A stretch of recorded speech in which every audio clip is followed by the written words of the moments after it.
In a world where ordinary people command hundreds of skills and geniuses master thousands at once, this man was an anomaly, limited to only 7. But this very limitation granted him a legendary trait, infinite skill evolution. A low-level regeneration skill, he pushed it to the brink of immortality. A simple haste ability, he evolved it until it could tear through the fabric of space itself. In his first life, Kang Hansu used this monstrous power to become the sole survivor of the chaotic abyss. It all began one fateful day in the year 2030. 8 billion souls were ripped from Earth and plunged into a world known only as the Abyss.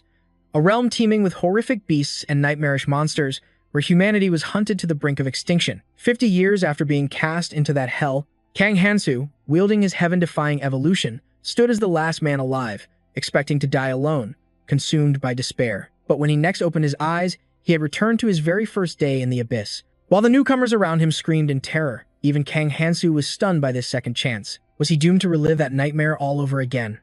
One day, a god created a new world, a bizarre realm born purely to cure its creator's boredom. The god named this world the Abyss, and slowly began to fill it with its creations, forcing them to fight in despair and struggle for their lives. Fight, kill, and survive. And the god would grant you a reward. The god relished the entertainment. Nothing was more amusing. In a world shrouded by darkness, the silhouette of a massive dragon appeared before him. Its roar shook the very foundations of space, startling the young man for a moment. But once his shock subsided, he could only laugh, lying broken on the ground, unable to move. He glared at the beast and cursed it. You'll all die eventually anyway. But what good were words against a dragon? It opened its massive maw, gathering scorching dragon fire. Faced with certain death, he closed his eyes. If it were them, they would have succeeded. If it was him. Feeling the emblem on her wrist glow, the young woman announced the grim news. The last suicide squad has been wiped out. It was official. The 4 of them were the last remnants of humanity. Her name is Ares, Queen of Valkyrie, one of the 4 final members of humanity's last stand. The man beside her is Candian, the brown-haired warrior, Kang Tae. And finally, the man sitting quietly in the corner, lost in his thoughts, is Kang Hansu. Right now, these 4 were the only ones who could save the human race. As for the swirling, glowing artifact, it was Kenyan's time stone, a legendary orb said to hold the divine power to return to the past. This was humanity's final gambit, the last hope for a species driven to extinction after 50 years in the Abyss. But among the 4 of them, only one could go back. At this, Kang Tae spoke with absolute confidence. Is there even a choice to be made? He scoffed. The person who goes back is obvious, isn't it? Just send the strongest among us. I think we all know who that is. Seeing Kang Tae's smug, roundabout speech, Candian looked away in disgust. He actually thought that idiot was going to say something useful for once. He regretted even listening for a moment. What a waste of time. Just then, Ares stepped forward, cutting them off. Most of the warriors who fought the Golden Dragon have fallen. It's only a matter of time before its forces find us here. It may seem unfair, but we have no other choice. The only one among us who can return to the past is you, Kang Hansu. Hearing his name, Kang Hansu finally opened his eyes, looking down at his scarred hands. He had been fighting for so long. Day after day, for countless years, he'd fought again and again. Wouldn't death be a welcome release? Seeing his hesitation, Ares immediately reached out to console him. The hope of all mankind rests in your hands, she pleaded. You absolutely cannot give up. Hearing this, even Candian had to agree. Kang Hansu started 20 years after us, and yet he stands here as our equal. That's all the proof we need. If your power had awakened just a little sooner, even 5 years earlier, the outcome would have been completely different. Kang Tae just offered a faint smile. Ares is right. I have to admit, your talent is undeniable, Kang Hansu. But if you don't want to go, just say the word. If I went back, I could claim all the legendary items I never got my hands on. But you can get everything, because you're the only one who can go back. At that, Kang Hansu slowly rose to his feet. He walked past the other 3, approaching the time stone. As he gazed at the magnificent artifact, he was filled with awe. But suddenly, the ground began to tremble violently. Cracks spiderwebbed across the building, and through the collapsing ceiling, a dragon appeared.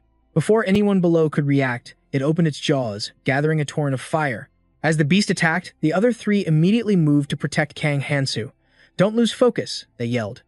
We'll hold it back. A sigil blazed to life on the ground as Candian moved to intercept the dragon's fire. He had to ensure Ares and Hansu could hold the beast's attention while he prepared. With a single hand, he shoved a massive boulder aside. Hansu's confidence surged. This was his chance to finally unleash his power. At that moment, Ares charged forward, spinning her long spear before plunging it deep into the earth. A powerful shockwave of energy erupted from the ground. Now, it was Hansu's turn.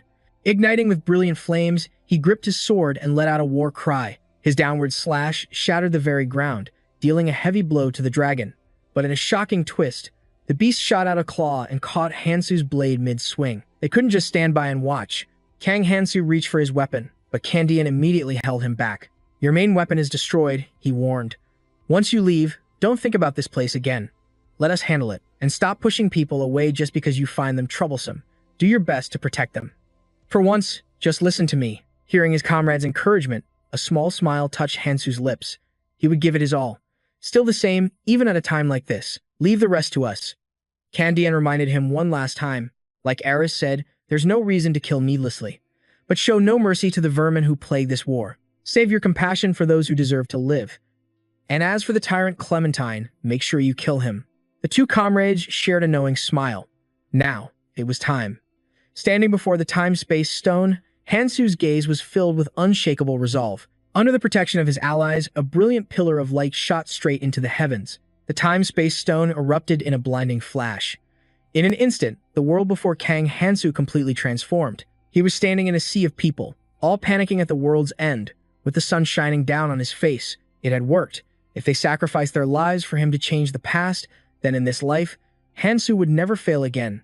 He absolutely refused to be defeated. A crumbling, broken space now enveloped all of humanity. Everyone was in a state of utter chaos, with no idea where they were or what this place was. "We have homes to return to. We can't stay here," someone screamed. "Has anyone seen my son?" Soon, cries of blame and curses filled the air, mixed with the endless weeping of children. And for Hansu, this scene was all too familiar. It was only natural for ordinary people to panic in a moment like this. This was, after all, their first time being summoned to another world. His summoning, however, was special. There should have only been 100 people, but the number had multiplied exponentially. The number of missing persons was spiraling out of control. When he was 20, a mysterious force had made him vanish without a single trace. The phone in Hansu's hand slipped from his grasp, clattering to the ground. On its screen was the very alert he'd been reading before this all began. A security warning. The Ministry of Defense and Security has received reports of strange phenomena in the sky and mass disappearances. Please ensure your safety and only go outside when necessary. This other world was a dimension that devoured others, a realm ruled by the abyss itself. Anyone who arrived here could learn any skill. But grotesque monsters had turned it into a living nightmare. A lawless world governed by violence. Anyone who fell into the abyss was transported to this other world. And once everyone from their world arrived, the gates to the abyss would open, and the brutal war for survival would begin. And now, Hansu had 5 years to become overwhelmingly strong. Stretching his muscles, Hansu took a slow step forward. He looked at his own hands, now smooth and free of calluses. It was proof that every skill and all the power he once possessed was gone, but that didn't matter. None of those things were important now. It was about time for that thing to make its appearance. And just as Hansu predicted, the dark sky began to fracture like a sheet of glass, and from the cracks, a strange hole materialized. Of course, the people on the ground could only stare in horror, their shock quickly turning to raw panic. "Is the sky falling?" they screamed. Just then, from within the hole, a dark shape emerged, and then shot out completely. In a flash, a bizarre creature with a truly otherworldly form appeared before them all. After getting its bearings, the creature raised a hand to its mouth and gave a polite, dry cough. It then offered a formal, respectful greeting, its face beaded with nervous sweat. It hesitated, like someone unaccustomed to speaking in front of a crowd. The creature fumbled for a moment before finally introducing itself. It was Assistant Fairy, and it was here to help everyone with the registration process. If you want this to go smoothly, I suggest you all listen up. Looking up at the creature's sickeningly artificial smile, Hansu's expression grew colder by the second. What a bunch of hypocritical bastards. But why would he think such a thing? Because Hansu knew exactly what this so-called procedure entailed. It was a command for everyone here to tear each other apart. Gazing down at the humans who stared back like lost cattle, the creature began to disseminate the information. First, it wanted to welcome them all to this new dimension. From this day forward, everyone would be given an unexpected opportunity. But before the being could finish, a man from the crowd shouted it down. "A new dimension? What kind of nonsense is that? Enough with the crazy talk. I just want to go home." Seeing the old man's utter lack of respect, the creature's smile vanished, replaced by pure irritation. "Listen when I'm explaining, you moron." The creature's tone shifted in an instant. The old man flinched as a jolt of fear shot through his mind. So, it was dropping the act already? Here, you humans will have limitless freedom. Laws, order, morality. Have you ever dreamed of a world without any rules? Not only that, the physical limitations holding you back will all disappear. Depending on your own efforts, your power can become infinite, just like the heroes you see in the movies. This is your chance to do everything you've ever imagined. Sounds pretty awesome, doesn't it? To make things easier to understand, this assistant decided to give a simple demonstration. It raised 2 fingers toward the defiant old man. With a sudden pop, half of the man's body simply vanished. Warm blood splattered across the faces of those standing nearby. His agonizing scream echoed through the air. Witnessing the bloody scene, the assistant simply put a hand to its mouth with a bashful smile. Whoops, my bad. I just can't stand loudmouths. Unable to process what just happened, the crowd of humans panicked, scattering in every direction. But their terror only amused the creature more. It continued to flick its fingers. One after another, more people dropped to the ground. The scene descended into total chaos, and that's when the creature's truly terrifying expression was revealed. I believe I said I hate noise. Now, the rest of you who are still alive, you're going to work hard for me, aren't you? Hearing this, the terrified survivors didn't dare make a single sound, not even a whimper. Seeing the humans so obedient, the assistant grew even more satisfied. See? Isn't it so much better when it's quiet? If there are no other questions, I'll continue. It materialized something in its hand. This stone is called a glyph. You can obtain one by killing any living thing. There are 8 other glyphs similar to this one, and they will appear randomly in various colors. However, if you work hard to grow stronger, you can receive even better glyphs. This one, for example, is a strength enhancement glyph. Anyone want it? From the silent crowd, a single hand suddenly rose into the air. It was none other than Hansu. A glyph, you say? It's been a long time since I've used one of these. Seeing the young man volunteer so readily, the assistant it immediately flew over to him, praising him nonstop. Now then, hold out your hand. Placing the glyph into Hansu's palm, the assistant's voice grew more excited. So cool, right? Glyphs can actually bend the laws of reality. Scientifically speaking, your muscle's weight limit was 117.1 kilograms, but it has now increased to 122.3 kilograms. And that's not all. But as it excitedly explained, the assistant suddenly fell silent. Why wasn't this human showing any reaction? Aren't you surprised? It let out a small cough to hide its embarrassment. And continued, different types of glyphs have different effects. Your human science can't possibly explain their full potential. And now, I want to show all of you another example. Seeing no volunteers, the creature let out a sigh. Fine, have it your way. But no matter what happens, remember this. It doesn't matter which glyph or what enhancement you get, they are all useful. So, collect as many as you can if you want to survive. And just like that, the previously silent crowd surged forward, pushing and shoving to get their hands on the items. Seeing that spectacle, the assistant announced it was retracting the glyphs. Much to everyone's disappointment, it then pointed at Hansu. If you touch your right ear, you can see the number of glyphs you possess. You humans love to quantify everything, don't you? The base number is usually 10. Looking at the status window before him, Hansu saw his strength had just increased by 1. If you collect more glyphs through hunting, your stats for mana and magic power will also increase. It won't matter what you get, things will be unfair at the start, just like the world you came from. But I will grant you one special favor. Forget your pasts and enjoy this new life. As a small dagger materialized in everyone's hand, and the assistant vanished, the official training began. Hey, look over there. What in the world are those monsters? At the horrifying sight, everyone froze in place, but a few of them glanced at the daggers in their hands. Is this supposed to be the tutorial? A piercing scream ripped through the silence. Something was coming. Everyone immediately spun around to face the threat. Just then, a horde of grotesque creatures began to shamble toward them, and from the looks on their faces, they were absolutely ravenous. A heavy silence fell over both sides. Humans and monsters stood frozen, locked in a terrifying standoff. Suddenly, a hand rose to calm the panicked crowd. A woman proposed a plan. Whatever you do, don't provoke them. We need to back away slowly. Following her lead, the group began to inch backward. But among them, one man, Hansu, didn't move a muscle. As they were retreating in terror, 2 men suddenly bumped into each other. Why was this guy moving against the group? But the other man was trembling as he stammered. Something's wrong. Something's blocking our way. Hearing this, absolute panic erupted. Since when had an invisible barrier sealed them in? No matter how hard they punched or pushed, they couldn't escape or even crack the unseen wall. But the horror was just beginning. The barrier itself started to move, slowly forcing them all together. What in the world was happening? Just then, a screech from the monster horde drew everyone's attention. The goblins were also being pushed forward by a similar wall. This instantly sent the creatures into a frenzy, and they began to howl with rage. In that moment, everyone realized there was no other option but to face the goblin horde. Their hands tightened around the knives they'd been given earlier. They were cornered, with no path for retreat. But they absolutely refused to die in this forsaken place. Not like this. As they trembled before the advancing monsters, one person in the crowd suddenly screamed in shock. What now? Following the gaze of a man in a cap, they saw that another man had somehow appeared on the other side of the rear barrier. How did he manage to get out?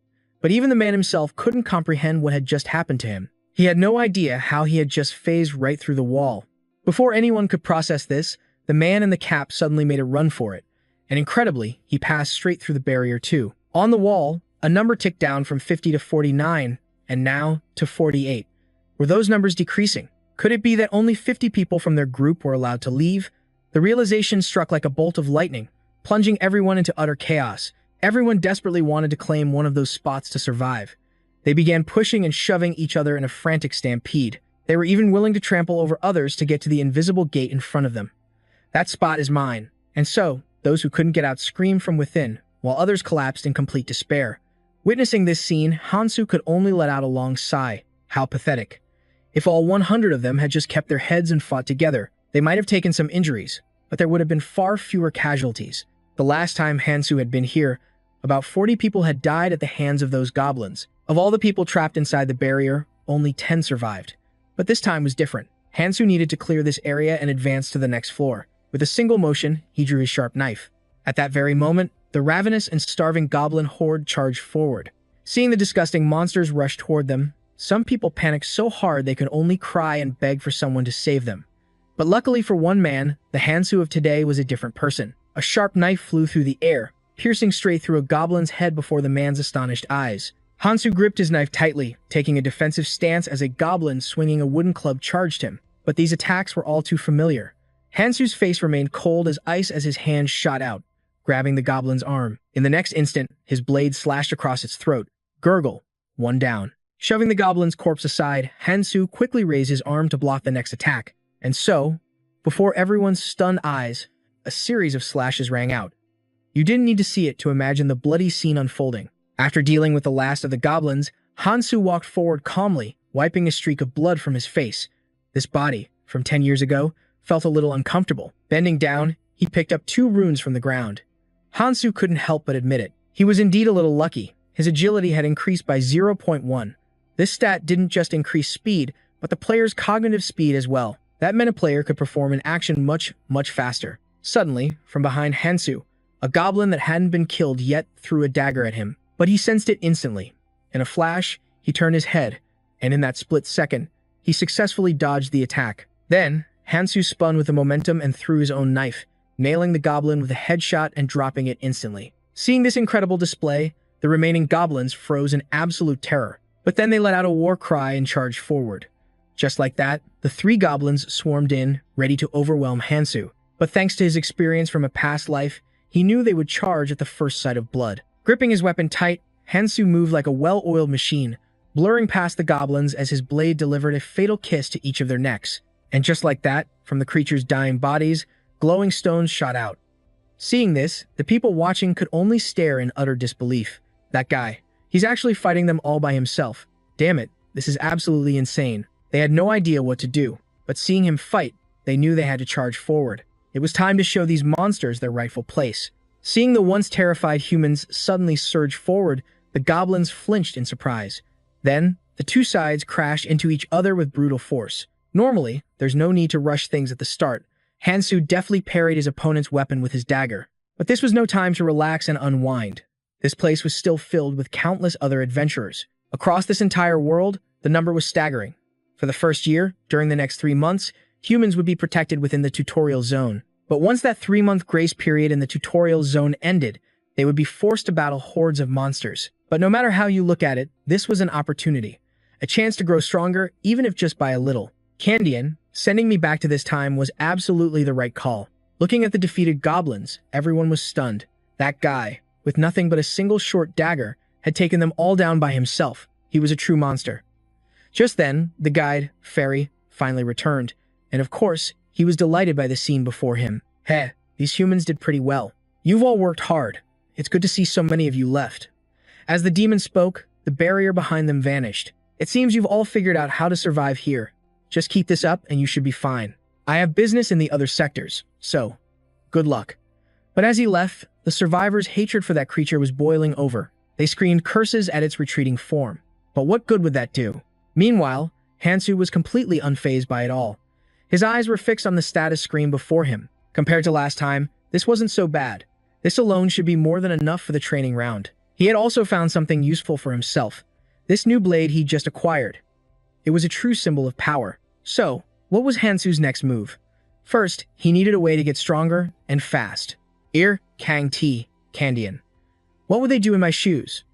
Then he remembered what someone once told him. Have you ever heard of the Hidden Dungeon? It's a secret area within the training grounds, a dungeon with the highest possible difficulty. That person couldn't clear it. In fact, no one had ever cleared it. So he only made it partway through, and he became that powerful? Without denying Hansu's realization, the young man had continued his story. The fact that I'm here, as a member of the Veneri. Isn't that proof enough?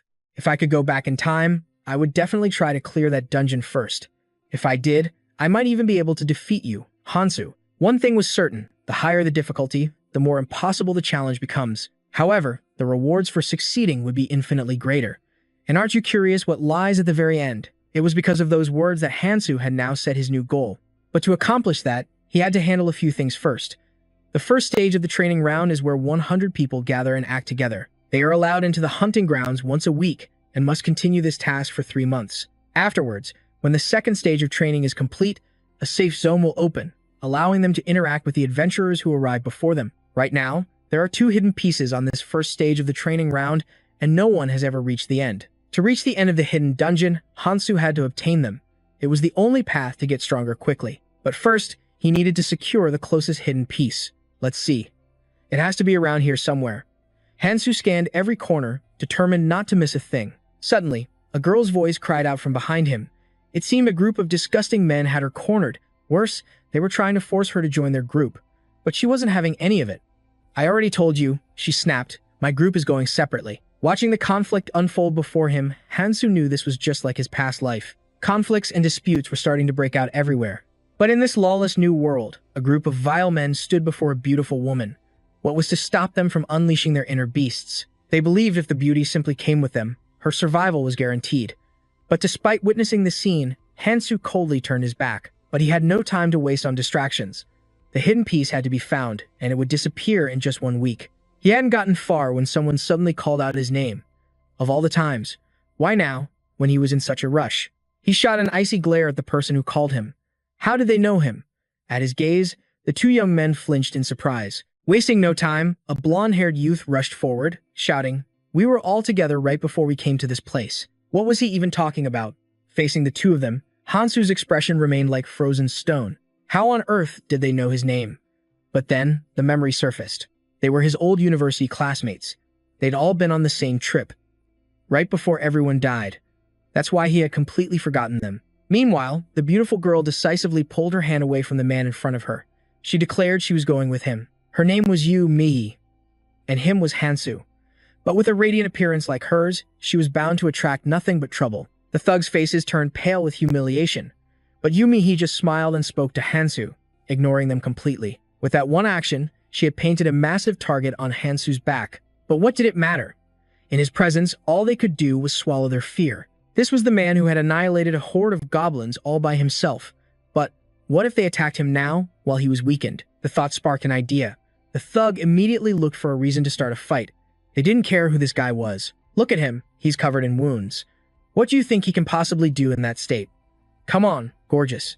As the man continued his disgusting speech, Hansu had to admit one thing. Trash like this really does exist everywhere. They get a little taste of power after their first battle, becoming arrogant without knowing who they're truly up against, deluding themselves into thinking they're invincible. You understand what I'm saying, right?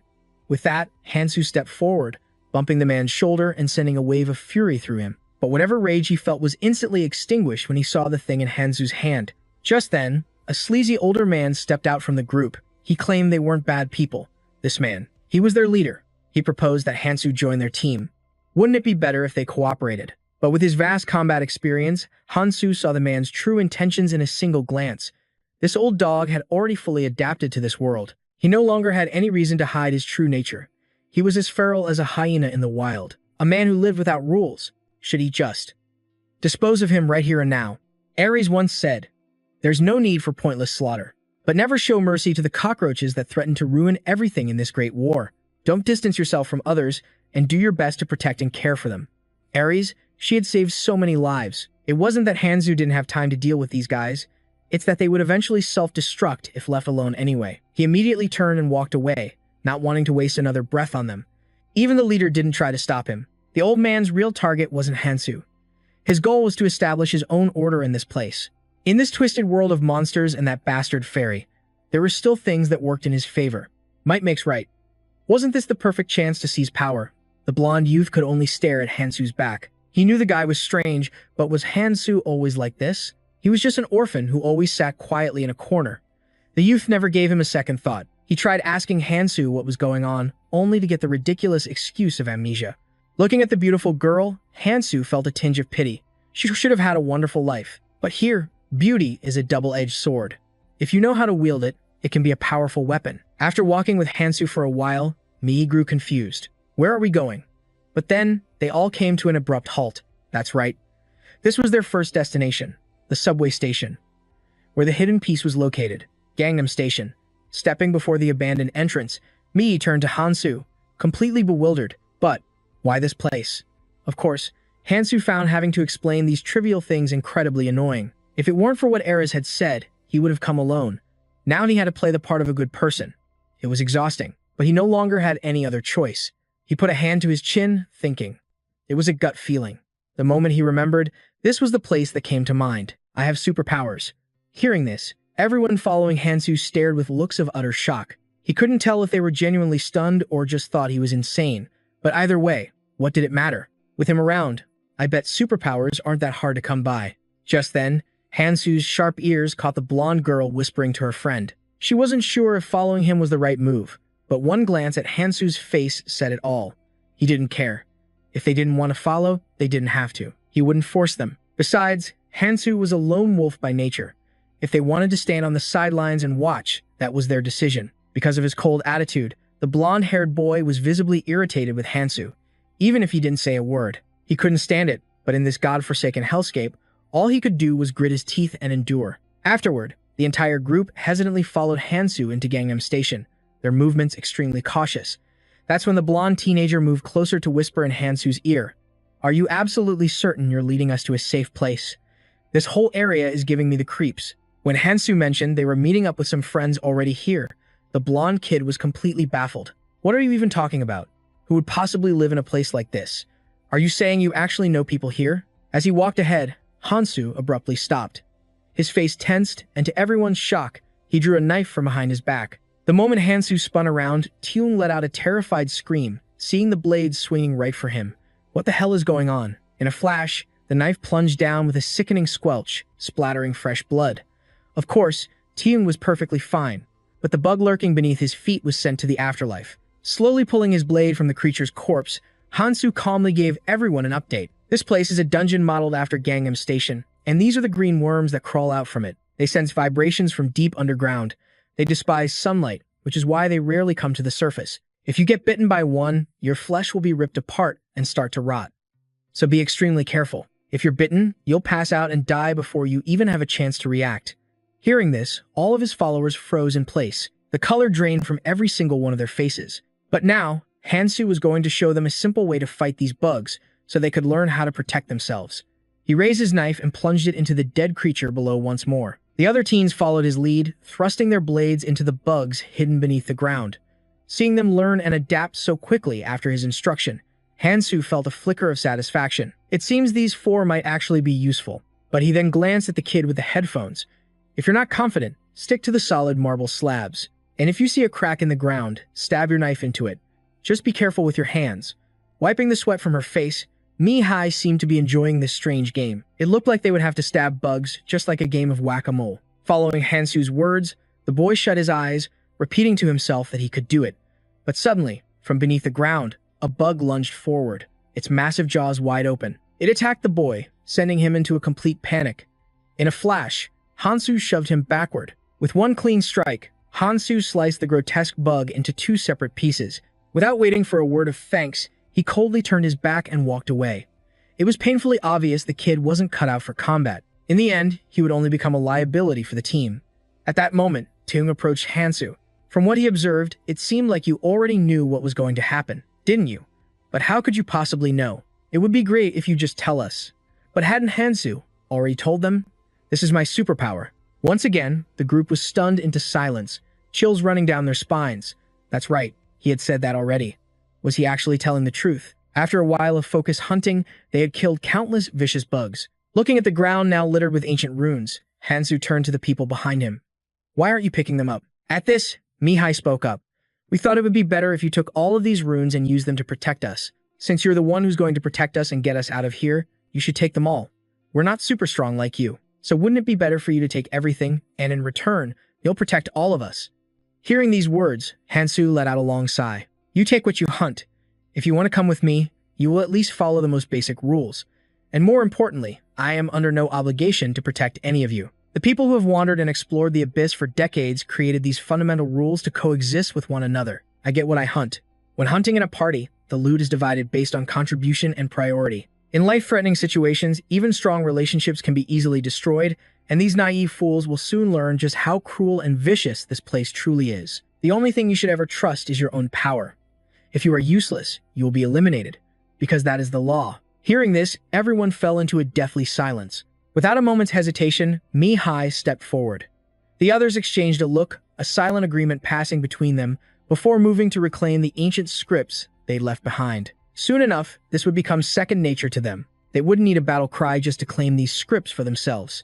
Just then, while gathering the remaining artifacts, Taesung discovered a script bearing a truly bizarre symbol. He picked it up, a sly, cunning smile spreading across his face. He could feel it in his gut, the essence of the Akun dwarf tribe. If he claimed this, could he unlock a whole new level of incredible power? He immediately shot a glance over at Hansu. He figured Hansu's offer to share items was just for show.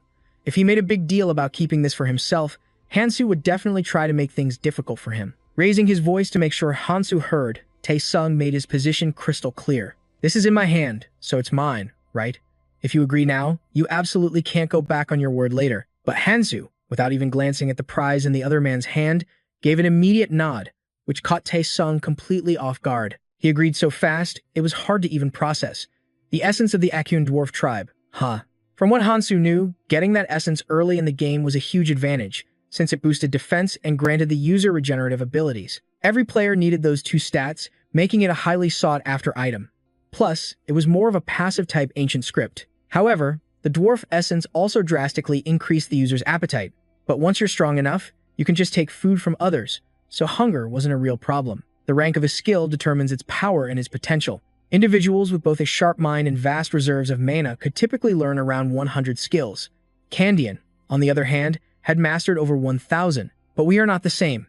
Before Hansu lay 3 strange ancient scripts. As he reached out to touch them, a brilliant light flared from within. For a fleeting moment, he remembered Ares' words. Just as I thought, we're only allowed a maximum of 7 skills. If I'd known this sooner, I would have learned much stronger ones. Each person could only learn 7 skills. A rule like that was practically a death sentence for most players, but Hansu wielded a power so immense that such a limit meant nothing.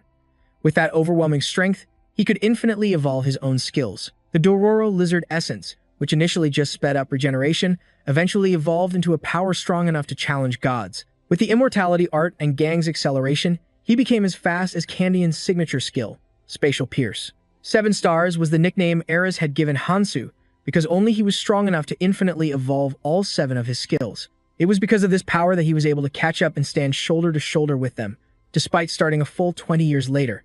His skills defined who he was, and they were the reason he had to return here in their place. That's why he couldn't afford to make a single mistake until the very end. I have to choose my 7 skills with absolute care. If everything goes according to plan, we'll make it out of this tutorial zone in one piece. But over on the other side, Taesung was running out of patience. He absorbed the skill from the ancient script and instantly gained a boost to his physical resistance. Skill: Essence of the Akun dwarf tribe, proficiency 1%. Feeling this new power, Taesung became impossibly smug. He glanced back at Hansu, silently cursing him for being an idiot, as if I'd ever hand over a prize like this. Just you wait, pal. Sooner or later, I'm going to surpass you. But before the fool could gloat any longer, Hansu's voice cut through the air, urging everyone to get a move on. Putting on a friendly act, Taesung sidled up and slung an arm over Hansu's shoulder. Hey, it's dangerous up ahead. Let me walk with you. The strongest should lead the way to protect everyone, right? Besides, you're going to need me. Feeling the slight pressure on his shoulder, Hansu shot a sidelong glance at the man next to him. Don't tell me he actually sees me as a rival. Look at that hand, constantly patting his shoulder. Seriously, if you're going to be ugly as sin, at least don't try to act cute. Hansu had no intention of letting their earlier conflict go, either.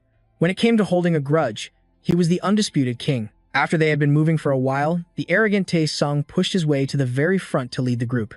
That's when Mihai approached Hansu with a question. Why are we going down? Aren't there any other routes we can take? Of course. It's to catch the subway. Just follow me and you'll understand soon enough. But how could Hansu be so certain? Because he trusted him. The information that person provided was never wrong. When someone once claimed those dungeons were a piece of cake, that guy put them in their place instantly. A large, powerfully built man stepped in front of them, sitting down between the two. He had to intervene because he'd heard enough of this kid's baseless boasting. Worse, your basic knowledge is all wrong. Let me tell you how it really is. The fastest way to get stronger is to get your hands on the most important item in the entire tutorial area, and it's down in the subway.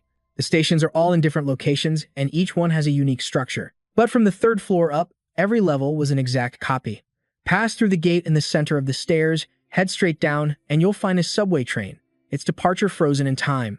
If we can just get on board, we're practically home free. The only problem is, reaching it seems almost impossible. The train leaves in one more day. Whatever Hansu needs to do, he has to finish it today, no matter the cost. Let's see what we're up against. Right before them stood a bizarre, otherworldly door.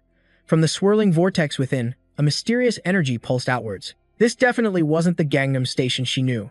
Mii realized it in a single glance. She'd been to Gangnam Station countless times, but she had never seen a gate like this before. A knot of anxiety tightened in her stomach as she turned to Hansu. Are you seriously planning to go in there? You have no idea what's waiting on the other side. But right now, Hansu was simply trusting his instincts, following the whispers of a gut feeling he couldn't ignore. Just as he said before, anyone who wants to back out can leave. He had no responsibility, nor any desire, to keep anyone with him. They were following him of their own free will. Hearing this, Tung hesitated for a moment, weighing his newly learned skill. But his confidence quickly won out, and he volunteered to be the first to step through the portal. Seeing the unwavering resolve in the young man's eyes, Yu Mihi mustered every ounce of her own courage. She stepped forward as well. She would go in there with everyone else. Though she spoke with a strong front, Hansu could instantly see the girl was terrified. But that was completely normal. Humans are wired to feel uneasy when stepping into the great unknown. There was no telling what dangers were lurking inside, just waiting for them. But there was one thing Hansu knew for certain. Mihi was now painfully aware of her own situation. Someone like her was in even greater danger than the rest. From this point forward, Mihi had to get stronger, by any means necessary, even if it meant sacrificing her heaven-sent beauty. At that moment, the blonde girl seemed conflicted, before suggesting she would stay behind. After all, she could just keep hunting here. She and her friends didn't have any grand ambitions. Even though some chose to remain, for another young man, staying behind wasn't an option. He had to see what was inside. Hearing this, Tung, who was up front, let out a sneering laugh, his tone dripping with contempt. You? What the hell can a weakling who can't even fight do in there? A moment ago, you were too scared to even move. His pride wounded, the boy immediately shot back. What's it to you? What I do has nothing to do with a guy like Tung, does it? Feeling disrespected, Tung instantly flew into a rage. You've got a big mouth for someone so pathetic. Take back what you just said, now. But before he could even threaten the other guy, Hansu stepped in and stopped him. We don't have time for this. Just try to get along. With that, he ignored Tung and walked straight into the gate. And of course, after that display, Tung burned with resentment. How dare those bastards humiliate him in front of Mihi? Stepping before the gate, he recalled the training area. It held over 1,000 monster types and varied terrain. There had to be a common element here, too. And just as Hansu suspected, there it was. Before them all stood that familiar convenience store. Inside, Hansu searched every single nook and cranny. There was always a convenience store on the second floor of the station. Could this be some kind of reward? While everyone else was scrambling to find supplies for themselves, Hansu headed directly for a small cabinet. That person had said it was more like a supermarket than a simple store, and they were right. It had everything he needed. He reached out and grabbed a small pot. Seeing this, Mihi was a bit taken aback. What on earth are you doing? What else could he be doing? Obviously, he was going to cook. He grabbed the bag of green worm blood and poured it directly into the pot. Much to Mihi's astonishment, She had no idea what he was up to before, and now he's using it to cook. But this was a secret only Hansu knew. A goblin's skin becomes highly toxic when it comes into contact with green worm blood. Goblins evolved to counter green worms, and their poison is incredibly potent. When Sung brought his dog-like nose closer, hoping for a taste, the moment Hansu said it was poison, he leaped backward. He had been just about to dip his finger in for a sample. When they finally asked how Hansu came up with something they never would have thought of, he simply replied, "Special powers." Your brain is overflowing with knowledge, isn't it? But from his evasive attitude, it was obvious he was dodging the question. The truth was, Hansu felt like his brain was about to explode from trying to remember everything. Even if you go back in time, it's useless if you don't have the right knowledge. That's what the person told him. The amount of information you have is what matters most. It's not just about collecting items, but also about strengthening them. You'll never understand why it's important if you don't use your head. Remember this well, knowledge from the future will accelerate the collapse of the abyss. You must not become a Prometheus. You can only use this knowledge when it is absolutely necessary. He gazed at the fragrant concoction before him. Without the perfect ratio and precise timing, this powerful brew would be completely useless. Once it reached the perfect temperature, Hansu removed it from the flames, pouring the shimmering liquid into a small vial. He then coated his blade with the substance. The others could use it as well, but each use would cost half its power or drain their physical strength rune. Hearing this, Sun immediately started yelling, calling Hansu unbelievably stingy. Hansu could have given it to them for free. But in the long run, that would be a terrible idea. He knew that one-sided relationships were fragile and bound to shatter. Paying that no mind, Mihai readily offered Hansu her items as long as he let her use his creation. At this, Hansu cracked a small smile and handed the vial to her. But he warned, be careful.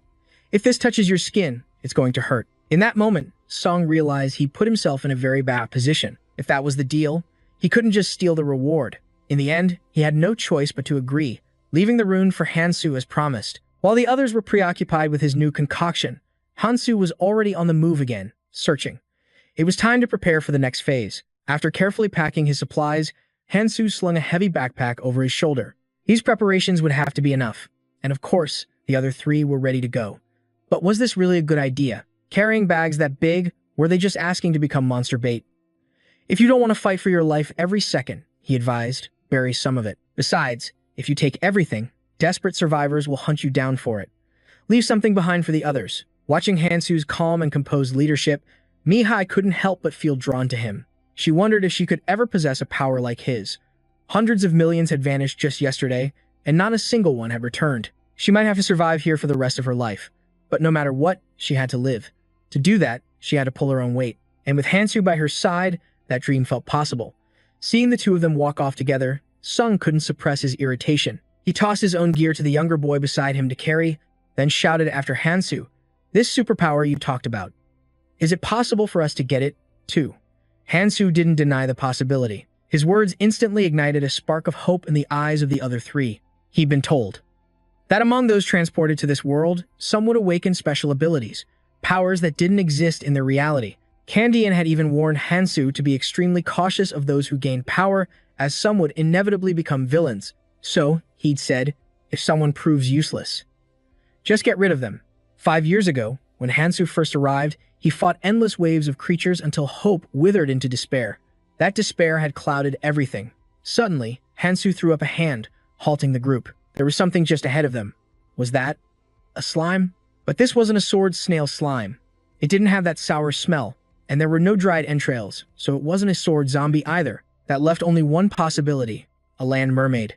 They weren't fast, but one hit from their paralyzing venom, and they could tear their victims apart with ease. But Hansu already had a plan. He turned to the other three. Follow my lead. You're going to be surprised by this.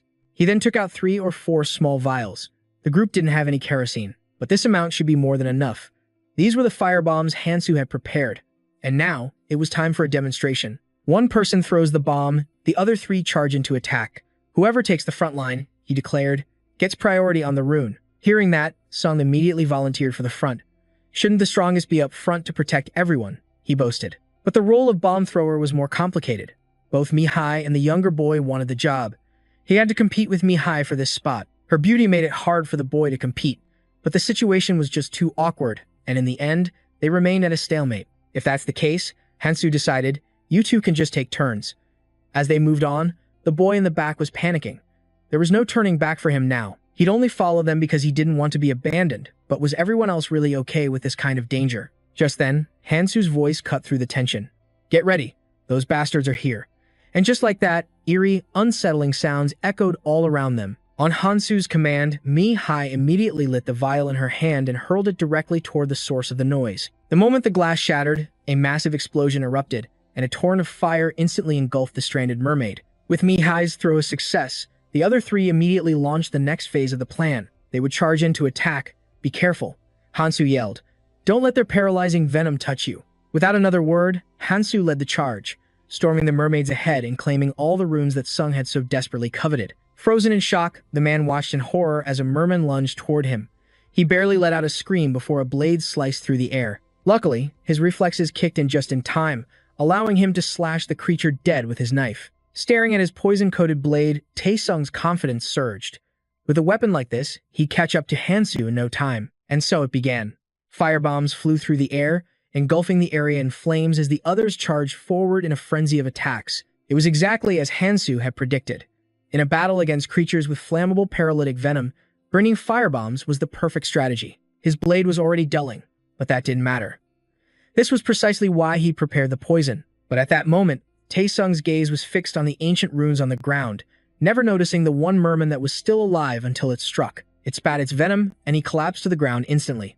Paralyzed, he could only stare in terror as the creature loomed over him. Its eyes gleamed with a terrifying hunger. The horde was closing in fast. Hearing Tae-sung scream, Mi-hai realized the danger, but her pouch was empty. She was out of firebombs. She yelled for Jane to switch places with her immediately. Hearing her call, Jane fumbled with a flare, but before he could even react, the merman was right in his face. He screamed in pure panic, dropping the bottle in his hand as it shattered on the ground. Then, a flash of light cut the creature clean in two. Hansu, as calm as ever, reminded the group to stay calm and stick to the plan, and there would be no problems. For now, they should rest for a moment and collect their ancient runes. Only then could the three of them finally breathe a sigh of relief. With some rest and improved stamina, Tae-sung would likely recover much faster. Gazing at the pile of runes on the ground, Tae-sung was stunned. Were all of those for him? But watching Hansu divide the loot, he saw the cold calculation behind it. His eyes fell on Sang-jin's share, and a spark of greed ignited within him, prompting him to call out the boy's name. Choi Sang-jin is being the shameless, a Choi family tradition. The next moment, he grabbed the boy by the throat, squeezing tight. What the hell was this bastard trying to do? Why does an idiot who can't even throw a bomb get to receive any runes? Had Sang-jin forgotten that Tae-sung almost died because of him? Mi-hai couldn't just stand by and watch any longer. She immediately yelled at Tae-sung to let Sang-jin go. He was going to kill him. Shoving the boy to the ground, Tae-sung stepped forward with a sneer. "From now on, you better watch yourself and learn to be useful.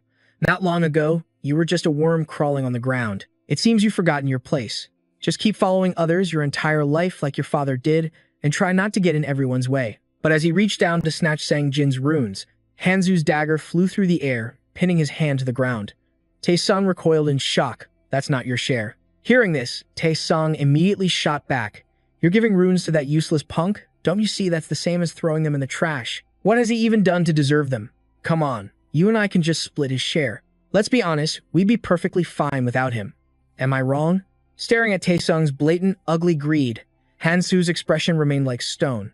"We divide everything fairly. From the beginning, you should have never touched what belongs to someone else." After putting Tae-sung in his place, Hansu turned to Sang-jin, telling him to protect his own share. Just then, Mi-hai approached Hansu. She wondered if he found her group a burden. After all their infighting, she figured he must be getting tired of their squabbles. But to Hansu, this was more than enough. As long as she did her part, he had no complaints. "But are you going to stay with us until the end? You always act like you could leave at any moment." But all she got in return was a simple answer. "Whether you follow me or not is entirely up to you. You're all doing fine, so don't worry about it." He then walked over to the corpses of the Earth Mermen, which had primarily dropped runes of strength and stamina. It seems the drops reflect the creature's traits. Not bad at all. Right now, both strength and stamina were crucial. These were the exact stats he needed to raise. He was almost halfway there. Just as he looked up, a figure appeared before him. It was Fairy. A notification chimed, "Your total strength and stamina stats have surpassed 50. A system announcement declared the first achievement unlocked. "Congratulations, Hansu, on becoming the first traveler." So, Hansu had finally managed to draw him out. Seeing Hansu's familiar face, Fairy eagerly flew circles around him. "It seems my judgment of you was correct. We always appreciate those who strive for greatness. And so, for our most proactive traveler, I have a special little gift. Hearing this, Mihai couldn't help but feel a sting of unfairness. Our base stats were completely different from the start, but there was no need for her to be so afraid, because once this starts, this fairy and you will have nothing to do with each other. We won't kill you just because we don't like you. But of course, there are always exceptions. Hee hee, and you just might be one of them. Don't look so scared. I'm only kidding. So, do you think this is unfair? Come on, you know the truth, don't you? You have an advantage that no one else can even hope to match. But you're not about to give that up just to be on an even playing field, are you? Life has never been fair. And now, it's time for your reward. The prize for exceeding a certain total stat number is 3 optional runes. Hearing this, the other 3 couldn't hide their shock. Hansu immediately turned his gaze to Fairy and spoke. Seeing him take action, the others hoped that if things went south, he would at least use one of the powerful runes for himself. But they could dream on. Hansu stepped right up to Fairy. Is there a rune that grants immunity to magic? Of course there is. Looking at the 3 runes before him, the healing one was good. But immunity to physical magic is incredibly rare during the training phase. Except for special cases like God-tier equipment, increasing stamina only affects your action speed and recovery. Meanwhile, physical and magic resistance are far more fundamental to defense and immunity. Hansu could use his experience to deal with most physical attacks, but magic was an entirely different beast. This should be enough to keep me from dying instantly. After choosing his 3 runes, Fairy blew a kiss at Hansu before leaving. Do your best, my handsome hero. Surprise. That guy was a girl. Her voice might be a little deep, but she's still a delicate beauty. Now, back to the work of slaughtering mermaids. This time, everyone seemed to have gotten the hang of it, moving with incredible speed. But what strange thing was Hansu doing now? Mihai had just one question. With so many runes, why wasn't Hansu's speed increasing at all? That's because of this. He could collect runes just like this, by raising his hand and thinking of the ones he'd earned.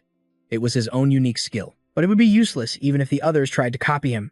First, it slows down the hunting process, so you can't hold many runes at once. And second, if Hansu dies, all these runes become useless anyway.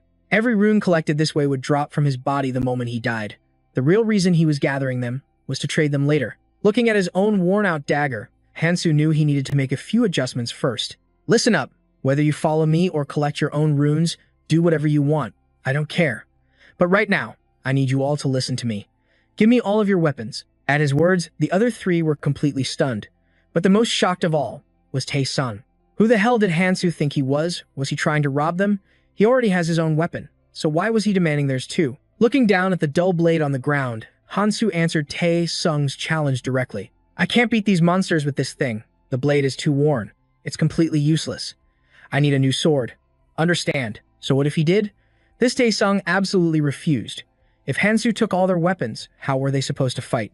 They were in a real battle against monsters. What did he expect them to do? Just cower behind his back? As the argument between them grew more heated, Sang-jin even offered his own weapon to Hansu, but Tae-sung's furious shout stopped him in his tracks. At this point, Hansu was done arguing. If that's how you feel, then why don't you fight the monster down there, Tae-sung? But he never expected the guy to agree so quickly. He really thought he would refuse. Ah, right. He has no idea what's actually waiting for him. He doesn't even know what kind of monster it is. But Hansu's patience had reached its limit. He would give Tae-sung 2 choices. 1, I walk away from here, and you all fight the monster by yourselves. Or 2, you all step aside and watch me face it alone. What's it going to be? Hearing this, the gentle Sang-jin didn't hesitate for a moment and chose to step aside. Mihai did the same. They both trusted that if Hansu was this serious, then the creature below must be incredibly dangerous. Hearing this, Tae-sung spun around to face the girl behind him. This is exactly why we should be working together. We're supposed to help each other in times of danger. That Hansu guy is trying to abandon his friends and steal all the rewards for himself. Are you two really going to let him do that? Right now, Tae-sung didn't care if that failure, Sang-jin backed out. But if Mihai left too, things would get difficult for him. Staring at the smug guy, Hansu thought he should be grateful that Candy hadn't returned. He's probably wandering the purple zone right now. I can't afford to be stuck here for too long. I have to get there as soon as possible. With no more patience to wait for an answer, Hansu urged them on. Let's just go down and figure it out. If I knew you'd all argue this much, I would have just kept my mouth shut. Watching Hansu leave, a wicked smile spread across Tae-sung's face as he watched the man try to descend all on his own. Hansu knew something important was down there. Only a complete fool would pass up a chance like this. What if he lucks out and finds some high-tier item? Below the stairs lay the dark, foreboding basement. At a single sound, the other three turned pale with fright, scrambling away as fast as their legs could carry them. Just as they'd been warned, the monster below was a different breed of dangerous. But what kind of beast could instill such primal terror in them? Rewind to a few minutes earlier. As they descended into the cellar, they came face to face with a colossal serpent. The power radiating from it was on a completely different level from the others. A truly lethal presence. Looking back, Taesung was still trembling from the encounter. He couldn't believe Hansu was planning to fight that thing alone. The guy had to be completely out of his mind. But only Hansu knew with absolute certainty that he was going to exterminate this monster. Their eyes locked. Suddenly, the serpent whipped its massive tail forward, then reared its enormous body into the air. Seeing this, Hansu quickly covered his ears. In the next instant, a torrent of immense power erupted from the creature's mouth. The blast was strong enough to shatter the very ground beneath them. But Hansu had anticipated this attack completely. Thanks to his magic resistance stat, he could withstand some of the impact. The intense shockwave proved the serpent possessed incredibly high magic. Its scales were so tough, no ordinary sword could ever hope to pierce them. This would be no easy opponent. Dashing to the side, Hansu dodged the beast's relentless attacks. Though it was overwhelmingly powerful, he had already identified its weakness. Its scales might be impenetrable, but the flesh between them was incredibly vulnerable. With a single forward slash, Hansu struck a vital point, causing the monster before him to shriek in agony. The monster backed away, its rage toward Hansu now boiling over. Instantly, it opened its massive jaws wide and lunged for him, but its attack missed its target. Refusing to give up, the serpent unleashed another devastating blast. Though Hansu managed to evade it, he never expected the creature's long tail to swing around from behind, striking him with incredible force and sending him flying backward. Hansu slowly rose from the rubble. So, the monster finally reacted to having its weak spot attacked. Since this was its nest, its physical resistance was also boosted, and Hansu was still vulnerable to the poisonous gas it spewed. He had 5 daggers left. 1 or 2 of them wouldn't be enough to inflict serious damage. Time to have a little fun until he achieved his goal. A thunderous crash echoed through the basement, and Mi-hai, who was still fleeing, flinched and spun around. Hansu was fighting far from here, yet the sound was deafening.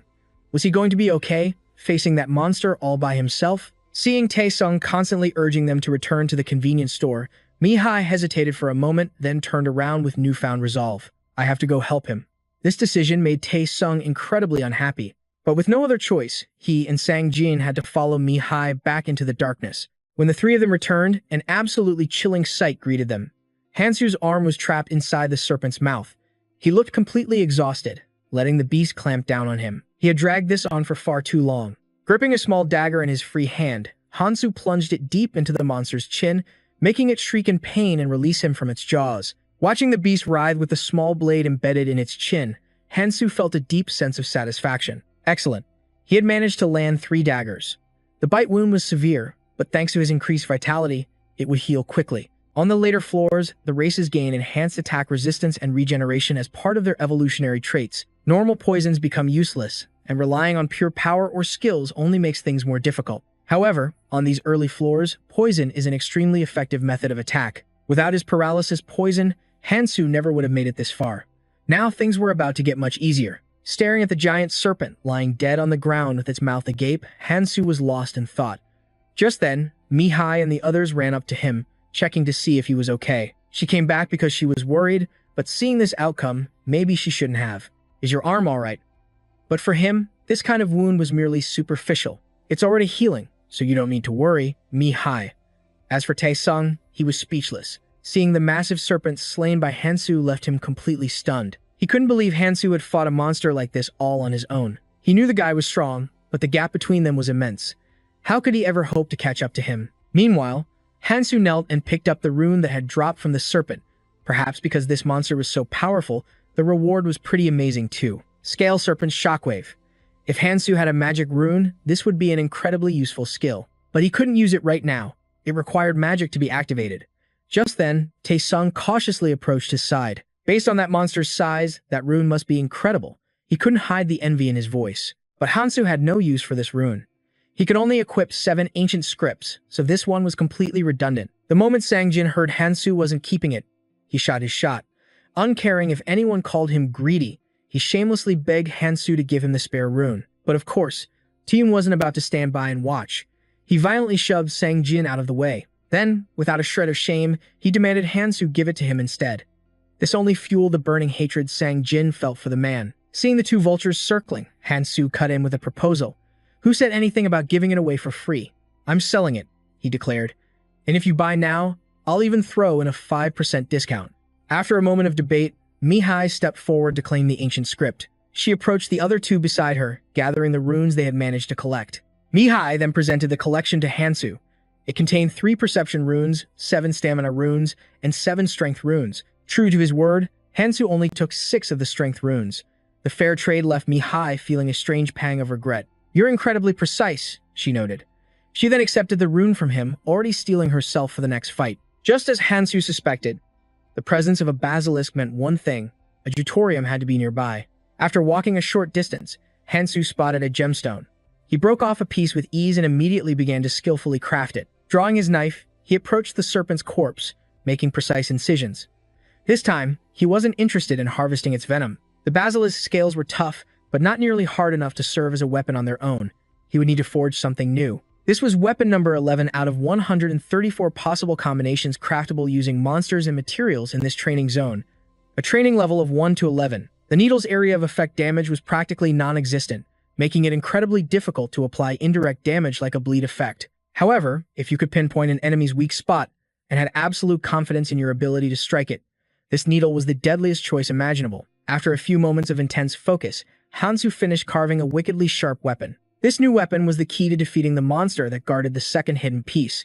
Looking at his creation, Hansu felt a deep sense of satisfaction. Tung immediately sidled up next to Hansu, wanting to buy the very weapon he held in his hands. He was even willing to trade all of his runes for it. Tiung figured any weapon Hansu crafted with such care had to be leagues better than his own. But in the end, Hansu flatly refused him. Suddenly, Hansu's question cut through the air, startling everyone. Why did you all get on this train? This is a ride for one, he stated coldly, so get out. But how could he be so unreasonable? This place was massive. What kind of rule said they had to leave? Tong even reminded Hansu that they were the reason he'd made it this far. He looked at the foolish group before him. Trying to take advantage of the opportunity was smart, he'd give them that. But there was one fundamental truth they just didn't seem to grasp. There's no rule saying I have to go first, because this world has no rules at all. Either you get off this train now, or we settle this right here. If you want, go talk to your lawyer and file a complaint. That's a great idea too. Now choose one. Watching the train pull away, the three of them stood in stunned silence. As for Tiung, the more he thought, the more rage boiled inside him. Was Hansu actually serious? But if all three of them attacked at once, surely they'd have a chance to beat that kid. If they won, he'd take all of Hansu's weapons and runes. If they lost, they could just apologize, right? He wouldn't actually kill them, would he? But the thought vanished as quickly as it came. Hansu's gaze had never been so terrifying, and Tiung understood with chilling certainty. If he made even the slightest move, Hansu would execute him on the spot. How could he be frozen stiff by a single glare? It was impossible. With no other choice, the three of them turned and walked away. But that was just what the other two were thinking. Tiung's resolve was different. Aren't we all here to become stronger? He would become stronger. As they left, Hansu quickly summarized all the information he had on this place. 1. The subway stops at 20 stations on its route. 2. The rewards found at each stop are random. 3. Once a station is passed, you can never return. It was a design meant to create mental conflict. Even reaching the final destination guaranteed nothing. A good outcome was never certain, so constant vigilance was essential. He was now at the 12th station. Larun's ring, Kent's claw, rang steel. Hansu had already collected 8 weapons, and their quality was remarkably high. Stepping out of the train car, Hansu was floored by what he saw. Maniac cigarettes. When you place one on your lips, your ancient stats begin to rise. As you smoke it, the stats continue to climb. If you finish it and inhale all the smoke, all ancient rune stats increase by 20%, and the effect lasts for a full 10 minutes. Though it couldn't be used outside the training area, in here, this item was the absolute best. Involuntarily, a memory surfaced in Hansu's mind. The faint image of a young woman. She once told him he would ruin his handsome face if he smoked, but he thought, don't worry. This time, things will be different. Returning to the meeting point, Hansu scanned the area. The other three were gone. It seemed they'd all left. If that was the case, he had 4 days until the next hidden piece appeared. For the next 2 days, he had 2 options. Focus on hunting and gathering runes, or tackle the remaining missions. The choice was obvious, wasn't it? For now, Hansu had to prioritize the mission he judged to have the best rewards. Among the missions left, one offered a promising reward and a short completion time, the Philosopher's Stone. along with a clumsy mage as a follower. It would boost Hansu's base stats by up to 10, including its own bonus, and could even heal potentially fatal wounds. The reward was incredible. Relics like that were rare, not just in the tutorial, but even in the red danger zones later on. But who on earth would be foolish enough to trigger that insane mission? Ah, right, it was her, Amvi Aaron, a member of the Death Squad who, while voluntarily imprisoned, was dragged into the abyss. The story goes, her most trusted allies were there with her, but the moment the games began, they all betrayed her. And that rage awakened her true power. For 7 days, she tore through them, slaughtering every last person and carving out their hearts. Afterward, she tried to end her own life, which is when this mission appeared. But Hansu decided to pass on it. It wasn't his style. Who would be stupid enough to kill themselves? Suddenly, something clicked. He looked at the rich man's food pouch. First, he would use this. He stepped into the convenience store, looking for food, but the inside was a complete disaster. These scoundrels. The moon will be up soon, yet they dare to pull something so foolish. Let's see just how brave they really are. Meanwhile, Meihai's group of 5 stood by, watching a gang of men haul food out from the convenience store. What a shameless bunch. Who robs people in broad daylight like this? As they were all waiting for Hansu, one of the men suddenly turned, waving with a mocking smile that startled everyone. He was deliberately provoking them. That's what T-Sung told the others to cover his tracks. But in reality, he knew that man was waving at him. And why was that? The reason T-Sung was so unnerved was because he had approached that very same group earlier. He had offered to lead them directly to the food supply. Jin Taeyong had already hatched a plan. He knew he'd have to fight these guys for the food, and since beating so many alone wouldn't be easy, he would use T-Sung's help. Sung-ho pointed a finger at him. And why should we trust you? It looks like you're trying to set us up to fight that Hansu guy. Losing his patience, Jin Taeyong lunged forward, grabbing him by the collar. Don't you get the situation you're in? Just follow my lead. What did you say, you bastard? Don't you realize our brother is helping you? Before Sangta could finish, Jin Taeyong sent a brutal punch flying into his face. He crumpled to the ground, crying out in pain. Jin Taeyong then glared at the others with a terrifying smile. The 3 of you aren't even on my level, you trash. Why would I need to set a trap for a bunch of weaklings like you? Stunned, Sangta could only sit there, clutching his throbbing face. Jin Taeyong's voice was a low growl. Think carefully. I'm giving you a chance right now. Back in the present, Yumi Hai was looking out the window. The moment she saw Hansu return, she frantically waved and called out, Hansu, over here. Hansu. Seeing him, she thought with a wave of relief, he's back. I feel so much safer now. But behind her, T-Sung smirked to himself. There's nothing to worry about, he thought. No one knows I set that trap. And even if I get caught, I have the perfect excuse ready. The moment Hansu opened the door, Mi-hai rushed over to explain the situation. We're in trouble.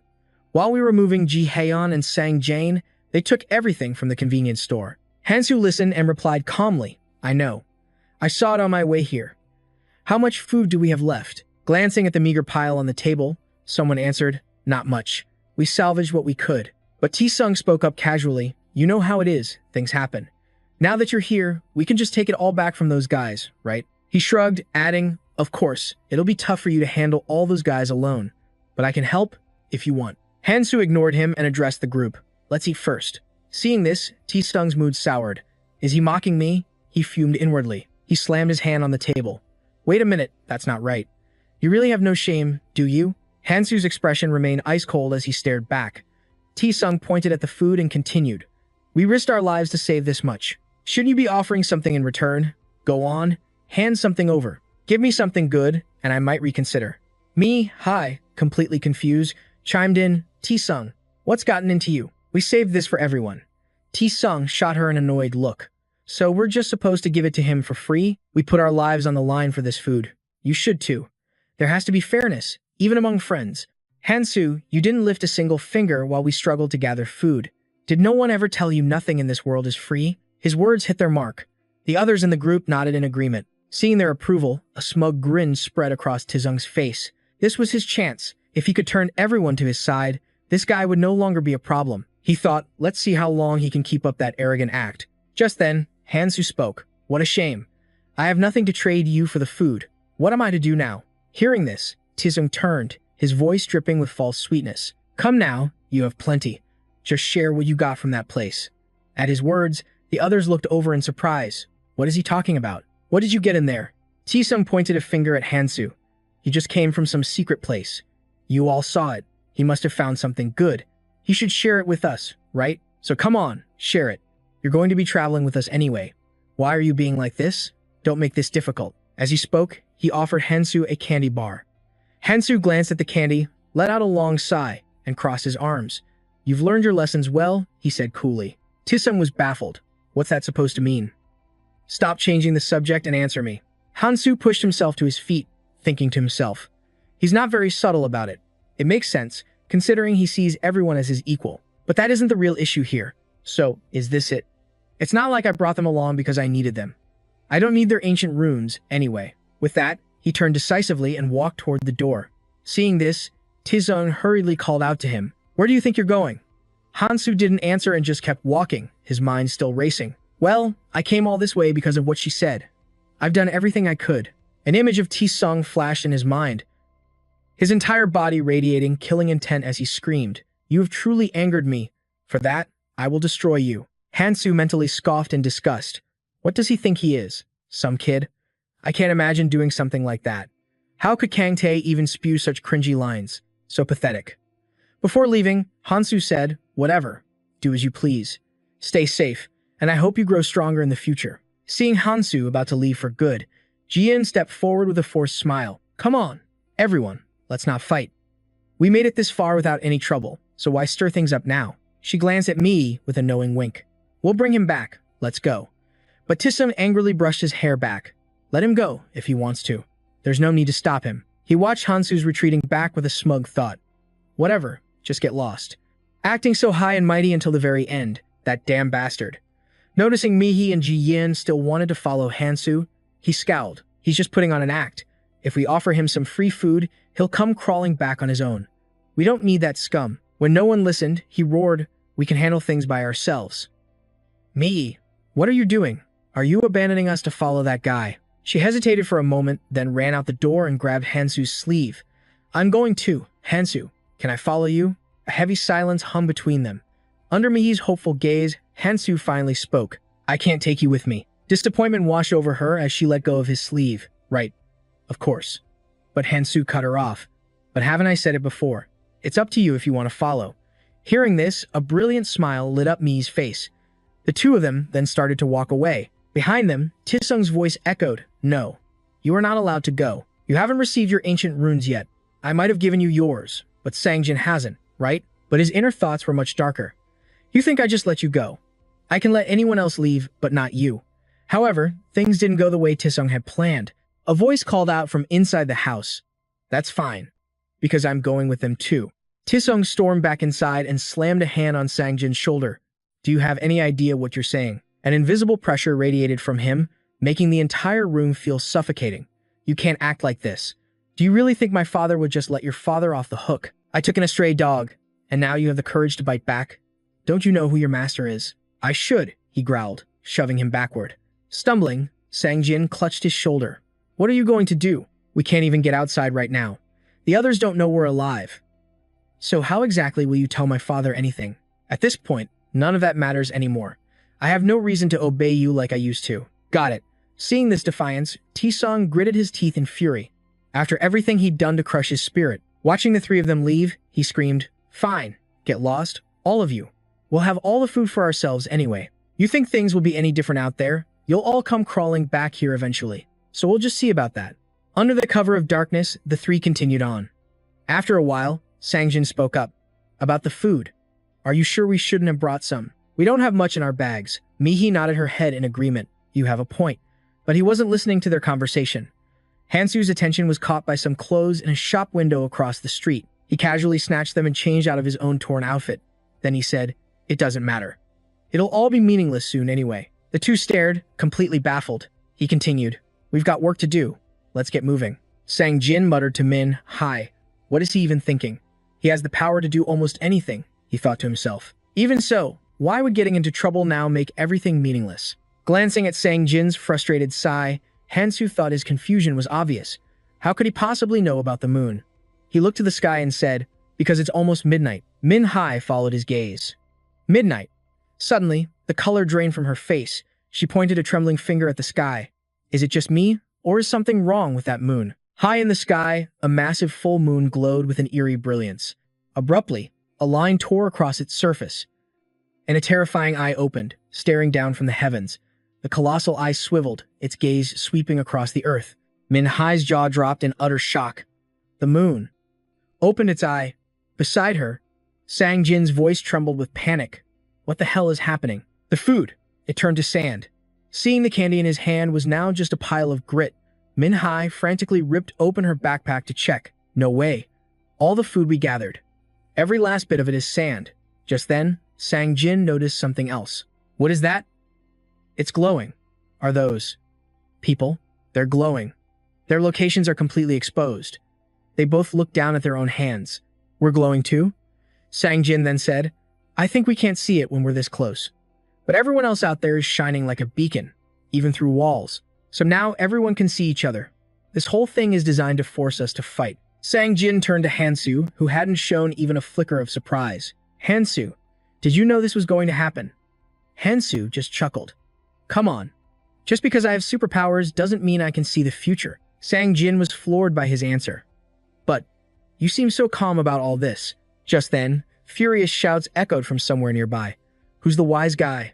Who took all the food? You ate it all, didn't you? I'm gonna kill you. Give us the food. We don't have any either. Hansu scowled in disgust. What a worthless world. This is why I told you not to bother hoarding.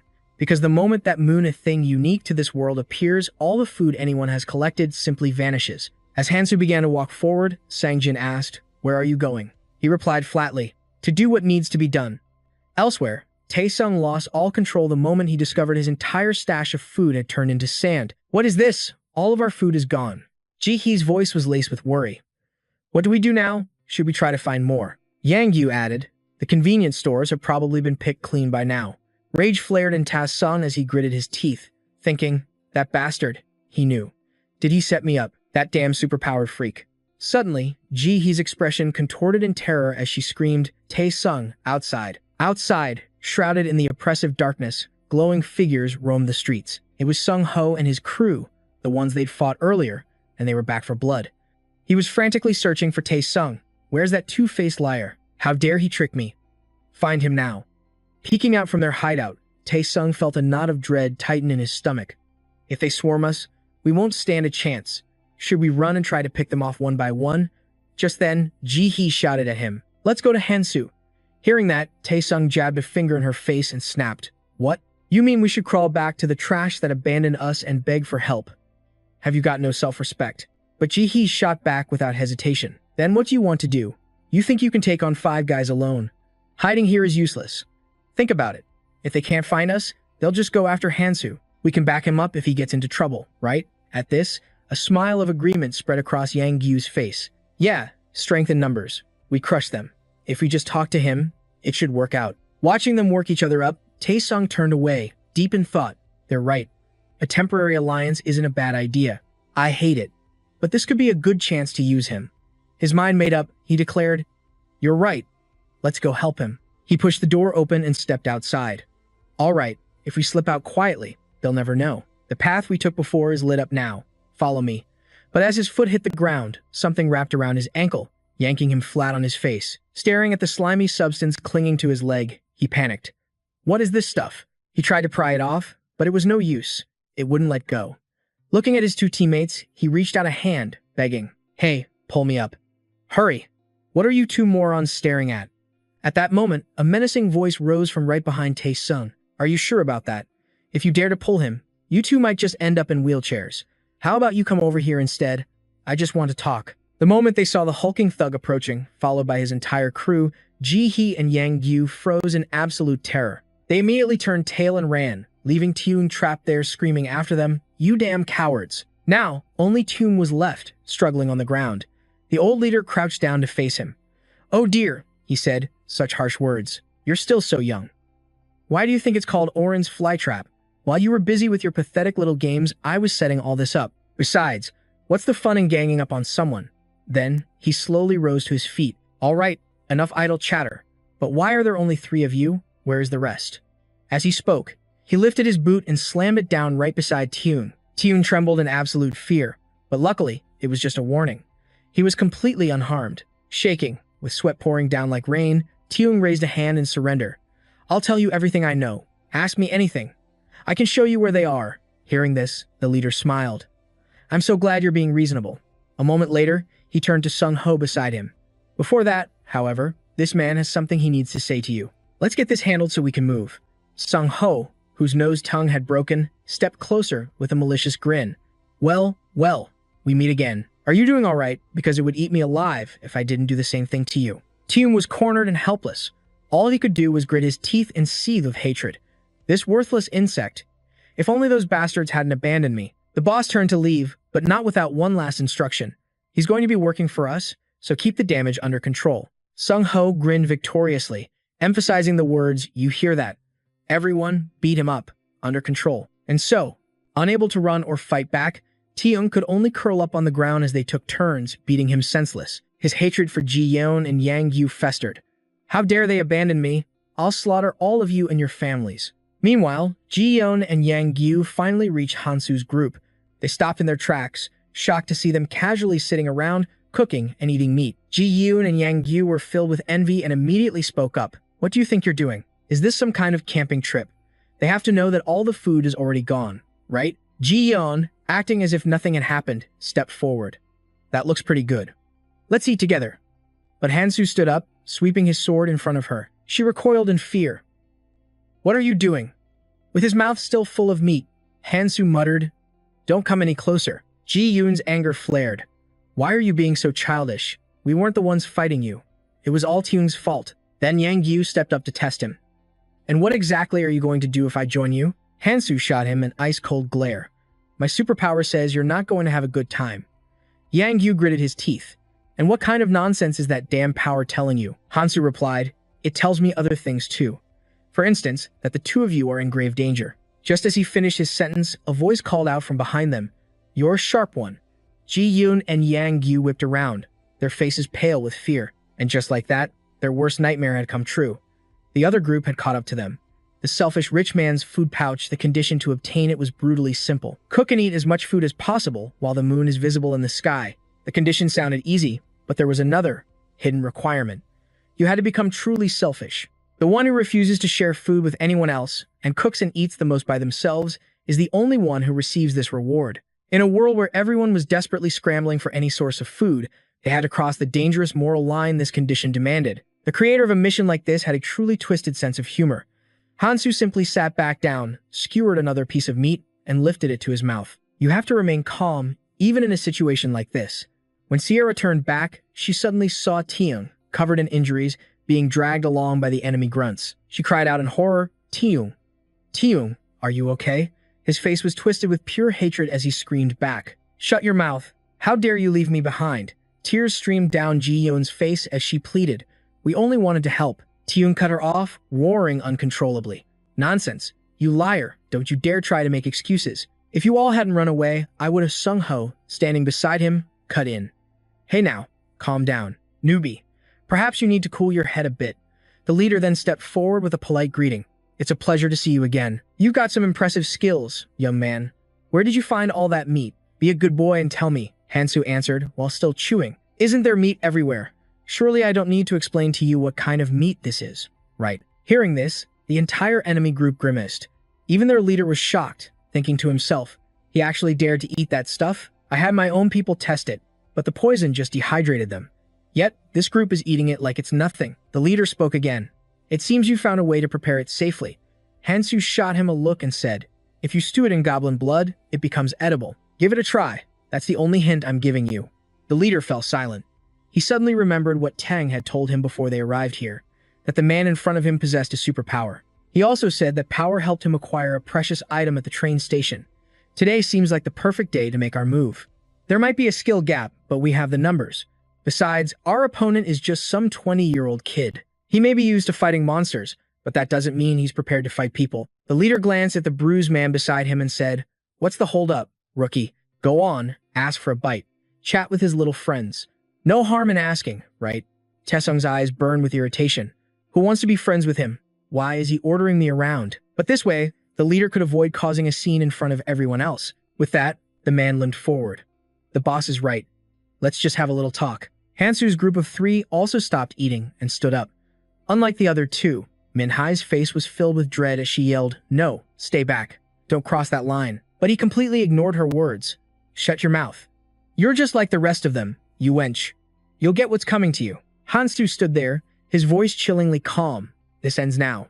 Don't blame me for what happens next." A flash of blue light sliced across Taesung's leg. He crashed to the ground, his body shaking uncontrollably.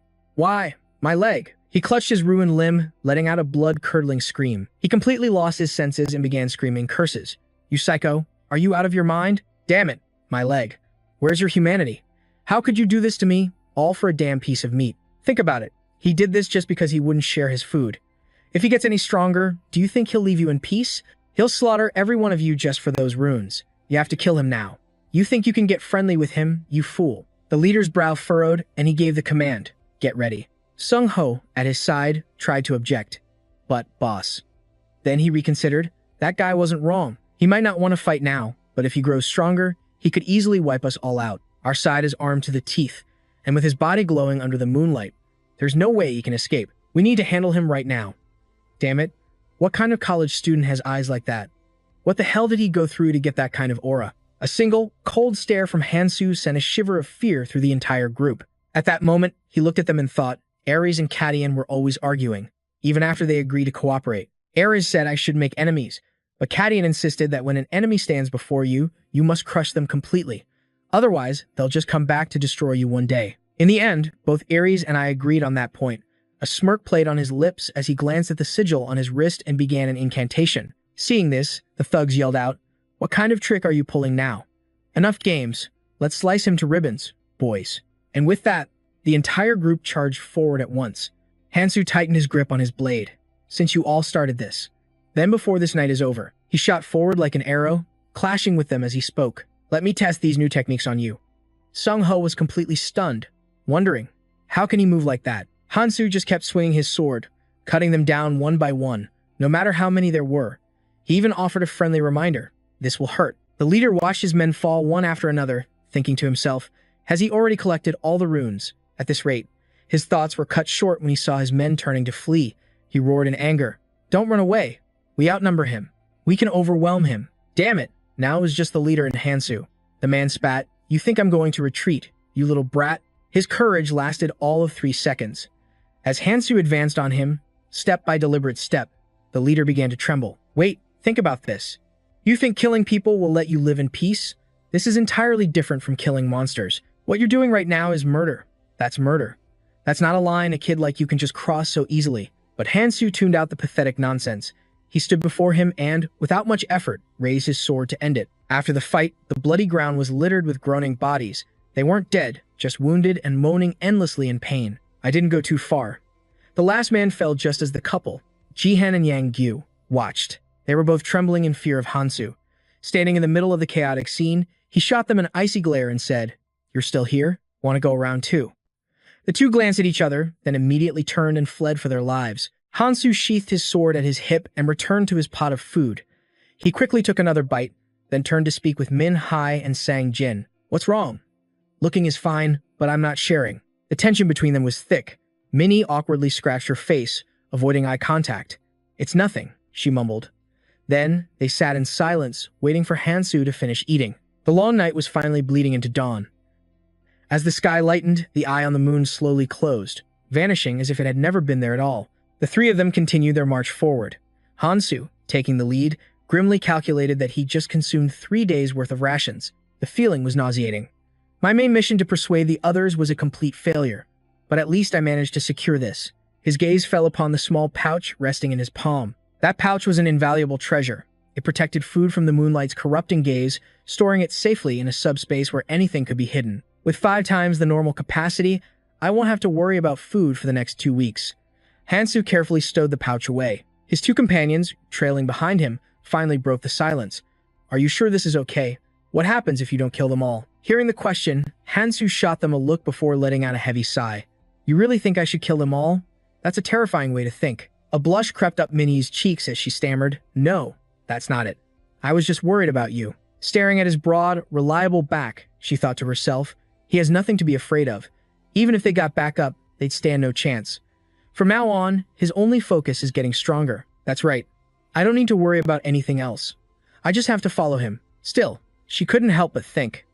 If he had killed them for their runes, he could have collected so many more items. A thought like that proved it. She was adapting to this new, cruel world perfectly, and that way of thinking was normal. Of course, Hansu had his own secret reasons for not killing them. He kept his true intentions locked away. I only resort to killing if the target becomes a direct threat to me. The entire reason I returned to the past was to save as many people as possible. To do that, I have to minimize conflict and build a fighting force. And, for that to work, there must be a code. The very first rule is that no one kills another human for their runes. I could kill them and take their power now, but then I'd lose their potential support down the line when I truly need it. It'll be hard to enforce a rule like that right away, but if I become overwhelmingly powerful, I can make it absolute. So I can't afford to be seen killing carelessly and earning a reputation I can't explain away. When I do have to act, I have to be clean. But with so many eyes watching me, it's only a matter of time before someone crosses that line, desperate for power. Sangjin, who had been silent this whole time, suddenly stopped and stammered. I'm stopping here. Minnie spun around, shocked. What are you talking about? He replied. I don't think I can keep going with you guys. Minnie looked back at him, pleading, but why now? Hansu cut her off. Fine. Do whatever you want. I respect your personal choice. And with that, Sangjin turned and ran. Hansu turned to Minnie. So, why aren't you doing what you want? He stepped closer, his gaze pinning her down. Aren't you afraid? Following me? Panic flashed in Minnie's eyes. She didn't know how to respond. Yes, I am. But an image flashed in her mind of him mercilessly cutting her down. She told herself, as long as I don't cross his line, I'll be safe. Finding her courage, she lifted her head and met his gaze. If I leave now, you'll never let me come back. So I'm going to stick to you for as long as I possibly can. Hearing that, he said nothing. But inside, he was impressed. Her instincts are sharp. I'll give her that. Hansu turned away, stuffing his hands in his pockets. A small smirk appeared on his face. If that's your decision, let's go. And so, the two continued on their journey. The scene shifts back to the bloody battlefield, where Taesung lay pinned beneath another man's body. Trembling with effort, he shoved the corpse off of him, cursing under his breath. Useless bastard. All bark and no bite. He completely wrecked you. He should have killed you all. You made a mistake, Hansu. My little wounds are already healing. Once I'm fully recovered, I'll slaughter all of that trash. And then I'm coming for you. He struggled to drag himself forward. How dare you abandon me? Especially you, Minhee. I'll never forgive you. Just you wait. As he was muttering, a shadow fell over him. He looked up, surprised, to see Sangjin standing there. The moment he saw him, he wondered, this bastard. He's been watching me this entire time. Why is he coming to me now? What does he want? No.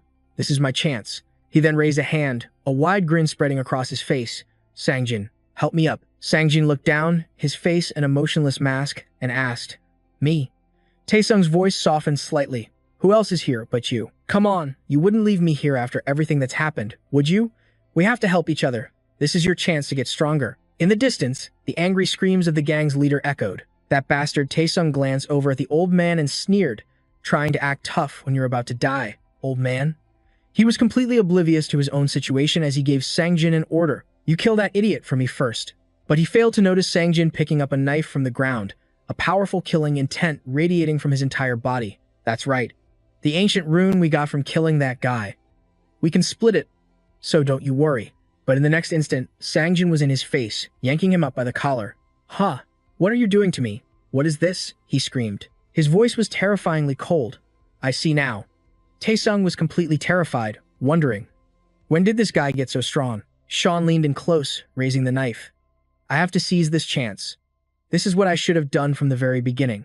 Right? Let me go. Tyson screamed, struggling against him. The small blade plunged deep into Tyson's chest as his voice came out in trembling, broken gasps. You bastard. How dare you? He tried to fight back, his hands weakly grabbing Sean's collar, but ever since Sean started following Hansu, that chance was long gone. Sean's voice was ice cold. You're the one who said it. You said I needed to know my place. Maybe it's your turn now. Alone, you are nothing. All this time, you had so much fun ordering me around, using my father against me. Sean released his grip, and Tyson collapsed to the ground with his final, fading curse. Damn you, you bastard. Sean looked at his own blood-stained hands and let out a chilling laugh. He tossed aside the knife that had just taken Tyson's life and fell to his knees. He then punched his own face, whispering to himself, Stop being so weak. This is nothing. Less than an ant's struggle. To him, this would be nothing. To him, this is what must be done. I have to be just like him. He picked up the knife, got to his feet, and walked toward the gang leader. The man frantically held up his hands. Wait, my friend, let's just talk about this. If you let me live, we can join forces. Together, we could become so much stronger. So please, just spare me. Please. But Sean paid no attention to his words. Now, I finally understand. I understand why you didn't follow me, Hansu. Just how pathetic did I look in your eyes? Flashes of his own cowardice appeared in his mind. I wouldn't have needed your protection if I just had the courage to fight beside you in that crisis. If I had been determined to get stronger instead of cowering before your power. Could I have stood by your side? Looking at the runes in his hand, he thought, if I were stronger, you wouldn't have left me behind. So in the end, nothing about the past can be changed. Before, I would have shrunk back and been wary of everyone. But now, I'll prove myself. I will become strong, just like you. If I use these fools to catch up to you, then even you will have to see me in a new light. The scene shifts to a desolate city, where carrion birds circled the sky. A few of them began to target Min-hee. Seeing their intent, she took a deep breath and let out a powerful roar, scattering them instantly. But she failed to notice one coming from behind. Min-hee spun around in shock, but thankfully, a lightning-fast sword strike sliced it clean in two. Hansu approached, sword in hand. Seeing him, she smiled and said, "Looks like I needed your help after all." Hansu scanned the dead creatures on the ground, searching for something. There's a difference between self-reliance and acting recklessly alone. If a skill has a clear weakness, it's only natural to seek help from a teammate. He then tossed her some of the runes he had collected. This is your share. Make sure you understand the strengths and weaknesses of your own abilities. Staring at the runes in her hand, Min-hee thought to herself, he's always so strict when it comes to splitting rewards. She then opened her system window to check her status. Has it been 2 days already? Today is the 3rd day since we arrived. Buying those acceleration skills for magic and stamina from Hansu was a good idea. Without them, it would have been impossible to keep up. But I'm still trying not to rely on him too much. Thinking this, she couldn't help but sigh. Elsewhere, Hansu was also checking his own status window. Hansu, Strength, 54.3. Agility, 55.8. Stamina, 42.1. Perception, 42.2. Physical resistance, 22. Magic resistance, 13. Looking over the numbers, he felt satisfied with his progress. Good. The best method is keeping all the stats balanced. I won't run into as much trouble if my stats are even. This way, everything grows in harmony. Suddenly, a voice boomed through the air, startling them both. Ahem, mic check. Can everyone hear me?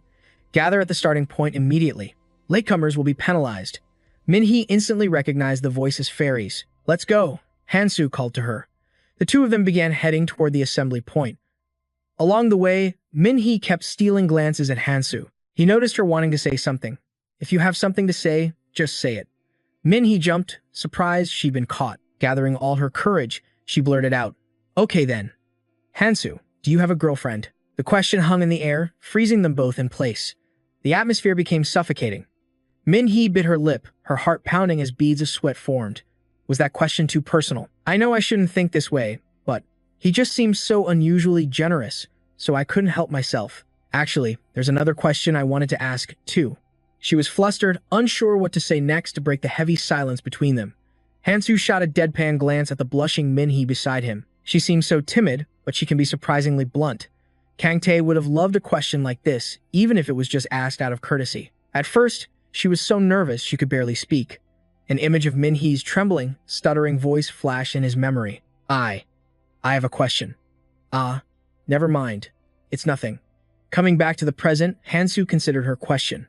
Model. A girlfriend. She's someone I haven't even met yet. I can't lose her again. But under Min-hee's expectant gaze, he simply said, I don't remember. The two of them walked in tense silence to the assembly point. When they arrived, a large crowd had already gathered, buzzing with conversation. I recognized so many familiar faces, but Min-hee couldn't shake the feeling that something was terribly wrong with the atmosphere. Just then, seeing that everyone had arrived, a figure named Fairy appeared and his voice boomed. Are all our dear travelers present and accounted for? How sad. You all gathered here so quickly. Well then, let's get straight to the point. I have 2 pieces of good news for you. First, if you can survive the next 72 hours, you can leave this place. Wonderful news, isn't it? Come on, give me a round of applause. But after he spoke, the crowd was dead silent. He seemed a bit embarrassed and then asked, no reaction? Not even a little? Only then did the crowd put on a show of forced joy, clapping for him. Fairy smirked, incredibly pleased with himself. Seeing you all so happy makes me happy, too. Now then, let's introduce the main event. Suddenly, the ground trembled violently, and a massive building erupted from the earth before their very eyes. This castle you see before you is the most important location for this event. Staring at the structure, people cried out in alarm. What in the world is that thing? This is a magic altar. Fairy continued. Inside the altar is a very cute little pet, waiting for all of you. You can see it, can't you? This little guy is called a flesh-eating beast. Just for you, we've starved it for an entire day, so it's dying to get out of there. And while this altar looks magnificent, it's not very sturdy.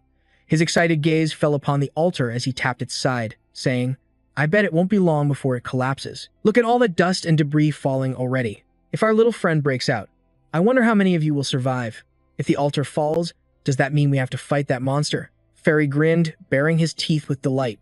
Now, I'll tell you the second piece of news. Luckily, there's a way to make it fall asleep. And if it's sleeping, it won't claw the altar walls or try to escape. Now will it? What could that method be? Anyone want to guess? It's very easy, and if you do well, I might even give you my blessing. Hearing this, the crowd's faces turned pale with terror. We don't need it, they yelled. He complained with an annoyed look. You all are such boring actors. The method is simple. 5 people a day. Just feed it 5 people each day. Since it's 72 hours, that means you'll have to feed it 3 times, right? Hansu thought to himself, there are still over 60 people left. At this rate, a quarter of us will become its sleeping pills. Fairy paused, letting the horror sink in, then snapped his fingers and pointed at the altar. Of course, the choice of whether you use this method is entirely up to you. But for those of you still feeling hesitant, let me show you something. A gruesome video appeared, showing the monster slaughtering people. This footage is from another training area. The people there decided to fight it together. But fighting that thing is an impossible dream. That's why I'm telling you, there's only one way. In the crowd, a man in a beanie raised his hand. How are we supposed to choose the people? A terrifying voice cut his question short. Why are you asking me that? Fairy answered impatiently. Whether you force someone or draw lots, figure it out yourselves. As long as the offering is alive, I don't care what you do. You should know, you have 1 hour to make your choice. Let me start the countdown for you. Do this, and you'll be safe for 24 hours. After that, you'll have another hour to choose the next sacrifices. I hope you all choose wisely. After starting the clock, he vanished. Panic instantly erupted among the crowd. We're all going to die. That sadistic demon. Minhai turned to Hansu. Hansu, what do you think we should do? He answered flatly. The outcome has already been decided. The young man in the beanie shouted, we need to be fair. How about we draw lots? We can pick 5 people for the first day, and then 5 more for the next. Sang Jin suddenly appeared, a chilling smile on his face as he challenged the idea. And why should we do that? Hearing his question, everyone fell silent, their eyes locked on Sang Jin. He asked again, his voice like ice, why should we be fair to each other? The man shot back, what did you just say? Sang Jin stared at him with soulless eyes. You heard me. Is there any reason to be fair? The man pointed a shaking finger at him. Then what do you want us to do? You can't expect us to just walk in there with that monster. Sang Jin turned away, not even bothering to look at him, and spoke coldly. Why not? There's a much simpler way. He took a few steps forward, his power flaring to life, and slammed his hand into a nearby light pole. The pole crashed to the ground with a deafening roar, causing everyone who witnessed it to turn pale with fear. Sang Jin continued, his voice void of all emotion. We start with the weakest, most useless ones, and just throw in 5 of them. Simple, right? He finished speaking, his gaze sweeping over their faces, thinking, this will prove my overwhelming strength. Now, everyone here has no choice but to listen to me. A smug grin spread across his lips. He liked this feeling. In the heavy silence, only the sound of shallow, nervous breaths could be heard. Sang Jin's voice boomed again. Now is not the time to be sentimental. We must sacrifice the weak so the strong may live. Fighting that monster together is impossible. Everyone knew this was a harsh reality, but there seemed to be no other way. You won't have to lift a finger against it. All we need is to cooperate for this one noble cause. And to achieve that, we can't afford dead weight like you. It's only logical we throw the weakest in first as bait. Isn't that right? Finishing his speech, he shot a look at Hansu. What do you think about my plan? Sang Jin stared hard at Hansu, his thoughts racing. I'm not the same weakling I was before. You can see that now, can't you, Hansu? I am so much stronger now. I will help you, because I have no intention of making you an enemy. My real journey starts now. I'll become just as powerful as you. But to do that, I need your cooperation this time. I'm sure you'll make the right call, because my plan is perfect. Hansu crossed his arms, his voice cutting through the tension. That's not a bad idea. But allow me to make a proposal. If everyone follows my lead, we can all survive, without sacrificing a single person. Hearing this, the room erupted in whispers. What? Is that even possible? Sang Jin's brow furrowed, as if he knew what Hansu was about to say. The man in the beanie spoke up. Don't tell me you're suggesting we fight that thing together. That's completely unrealistic. After seeing that video, you should know better. Even if we tried to overwhelm it with numbers, how could we possibly win against a monster that heals itself every time it eats someone? Hansu glanced at him. Who said you had to fight? The man's face turned pale as he stammered.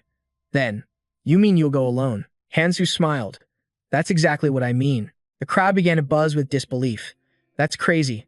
How can one person defeat that monster? Does anyone really think he can do it? At that moment, a bald old man stepped forward and yelled, "What are you talking about? This isn't like fighting a few goblins. If we don't kill it in 1 hour, we're all dead." Glancing at the remaining time, he added, "And we have less than an hour left to make a decision." Sang Jin was no longer the center of attention. He stood alone, thinking, I thought I was finally catching up to his power. But he's already strong enough to solo that monster. Hansu said, I will fight it, but not right now. Hearing this, Sang Jin's hope rekindled. That's right. Even a guy like you needs help, doesn't he? His mood lifted instantly. So you mean the strongest should fight together? Let's do it. But Hansu looked annoyed. He sighed. Why does everyone keep interrupting me? Are you even listening to what I'm saying? Sang Jin felt himself deflate once more. Then what the hell do you want? What's your proposal? Beside Hansu, Minhai thought to herself, Hansu will probably take me with him to fight. No, there's no way he'd do that. Hansu rested his chin in his hand and said, It's simple. If I max out my strength and stamina, I might be able to fight that monster head-on. So, let me offer you all another deal. If everyone gives me all their stat runes, I will take full responsibility for killing that thing. Several people shouted out at once. Who would sacrifice their own runes like that? 60 runes. That's way too many. Hansu glanced at a box in his pocket, calculating. 100 strength and stamina, 50 agility and perception. And if I use my recovery item skill plus a few other tricks. Based on my past combat experience, this is entirely possible. If I do this, I can obtain it. The second hidden piece, even Can K. The only one who ever found it was the Mad Monarch Clemmy, and even he, with his berserker trait, nearly died taking that monster down. Hansu clenched his fist with unshakable resolve. I must get that hidden piece. This time, I'm much stronger and faster than before. He took a few steps forward. I don't care who gives them to me, as long as I have enough to kill the monster. I will enter the temple and face it immediately. Any more hesitation will do us no good. The bald man was sweating profusely. He asked, The weak don't have that many runes to give. If we had that many, we'd be much stronger already. He then spun around frantically at the others nearby. Everyone, give me your runes. I will fight, or we'll draw lots to decide the sacrifice if no one can make up their mind. A voice rose from the back of the crowd. You selfish bastard. Hearing the insult, the old man whipped his head around. What? You little punk. A man with bulging muscles was striding right toward him. Yeah? I'm talking to you. If we start with the weakest, you'd obviously be the first one thrown in. So why should we give our ancient runes to a weakling like you? Is the gap between the top and the bottom that huge, or are you just unwilling to give up the few runes you have? A weakling, like you, would just run and hide anyway. You're completely useless to us here. Terrified, the man began to stammer. How dare you speak to me like that? He threatened, his hand moving to the sword at his hip. Don't do something stupid, old man. Unless you want your limbs chopped off before we throw you in there. His eyes locked onto the sword as he staggered back, but his mouth was still running. You think you can treat me this way just because you're strong? Have you no respect for your elders? Don't you know anything about democracy? I gave you a way out, and you were too foolish to take it. He shot back. Democracy. Fine. Let's put it to a vote. On whether we should give up our runes to save you, or simply sacrifice you instead. And of course, the vote will be anonymous. Just like in your precious democracy. How about it? Hearing that, the old man was struck completely silent. Then, a desperate idea hit him, and he turned to Hansu. Someone like you could easily take their runes, right? If you just kill a few of the stronger ones, you could take everything. Before he could finish, a fist came crashing down. What is this old fool talking about? Are you asking to die? The man in the beanie exploded with rage. He beat the old man relentlessly, who then looked to Hansu with pleading eyes. Save me. I'll give you all of my runes. I have a family at home that loves me. But the onlookers just started to chant, throw him in first. If the monster isn't satisfied, it's going to kill us all. Watching them tear each other apart, Hansu thought to himself, they never learn when to retreat and when to advance. As always, I knew it would come to this. This conflict needs to end now. He then spoke, his voice cutting through the chaos. Everyone, be silent. I'll give you a few options to pick a sacrifice if no one steps up. Option 1, Option 2, Option 3. And that makes 5 people. This is a direct order for the 5 weakest individuals here. The chosen ones cried out in terror. No way, you're saying we have to be sacrificed to that monster, you bastard. Are you really going to abandon us just because we're weak? With half the time already gone, Minhee was growing incredibly anxious. Sang-jin walked over to her and said, if you're this worried, you should have just gone with him. He probably would have let you. She looked at him. Sang-jin, you still don't understand what kind of person Hansu is, do you? I want to go with him too, but I can't just follow in his shadow forever, can I? Sang-jin felt a sting of disappointment. Am I always going to be the one left behind? He then asked, so what will you do now? Just keep waiting for him. Minhee answered with absolute resolve. No, if I did that, Hansu would be disappointed in me, and I'd be no different from those people. Looking at the 5 weakest people trembling before him, Hansu asked, while everyone else was fighting to survive, what were all of you doing? I don't care if you were resting to regain your strength. You made your choice, and now you have to face the consequences. They aren't abandoning you because you're weak. It's your own weakness that's keeping you from catching up to them. Did you really expect to get a free pass in a world like this? If you want a chance to survive, each of you will bring me 2 ancient runes every day. All 15 of you. That's the only help I can offer. Your job is to go hunt and pay back what you've borrowed from me within the next 72 hours. If anyone tries to run without paying their debt, just let me know. I'll cover the difference myself, but if you have the guts for it, go ahead and try me. Back with her group, Minhee told Sang-jin, Hansu always keeps his word, so I'm certain he'll handle this on his own, which means I have to get moving quickly so I can catch up to him. Seeing her determination, Sang-jin said, you could just travel with us. You know, the others would be really happy to have you along. His encouraging words brought a small smile to her face. Thank you. But not yet. I'll give you my answer later. Watching Minhee walk away, he thought, I don't even have to see her fight to know. She's become so much stronger since the last time we met. His own resolve hardened. I have to show them this isn't enough. I need to do something to prove my own value. At that moment, a voice cut through the air. Hey you, there's something we need to discuss with you. Sang-jin looked up toward them and asked, what is it? In his mind, he was already sizing up the group. Another man appeared from behind a brawny guy, clapping him on the shoulder. Why so tense? My friend here is just a little shy. I hope you'll understand. I'm Perrin. And it's nothing too serious. You're the leader of those people over there, aren't you? As one leader to another, I thought we should have a little chat. Startled, he asked back, me, a leader? He then quickly explained, we're just friends, but it's true that they tend to listen to me. The man named Perrin just grinned. Come on, now. That's what being a leader is. You're amazing, and your team members are all incredibly powerful. As the two shook hands, Sang-jin just scratched his head in embarrassment. You're making me blush. Getting straight to the point, Park Soo-won said. From what I saw earlier, you seem to know that person named Hansu. I'd like to ask you a few things about him, if that's all right. Sang-jin enthusiastically replied, of course. Meanwhile, Hansu sat alone before the altar gate, inspecting his gear. Goblin poison won't work on this thing, so I'll need a paralyzing agent. This should be enough. Next, the bead of the flying cat. It restores a small amount of stamina. Not a bad find from my last hunt. I should use it now. He then stood up and walked step by step into the beast's prison. My overall stats are completely unbalanced, but I have no other choice. Because to fight this thing, what I have now is nowhere near enough. The monster, still chained down, smelled its prey and began to drool, letting out a ferocious roar of welcome. Hansu pulled a case from his pocket. I'm going to be needing a lot of these. From the pack, he took out a single cigarette and lit it. He thought to himself, it's been a long time since I felt like this, but I guess that makes sense. I've finally crafted a suitable ancient rune. When a rune's stats surpass 100, the colors stack, creating something entirely new. It starts as colorless, then shifts to red. From red to orange, and then from orange to yellow. Looking at the power analysis board, you can see the stats begin to change starting from the colorless rune. And although a normal rune at 99.9% isn't much different from a colorless rune at 0.01%, the higher the level, the more massive the gap becomes. And this monster shouldn't even appear in the first tutorial stage. So, a colorless rune should be enough to deal with it. If only I had a dwarf's essence, this would be so much easier. That lunatic, the Mad Monarch, he was completely insane. But as the only one to complete the hidden piece, I know one thing for sure. After arriving in this god-forsaken world, this was the very first lesson I learned. The more impossible a mission seems, the greater the reward. Let's go. He leaped from above, rocketing down toward the beast. The monster's sharp eyes glared at its approaching prey with anticipation. Back at the portal, the others were finally stepping through together. "All right, everyone, keep quiet as you enter." Park Soo-yeon stepped through the gate, smiling as he spoke. "What do you think you're doing? Get in here." As Sang-jin entered, he continued, "So, are you glad you didn't bring your friend along?" Sang-jin nodded. "Yeah. Now, let's hurry up and help Hansu." Racial skill. The carnivorous beast is one of the few monster clans born with these abilities. They utilize two of their own unique racial skills. Hansu barely dodged a devastating blow from the monster. He thought to himself, there it is.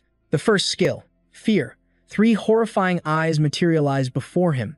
As if to hypnotize their target, they stared directly into his soul. After locking on, the beast swiped its massive claws toward him, trying to snatch its prey. In the split second before impact, he dodged backward, narrowly avoiding the blow. In that moment, he thought, it paralyzes its prey with fear, and then activates Predator. It's a skill that fully restores its health by devouring its target. The attack patterns are the same. Thankfully, it hasn't grown larger, because if it uses blood-sucking swamp after a full heal, it would drain every drop of blood from a living creature. The monster shot a glare at Hansu and unleashed another attack, shattering the ground once more. Hansu leaped away to safety. Even I can't fight this thing head-on, he thought. My piercing needle will only create a tiny hole in its body, but I know the most effective way to beat it is to restrict its movement. He landed firmly on the ground, looking up at the ferocious beast. The monster raised its claws again, continuing its assault. Hansu knew that trying to pierce its hide would be useless. But if I aim for a central nerve and inject the poison right there, the effect will be magnified. With that thought, he sprang into action, leaping up with his sword held tight, zeroing in on a point on its leg. The nerve that controls pain and restricts movement is located right between the 2 joints. I just need to wait a little longer. There it is. Now's my chance. Having found his mark, he thrust forward without hesitation. The monster shrieked in agony. This should be enough, he thought. Now, we just wait until it can no longer move a single muscle. Only 12 minutes remained on the countdown clock, and the battle was still a desperate, bloody affair. Hansu struggled to fend off the monster's relentless assault. He was thrown back, skidding across the ground. The 3-eyed beast glared at him, its irises glowing crimson. Its eyes began to waver just like before. It was about to unleash its unique skill again. Fear. Yet Hansu stood calmly, a cigarette hanging from his lips, coldly assessing the situation. The effect varied from person to person. Of course, a person's mental fortitude and magic resistance could lessen the skill's impact. But compared to the beasts from my past life, this thing was a complete joke. Flicking away his finished cigarette, he knew without a doubt his experience was more than enough to win. To survive against countless ferocious monsters, I relied on combat experience, honing my senses to their absolute peak. That's why I laughed when that guy claimed fighting was just about predicting an enemy's next move. But now, I finally understand what he meant. He lit another cigarette, deftly dodging the creature's strike. Where it's about to move is where it's about to attack. I could anticipate its path, but it wasn't that simple. Hansu let out a cloud of smoke. If I hadn't invested in my strength and stamina, I'd never be able to dodge and counter like this. Still, fighting inside this altar was proving difficult. Considering his dwindling time and cigarettes, he knew he had to end this quickly. Just then, Park Soo-yeon's group finally arrived. They watched the battle from a safe distance. Park Soo-yeon breathed. Seeing it up close, his power is on a completely different level. The muscular man scowled in envy. To think he's fighting that thing alone. What a freak. He even has time for a smoke break. Park Soo-yeon chuckled. He must have been certain of his victory from the very beginning. But it looks like he's being pushed now. Time is running out. Honestly, he didn't even need to take our ancient runes, right? He probably just wanted to screw us over. Not quite. Without the stats from those runes, he might not have won. The gruff man grunted. Let's go. Move down quietly. Suddenly, Sang-jin yelled from the tower, Hansu, we're here to help. The shout startled Hansu so much, he dropped his cigarette. He glanced up, a look of pure shock on his face. Sang-jin continued, just hold on, we're coming down. Seeing this, Park Soo-yeon's face went pale. He hissed, what in the hell are you doing? I told you to be quiet. What if that thing spots us? Sang-jin just grinned in reply. Of course Hansu should know we're here. Park Soo-yeon fought back his rage. But when you scream like that, the monster knows where we are too. Sang-jin scratched his head, looking flustered. Oh, you're right. I didn't think about that. Park Soo-yeon turned away, sweat pouring down his face. He muttered, you didn't think? Of course you didn't. That absolute moron never thinks ahead. Sang-jin glanced over. Man, I feel kinda bad. Hemph, there's nothing more to say. Meanwhile, Perrin was whispering to the brawny man beside him. That fool delayed us, but don't worry. Once they've dealt with that flesh-eating beast and let their guard down, we'll eliminate them both. Neither of them will have time to notice us coming. He thought, a smug grin spreading across his face. And after watching that guy fight, he was certain of one thing. He's incredibly dangerous. He isn't human, not like us. He's a well-fed tiger, still just as deadly. A monster hiding its claws, waiting for the perfect moment to strike. He isn't just strong. I can never forget what I saw that day. During the chaos of the first night, he wiped out that entire group without a shred of hesitation. In fact, it looked like he was enjoying it. I can't let a threat like that roam free. Once he's out of the picture, the rest of these losers and that girl, Min-hee, will all be mine. Min-hee will prove to be very useful. Park Soo-yeon was incredibly pleased with his scheme. Go down and check the situation. At this point, there's nothing left to worry about. The flesh-eating beast's movements were already slowing down, but Sang-jin seemed to notice something was off. He watched them descend the stairs, a dangerous smile playing on his lips. The brawny man shot Sang-jin an irritated look. That idiot's suddenly gone quiet. Just as suspicion dawned, a violent tremor shook the entire structure. A massive explosion ripped through the air. A frantic voice screamed, "Look out! It's coming down." The group scrambled in a panic, but a huge chunk of debris fell from above, completely destroying the staircase. Curses filled the air. Damn it! What the hell was that? Why did the stairs just collapse? They plummeted to the ground below, but miraculously, no one was seriously hurt. The brawny man coughed, covered in dust. He stood and surveyed the damage, thinking, we're trapped, but at least the monster is exhausted. Just then, the monster's tail lashed out, directing an intense pressure toward the newcomers. Then, it unleashed its unique fear skill once more. They cursed internally, damn, the pressure down here is nothing like it was from above. Now, trapped face to face with the beast, a wave of pure dread washed over them. Park Soo-yeon desperately calculated their chances. It's fine. We can't hurt it, let alone beat it. But we have Hansu. It's going to be okay. But where had he gone? Suddenly, the muscular man spotted Hansu on the stairs and screamed, "Where are you going?" Park Soo-yeon chimed in, "You should be down here helping us. If we work together, we can take this thing down quickly." A horrifying thought suddenly flashed through his mind. Don't tell me he plans to bail when we're this close to the end. Tossing his cigarette, Hansu looked down at them. That was the plan. But you all ruined it. Because of you, that monster has already recovered all its strength. Hansu thought about how he barely managed to dodge its attacks thanks to the cigarette's effect. He turned and walked up the stairs, done talking to them. There was no way they were strong enough to fight that thing. He glanced at the vial in his hand. Once it killed them all, how much paralyzing poison would he have left? Facing that flesh-eater again will be tough. I'll have to level up more and try again.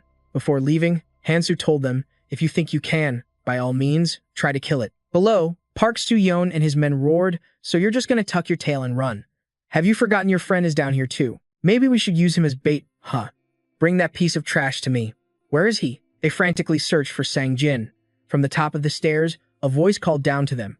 Looking for someone? Did you all assume I fell down there during the explosion? Realizing they'd been tricked, they seethed with rage. No wonder it had been so quiet. He destroyed the stairs because he was wary of us? The muscular man gritted his teeth and bellowed. I'm going to kill you. Sang-jin's voice dripped with provocation. If you've got the guts, then come and get me. But you don't really have time for that, do you? That monster is drooling, just waiting for you all to be frozen by fear. Only now did they realize the creature was staring at them with ravenous hunger. The monster was enjoying this. Park Soo-yeon screamed, if it recovers its strength, we're all dead. If you abandon us, things will only get worse for him. He shouted in desperation while his mind raced for a plan. We have to cooperate with this guy. It's the only way we'll survive. Hansu saw right through his intentions. You don't need to worry about the monster breaking the stairs, he said. Weren't you all willing to come in here and sacrifice yourselves? Hearing this, they froze in place, unable to believe what they were hearing. They began to tremble, recalling the words Fairy had spoken earlier. The method is simple. Just feed it 5 people each day. 5 people. Every single day. The monster lowered itself, its tongue lashing out to snatch them one by one. They screamed in pure terror, completely unable to resist. Hansu paid them no mind. I'm truly grateful for your spirit of sacrifice, he said. Turning from the altar, he came face to face with Sang-jin.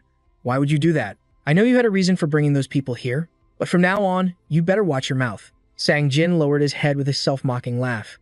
I finally get it now. How I can be useful. He then looked Hansu straight in the eye. Now, use me as your tool, Hansu. Sang-jin's eyes suddenly lit up, fixated on him.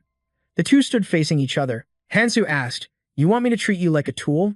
Sang-jin immediately replied, why wouldn't I? Hansu placed a cigarette in his mouth. Sang-jin answered, sweat beading on his face. Because I know your goal is different from everyone else's. Because you're always able to see the bigger picture, and you never stop moving forward, he thought. I was certain after I saw him fight Jae-sung and those thugs. He had attacked them with overwhelming power, but he didn't kill a single one, even though sparing them could have caused him trouble later. Even after the altar appeared, no matter what anyone said, he could have easily eliminated them with force, but he didn't, which made him curious. I don't understand why you don't kill people, he said with a forced smile. Anyone can see that's not your true nature. Hansu just stood there in silence. Sangjin pressed on, so please, use me. He desperately tried to convince Hansu, I'll do the dirty work for you. In exchange, take me with you. Or just let me follow you. Hansu turned his head to the side, a smirk playing on his lips. He finally spoke.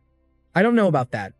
Not after the way you just handled things. Sangjin clenched his fists tightly.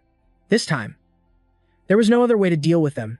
You got dragged into it because of me. But I swear, I won't let anything happen to you next time. Then his voice rose to a roar. Next time will be different. I guarantee it. Just think about it again.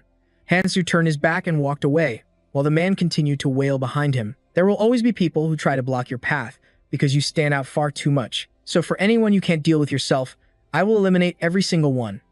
That way you can focus on your goal. In return, I'll follow you and become stronger. He thought to himself, the faster Hansu gets stronger, the faster I can grow too. If I follow you. If you just tell me what you're aiming for. If you'll just let me come with you. He was still chasing after Hansu when he suddenly stopped and turned around. Hansu spoke. Even if I agree with you, what will you do if a situation arises where you can't join me? For example, what if you're forced to stay behind? As he stepped closer, the man's mind raced. This is a hint, which means something is going to happen in the second tutorial round. Then I'll just get stronger and come find you. After that, you can keep treating me as a temporary ally. A faint smile touched Hansu's lips. Go on down. Then he turned away again. The man thought, damn it, is he still refusing me? He lost his patience and yelled, Hansu, please give me one chance. I will make up for all the mistakes I've made until now. Hansu dropped his cigarette and crushed it under his boot. The man continued to beg, please, just use me. Don't get the wrong idea. Hansu's resolve seemed to soften, and he replied coldly, meet me here tomorrow at 1 o'clock. Then he pulled out another pack of cigarettes and added, because at that time, the monster down there will be gone. His words left the man both curious and stunned. Also, take all the runes from down there. You killed those 10 men, after all, so take their runes. With that said, Hansu turned to leave. I'm heading out. See you around. Right. See you later. Hopefully, we'll both be in a better mood. And with that, he was left standing there all alone. A sense of unease still lingered. I'm still not sure about him. As Hansu departed, he thought, but I'm definitely going to need him later. The voice of Valentine echoed in his mind. No matter what, you are returning to the past to save all of humanity. But the irony is, there will always be people who want to stand in your way. For times like those, you need to prepare a punisher. Someone who will act in your place. She believed that a punisher was an essential piece. One that not only Alice, but all the monarchs possessed. They are the ones who handle the dirty work for their monarch, helping them get closer to their ultimate goal. He thought back on her words and muttered to himself, in my past life, I was a punisher too. At first, I was planning on choosing Envy Aaron, but I'll give this guy a chance. I don't know how much I can trust Sangjin once the second tutorial begins. Everyone here will be forcibly teleported to different locations, and when that happens, he might just change his mind. But for 8 runes and a few cigarettes, if I can gain a useful punisher, this investment is more than worth it. Then, he smiled as if he had grasped a profound truth. He glanced down at the man's retreating figure, then quickly looked away. But if he fails, there's nothing I can do about it. For now, what I need to focus on is obtaining the hidden piece. I'll prepare myself perfectly once more and take it down to see what prize awaits me. He thought with grim determination. The condition for the second hidden piece is incredibly simple. Defeat the flesh-eating beast before it shatters the altar and escapes. He mused to himself after clashing with the monster. It's just that no one ever thought it was a condition that could actually be met. And then, a system notification appeared. Brilliant letters of light declared, hidden quest complete. He reached out for the glowing object. He stared, unable to believe his own eyes. What is this? He held the ring up before him. This is the ring of the vampire king, Narek. A grin spread across Hansu's face. That little brat. The monarch of fury. I always wondered where she managed to obtain this. So this is why no one else could ever find it. The ring of Numaha pulsed brightly. Hansu was completely captivated. There are countless ways to classify the grade of an artifact. However, the most important factor is always its color. A normal artifact's color can't compare to a high-grade one. But exceptions always exist, like the evolving runes created by travelers. These growth-type artifacts absorb runes and change their very color. He could already picture it. And among them, the greatest items are... Instantly, a powerful light flooded the distant platform, revealing a numbered series containing only the number 9. The Ring of Numaha, Clementine's signature artifact, is one of the numbered series. They were items of immense, special power in the past. Clementine was the one and only master of Numaha. That is why it was her symbol, unleashing the 8 great powers held within this ring. Any opponent would be torn to shreds. He thought, I can't believe I actually have this in my hands. He stared at the radiant ring. A triumphant smirk unconsciously spread across his face. Incredible. Then, he quickly slid it onto his finger. Considering the hell he went through for this, he knew it wasn't just some piece of junk. A wide grin spread across his face. But this was a numbered artifact. Just then, a system window materialized, displaying the ring's details. The Ring of Numaha. Grade, colorless. Currently, you can only unlock one ability. Hansu's curiosity piqued. The Ring of Numaha. Isn't it rumored to have 8 powers? Since it's still colorless, only one power is accessible. The system window updated. Power of Annihilation. It nullifies a target's trait or ability, including passives and skills, allowing you to directly impact the target. Once the duration ends, the effect is automatically removed. He thought to himself, just being able to shut down an enemy's skill is a massive advantage. But to use it effectively, at least one stat must be compatible with a colorless rune. So I'll need tons of magic runes to unlock all 8 powers and balance out my stats. I'll worry about that later. For now, I'll focus on mastering this one. With that, he moved onward. He casually slipped his hands into his pockets and walked away. From a distance, a voice called out to him. Hansu. Mihai ran over, her face lit up with a smile. I heard from Sang Jin. You're the one who killed that monster? But before he could answer, a deafening roar shook the very ground beneath them. Panic instantly washed over the crowd. Huh. Mihai stood frozen, completely stunned. It was the altar. A countdown timer appeared high above it, capturing everyone's attention. Then, just as suddenly, it vanished. It's gone now, he said calmly. Didn't I tell you before? I said I would take care of it, right? He leaned in close, invading her personal space. A deep blush crept across her cheeks. Flustered, she quickly turned away. Yeah. Watching from a distance, Sang Jin smiled to himself, so he actually pulled it off. My faith in him wasn't misplaced. Hansu turned to Mihai. The next training session won't start for a while. Then he turned to leave, his tone cold. Time to go hunting. But his words made her freeze in place. Hansu. I want to go my own way. Her words made him stop, turning back in surprise. Her head was bowed low. I'm not worthy of standing beside you. When I'm with you, I just end up depending on you. Thankfully, Sang Jin has already agreed to team up with me. Besides, I know a lot of other people here. Sang Jin chimed in to support her. She's very popular. Everyone really likes her. She felt a pang of embarrassment, but leaving him is for the best. Hansu, however, saw it differently. We would have separated once the training began anyway, so she's already thinking about standing on her own 2 feet. That's a good decision. His unexpectedly cold response took her by surprise. Wait, she called out. A determined smile graced her lips. The next time we meet, I won't be so weak. I'll see you then. A faint smirk played on his lips as well, and with that, he was gone. Of course, he called back over his shoulder. And Sang Jin, you said you wanted me to make use of you, didn't you? If you're serious about that offer, let me know. The choice is yours. Finally, Hansu had acknowledged him. Sang Jin's face lit up with pure joy. All his efforts hadn't been in vain. 1 week later, a booming voice echoed through the area. Have you all been waiting long? The second training begins now. The creature's eyes darted around maniacally. More survivors than I expected this time. But who really cares? This was all within my calculations anyway. All right then, time for a change of scenery. The being shot high into the sky, forcing everyone below to look up.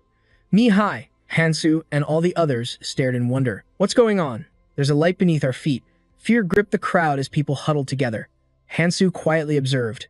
It's finally starting. An intense pillar of light erupted, engulfing the entire space. As Hansu gently touched the ground, everyone felt a dizzying sense of vertigo. Where are we?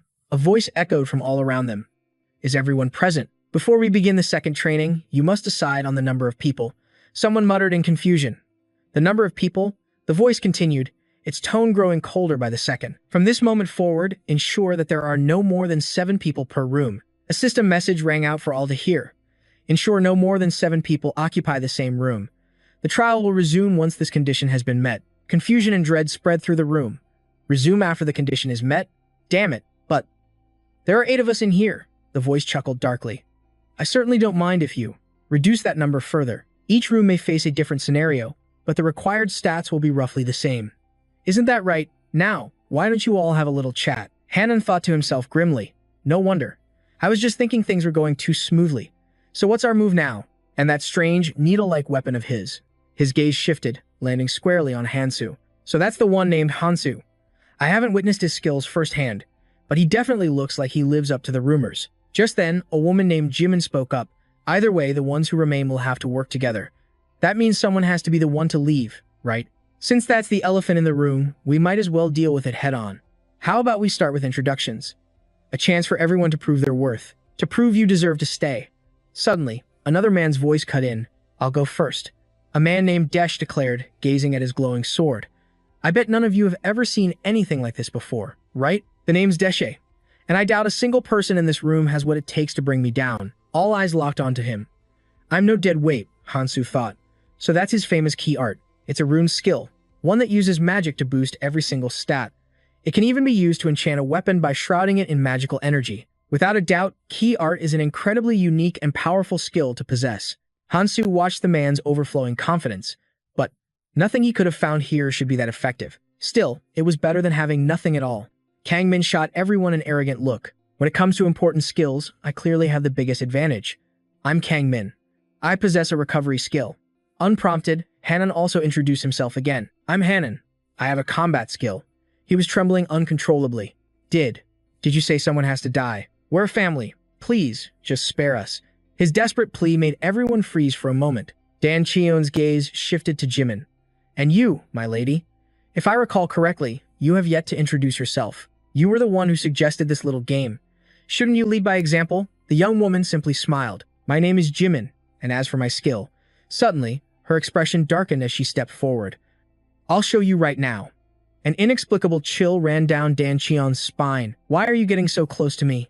You'll regret it if you rush at me so recklessly. She drew nearer, a horrifying smile spreading across her face. A razor-sharp blade lunged forward, followed by a crimson spray. She had stabbed Dan Cheon from behind, giving him no time to even gasp in pain. Everyone watched, utterly stunned by the scene, while the family of 3 trembled in pure terror. As Dan Cheon collapsed, she let out a single phrase. How lucky. She held up a pink gem, a triumphant smile on her face. I can't believe a skill rune actually dropped just like that. Oh my, I'll be taking this skill. She pointed at the gems that fell from Dan Cheon's body. As for the rest, you all can share amongst yourselves. Just like that, Han Cheon thought, his blood running cold. She took a life without a second's hesitation. That woman is completely insane. I need to be careful around her. Standing nearby, Hansu silently observed him. Hansu mused to himself. A powerful rune is wasted on an incompetent fool. This just made everything much easier. He glanced at the family of 3, shaking in the corner. People who were dead in my past are alive now. It seems the flow of time has already started to change. Things are progressing in a very interesting way. The guide, Fairy, appeared with a laugh. You've reached a party of 7 before any other group. Let's see. Excellent. Now, shall we begin the explanation? First, let me show you. In an instant, the world around them shifted. The path before you, Fairy announced, is the road to ascension. Your mission here is simple. For the next 3 months, you will do nothing but climb upward. Your destination is the dormant volcano at the center of the 2nd level. That will be your first objective once you clear this tutorial. And from there, a world of adventure will open up to you. I wish you all the best. With that, Fairy vanished, leaving the bewildered group standing alone. A scorching sun beat down on their every step as they trekked across a bridge. Seeing Hansu's incredible speed, Han Cheon called out after him. We're going to be together for a long time, so we should probably get to know each other. But before he could finish his sentence, Hansu had already disappeared from sight, enraging him. What's wrong with that guy? Why is he in such a hurry? Suddenly, the father of the family screamed. Wait, the bridge. It's collapsing. Behind them, the wooden planks began to fall away one by one. Run, he shrieked. They ran faster than they ever had in their lives, barely making a safe landing on the other side. Hansu turned his head, looking back at the others as they panted, out of breath. Fairy reappeared and said, Oh, that's right. Did I mention that the lower parts of the island will start to collapse over time? The bridges fall even faster, you know, so be careful. The group erupted in fury. You should have told us that from the very beginning. Hansu didn't seem to care in the slightest. He was about to walk off when Hanan called out to him again. Hey, where are you going? He demanded, glaring. That damned antisocial bastard. Jimin turned to Hanan and said, "For now, let's just follow him and see what happens." He was immediately curious. What? Why? Who knows? She shrugged. But he seems so confident. Maybe he actually knows where to go. And so, the party continued their journey, venturing deeper into the wilderness. Hanan grew restless. "We've been walking for hours now, and there hasn't been a single bridge. Does this guy really know where he's going? I don't know either. Now stop talking to me. These insects are so annoying," Han Chion thought to himself. "We've seen the same scenery for a while now, and there's nothing here. How much farther do we have to go?" He curiously watched Hansu, who was chewing on something with puffed-out cheeks. "What in the world have you been munching on this whole time?" Hansu held out a piece of tree bark. "If you eat this, it provides a slight anti-poison effect." Han Chion was baffled. "Why are you eating an antidote?" Just then, a massive serpent materialized in the canopy, ready to strike. Seeing it, Hansu yanked him back by the collar.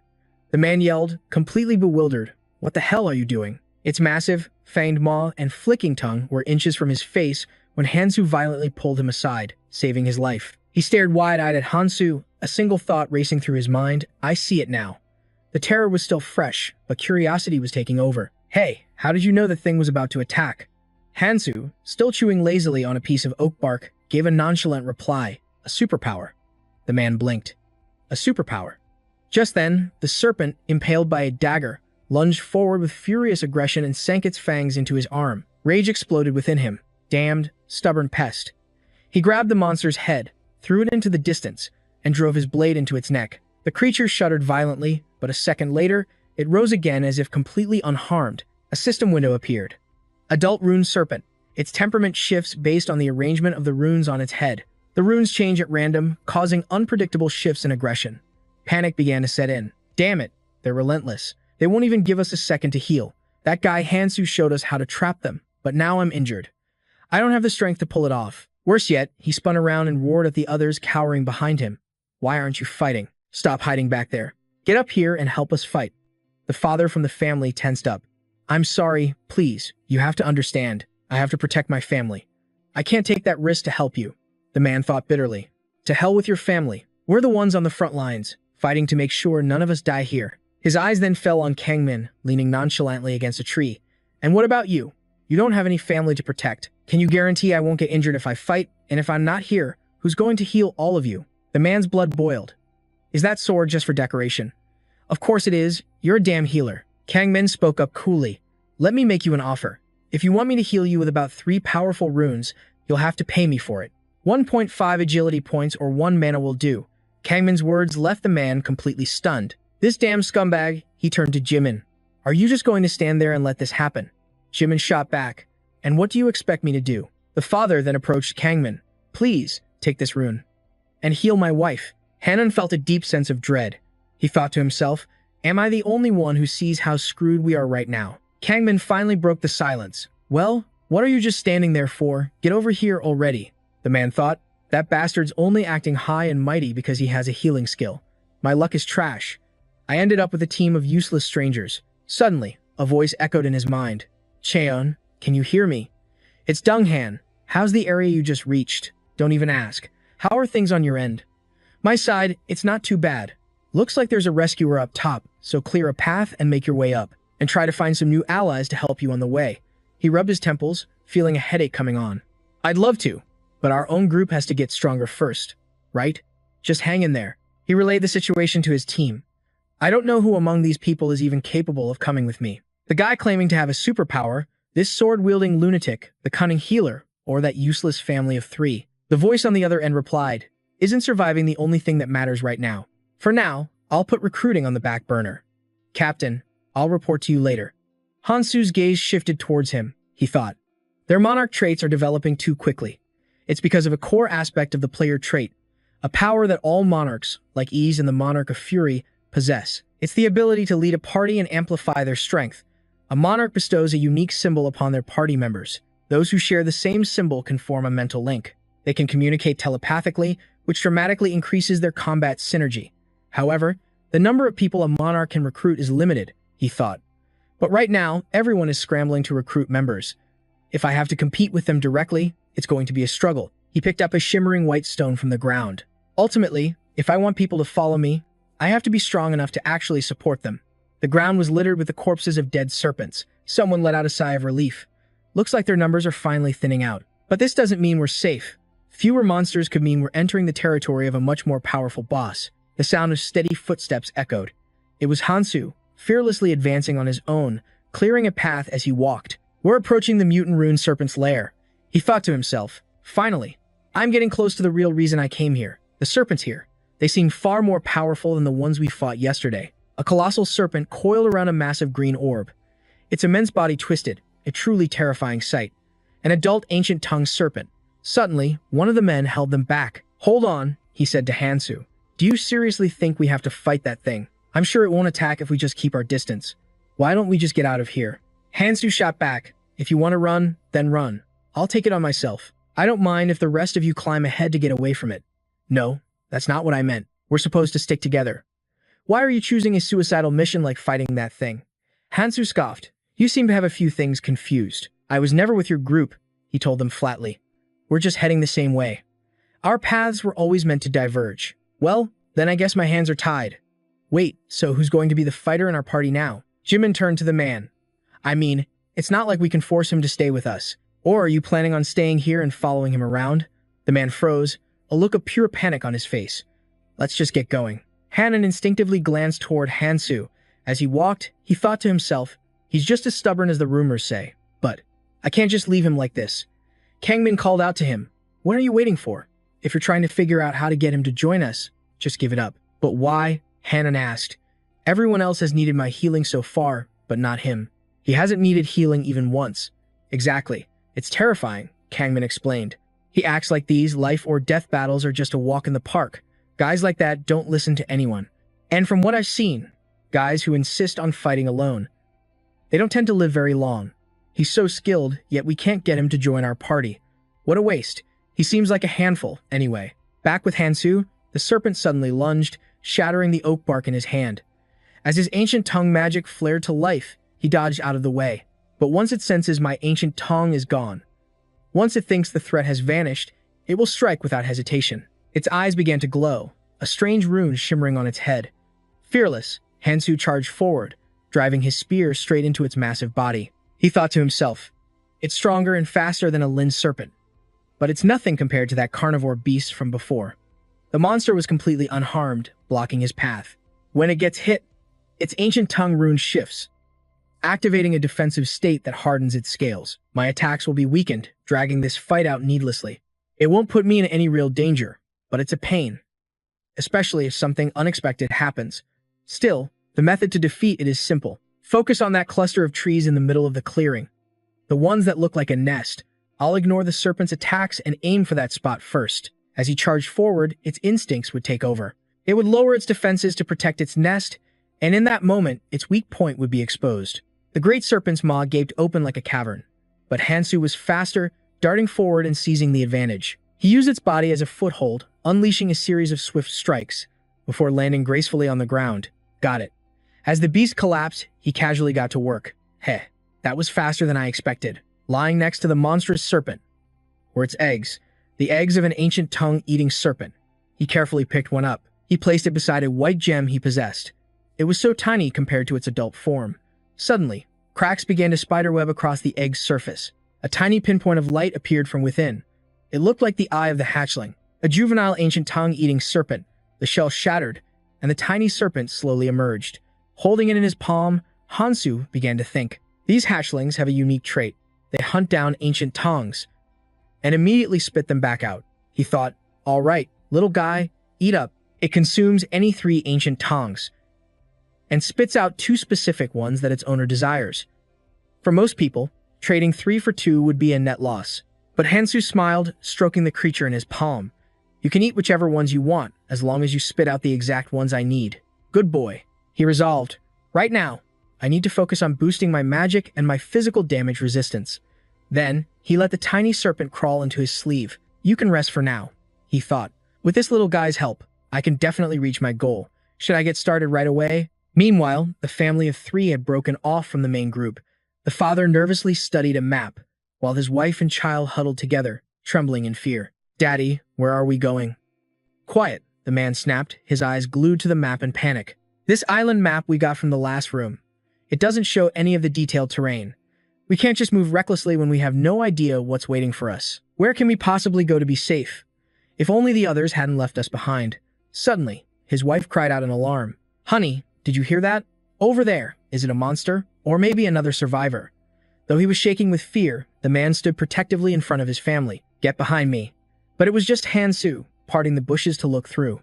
Hansu, you came back. He stepped into the clearing, curious. What are you three doing out here? Did you run away during your fight with that serpent? Hansu replied casually. I already took care of it. The man gasped, thinking. He defeated that monster, and all he has to show for it is that tiny scratch. How much time has even passed? Then he asked, but where's everyone else? Them? The old man began to recount what happened. At that moment, he was in shock. What are you people talking about? What do you mean, leave this place? If we split up, it'll be far too dangerous for us. Please, don't do this. There's no reason for us to fight amongst ourselves. A man named Hanan sneered back, so you just want to relax and hide behind our backs. That's right. Jimin chimed in. He's got a point. A huge number of players have already been eliminated. It's a pain having useless baggage slowing us down. Kangmin added his voice to the chorus. I don't care who gives me their ancient language, but it's obvious I should be finding powerful ones for myself to get stronger. I can't let the weak leech off of me. The old man looked defeated. That's what he said before going his own way. They even blocked the path so we couldn't follow. The main character's anger flared. Those heartless monsters, he seethed. How dare they look down on people like that? Before the man could finish, he was already walking away. Hey, where are you going? I'm older than you, and I'm still talking to you. He replied coldly. We're moving. We're wasting too much time. His wife watched, confused. Honey, we haven't even finished talking. But Hansu was already gone in a flash. The other family quickly started to follow him. He glanced back, curious.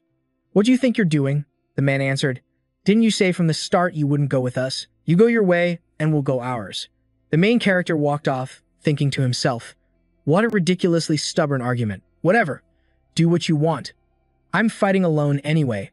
This might get a little tricky. Still, my stats are in peak condition. He crouched down to feed his baby serpent. He thought to himself, it was definitely a smart choice.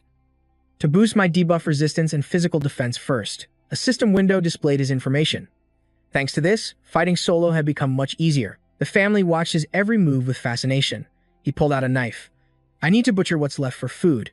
The little girl thought, he's getting stronger and stronger. It's incredible. It's lucky. He's not interested in our ancient language. Should we be fighting recklessly like he is? The man wondered aloud. Calm down, dear, his wife cautioned. It's not wise to needlessly interfere in his battles. Just being together as a family like this is a blessing from the gods. If we just stay safe, we can get stronger later. Okay, let's follow him. The three of them hurried after him. They were filled with curiosity. Where is he going? A tunnel. Seeing him enter a pitch-black opening, they followed without hesitation. Stepping inside, the man couldn't hide his amazement. This is our destination? He shouted with joy. We're safe. We're still alive. Honey, you were amazing. The other survivors turned to see what the commotion was about, their eyes filled with curiosity. Hanchan stared at Hansu, thinking. He survived all alone and came back in pretty good shape. The rumors that he fought those beasts by himself must be true. His assistant, Fairy, exclaimed in awe. Look at you all, arriving late and making such a racket.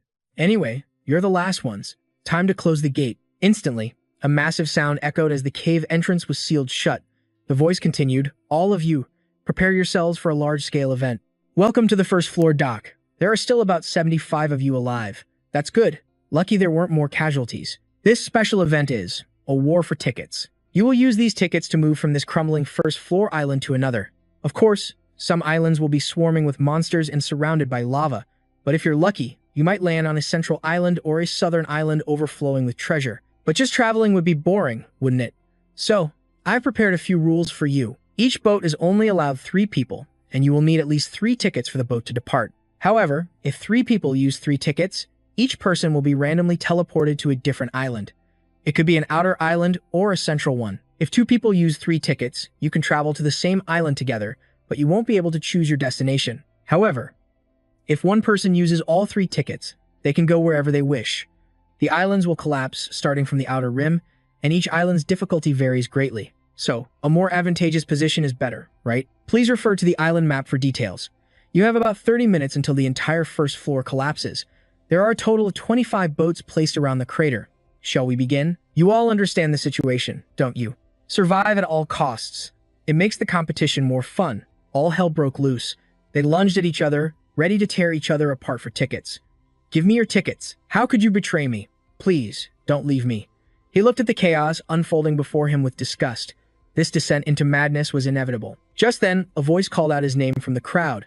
Kang Hansu. The man dropped to his knees on the ground. I'm begging you, he pleaded in agony. Just this once. Save me. No. Please, save my family. The man was now desperately begging for his life. We need more tickets if we want to reach the Central Islands safely. You're incredibly strong, so getting tickets should be easy for you, right? Just snatch a few from someone else and bring them to us. It's that simple. But beneath his groveling, a despicable thought took root. If he bowed low enough, this man could be his easy ticket to the Central Island. He bent down low, his voice booming with false sincerity. You're going to save innocent lives, aren't you? Hearing these hypocritical words, Kang Hansu's eyes turned to ice. You're responsible for yourself. Worry about your own life and your own family. But the man shamelessly persisted. What's so hard about that? Come on, don't you feel any pity for us? Hanan strode forward and commanded, shut your mouth. He then shot a vicious kick into the man's chest, sending him flying. Grabbing him by the collar, Hanan turned to Kang Hansu and sneered. He talks too much. It's annoying. Are you just going to stand there and listen to all this? All you need to do is take their tickets and end this farce. He stepped closer to Kang Hansu, his voice dropping. Kang Hansu, let me make you a proposition. Join me? No, join us. I'll even give you a ticket if you need one. Honestly, even though they're my team, I can't stand a single one of them. You can see why, can't you? You're just as strong as the rumors say, so why don't you join those who are on your level? As he spoke, he raised a gloved fist, revealing a glowing blue emblem. Hanan continued, this is my awakened team power. It's a bit different from a normal skill. It makes the entire team stronger. As long as the leader approves, you can have it too. He held out his hand toward Hansu, a clear invitation to join his ranks. I've already told him about you. He'll definitely agree. It's a real pain going alone, isn't it? This is about more than just the next destination. Before he could even finish, Kang Hansu coldly shook his head. No, I refuse. The color drained from Hanan's face. Yeah, I knew you'd. Wait, what? As Hansu turned to leave, Hanan quickly tried again. Wait a second, we're completely different from these weaklings. You probably don't understand the true value of a team and how much power it can give you. Hearing this, Hansu couldn't help but think back to his old comrades. I understand it all too well. The bonds we once shared. But this time, I have a new objective. And I will accomplish it completely alone. Seeing Hansu's unwavering resolve, Hanan's expression twisted with impatience and anxiety. So you're just going to defy me? Damn it, then I have no choice. Here, take it. He threw a ticket at Hansu's feet.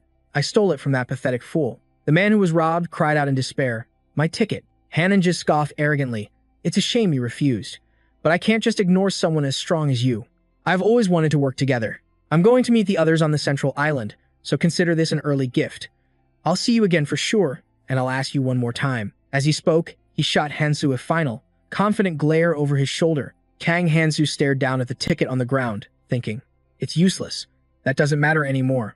A blonde-haired man spotted the ticket and shouted, look, there's a ticket at his feet. Others quickly joined in.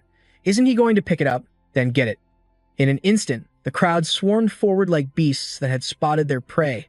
One man snatched it, roaring, this is mine now. Another man, a second too late, screamed back, no, it's mine. Give it back. But the first man was ferocious. Hell no, I'm not giving it back. You want to die? Seeing her father being attacked, Cha-eun rushed forward and grabbed the man's arm, shouting, Dad. Her father, now terrified, pleaded, please, just let me go. Seeing the girl, the attacker became even more enraged, grabbing her by the collar. What? Are you this old geezer's family? Is that it?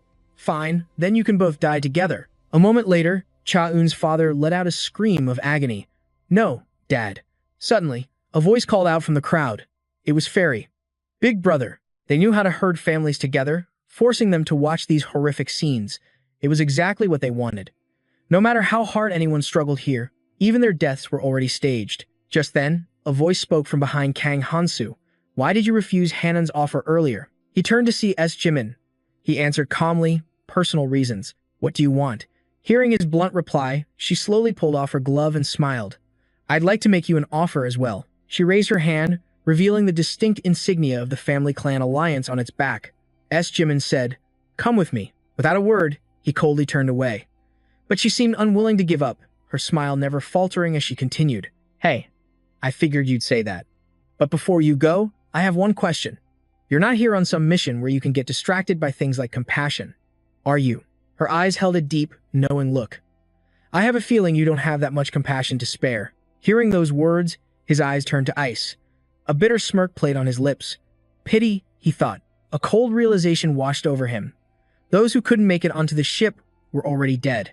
In the end, only one vessel remained, a prize for every soul here to fight over. Whatever fate befell the islands behind them was a story they would never live to hear. And even for those who escaped, survival was far from guaranteed on the treacherous island ahead. The desperate pleas of the fallen echoed in his mind. Please, take me with you. Hansu, you know me, don't you? Please, just this once. You have the power to save us. He knew there were countless people he should have saved, but in this multi-island training zone, the monsters were just too powerful. He couldn't save them all. That's why he had to do what was necessary. Because if he were to fall here, everything would become meaningless. He remembered his only reply. I'm sorry. He knew all too well the fate awaiting those who couldn't advance to the next island. They would be dissolved by the rising toxic tide, and all he could do was stand there and watch. His voice was firm. Everyone can hate me as much as they like, but instead of letting them use you until you're nothing but a corpse, I offered my own kind of mercy. He then looked up towards the sky. Fairy's voice cut in. You're quite something. I never expected you'd have the courage to do that. It's a bit of a shame it ended so easily for you. But then again, you are the new rising star. And don't worry, we never spread rumors about what people do to survive. A wicked grin then spread across its face. I will be waiting for you on the central island up ahead. Hearing this, his resolve hardened. He would not regret his choices. He wasn't here to save everyone, but to achieve ultimate victory. His will could not be shaken. He had to keep moving forward. The next target, the central island. An announcement suddenly boomed across the island. Excellent.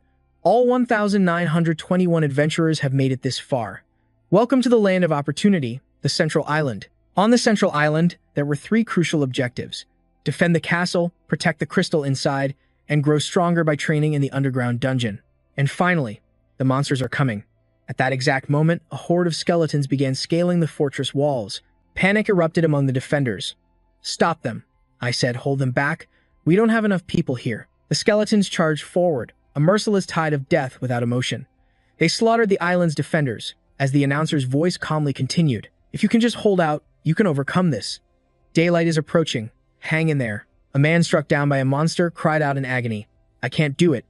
How can they expect us to survive this for a whole month? Somebody, save me. A voice roared from somewhere in the chaos. Maintain the defensive barrier. His command was followed by a piercing scream. Elsewhere, a hand slammed down hard on a table.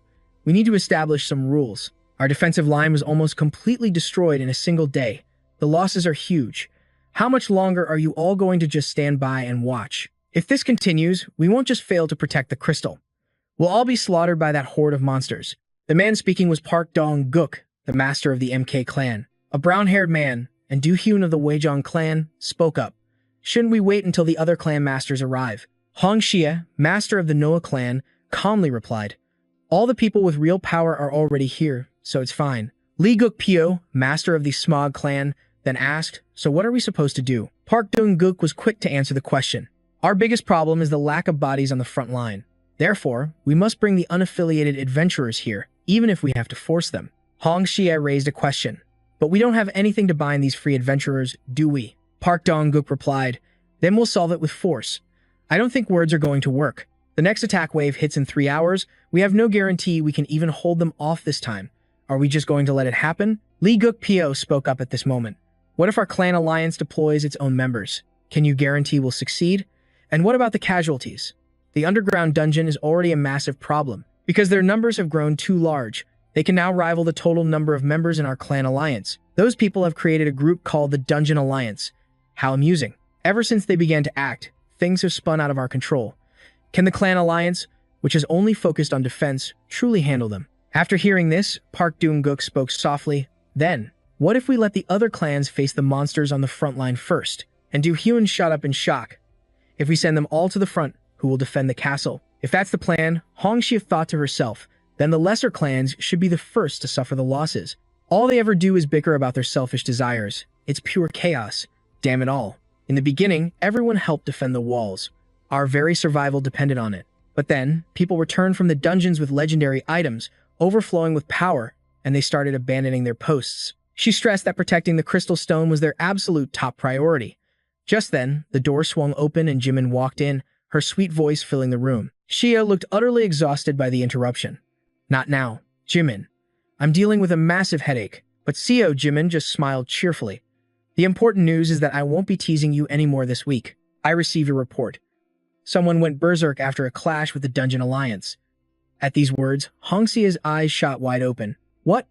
Suddenly, a terrified scream echoed from outside. Help me! The cry jolted everyone to their feet. Calm down.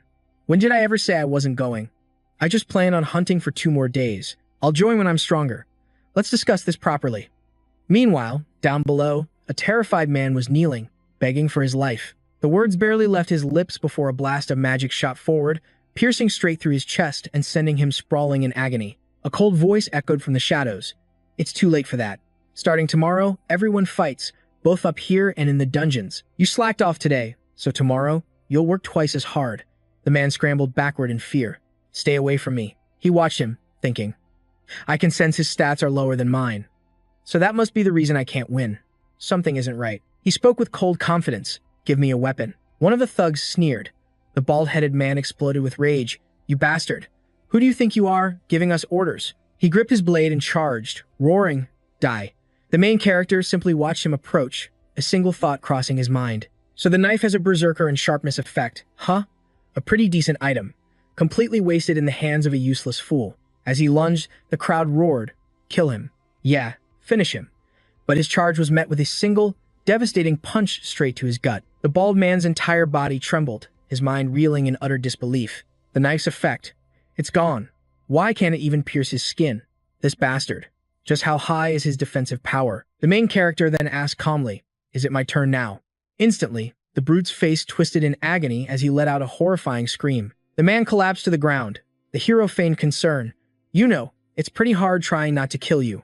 But what can I do? You're useless. However, you are still a valuable resource here.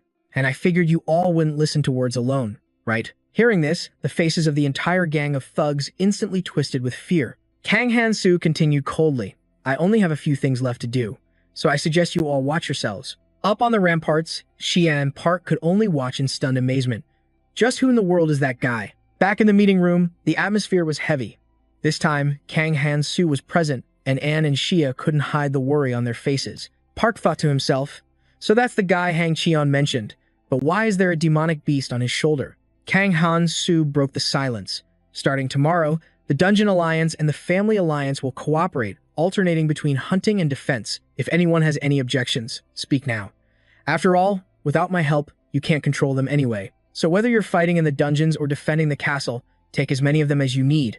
Just be sure to reward them when they return. I will personally guarantee they follow your orders, so there won't be any problems. Xia listened, her mind racing. This plan benefits the families, not him.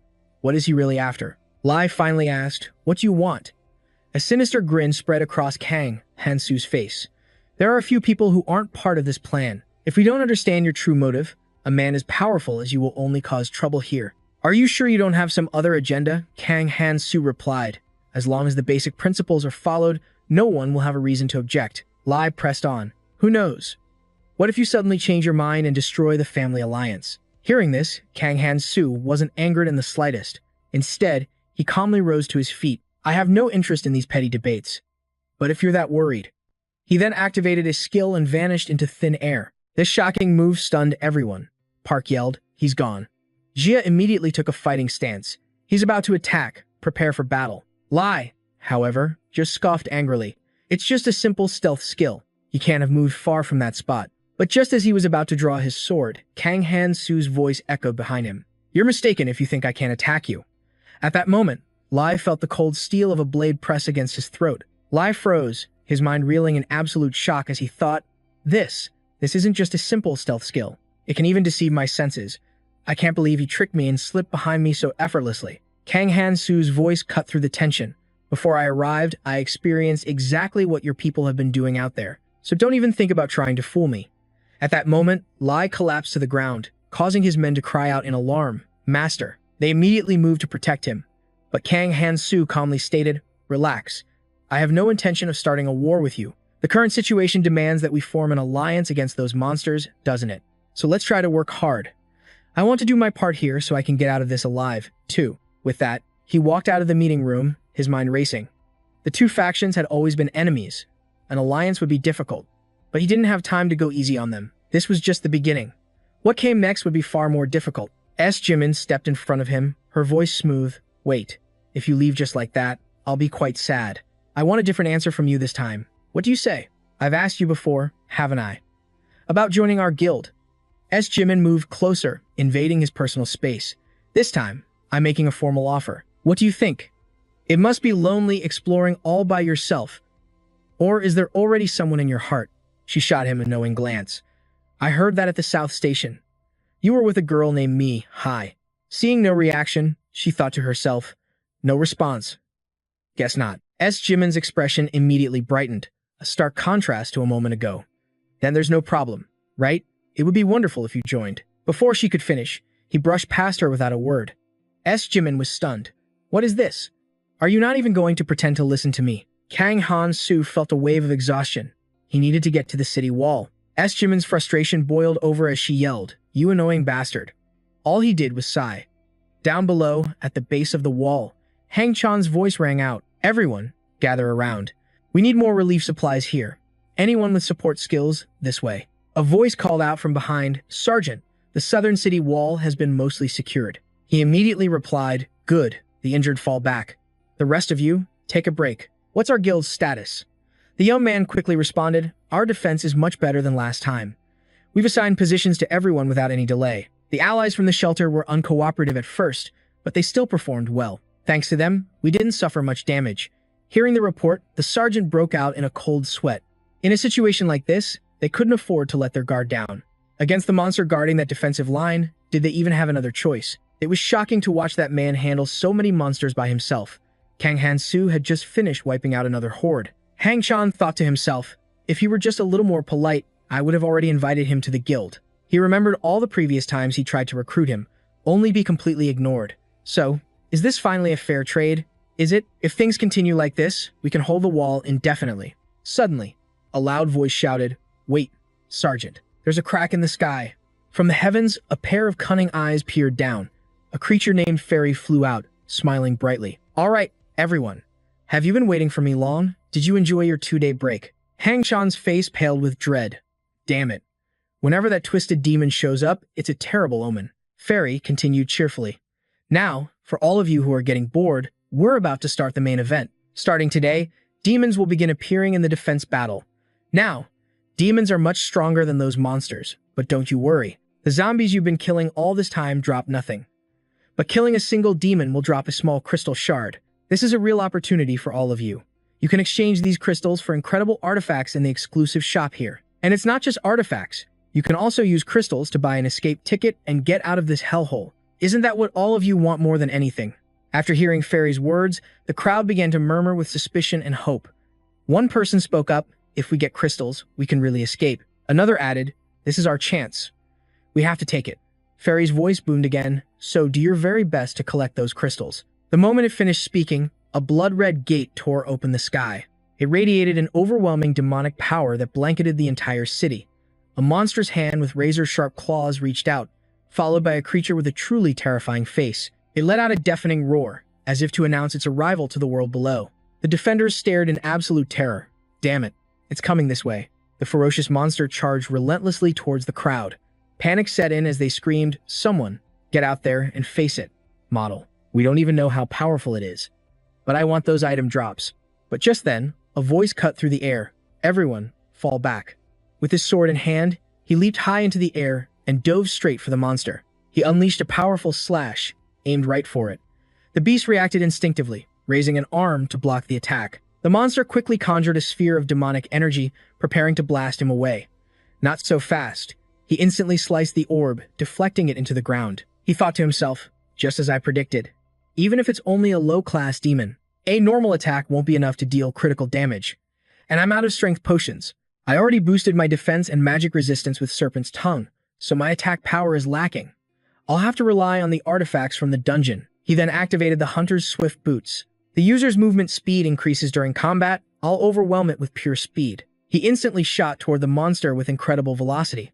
Raising his sword high, he brought it down in another vicious strike. The beast quickly raised both arms to parry the blow. What followed was a furious exchange of slashes and blocks between man and monster. A look of sheer determination crossed his face as he unleashed a mighty swing, carving a deep gash into the monster's chest. But the wound didn't seem to slow it down. The beast began to gather its demonic energy again, aiming a condensed blast right at him. Kang Hansu swiftly used his sword to block the attack, triggering a massive explosion. But he had used the first ability of the Ring of Numaha's destruction to negate the blow. It instantly nullifies one enemy's skill or ability on contact. On the city walls, the crowd was buzzing. He's fighting that demon all by himself. Han Chan spoke up, his voice filled with awe. Just how much stronger has he gotten? Park, standing beside him, said, "Get ready, Han Chan. We need to seize this opportunity, too." Han Chan looked back, confused. "Captain, are you saying we should join that battle?" "I'm not sure that's a good idea," Park replied coldly. "If we don't, other teams will." Then he commanded, "It's only one demon. Everyone, gear up." The others became incredibly excited. "I'll take it down. We're with you." Seo Jimin, who was observing from a distance, spoke. "I don't like this either, but should we join them?" Shai replied calmly, "No. Let's wait. I need to see the true extent of Kang Hansu's abilities." Back in the fight, he unleashed another strike. He'd already sensed the arrival of the other hunters and shot them a quick glance, thinking to himself, "How shameless. This demon will use its noble class special skills soon. I can't afford to be distracted by these other hunters." The monster seemed to become enraged as waves of demonic energy began to radiate from its body. He pondered, but what's strange is that it still hasn't used that skill. Could it be a wide area of effect attack? He then shouted a warning to the others, "Get back. You can't handle this thing. If you want to live, get behind me." One of the hunters with brown hair spoke up. "I have a bad feeling about this. Shouldn't we fall back and observe?" A man with black hair strongly disagreed. "What are you talking about? We have to stay close so we can at least land the finishing blow and get the credit." The monster flashed a wicked grin, then immediately slammed its fist into the ground. It was the skill, Hellfire. Instantly, flames erupted everywhere. A shield user boldly stepped forward. "Don't worry, I can handle these flames with my new item. If I can land the final blow to kill it, the reward will be all mine." But in the next moment, the Hellfire engulfed his shield, burning right through it. Panic spread through the crowd as they screamed, "Run! Help!" The flames continued to spread, incinerating those who weren't fast enough. The terrified hunters yelled, "It's coming this way." Now, only he stood alone against the inferno. The ring on his hand began to glow. "Hellfire, huh? I wonder if I can make full use of this ring's power." At that moment, the sword in his hand began to emit a powerful, blue light. He unleashed the power of destruction, swinging a mighty blow straight at the monster that shattered the ground and sent debris flying everywhere. The crowd stared in disbelief. What was that? Did he just stop the flames with his sword? His sword strike had carved a massive fissure in the earth. He assessed the situation, thinking, "This monster is no pushover." He tightened his grip on his sword's hilt. "Right now, I'm the only one who can fight this demon and its 3 stages of hellfire." The monster, now wreathed in flames, charged straight at him with a triumphant glare. He focused, tracking its every move. The beast raised its fiery fist to deliver a devastating punch, but he was already prepared, lunging forward to meet the monster head-on. Lee was fighting off an intense, suffocating heat that radiated all around her. Seeing Kang Hansu in action, Lee couldn't help but ask, "Is he a player just like us?" She wondered silently. We all began at the same starting line. So, how did the gap between his power and ours become so immense? Just then, he raised his sword, effortlessly blocking the monster's attack. Lee's mind raced. "I have to come up with a plan, and fast. If this situation continues, I'll lose every advantage I have." A voice suddenly boomed from the base of the wall. "Prepare for the next monster wave. All guild members, assemble here. We need to fortify our defenses immediately." Jimin leaned against the wall, quietly observing everything. A voice suddenly whispered in her ear, "If you just wait for him, you won't accomplish a single thing today." Jimin turned and replied, "What do you mean by that?" Hang Chan explained, "I mean that waiting here is pointless. I've waited hopelessly for him countless times myself." Jimin stammered, Who are you waiting for?" Hang Chan sighed in frustration. "Who else could it be but Kang Hansu? You're following the orders of your king, aren't you? Every captain gives me these kinds of missions. It's just the 2 of us here, so you can speak freely. Are you aware that the guild alliance has been starting to fracture recently? You must know the reason why, right?" Jimin glanced up and said, "Why are you telling me this?" Hang Chan continued, "Isn't it obvious? I'm talking about the offers from the opposing factions." Suddenly sensing something, he whipped his head around. making Jimin ask, "What's wrong?" Hang Chan hesitated. For a second, I felt like someone was watching us. Was it just my imagination? From her vantage point above, Lee looked down and murmured, "Kang Hansu is starting to manipulate more of the players. That's been happening for a while now. But he hasn't done anything out of the ordinary, has he? We haven't received any reports to the contrary." His subordinate spoke up, "We have people monitoring him at all times. But aside from hunting monsters and clearing underground dungeons, all he does is rest. Thanks to him, the battles here have gotten easier, but another problem has surfaced. The players who haven't joined a guild are constantly picking fights with our members over the rewards from dungeon raids." Lee listened, then said, "Just as I thought, a powerful player like him staying unaffiliated. It's only natural that other non-guild troublemakers would rally around his example. Even the guild alliance itself bends to Kang Hansu's will. That's why I've already made preparations." A sinister smile spread across his face. "If our authority is shaken, we'll lose all control over them, won't we? For the sake of our future plans, something like that can never be allowed to happen." A massive crowd of people began to file in. Standing above them, he announced, "Perfect timing. Everyone is here. Let's begin our discussion on the future of the guild alliance." Meanwhile, Kang Hansu had just finished slaughtering another horde of monsters. He pulled his sword from a corpse and declared, "This is useless now. Good thing I hit level 60. I can finally use that high-grade item sold exclusively at the Crystal Shop." The Crystal Shop. Most of its inventory is reserved for major guilds, and the items it sells have incredible effects. If these items fall into the hands of the guilds, they'll undoubtedly fight over them, starting countless pointless wars. "I have to buy as much as I can before they get the chance." He spoke aloud. "But there's an even bigger obstacle to deal with here." A system window appeared. Item exchange successful. 60 crystals have been deducted. A chain materialized before him, radiating a powerful, violet magical aura. "I can use almost any weapon, but it's always better to stick with what you know." It seemed he had exchanged his crystals for a wicked-looking chain scythe. A new notification flashed. Druss's trial has begun. His eyes hardened with determination. "Having this weapon will make the fight much easier. So, shall we give it a test run right now?" From a pit of sludge, grotesque monsters began to crawl out one after another. He was already in motion, practicing with his new weapon. He thought to himself, there are still 10 days left until the defense battle ends. Who will be the first one to shatter this peace and unleash a tidal wave of chaos in the time we have left? 10 days later, Fairy appeared once more and announced, "It seems the players are certainly making things interesting this time. For those who have survived the longest, we have prepared a special event."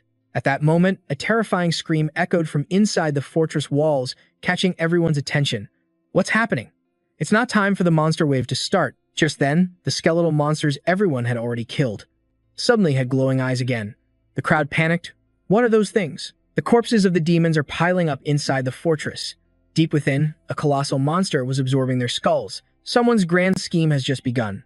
Inside the building was a gigantic, hideous beast, its long tentacles reaching out in every direction. It began to morph, and from within its core, a woman emerged. This was the final battle to vanquish the Demon King. A sinister grin spread across Artis Vus's face as he erupted in chilling laughter. Outside the fortress walls, Fairy appeared once more. "If I were human," she mused, "I wouldn't get too close to these walls. There's no escape anyway. You have two choices. Stay here and face the coming undead onslaught, or flee using the escape crystal. And just a heads up, these zombies aren't like the last ones you fought. You should look forward to it. Or, if you'd rather not, you can always challenge the Demon King being summoned inside the fortress." A man with brown hair stared in shock. "The Demon King?" Another survivor cried out, "You never said anything about that." Hearing their outrage, Fairy casually pulled out a nail file, speaking with utter disdain as she worked. "I didn't want to bring out the Demon King," she sighed, "because there's a high chance you'll all just die. But what can you do? Far too many of you travelers survived until now, as you can clearly see. The crystal activates 30 minutes before the undead attack begins, and it can only take 500 people. Half of you will be left behind. However, if you defeat the Demon King, all of you can leave. Since this is a special event, I'll patiently wait for your answer." The morale of one survivor shattered. "Damn it, I thought we just had to survive for 1 month." Just then, a sharp clap echoed through the crowd. It was Lai who had spoken. "We will hold out for 30 minutes and escape using the crystal. All we have to do is endure. Everyone, prepare yourselves. The Guild Alliance will gather near the crystal. Everyone else forms the..." A voice suddenly shot back. "You think we don't know you're just trying to save your own guild?" The sheer hatred in the man's eyes caught Lee completely off guard, but Lai quickly regained his composure. "Isn't a solid defense better than a reckless attack? We need a strategy to save the majority." The other man spat, spoken like a true king. "You don't care what happens to the rest of us. You're only focused on saving the people you can control. Lai's voice turned to ice. Do you have a better plan? The demons from the first wave alone wiped out dozens of people with a single blow. How do you propose we defeat a demon king? Then, a malicious smile crept onto Lai's face. What about everyone else? Don't you all want to survive and make it to the next island together? You're just rushing to your deaths like moths to a flame. The man was left utterly speechless. Keon stood by, thinking to himself, it's over. The tide has turned. Our alliance with the Mist Guild guarantees our escape. At that moment, Kang Han's shoe stepped forward. The only way for everyone to escape is to hunt the Demon King. His words sent a shockwave through Lee and Keon. He continued, if we defeat him, everyone survives. Everyone gets to leave this place. Keon seethed internally. That bastard. He's interfering again. Lai retorted, and you're so confident that you'll survive? Kang Han's shoe sighed, completely unfazed. Who knows? But if we aim for that crystal, it's a guarantee that over 500 people will die. Possibly even more. A blonde-haired woman spoke up.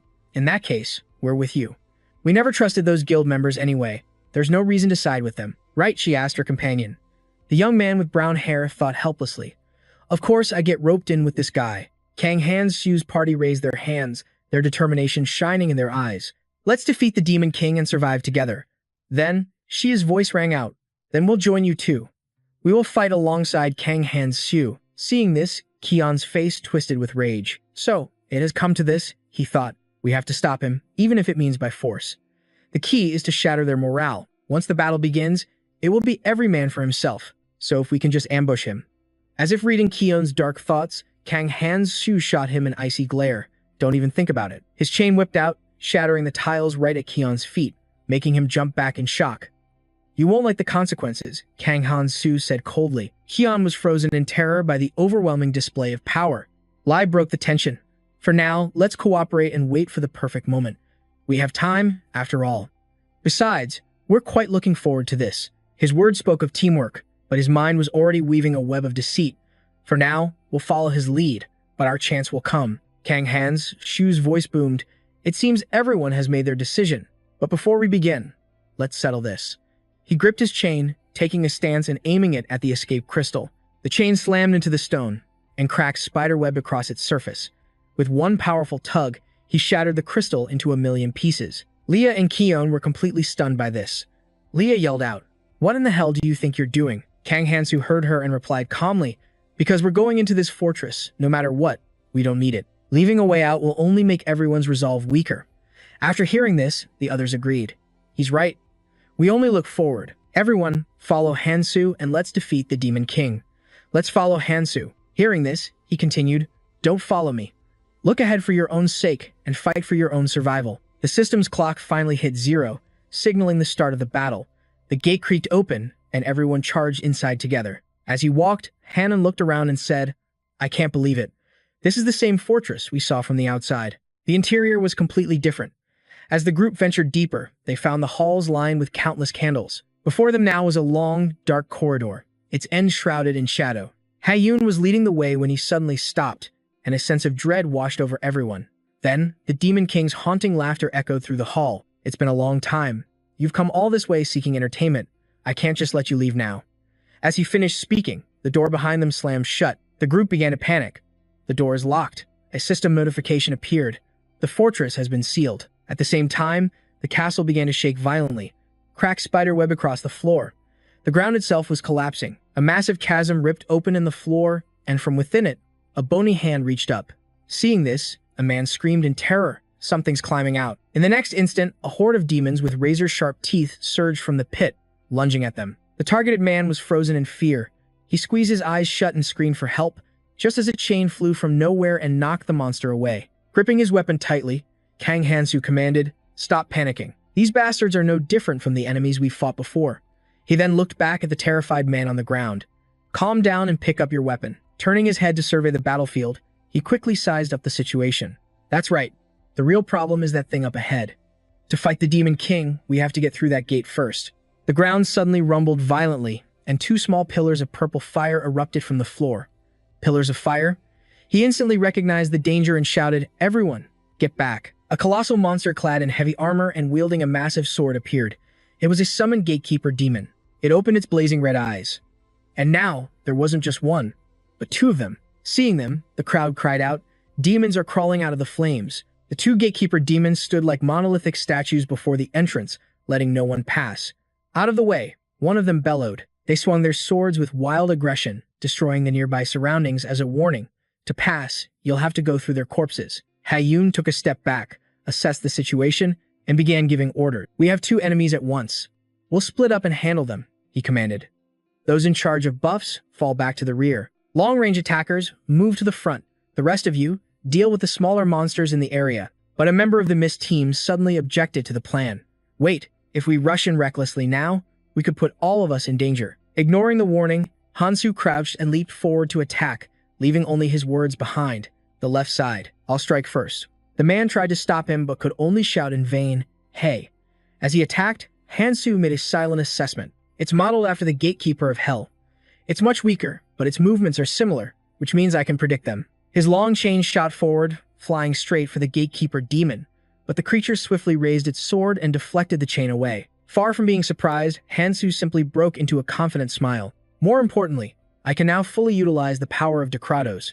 The chain can extend for meters, and I have access to all of its skills. He then roared, "Power of Decratos."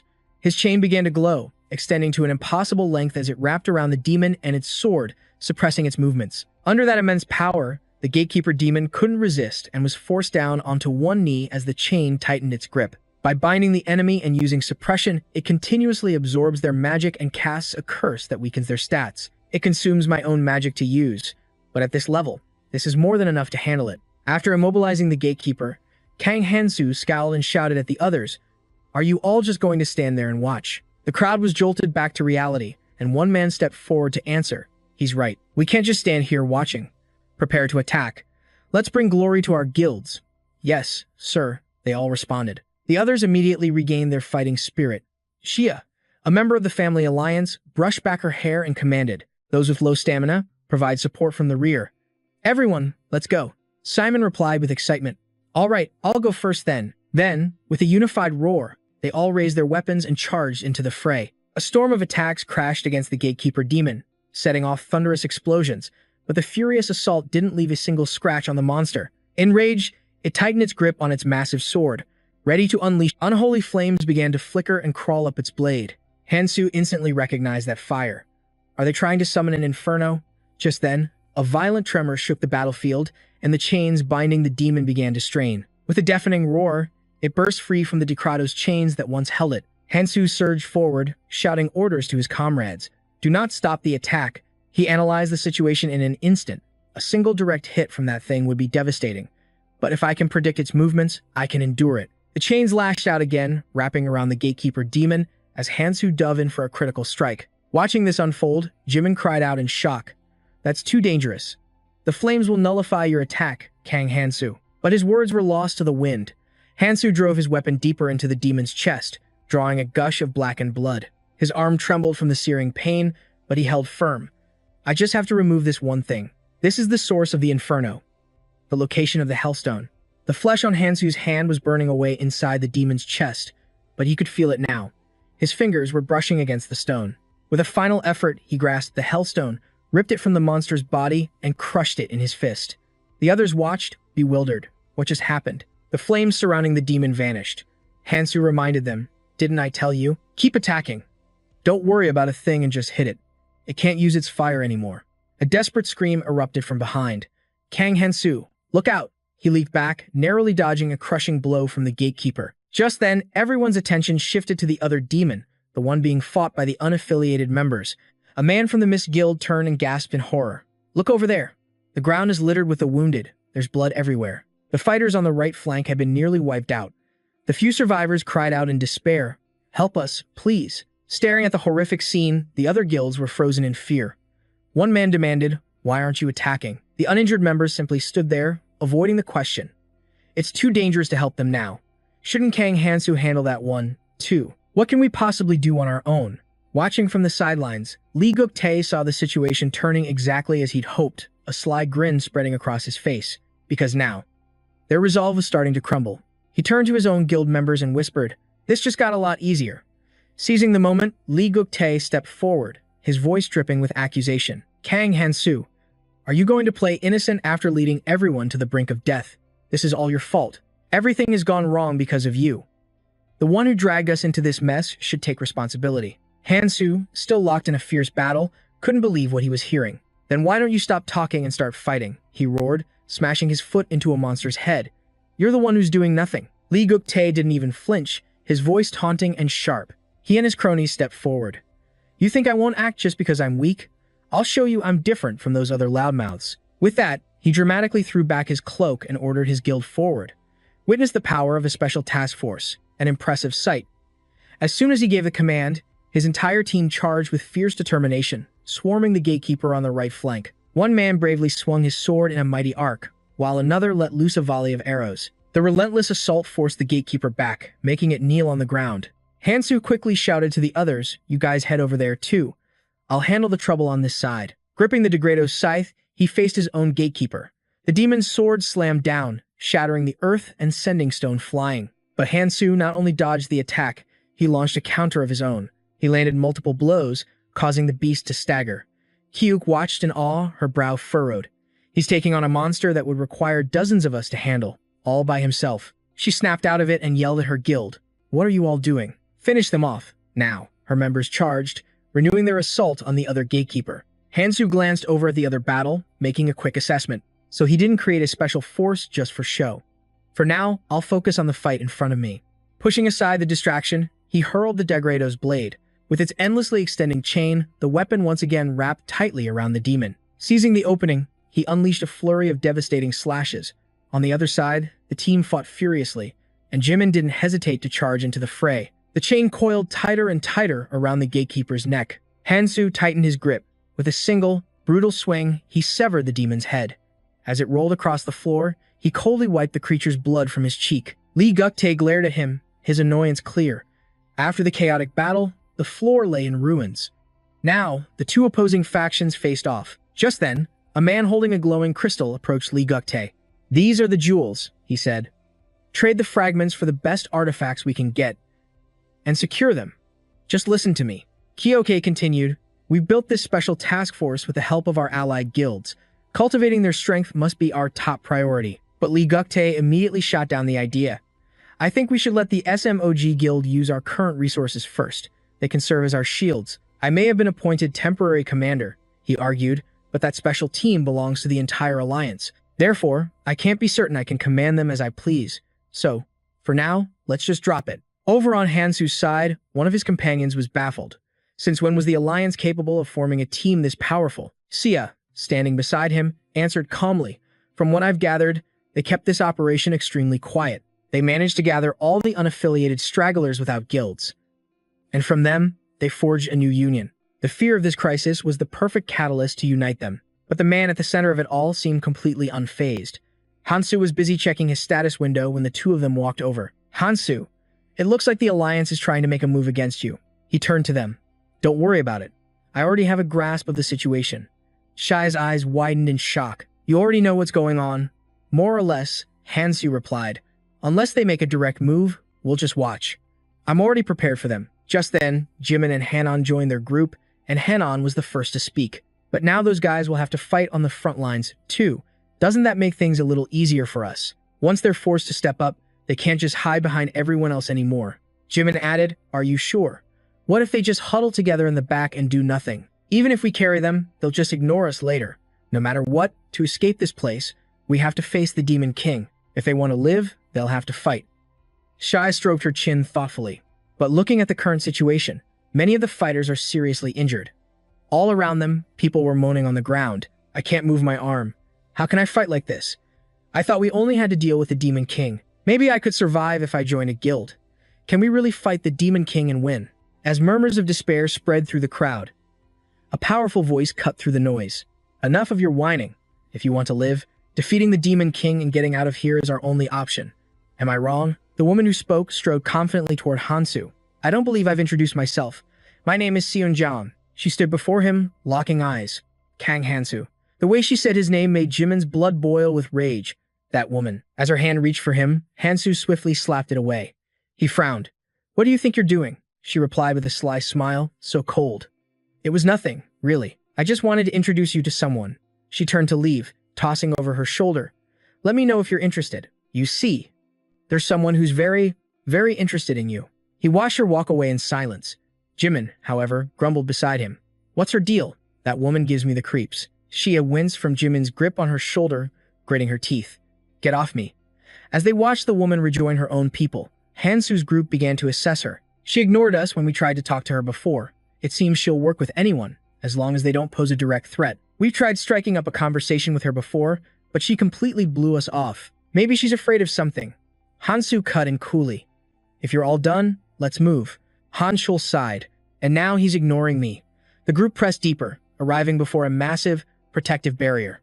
Once we're through this, suddenly, a chilling laugh echoed through the chamber. Then, a playful, sinister voice spoke out.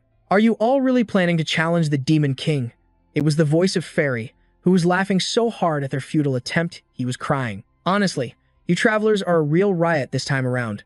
But fine, I'll give you some good news. You don't actually have to defeat the Demon King to open the gate to the next island. You just have to survive for 30 minutes. Withstand the Demon King's onslaught for 30 minutes. And the jewel on the throne will activate. Simple, right? The voice taunted. For a gate that can take you to any island, restriction-free. That's a pretty sweet deal, don't you think? Of course. You can also just buy an escape ticket with your jewel fragments. But just so you know, that isn't the official path. Hansu narrowed his eyes at that smug expression, thinking. He waits until now to tell us this. Of course it isn't. Before leaving, he offered some parting encouragement. Now then, try your best to hold out against the Demon King. Let's meet on the next island. And with that, the barrier shattered. Before them sat the Demon King herself, lounging arrogantly upon her throne. She raised a hand, her voice dripping with contempt, from the swirling motes of dust in the air. Eyes began to form. Countless skulls erupted from her body, bursting from the haze, each one hungry for flesh. Watching them hover above the Demon King, Hansu noted. These are only half as strong as the originals from Hell. I know exactly how they attack. Just then, one of the skulls shot toward Hansu. A system window flashed before his eyes. Use jewels to purchase an artifact. Instantly, a sphere of brilliant blue light materialized in his palm. The perfect companion for his dagger, Degrados' judgment, was Degrados' justice. He launched the Degrados scythe straight into the monster's skull. I'll use the two special skills of Degrados' justice, launch and recall, for maximum efficiency. He channeled more of that blue aura into the other justice dagger he held. In the blink of an eye, dozens of blades materialized and shot like missiles toward the Demon King. But a three-headed beast leaped forward to intercept the blow. The Demon King merely waved a hand and scoffed. How pathetic. Her attack slammed against Hansu's chains. She unleashed a relentless barrage of attacks, forcing him onto the defensive. With one hand, she nullified his Degrados chains completely. With her other hand, she secretly summoned something else, and gave it a simple command. Tear them to shreds. A demonic hound materialized and lunged for Hansu. Its claws aimed right for his face, but Hansu dodged with ease and called out to his party. I'll handle the Demon King. You guys deal with her summons. But his friends were already overwhelmed, fighting off the Demon King's endless minions. Hannon yelled back between blows, there are too many of them heading our way. His face contorted with rage as he screamed, get over here and fight, you cowards. But Li Guktae coldly ordered his own guild to pull back and avoid the engagement. Let's move. Seeing this blatant betrayal, Jimin was furious. I knew those bastards would pull something like this. Hansu let out a cold laugh. So that's their decision, is it? He then turned to his own allies with a request. Buy me some time against the Demon King. Jimin panicked. What? How are we supposed to hold her off without you? The Demon King's fighting spirit only grew stronger. She raised a hand to the sky, summoning something massive and rippling with muscle. In the next instant, a colossal fist descended right where Hansu stood. With a thunderous crash, the ground shook. Hansu's eyes widened in shock. Han Qian stood before him, sword raised, somehow managing to block the devastating blow. He coughed up a mouthful of blood, gritting his teeth. We can't hold this for long. Finish what you need to do, and get back here. Fast. Seizing the moment, Hansu recalled his Degrados chains, and turned to leave. The onlookers began to murmur amongst themselves. There are too many people and monsters. I can't see a thing. Someone asked, is it really okay for us to just wait here? Another added, shouldn't we help buy some time? Just as he finished speaking, he coughed up blood and collapsed. A dagger was sticking out of his back. Kiok, who was standing right next to him, saw it all. What the? Her eyes shot to the hand that was now pulling the dagger free. She screamed at the culprit. What the hell do you think you're doing? Lai Guktae raised his blade, his face a terrifying mask. We strike while they're distracted, just like now. It's time to clean house. Immediately, his guild members followed the order and charged forward to attack. Kiok watched in a rage as her own people were cut down. "You think we'll just take this?" she roared. "What are you all doing? Fight back." I was born ready for a fight, but when she turned around, her allies were already on the ground. Kneeling, they stammered, "But I can't move my body." Lai Gukte's men slaughtered them without mercy. Paralyzed and unable to fight back, all they could do was scream. "Monarch, what's happening?" "You traitors." Kiok's face went pale watching the carnage. She screamed at Lai Gukte, "The battle isn't even over. At this rate, we'll all be annihilated. You and your guild won't survive this either." At her words, he just smirked with pure arrogance. The mark of a monarch glowed on his hand as he spoke. They were just trash, anyway. They all chose to sacrifice themselves for their monarch. Seeing that mark, Kiok's mind raced. A monarch? Who is he talking about? A blade shot straight for her face. "And now," he hissed, "it's your turn to die." But just in time, something deflected the blade, sending it plunging into the ground beside her. Kiok collapsed in fear, gasping for air. Hansu had returned. "So, you've finally shown your true colors," he said. "Your filthy tactics haven't changed one bit." Seeing him, Li Gukte's face twisted in disbelief. Why would someone fighting the Demon King suddenly return? "But you're far too late to interfere now." With a gesture, his special ops team surged toward Hansu. So this was his true identity. A puppet of the Dark Monarch, a pawn that had to be eliminated at all costs. The man, Lai Gukte, spoke his name. "Kang Hansu. Even if we can't kill you, we just need to stall you. The Demon King will slaughter everyone else soon enough. Then you'll be completely alone. I'm ready to sacrifice myself. And when I die, I'm taking you with me." Watching him rant, Hansu cut in. "You seem to be misunderstanding something. I didn't come here to block your path. I came to make a deal." A confident smirk spread across his face. "So, what do you say? Are you going to listen? This deal isn't half bad for you either." Lycaon fell silent, weighing his options. Just then, a barrage of explosions erupted from the ongoing battle. Han Chaeum was fighting to the point of collapse, his sword hand trembling uncontrollably. He cried out, "Kang Hansu, when are you coming back?" A demon hound saw the opening and lunged for Hanwol. Startled, Hanwol yelled, "Damn it, I dropped it." In the nick of time, Hansu leaped into action. He unleashed his chains, which shot out and clamped the beast's jaws shut. In the same moment, more chains coiled around its body. With one brutal pull, Hansu tore the creature to shreds. Shia appeared behind him. "Where have you been?" Hansu simply rubbed his shoulder and said, "I was busy preparing for what comes next." She could only gasp. "What?" In the chaos, Jimin took a direct hit. Hanwol screamed his name, "Jimin." Just then, the Demon King's voice boomed. "I'm starting to get bored." Its massive hand shot forward, aiming a fist right at Hansu, who dodged back instantly. He summoned the Blade of Justice. Degrados. It flew toward the Demon King, combining with his chains to bind the massive foe. The beast, having never been treated with such disrespect, roared in fury. "How dare you?" Then it summoned a raging inferno. Just as the others prepared to charge, Hansu held up a hand to stop them. Hanwol demanded, "Why are you holding us back?" The inferno condensed into a massive fireball that hurtled toward him, but Hansu stood his ground, ready to face it head-on. His allies watched in disbelief. And then, the hellfire vanished, leaving only thick black smoke and their desperate cries, "Kang Hansu." The others couldn't believe their eyes. What in the world just happened? I can't see him. Is he gone? But Shia stared into the smoke with conviction. No, there's no way he'd fall that easily. Jimin struggled to his feet. He's up there. Everyone's gaze shot upward, wondering when he had even managed to get up there. Hansu offered no answer. He simply continued the battle. He now held 3 blades of justice. He hurled them forward, anchoring the chains binding the Demon King and forcing the creature to its knees. Seizing the opening, Hansu raised his blade and brought it down hard. The Demon King shrieked in agony as the attack connected. The onlookers roared. The attack was a success. But then, the Demon King began to laugh. "Oh, I'm starting to enjoy this." And with that, she summoned the giant hand once more. Hansu analyzed his enemy. This boss was a real pain. It could absorb surrounding life force to get stronger. His attack landed, but it didn't do nearly enough damage. It seemed he still lacked the power to end this fight. In that case, he took out an ancient stone and clenched it tightly in his fist. Brilliant points of light began to gather on the Demon King's 2 giant hands. Seizing the moment, Hansu launched himself forward to attack. In response, the orbs of light shot toward him like missiles. Hansu rapidly swung his chains, creating a defensive barrier. But the beast raised its left arm for another attack. and Hansu yelled, "Hanwol, the great sword, throw it to me now." Hanwol didn't hesitate, hurling his massive sword. "All right, catch." The Demon King's fist was already plummeting. The blow smashed into the ground with catastrophic force, shattering rock and earth. Everyone held their breath, waiting. Not a sound came from the rubble, but in the next instant, Hansu erupted from the debris, wielding the great sword to slice clean through the Demon King's arm. The Demon King roared in disbelief. How is that possible? Hansu used the severed arm as a ramp, racing toward his target. He leaped into the air, raising the great sword high. The monster opened its maw and unleashed a torrent of hellfire, but the flames didn't even touch him. With one decisive strike, Hansu brought the blade down on its shoulder, and blood gushed everywhere.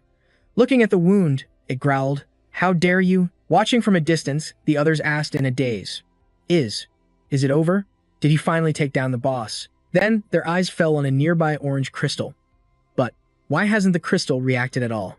Hansu's voice cut through the silence. "This battle isn't over yet." Just then, the Demon King began to laugh loudly. "Impressive. I have to praise you. It's been a long time since I've felt pain like this." Its eyes glowed a blood red, fixed on him with a murderous glare. Then, a terrifying aura exploded from its entire body, shattering Hansu's chains and sending him flying back in a massive blast. A massive sphere of pure power formed in its hand. "Listen here, hero.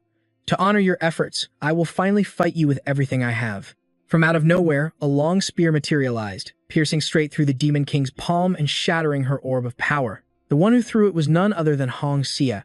The Demon King glared at her, her voice dripping with contempt. "That's right. There are still a few insects left to crush." Instantly, a demonic minion charged toward Hong Xia, but Jimin leaped forward, cutting it down with a single, decisive strike. Shaken, Hong Xia quickly thanked her friend. "Nice one, Jimin.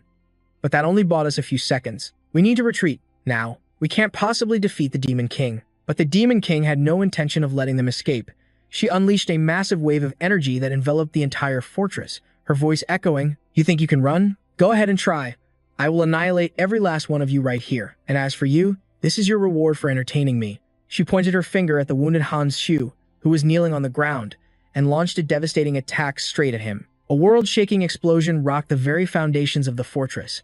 The shockwave was so immense that even those far away were swept off their feet, screaming in terror. "I'm being blown away. Help!" Thick smoke obscured the battlefield, making it impossible to see what was happening. Coughing violently, Hannon struggled to his knees. "I can't believe it. We were sent flying just by the shockwave from the Demon King's blast. What about Hans Shu? Is there any way he could have survived that?" As the dust began to settle, a lone figure emerged from the haze. A razor-sharp sword strike flew from the smoke, piercing the Demon King directly in the chest. The Demon King looked down at the grievously wounded Hans Shu and spoke. "I never thought you'd have the strength for an attack like that, especially after taking my magic explosion head-on." Sitting on the ground, Handu pointed at her and said, "Finally. Maybe now we can have some peace and quiet." But she just laughed, ripping the blade from her chest.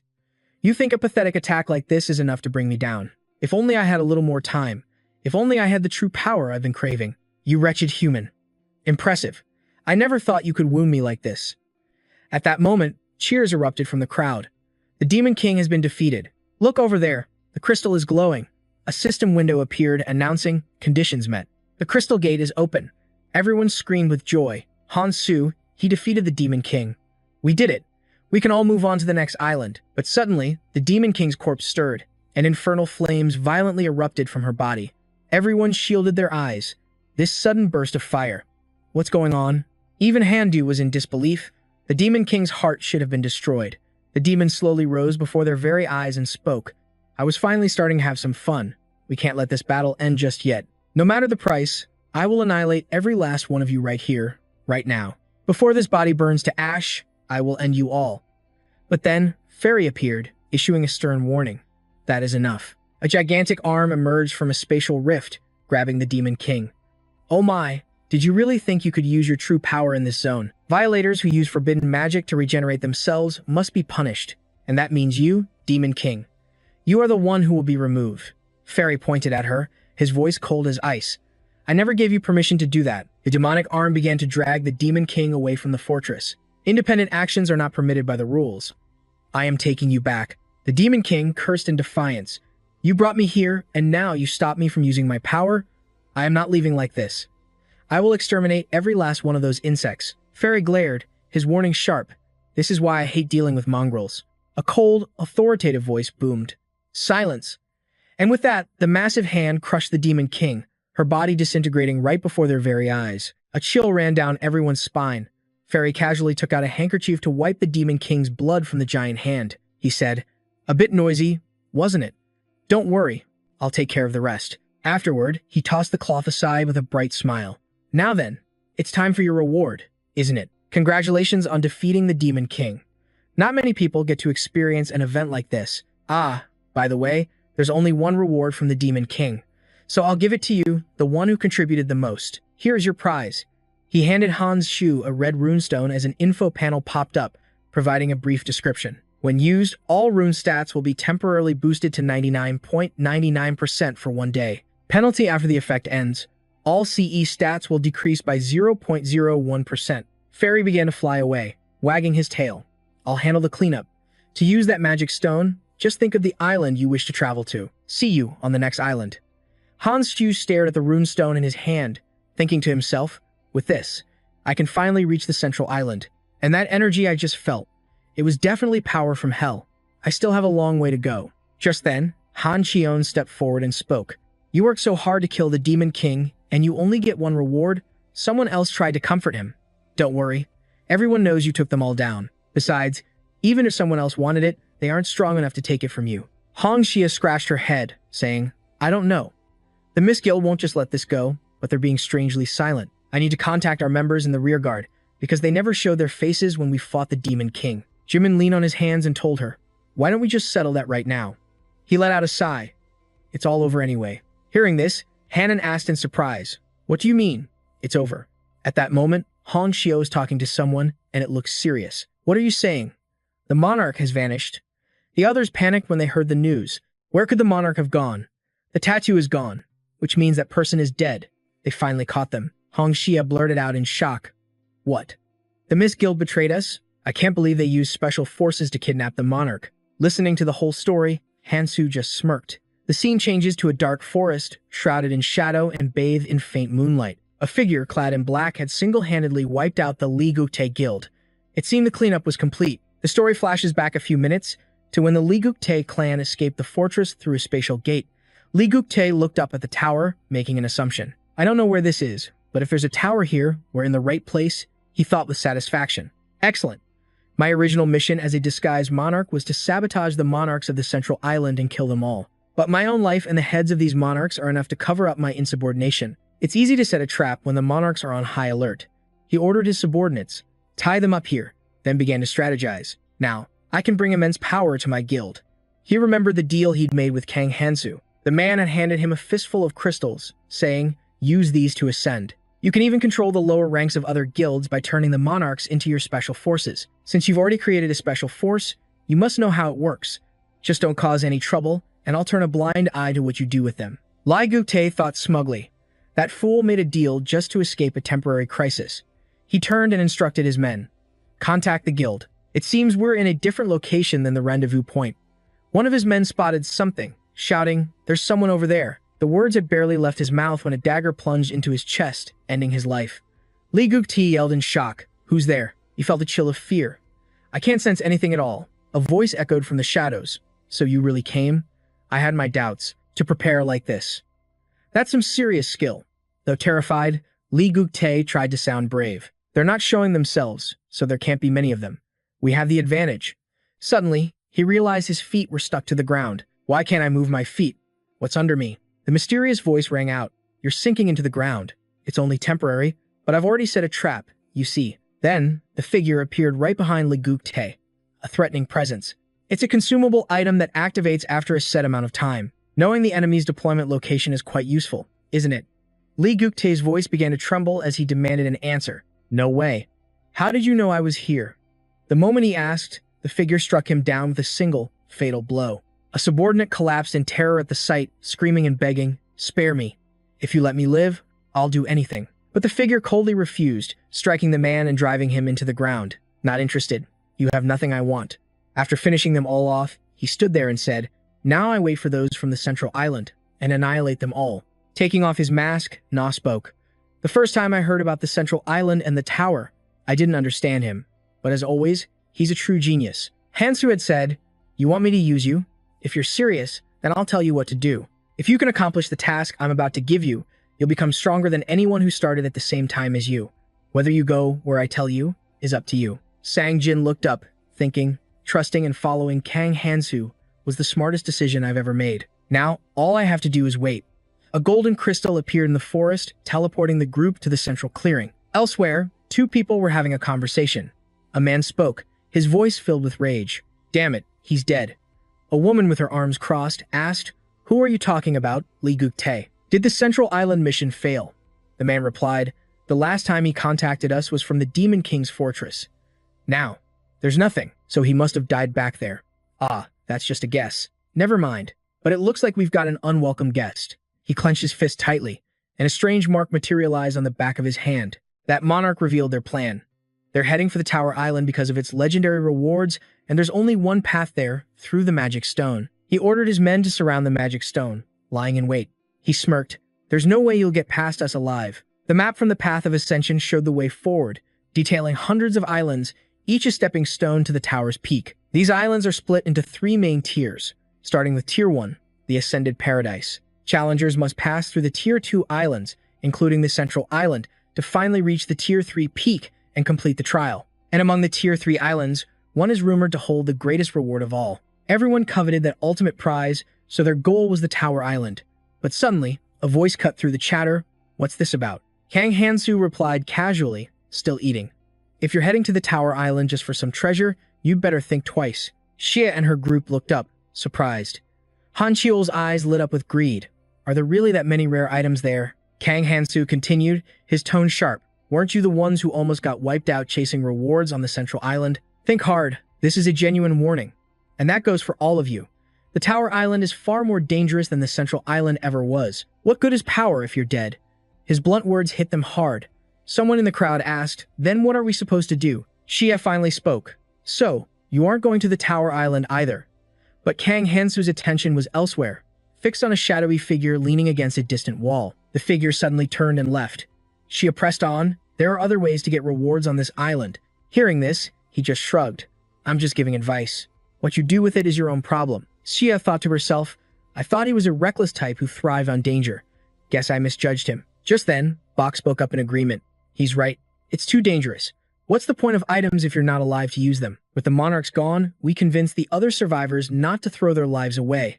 And because of that, our guild has grown much stronger. But everyone's exhausted and needs to recover. Finding a safe place is our top priority. We'll be heading out soon." As he spoke, he offered a handshake to Kang Hansu. The gesture seemed to confuse him. Bak continued. "By the way, I wanted to thank you. You're the reason we're still alive." Kang Hansu was unfazed. "If you survive, we'll meet again." Bak smiled at his straightforwardness. "Right. Take care. Hanan." Yes, sir," Hanan replied quickly. Then, Jimin spoke up. "Xia, should we get ready to leave too?" Xia replied immediately. "So we're not going to the Tower Island? I guess listening to him can't hurt." Another portal began to open. A murmur spread through the crowd. "Maybe we should just go to a different island? I'm sick and tired of this place. Yeah, if even a monster like him won't go near that island, you know it's a death trap." Back with Kang Hansu, he stood up. "Let's go. I have something to take care of." Bak waved goodbye. "We'll head out first, then. Hope to see you again." Xia turned to Jimin. "If you want to say a proper goodbye, go ahead." Jimin just scoffed arrogantly. "There's no need. I'm leaving now." "All right. Then I guess this is it." The portal slowly shimmered and closed. He was left alone, watching them disappear. He turned to the side. "You're not going with them? What are you still doing here?" The woman replied, "You go on ahead. I need to confirm something first." He turned to leave. "Fine. Have it your way, you witch. I'll see you on the next island." As he spoke, he used a skill, and his body began to fade away. She watched him vanish, her eyes narrowing with suspicion. "What was that?" he said. A moment later, she raised a hand to her ear and began to report to someone. I don't know what they discussed, but a few of them are definitely tailing him. Deep in a forest of ancient trees, a shadowy figure received the report from Song Jun. The figure's voice was sharp. "You sent the signal a while ago. What took you so long?" He gripped the hilt of his weapon, speaking to the dark figures behind him. "Get ready. I'm taking his head myself." With a look of pure arrogance, he shot forward like an arrow. He flew towards the portal ahead. But suddenly, it began to pulse with a strange energy. Startled, he yelled at Song Jun, who was just emerging. Get down! His command took her by surprise, but before he could even finish speaking, a blade sliced through the air, forcing her to duck for her life. Song Jun's eyes widened in terror. Her master stammered, "Well, that's one hell of a welcome." He retracted his weapon and demanded, "Why are you alone? Where are the others?" Song Jun quickly explained, "I waited for the others to finish their business before I emerged. But why is this place empty?" Her master looked irritated. "Not a single soul has come through this gate. You were one of the last on the central island. They must have gone somewhere else." She insisted, "But that's impossible. I saw that crafty bastard with my own two eyes. Who would have thought those fools would actually listen to him?" He claimed the Tower Island was even more dangerous than the central one. It was as if he was desperate to convince everyone of the danger. Hearing this, his eyes blazed with fury. Him again? Those pathetic leaders and adventurers, running away like cowards because of some kid's words. Wu Kung's rage boiled over as he slammed his hand against a nearby tree. The sheer force shattered the trunk, sending splinters flying. He spat, "And that brat, I despise them all. After all the work my men did to find that teleportation gate. Now, not a single one of them is competent enough to handle this for me. I can't even figure out what his true goal is." Seo Jun remained calm. Who knows? But watching him fight so desperately was tedious, as if he was trying to protect someone. This has all become a nuisance. A murderous aura filled his expression. "Then he is an obstacle that stands in the way of my plan." He then gave a chilling command. "Send word to every guild member on the other islands. If they see Kang Hansu, they are to kill him on sight." His subordinate hesitated. But Kang Hansu is as strong as a monarch. A direct assault would be too dangerous. Wu Kung just flashed a wicked smile. Doesn't he hate killing people? If he charges in recklessly, then let him die. Tell them to show no mercy. He stepped forward, grabbing his subordinate by the collar. "Don't forget our purpose here. Don't forget the crimes they committed against us. Understand? Remove any obstacle, at any cost. For the sake of those we've lost," he thought. Wu Kung turned away. "Lion, describe Kang Hansu's weapon to the others. It's time to climb the tower." The woman named Lion questioned him. "Aren't we going to wait?" He shot back instantly. "Waiting isn't my style. We move now." Back with Kang Hansu, he had just stepped through the gate, an air of deadly purpose around him. "So they're all gone? I thought he'd give up sooner. Finally, I can proceed." Just then, a figure in black emerged from behind a tree. Startled by Hansu's presence, he called out, "It's been a while, hasn't it, Hansu?" Seeing him, Hansu calmly asked, "Did you bring it?" Choi Sanjin held out the item with a grin. "I always keep my promises. The airing of the 7 siblings. I have no idea what you plan to do with it, but here you go." Hansu put it on, nodding in approval. "Excellent. Now, on to the next island." A flash of light erupted from Hansu, making Sanjin blush and freeze in place. He stammered, What is that form, that artifact?" Hansu had transformed into a woman. He answered nonchalantly, "With this disguise, no one should recognize me, right? Now then, let's head to the Tower Island." An oppressive darkness loomed over the entire space. Inside the Tower Island's first-floor main hall, a huge crowd had gathered. Whispers filled the air. "This place is packed. Better find somewhere with fewer people." A young man looked around anxiously. "I was lucky to end up in the place with the best rewards, but there are fewer people here than I expected. What's going on? Shouldn't that little pixie have appeared by now to give us a snarky explanation? Why isn't she here? Wait, who is that girl? She looks so familiar." Kang Hansu seemed to notice the man's stare and shot him a glance. He walked straight toward him, making the man's heart pound. "She's coming this way." Hansu's voice cut through his thoughts. "You keep staring at me. Is there a problem?" The man stammered, Have we met before? Even the way you speak sounds familiar."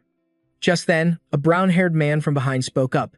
"Are you two together? If you don't have a full party yet, would you mind if I joined you?" he quickly explained. "Oh, we're not." The man started, but Kang Hansu quickly agreed. "Fine. Everyone's already gathering at the gate. Looks like we have enough people now. Shall we go?" The brown-haired man said with a smile. "Everyone else has already formed teams, so finding members is tough. We were lucky to find them. It seems each room has a participant limit," Hansu noted.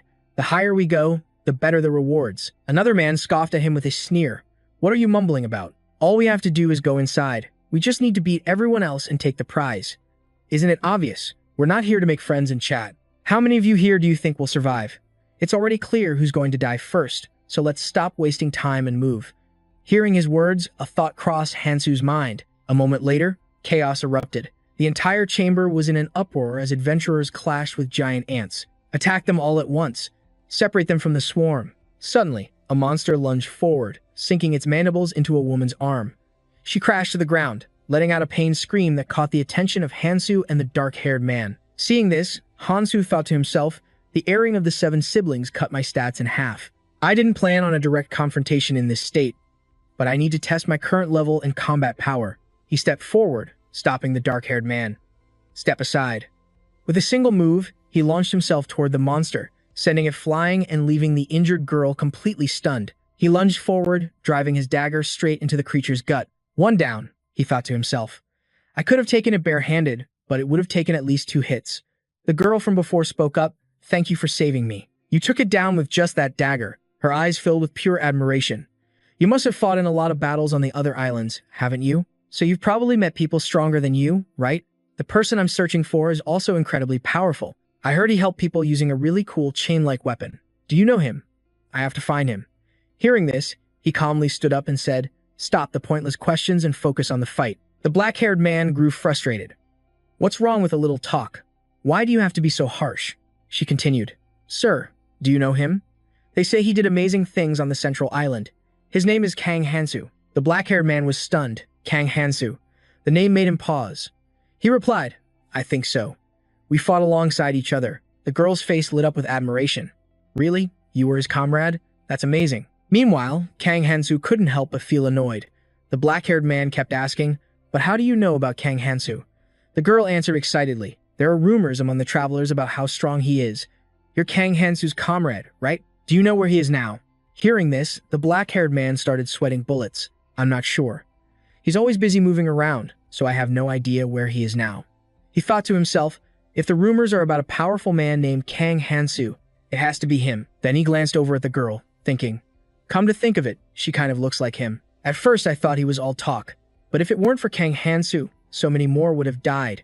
He must be far ahead of me now. The purple-haired man, having just finished off a monster, spoke up. Killing these ants doesn't drop any artifacts, just a few runes. Low difficulty and high numbers like this just sink the artifact drop rate. The brown-haired man spotted something and shouted, "Over there! There's a gate just like the one we came through." A massive portal materialized before them. The group began to murmur, "Can we find an artifact as soon as we leave? Let's go, everyone." But suddenly, a voice cut through the air. Not so fast. It was followed by a scream of agony. The fewer the people, the higher the artifact's grade. But if we all go in, the quality drops, making it pointless to choose a room with fewer people. The purple-haired man's face twisted into a terrifying grin. "I'll kill every last one of you and take the artifact for myself." Instantly, he raised his weapon and cut down a girl. The brown-haired man pleaded, "Let's talk about this." Blood sprayed as he continued his massacre, sneering, "All you people do is run. You don't even bother to fight back. That's what makes this so easy." Unfortunately for him, the next person he was about to kill was our hero. As he lunged, our hero quickly blocked with his dagger, but his opponent easily smacked the weapon away. Slamming him to the ground, he mocked, "What the hell? I thought you were the strongest one here. How pathetic. You're even weaker than I thought." Seeing this, the black-haired man urgently warned the girl, "Kid, get behind me. When I give the signal, run as fast as you can. Don't look back." The girl, however, already had a weapon ready in her hands. To the man's shock, she raised her crossbow, saying confidently, "If I move, I'll miss." Then, a single bolt flew, taking down the purple-haired killer. The black-haired man was full of praise. "Amazing. You took him down the second he let his guard down." Suddenly, her voice became eerily different. "Ah, I guess since it's my first time using this, I still missed." The man was confused, but that was a perfect shot. Then he saw her crossbow aimed right at him. She spoke coldly, "I was supposed to skewer you both at the same time." With that, she fired a bolt straight into his head, sending him crumpling to the ground. She casually walked over to pick up the stones. "This should be enough, right?" she chirped. Then she raised a hand to her ear, reporting to 1Q. "My liege, the hero isn't in floor 1, room 10. I got bored, so I killed the rest of them. It would have been much better if I could have captured him. If I see him on the next floor, I'll report everything." A satisfied voice replied, "Very well." But she didn't notice that the man on the ground was getting up. Kang Hansu's voice rang out, "And what if that hero was right here?" When she saw him, her face contorted in pure shock. "But you were clearly knocked out." At that moment, his chains shot out, wrapping tightly around her and making her scream in agony. He stepped closer, pressing his blade to her throat, his eyes ice cold. "Weren't you looking for me?" Bound tightly with a knife at her neck, she was terrified. "I saw you pass out." He looked amused. "Seems my acting wasn't half bad. Don't even think about contacting your liege." She tried to say something, but he cut her off. "You should stay quiet. From now on, I'll be the one sending my regards to your master." As he spoke, he transformed back into his male form. He then tightened the chains, causing the woman to shriek in pure pain. He spoke with an icy tone. "It seems they left one behind." The ancient serpent replied, "I'm surprised they gave up so easily. We'll face them again eventually," he answered. "There's no need to rush," he thought to himself. From what I recall in my past life, hidden dungeons aren't completely separate. The floors in this tower share the same structure. If clearing a stage lets you ascend a floor, that means a dungeon must exist on the third floor. This is the final destination for the second floor's main hall. Now in her female form, she mused, "But there's something I need to do first. First off, my current artifacts aren't up to par. Except for the growth type Numaha, they're all losing their edge. I need to get new artifacts to replace the colorless one. Kang Hansu," she thought. "I'll make good use of the path you showed me." Then, she glanced over at the crowd of people waiting by the next gate. Fairy suddenly appeared, announcing, "Only 50 remain from the first floor. Let's move it. Welcome to the second floor. I'll explain everything now. You've been waiting long enough, haven't you? Let's begin. Welcome to Treasure Island. I'm delighted to tell you that you chose this room wisely. Among all the rooms in the tower, this one will grant you the greatest growth. You must defeat the treasure guardians and bring their treasure to the island's center to exchange for artifacts. The time limit is 2 weeks. Now, that wouldn't be any fun, would it? So, only those who successfully trade for an artifact can leave. In other words, anyone who fails to get an artifact will die. There's only one treasure. You can choose to trade it for 50 artifacts to save everyone, or get fewer, higher quality ones, and let only a few survive. You know how it works, right? I hope you all make a wise choice. There are a total of 128 guardians. I'll mark them on your maps." Hearing this, she thought, 128 guardians in 2 weeks. This is a tight spot. I wonder how they'll handle this. Just then, a clear voice rang out. "Let's do it this way." A blue-haired girl spoke up. "We'll split into 5 teams of 10. Each team will hunt down 2 guardians a day. Everyone can manage that, can't they?" Murmurs rippled through the crowd. Was she suggesting that guild members work together? And only 10 per team. The unaffiliated players would be at a disadvantage. Not a bad idea, she thought to herself. After getting a nod from Un-Chi, a brown-haired man spoke. "We agree. 2 guardians a day isn't impossible. If a team fails, they only have themselves to blame. Our guild already has enough members." She listened, thinking. So the 2 strongest-looking people are on the same page. The crowd kept debating, but they knew. If they wanted to live, they had no choice but to follow. The blue-haired girl continued. "When the treasure is found, we will notify everyone to gather at the center immediately." People immediately began scrambling for teams. "All right, 5 people over here. Our guild has more than 10 members already." She looked at the map and thought. 128 guardians scattered across a massive dungeon. The key isn't how much you move, but that you move alone. Seeing her walk away by herself, Un-Chi couldn't help but wonder, where is that woman going? She was now deep in the dense forest, alone. "I'm looking for this place's hidden item, the extraction stone. The condition." She recalled Hang Chan's arrogant voice from the past. "I bet no one but me could have figured this out, Kang Hansu. I'll tell you, so listen closely. Among the orbs you collect from the guardians, one of them glows faintly while the others are normal. Most people toss the orbs aside, focusing only on the treasure. But I discovered they aren't just normal orbs. My brilliant mind uncovered the secret. If you collect exactly 32 of them, you can exchange them for an imitation artifact. The extraction stone. You had no idea, did you? Never would have guessed." Hang Chan had laughed manically. "Discovering hidden events is nothing for a genius like me." Back then, she and Candian had been utterly exasperated. Candian had even muttered, "He must have talked to someone greedy enough not to throw away a single orb." Back in the present, she drew her weapon. Even if it's different from the real extraction stone that Anvi Aaron consumed, the effect should be similar. "I have to get it." She analyzed the situation. This round wasn't simple. The sheer number of enemies and the time limit were major constraints. To hunt them quickly, I have to go solo. I just need to avoid being seen. In the middle of the jungle stood something immense. The massive object shifted, revealing itself to be a colossal monster. It let out a deafening roar, its eyes seeming to pierce through everything. In another location, a different team heard the terrifying sound. One of them shouted, "That roar. It's close." At Un-Chi's position, she also received a notification from Fairy. "The second guardian has been defeated. Congratulations, everyone. That's the second one today. At this rate, it won't be long now." Suddenly, a loud shout came from behind her. "Focus." She spun around instantly. "I know." A monstrous beast charged forward, but she dodged its attack with incredible ease. Not only that, she raised her leg and sent the beast flying with a single, powerful kick. At that moment, an arrow flew through the air, piercing the monster's body. The archer behind her spoke up. You could have dodged that without even looking. My efforts were wasted. You could have handled that thing alone from the start. The archer continued. We haven't even seen a single guardian, yet the others are already done. We've only managed to catch a few small fry. She replied, no. The second guardian wasn't taken down by a team. Someone defeated it all by themselves. I can feel it. The archer grew thoughtful. If you say so, Monarch Yunchi, then it must be true. Does everyone else agree? Her followers simply nodded with knowing expressions. The gesture made her blush as she turned away. I told you not to call me that. This ability is so annoying. Stop talking nonsense and let's move. It seemed the path ahead was clear, so they headed to the right. Suddenly, she sensed something. Wait, something is heading this way. It's that same unsettling and powerful presence I felt from the very beginning. It was just another party. Their leader was speaking. I already told you, we don't need to aim for the guardians. Even if we find the treasure, we can't carry it to the altar.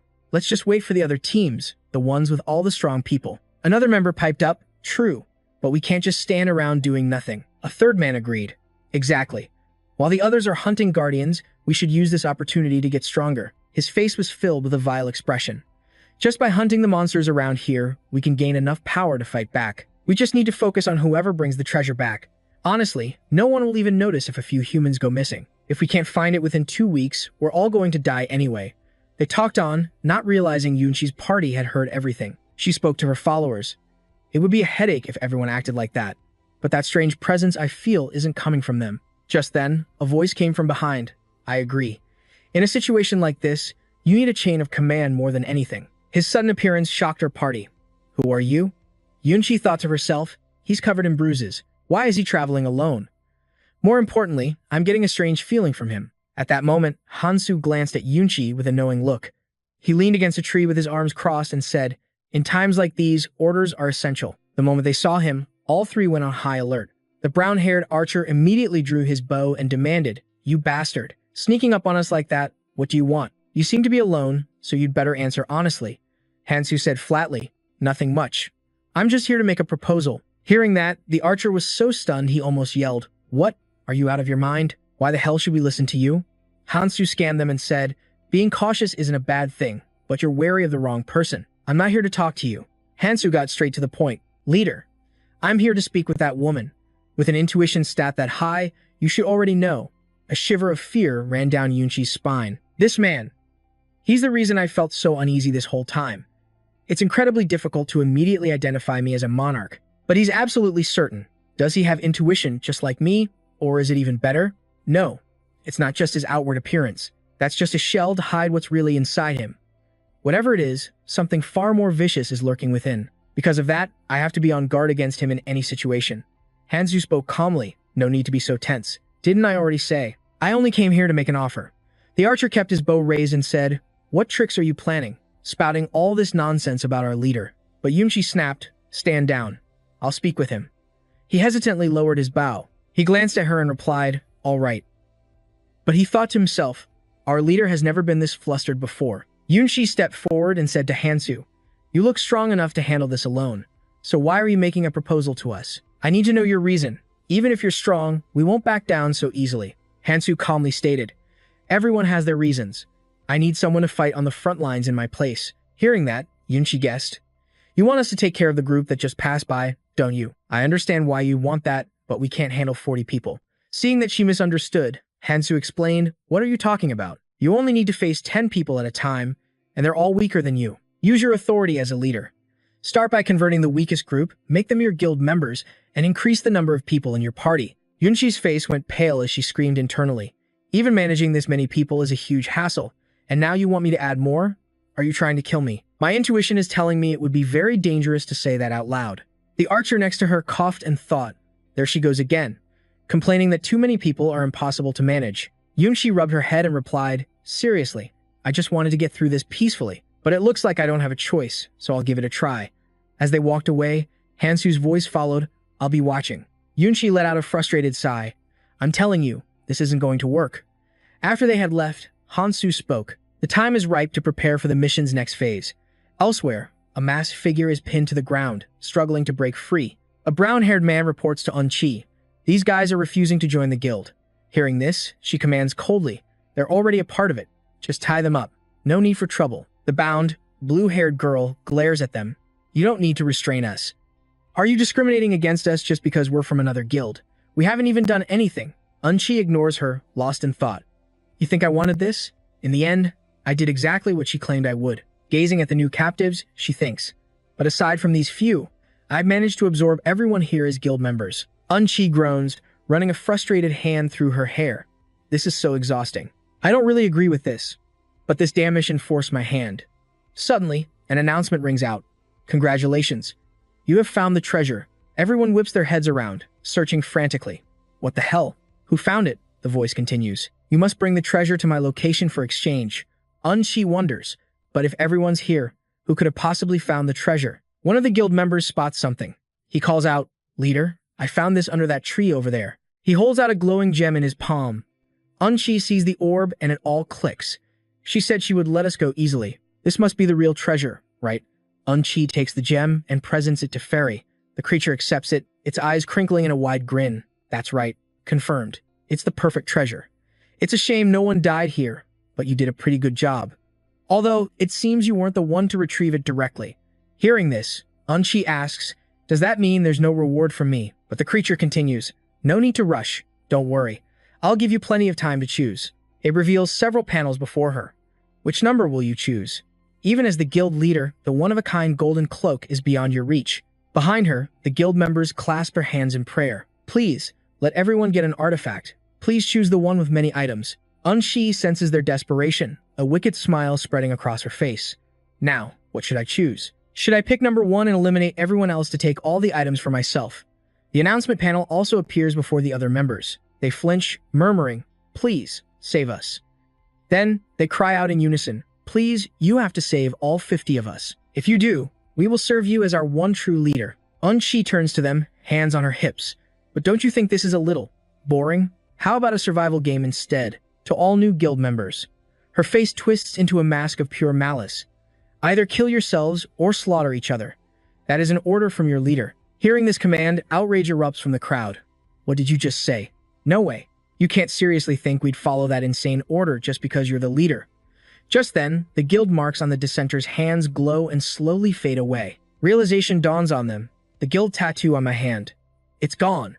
Does this mean we're not members anymore? So we can act freely from now on? Fairy gazes at them with an expression of utter boredom.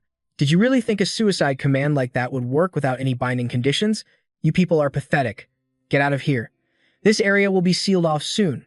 It snaps its fingers, pointing to a portal in a tree trunk. Because the path to the 3rd floor is now open, as you can see. The entire group bolts without a second thought. Damn it, let's move. The blue-haired girl, now free, shouts from behind, I've broken my bindings. Hold on, I'll get everyone else loose. Hurry! We need to report to our leader immediately. He went on ahead, so he must be on the 3rd floor by now. Just behind a nearby tree, Hao listens in silence. We could have killed all of them right here, but we were interrupted by the related mission. Yes, I understand. Suddenly, her voice fills with surprise. What? You want me to come immediately? Yes, I'm on my way. She then gives an order. I'm leaving now. The leader's location is the priority. Head for the 3rd floor. The leader is in danger. Get moving. No delays. Hadu's eyes snap open, a sinister glint within them. Got you. Now, lead me to your boss. The path to the 3rd floor and the floor itself are vast, like a massive dungeon. Finding one specific person would be nearly impossible. There's only one way. Hansu recalls a memory. If we can't capture the Black Monarch in the training zone and move to the Red Zone, everything we've done so far could be for nothing. We need to block all possible routes and funnel him in one direction. The Tower Island is the perfect place to make it happen. That's right. The 1st and 2nd floors are impossible to act on. But the 3rd floor, it has hundreds of starting points. But once he sets foot on the 3rd floor, he'll need help from his guild members to operate, so he'll call them all back to him. That will be our only chance. The 3rd floor of the tower is a gateway he must pass through before reaching the true otherworld. It's a zone where the space itself simulates the environment of the next dangerous Red Zone model. This place was a twisted copy of the real world, yet the environment was almost identical. But the monsters here, they were on a completely different level. So, we'll bait him out. That's the plan. If he even suspects we're targeting him, he'll vanish instantly. We have to strike when he feels safest, when his guard is completely down. He's incredibly cautious, so I bet he'll try to bring his guild members as backup when he enters that dangerous Red Zone. He's powerful, not on my level, but still a major threat. So, you know what has to be done to eliminate him, right? Hanu clutched a crimson gem, a fake sage's stone he'd won in a treasure hunt. The preparations for the final performance were complete. But before that, I need to take care of the Dark Monarch on this third floor. Hanu charged through the teleportation gate, buzzing with excitement. Finally, he said, I get to see his face. Eun-Chi's party was already waiting in a corner for him. Watching him rush past, she muttered, should we follow him? The third floor was a desolate landscape of rock and flowing lava. Lunyan barked a frantic order. Contact every single member in the guild. Tell them to get to the third floor now. They were caught in a death trap. An entire team of several dozen people was completely encircled by a horde of monsters. The air was thick with scorching heat and toxic fumes. They stared in horror at the grotesque monster bearing its fangs, a place where monsters spawned without end. With a grim expression, Lee Woon-kyung said, and this is only the beginning of the other world. He glanced at his comrades behind him. They said they wouldn't interfere, but it looked like he wouldn't need them anyway. A monster lunged forward, aiming its attack directly at Lee Woon-kyung. With his greatsword already in hand, he swung it at the beast's gaping maw, but its jaws snapped shut on the blade, and he found himself in a desperate struggle. His feet dug into the ground as he was slowly forced backward. He grit his teeth, resisting with every fiber of his being, then unleashed all his power to slice its head and snout clean in two. The people behind him screamed in alarm. Guildmaster! More monsters are swarming in. There's too many of them. Standing on the beast's corpse, Lee Woon-kyung turned and roared his command. Do not be afraid. If you want to live, then follow me. We will not fall here. Do not let these creatures push us back. His words ignited their fighting spirit, and they roared back in unison. Yes, sir. We believe in our guild master. Lee Woon-kyung grit his teeth with determination. That's right. I cannot die here. I am not allowed to give up. My guild is one of the strongest to ever enter the tower. I've defeated countless enemies to get here. My calculations can't be wrong. We will triumph. After a harrowing, desperate battle with the monster horde, they finally earn a moment to catch their breath. Are there fewer monsters here because of this fragment? Lee Woon-kyung wondered. Suddenly, his expression changed as he stared at something, and he spoke. It possesses a vile aura, as if it's a living creature. Inside the crystal structure were countless human corpses, arranged to look like a grotesque cross. Just then, Fairy appeared and asked, It's beautiful, isn't it? This place has the potential to become a tourist hotspot. Of course, its beauty isn't just on the surface. He smiled with cunning malice. Look a little closer. You might just recognize a few familiar faces. If you're someone who cleared the training area, you've definitely met them before. Lee Woon-kyung was floored by his words. He rushed toward the crystal formation. Inside this cross, peering inside, he saw faces he knew all too well. His trembling hand reached out and touched the crystal. He whispered a name, So-dong, my daughter. He collapsed to the ground, crying out in absolute despair. If only I gained my monarch attributes sooner. The memory flooded back to him. The day a massive, multi-eyed monster hunted down his people. At that moment, his monarch had been screaming at him. Let's get out of here. Just leave them behind. A woman crawling on the ground grabbed his leg, pleading, Don't leave me behind, please. Father, save me. Lee Woon-kyung immediately lunged to save his daughter. Hold on, I'll save you. But the monarch seized him from behind, holding him back. Stay put. You have to protect me. That is an order. He cried out in panic, but my daughter. The man didn't care at all, puffing out his chest and declaring, Your job is to protect me, not those useless weaklings. I am your monarch. If I knew these monsters would show up here, I would have used them as bait from the start. Lee Woon-kyung clutched his daughter's body, his heart shattering as he choked back sobs. So-dong. No. Please, wake up. The monarch continued his heartless monologue. Just consider it an honor to have died for me, their monarch. At the sight of his dead daughter, Lee Woon-kyung could no longer contain himself. A burning hatred welled up inside him as he spoke. If I had known my daughter would be used as bait for her monarch, I never would have joined this cursed guild. The man paid no attention to his words, turning to run away. Shut your mouth and run while they're still eating the bait. Lee Woon-kyung rushed forward and drove his fist into the man's gut. The monarch shrieked, You can't disobey me. How dare you defy my order? Gripping the dagger in his hand tightly, Lee Woon-kyung's voice was like ice. If a piece of trash like, You can become a monarch, then so can I. Model. After finishing the old man, a sigil burned itself onto Lee Woon-kyung's hand. It was the mark of a monarch, a destiny to slaughter insects like these. He clenched his fist, trembling as he spoke, because of this power. He fell silent as tears streamed down his face. But then, Lee Woon-kyung's resolve hardened. For my daughter, I will dominate all the other monarchs. I won't stop until I find her. Tracing his daughter's face through the crystal, Lee Woon-kyung's voice shook. I thought I would never see you again. Thank God. You still answer my prayers. Just tell me how to get her out of there. I can revive her, can't I? Fairy just smirked. Calm down. That's only a replica we created when we brought you here. We copy your information and store it in that cross network. They may be copies, but they share the same power and memories. She must mean the world to you. The rules are simple. I need material to create a new one, so just bury someone alive. The people behind him broke into a cold sweat. Lee Woon-kyung asked, then my son. Can he be revived too? All the dead reside within that cross network. But where are we supposed to find a sacrifice? Lee Woon-kyung's expression darkened. I understand. Just one is all it takes. Seo will return if I offer up the weakest one. Looking at the comrades behind him, he thought, if I just kill one of them. But Fairy saw his intent and said, no, that won't work. You obviously can't use members from your own party. That would be too easy, and I don't enjoy that kind of script. It continued with a triumphant grin. You won't be able to come back once you leave, so think very carefully. Oh, and while we were talking, 4 more people just entered. Thanks to a certain someone, the tower is practically empty now, isn't it? You should have seen this coming. Consumed by rage, Lee Woon-kyung slammed his fist against the glass panel to vent his frustration. Damn it! To make it this far only to be completely helpless? This is my only chance to see my daughter again. My only chance. Just as he was falling into despair, a voice rang out, Monarch, someone is approaching. Our guild members have been taken down. Lee Woon-kyung seized this sliver of hope. A sinister grin spread across his face as he ordered, capture them alive. The bodies of the guild members were scattered across the ground. The last one collapsed. Hansu wiped the blood from his face, saying, a pity I don't have any smoke bombs. He glanced towards the distance. They're here. The group led by Lee Woon-kyung was approaching. Seeing him, Hansu knew. This was one of the targets that had to be eliminated, along with the Monarch of Fury. The Mad Dark Monarch, Lee Woon-kyung. His list of crimes would be as thick as a dictionary. Of course, that was all in the previous timeline. But it was a future that would soon come to pass. Driven mad by his inability to revive his daughter, the Dark Monarch frantically searched for his son and was dragged into the abyss. In that despair, he became a murderer far beyond his current level. Hansu tightened his grip on the degrader's chain, thinking, I will save your son, no matter what. Even if it means killing you right here and now. Lee Woon-kyung recognized him instantly. You're him, the one who uses chains. Then he laughed like a madman. He sneered, this is truly a lucky day.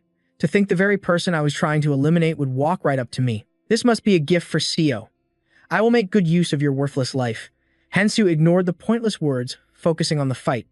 In the next instant, they charged at each other. Just then, the ground began to shake violently, catching both of them by surprise. With a thunderous crack, the ground where they were fighting exploded, and a massive, long monster clawed its way out from the earth. The monster continued to rise from the ground, shattering the earth around it into pieces. It emerged right in front of Lee Woon-kyung. The guild members cried out in fear. Monarch, staring at it in horror, he commanded, damn it. If that monster goes berserk, our only choice is to retreat. Immediately after, Lee Woon-kyung turned to give an order to Jinan. Don't let the chain user escape. Jinan, return to your post and guard him. But she adamantly refused. There's no need. While they were scrambling in fear, the monster was suddenly ensnared by a heavy chain. It was Hansu's doing. He had thrown it with all his strength. The monster thrashed about wildly, but Hansu held firm, tightening his grip on the chain. Finally, after a tense struggle, the monster collapsed. Standing amidst the ruins, he announced, the nuisance has been eliminated. Hansu raised his weapon towards Lee Woon-kyung, threatening, if you're not going to charge, then I will. Before the old man could even process it, Hansu rushed forward. The man stared in disbelief. This guy is a monster. He then ordered, all guild members, attack him. But their strength was no match for his. With a single whip of the chain, they were sent scattering. Hansu shot them a cold glance, continuing his attack on the man's guild members. Lee Woon-kyung watched his forces fall, a sense of dread creeping in. I heard rumors that he doesn't kill people. But it seems that was a lie. His subordinate immediately replied, Jinan's information was useless. As they were speaking, the hook of the chain shot towards them, and Jinan instantly moved to block it. Bracing herself, she shouted, I knew the chain user was strong, but the chain hook had been stopped by her block. Jinan analyzed the situation. I haven't seen him use a single skill. He must not have any useful ones. Hearing her conviction, Lee Woon-kyung was convinced. All right, I'll trust your judgment once more. We'll crush him with sheer numbers. If he has no defensive abilities, overwhelming him is our path to victory. Everyone, prepare your skills. Open a path and lock down his movements. Instantly, the guild members roared in unison. Yes, our king. They charged straight at him. But Hansu was a step ahead, leaping clean over the mob. Seeing this, John scoffed with a smirk. A clever move, chain user. She taunted him with a challenging gaze. Now, try dodging this. He instantly drew his new weapon. If I can't dodge it, I'll have to block it head on. Just as John's blade came slashing down, he met her attack with his own. Gauging the force behind her strike, Hansu was impressed. She's strong. I can't block that without taking damage. John read the expression on his face and shouted an order to the guild members. The attack worked. Keep up the pressure, as Hansu charged back into the fray. A strange, rune-like entity suddenly appeared. It swooped down, devouring the runes and bringing them to him. One Kung's members could only stare, dumbfounded. What is that thing? Is he raising some kind of monster? It's absorbing the runes. Seeing his men frozen in shock, the old man roared with fury. Stop it. Don't let that thing absorb any more power. Wan Kung instantly understood Hansu's plan. He's using us to become stronger, realizing things were getting complicated. So, his top subordinate prepared to join the battle herself. She unleashed her skill, aiming directly at Hansu.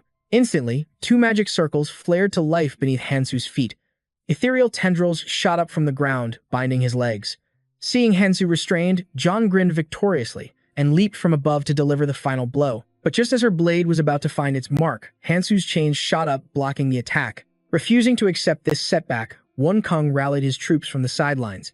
It's still not enough. We've come this far to get revenge on the guilds that crushed us. Don't back down. We must eliminate every obstacle. Avenge our fallen allies. Avenge our fallen families. His words lit a fire in his men, and they charged at Hansu with renewed ferocity. The old man raised a hand marked with the Alliance's symbol. Speaking with unshakable confidence, I will guide you on the path of survival and vengeance. Seeing the members follow him so blindly, Hansu made an assessment. If he has to, he'll force them to fight to the death, regardless of their condition. And that completely contradicts his claim that he doesn't treat his guild members like pawns. He's trying to wear me down before he steps in himself. The longer this drags on, the worse my odds become. Wan Kung watched him with a sly look in his eyes, a smug grin spreading across his face. Dodging another attack, Hansu analyzed the battlefield. There's no more time to hold back. I have to end this, and end it now. Suddenly, the subordinate yelled, I'll bind him. Hansu revealed his new weapon with a dismissive glare. That won't work on me. Without hesitation, Hansu plunged his weapon into her magic circle. She watched in agony as the magic on her hands vanished. Her skill had been completely nullified. Just like that, he sprinted forward. His chains swept behind him, sending bodies flying. Hansu closed the distance to the subordinate in an instant. Suddenly, her expression twisted into a vicious grin. You've fallen right into my trap. A hidden magic circle blazed to life beneath him. Once again, tendrils shot from the earth, instantly wrapping around his legs. More magic circles and ensnaring vines erupted all around him. She watched Hansu struggle against his bonds, a look of triumph on her face. Did you really think I wouldn't predict your charge? As she focused her power on restraining him, Wan Kung seized the perfect moment to strike. No matter how much you struggle, you're still alone. I won't even give you a moment to breathe. With that, he raised his weapon, his voice booming with rage. You will pay for what you've done. Wan Kung brought his blade down in a swift, brutal arc. Seeing his opponent fall to his knees in apparent pain, the old man cried out in ecstasy. Ah, I've won. Hansu was on one knee, brought down by the force of the blow. Wan Kung was overcome with pure, unadulterated triumph. I've won. Now my daughter. My daughter will live again. A crazed light filled the old man's eyes. The first step of my plan is finally complete. But then, a voice cut through the air. Are you done with your speech? Hansu wasn't defeated yet. With those words, he shoved Wan Kung's weapon away. As the blade was pushed aside, a deep gash on Hansu's body was revealed. He couldn't help but let out a sharp breath. Ch. He shot Wan Kung a cold, mocking glare. It seems you haven't realized. You're the one who walked into a trap. A moment later, Hansu brandished his new weapon menacingly. There's no one left to protect you now. Let's see what you can do at this range. Seeing that Hansu was still standing, Wan Kung's face contorted with rage. Hansu, on the other hand, let out a confident smirk. As their sharp blades clashed again and again, the resounding clang of steel echoed through the area. Wan Kung gripped his blade, his voice dripping with venom. You fool. Did you think this was my only weapon? I've seen all of your tricks. They won't work on me again. Faced with such arrogance, Hansu couldn't help but laugh. Is that so? But it seems you've misunderstood the situation entirely. He raised his blade, his words as sharp as its edge. I never said these chains were my only weapon. The old man saw the dagger flying at him, but his body couldn't react in time. What the hell? Wang Kung took the blade head-on, coughing up a spray of blood. Seeing her leader in mortal danger, she shrieked in panic. My liege. The sight of him kneeling before Hansu sent her into a blind rage. Get away from the monarch. I swear, I will never forgive you. Wang Kung was nearly broken, but he seized the chance to issue a command. So, you use your own body as bait? He snarled. This is your chance. Kill him before he can recover. But Hansu showed not a flicker of fear as the warriors charged him. Instead, he calmly offered a chilling piece of wisdom. If you desire to kill someone, you must also be prepared to die. He glanced at the fallen monarch, his voice dripping with scorn. Do you have that kind of resolve? Or will you just sit and watch your underlings die? Just like you always do. Amid the desolate ruins of the tower's third floor, Hansu arrogantly grabbed the old man by the collar. His fingers twisted the fabric on Wang Kung's chest. In the deathly silence, a weak, hateful whisper broke through. Why? The old man summoned all his remaining strength, screaming his question with crazed fury. Why are you so determined to stand in my way? What did I ever do to you? Is it because of that pathetic rule you made up? He was powerless to fight back now. His only weapons were bitter words. That ridiculous law, where adventurers can't be killed. His taunts echoed against Hansu's stoic silence. Is that it? Is it because we broke a rule your precious guild created? Why are you hunting me down like this? Is this for revenge? The moment he said it, Kiriel, standing nearby, froze in place. What? Wang Kung continued to howl in desperation. Do you have any idea how many people you've slaughtered? Because of that, even my own guildmate, Kang Hansu.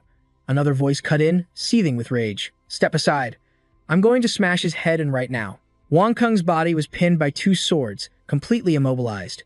But his mouth still worked just fine. So what? This is just how the world works. They were weaklings who would have died on their own anyway. But why did Sojong and Minty have to die first? What did they do to deserve that? You claim you'll save people, but what right do you have? Can you bring my son and daughter back to me? His bloody, distorted face was a mask of pure resentment for all to see. It's all because of disgusting, hypocritical monarchs like you. It's because of this cursed world. That's why I'll destroy it all. Humans, monarchs, and the world itself. Wang Kung slammed his fist on the ground, refusing to accept his fate. Why should I follow your rules? Look around you. You're the real monster here. You hypocrite. Does that law not apply to you? Hearing the man's foolish rant, Hansu didn't bother to argue. He just quietly explained. I'm not killing you because you broke some law. Do I look like I have that kind of time? The words left his lips in an instant. He then knelt before Wang Kung, looking down on the pathetic man. Hunting to get stronger has its limits. You were all simply in my way. My true objective is... At that moment, his mind flashed back to an image of Candy, the Sage of Knowledge. It isn't just about unifying humanity. His hand rested on the ancient tome as he analyzed the situation. Besides those 3 trials, we must use every method available to prepare for what's coming. His every word had reached the ears of Ares Valentine. Kill everyone in the training zone. Ares, you don't have a true goal, do you? His loaded question made her freeze for a second. Noticing her unease, Kiriel quickly stepped forward to intervene. Ares, don't worry. For a mission this critical, I can handle it. He clenched his fist, brimming with confidence. I'll kill anyone who gets in our way and take their items. I'll become a hero, the man everyone looks up to. But before he could finish his speech, a punch from Ares sent him flying. I don't agree with sacrificing the few for the many, she stated. But we must get stronger. We don't know what's waiting in the hidden dungeon. Seeing that she was ignoring him, he started fuming. Hey, did you really just hit me? The two continued their debate in front of Candy.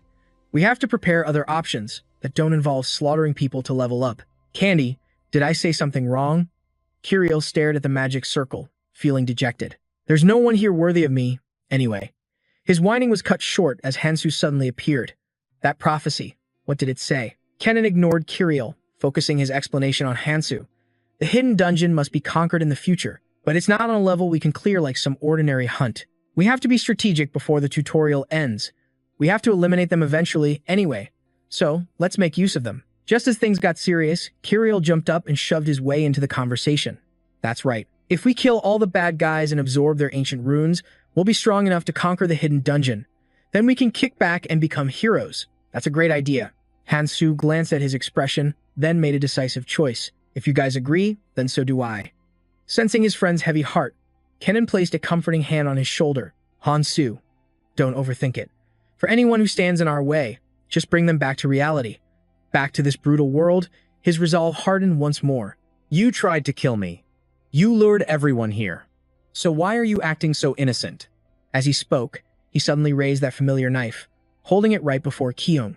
Isn't it better to think of that as the very reason for our alliance? Even with a blade pressed against his neck, ready to end his life at any moment, the old man still refused to see reason. I thought you'd play the hero. Is this your true self? In a few seconds of shock, Han-Soo suddenly realized they had messed with the wrong person. The moment I foresaw has arrived, faster than I ever expected. Only now did Kyung finally begin to lower himself and beg, "If you see my son, please, take care of him. He has red eyes, just like me." But Han-Soo refused without a shred of pity. "I don't have the time. However, if my plan succeeds, the others, including your son, will live." He swung his blade without mercy, cutting the old man down. "I still don't understand what you're talking about." After cleaning up the mess, he finally let out a sigh of relief. The simulated hell was still a scene of utter desolation. The monarch, Un-Chi, hugged her arms tightly, then screamed to release her pent-up emotions.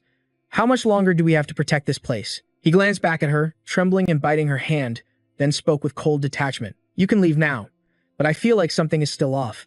My intuition is screaming at me. Those women are terrifying." Un-Chi muttered in fear, oblivious to Han-Soo slowly approaching her from behind. "I wanted to follow her quietly, but I was discovered. If necessary, we'll have to assassinate her. I intentionally left you all here. Did you do your jobs properly?" The moment she heard his voice, her expression shifted as she rushed over. "Of course. We even captured the ones who were tailing us." Listening to her ramble on, a flicker of doubt entered his mind. She didn't see it. If she had, I would have killed her. But I've already taken care of everything. If she goes there now, she won't find a thing. Shaking off the thought, he quickly turned and walked away, leaving Un-Chi completely bewildered. "Good work. All right, you can all leave now." "Yes, yes.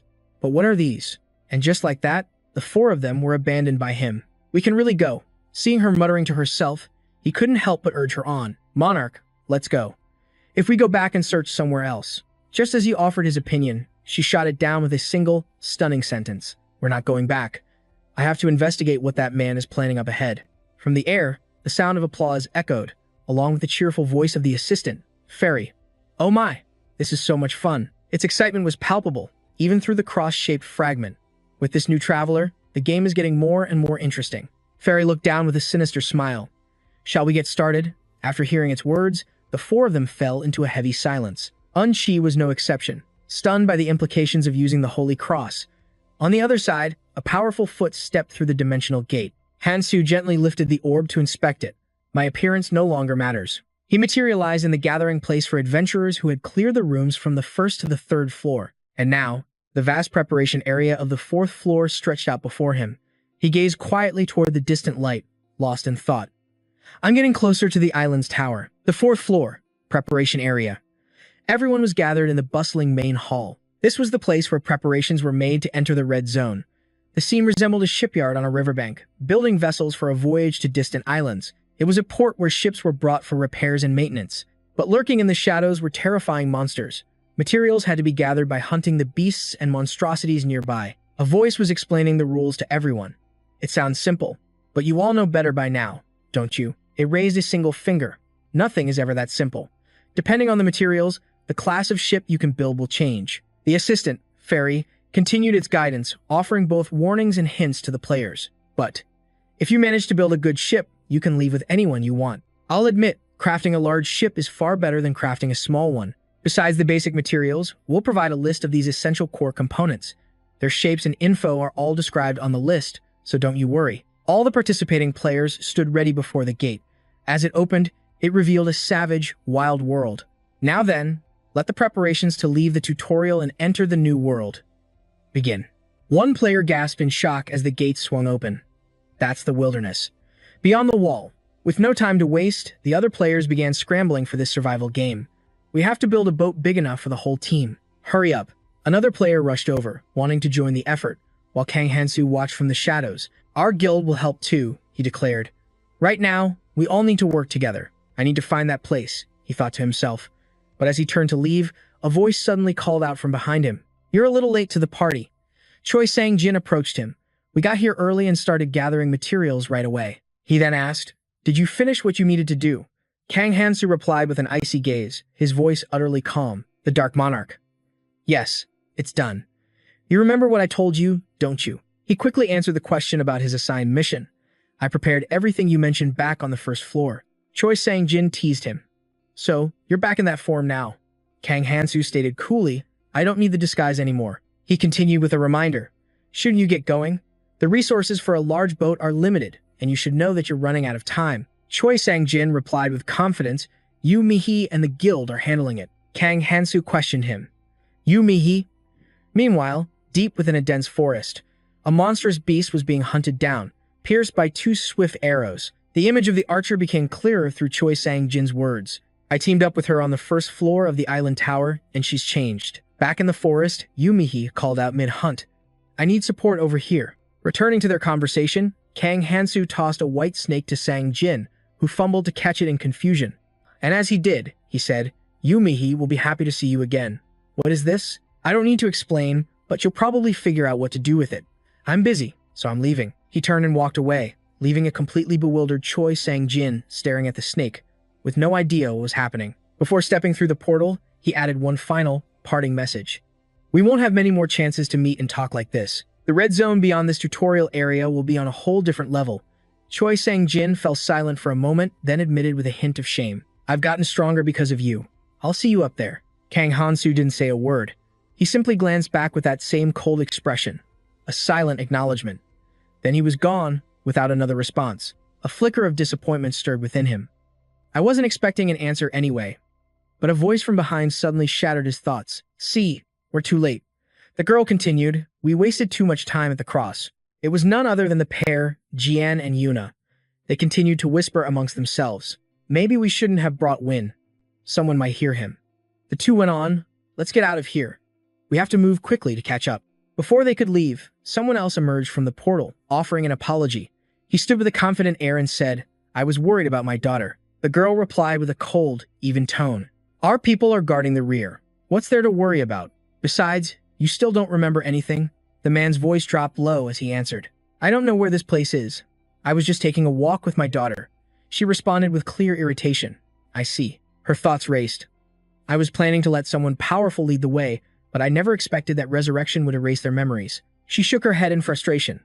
This makes everything more difficult. Her tone turned serious, giving a new command to get to the bottom of this. You two, stay behind us. I need to speak with the dark elf who guided us here. Meanwhile, Choi Sang-jin was pressed against a corner wall, listening in on everything. His face was a mask of indifference, as if plotting his next move. At the same time, Kang Han-soo was making his way alone through the dense forest. The landscape was wild and untamed.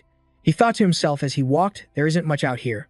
Most of the monsters are in the center of the preparation zone. Inside the tower, every floor and every room is a completely different environment. Some spaces mimic the real sky, or even the depths of the ocean. He touched the artificial barrier, but in the end, it's all just a construct. He muttered, his hand still on the wall, as if testing its strength. There has to be an end to it. Kang Han-soo's expression hardened as the thoughts continued to churn.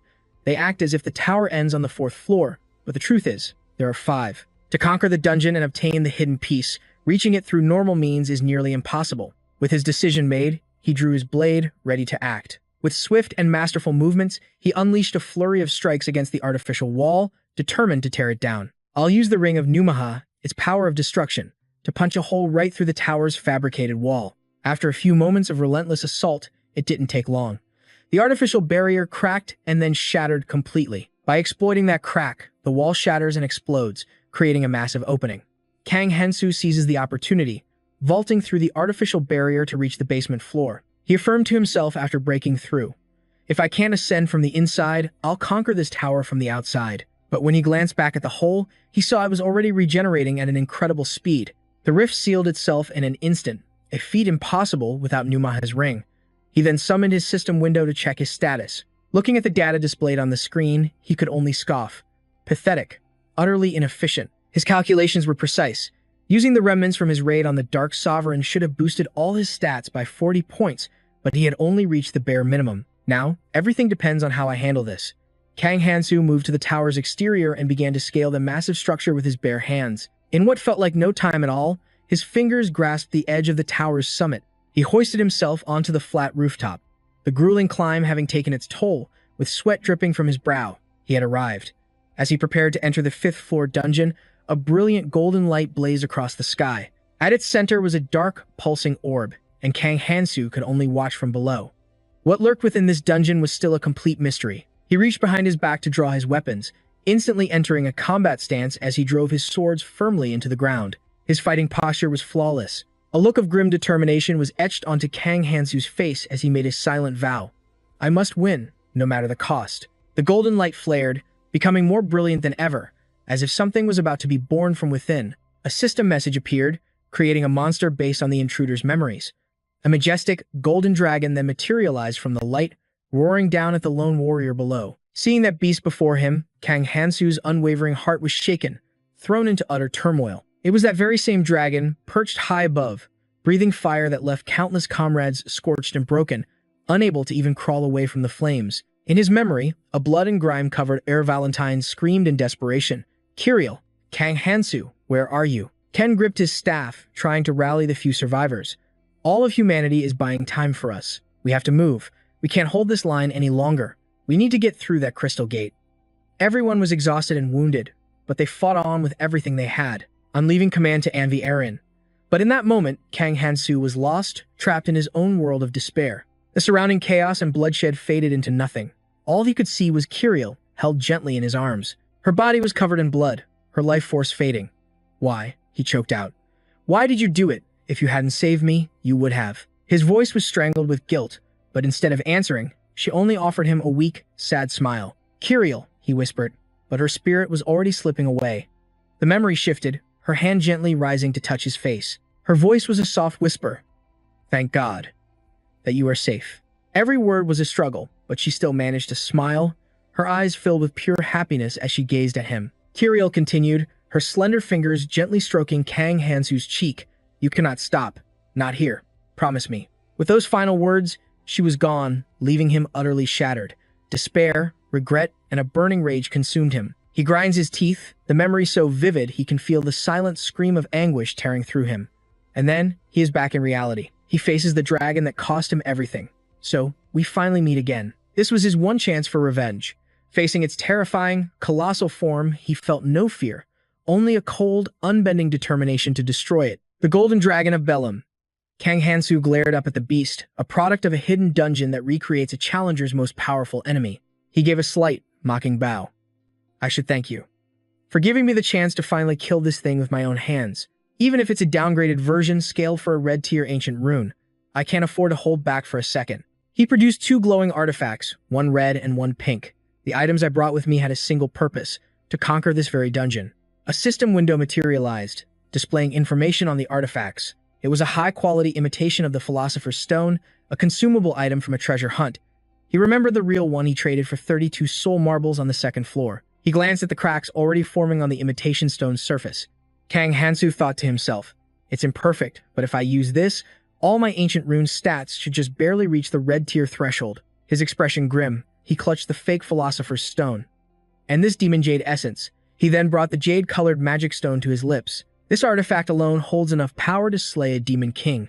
He took a decisive bite. For the next 24 hours after absorbing it, a system window displayed his skyrocketing power levels. His entire body surged with an overwhelming power as arcs of raw energy crackled around him. All stats will be increased to 99.9 to 9, but the boost only lasts for a single day. Once it wears off, his stats will plummet to a mere 0.01%. He stared up at the dragon. I pushed myself to the limit, forging the ancient tongue iron chain just for this moment. As the beast let out a deafening roar, he declared, "Let's begin." The ground itself exploded around them. The sheer force sent Kang Hansu skidding backward, and he dug his hand into the earth to regain his footing. His hand shot to the hilt of the blade on his back. Ring of Numaha. First Authority. The sword erupted in a crimson glow. Destruction Authority, 99%. He launched himself toward the golden dragon and brought his blade down in a vicious strike. He stared at the shattered half of his sword and clicked his tongue. The dragon had only lost a single scale. He thought, my attacks still aren't getting through. Suddenly, the dragon's jaws gaped open. A brilliant sphere of light began to form within its maw. Kang Hansu's eyes narrowed. Is that its breath attack? The beast opened its mouth even wider, and the sphere of energy grew impossibly bright. Then, it unleashed the devastating blast right at him. But Kang Hansu just smirked. Nearby, the corpse of a slain Kyo lay on the ground. Choi Sang-jin leaped on top of it. From a distance, Yumi ran toward him, calling out, "Sang-jin, that was the last Kyo in the area." Hopping off the creature's body, Choi Sang-jin announced, "We have enough slime pouches from the Kyo. It's time to build the boat." She couldn't help but add, I just wish Han-Soo could come with us. He didn't even turn to look at her. Even if Han-Soo weren't going his own way, it would be hard for him to join us. Hearing this, she couldn't hide her confusion. Hard for him to join us? What do you mean by that? He replied grimly. We're all still trapped in his shadow. Back with Kang Han-Soo, he watched the golden beam of energy hurtling toward him.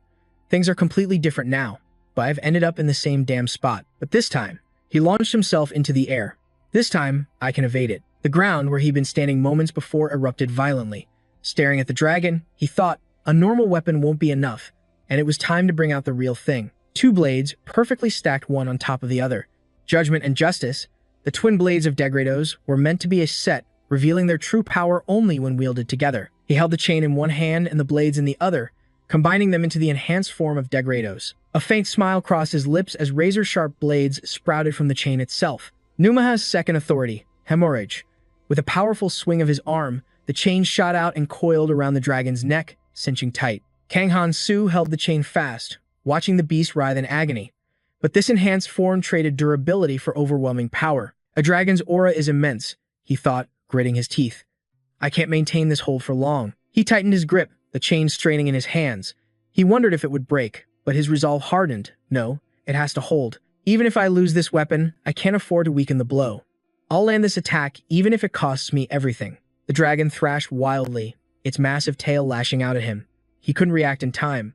The blow sent him flying through the air. Blood trickled from the corner of his eye as he winced in pain. He swung the chain, wrapping it around his blades and yanking himself forward. Kang Han-Soo whipped the chain with all his might, sending the blades hurtling toward the dragon. But with a single flap of its wings, the beast shattered them into countless pieces. The chain, however, only dug deeper into its flesh, drawing blood. The dragon roared, a sound mixed with agony and fury. He took a defensive stance, gripping his weapon tightly as the dragon continued to shriek. He charged toward the dragon. Meanwhile, Choi Sang-jin's voice echoed. Even as we speak, Han-Soo is probably still growing stronger. Choi Sang-jin pulled up his hood. That's why we have to prepare ourselves, so we can keep pace with him. He turned to Yumi. Let's go. We have things to do. There are a few others we need to bring onto the boat. A few others? Is it someone you know? Are you thinking of a specific group? Something like that? He replied. I'm not completely sure yet, but I think they could be useful. Elsewhere, at the base of a tree, a pool of red shimmered. A single foot splashed into it. Johan was on the run. Damn it, the poison has already spread this far. He sprinted toward a group of people getting ready to leave. Wait, I'm not on board yet. Hold on. Suddenly, two spears slammed into the ground right in front of him. Shocked, he yelled. What are you people doing? One of the men sneered. Hey, you missed. Not bad. The kid's got some decent reflexes. Huh. He screamed up at them, his voice filled with betrayal. You lied to me. You promised you'd let me on if I helped gather materials. A man just laughed back. Why would we ever bring a teamless nobody along for the ride? Thanks for all the materials, though. You idiot. Johan gritted his teeth, cursing under his breath. Those damn bastards. As he turned to leave, one of them called out mockingly, Hey, while you still have time, why don't you try building your own boat? They laughed as they watched him run off, exhausted and defeated. I wonder if he'll even survive long enough for the poison mist to get him. He ran, his lungs burning, his mind racing. I should have known better than to trust a bunch of guild members. No, if that damn system hadn't warned me about the time limit, I need to hunt something down, and fast. He finally reached a new area and frantically looked around. There has to be a Kyo slime pouch somewhere around here. Suddenly, a hand shot out from a nearby wall of green vines. He jumped back in shock. What was that? With a sudden jolt, Kang Han-Soo placed his hand on the green barrier. Johan fell to the ground in utter shock. What? As a shirtless Kang Han-Soo stepped through. Johan screamed, What in the world are you? He emerged slowly, thinking. The poison hasn't spread completely. I still have time. As he reached for his shoulder, Johan demanded, Who are you? Han-Soo glanced over. Johan stared in awe. How did you get through that wall? I didn't think anyone could just walk through it. My strongest attack couldn't even leave a scratch. Han-Soo started walking, and Johan scrambled to follow. Hey, answer me. Han-Soo snapped back. I need to move fast. I don't have time to chat with you. I get that you're in a hurry, Johan said. But what's with the shirtless look? Did you just strip down for fun? Han-Soo barely turned his head. I need to build a ship. Time is running out. A sudden gust of wind forced Johan to shield his eyes. Right now, you can't possibly build one by yourself. When he looked again, he realized Han-Soo was already gone, a blur in the distance. Johan stood there, dumbfounded. Elsewhere, a man was sent flying into a tree. Another survivor urged him, "Stay with us. You can't pass out now."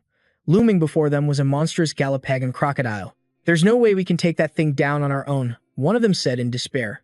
Just then, Kang Han-soo blurred past them. "If you won't do it, I will." He charged the beast and threw a punch. The others watched in shock. Is he fighting it barehanded? Who's this guy?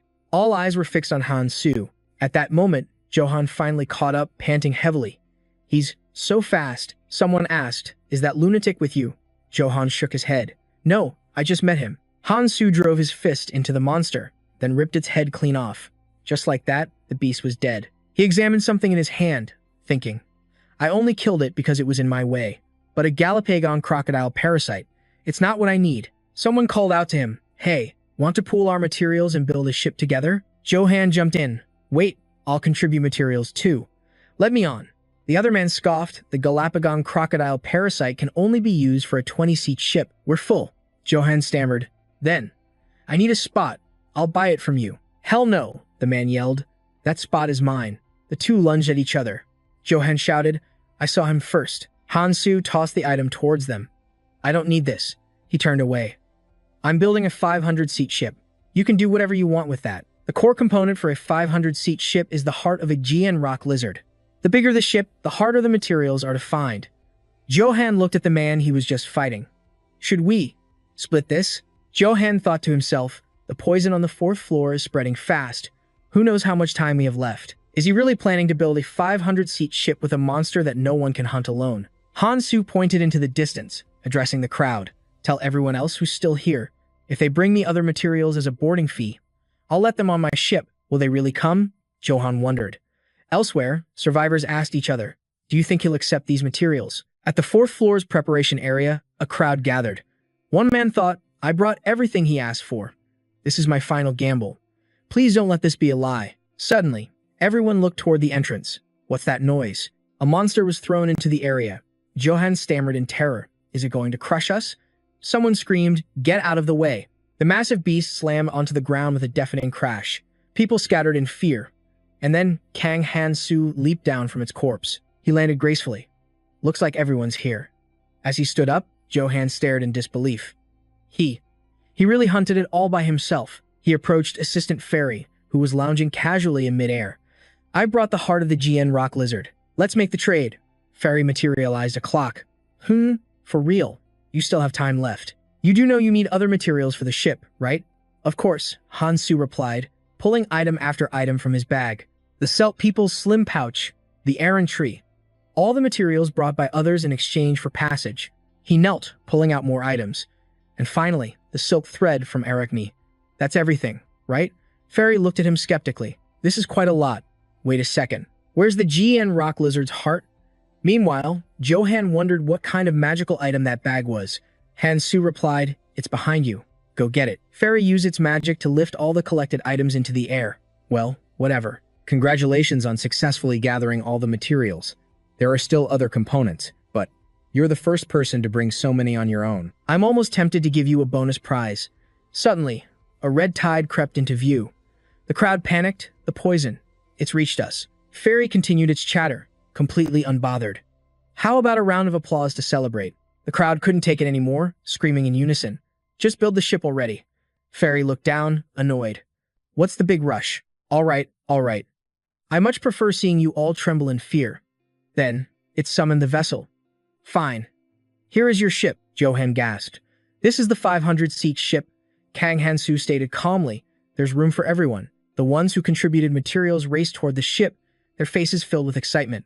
We were more than ready to follow. A man named Fairy put on the captain's hat. He told us, "Don't worry about piloting. We'll handle the first trip as a tip." He continued, "Just sit down and relax." The trip was supposed to last for 3 days. Then, he laughed. "From now on, I won't be bothered by any of you again." He wiped away a fake tear. "I'm so glad I successfully brought all of you to that red zone." The crowd was utterly speechless. "What's gotten into him?" he continued. "My efforts were not in vain." Then, the ship began to move. Try to stay alive for a long time. The fleet of ships set sail into the open sea. After leaving the training area, you'll encounter your first red zone. Someone on the ship asked, "Is this the entrance to the red zone? I can still see so many ships. What an impressive sight." Another person added, "It's beautiful, but that's not just a red ocean. It's made entirely of poison. They all looked over at Kang Hansu. We should be grateful we were able to leave, or we'd never have seen this. He let us on the boat without asking for much. He's a truly good person. What did he say his name was again? His status window appeared before him. He looked at it, thinking, it's a good thing I planned ahead for the stat penalty for taking the Demon Jade Essence early. I never thought I'd be able to get it here. He looked down at his own hand. This is the new skill I receive in this life, Dragon Arts.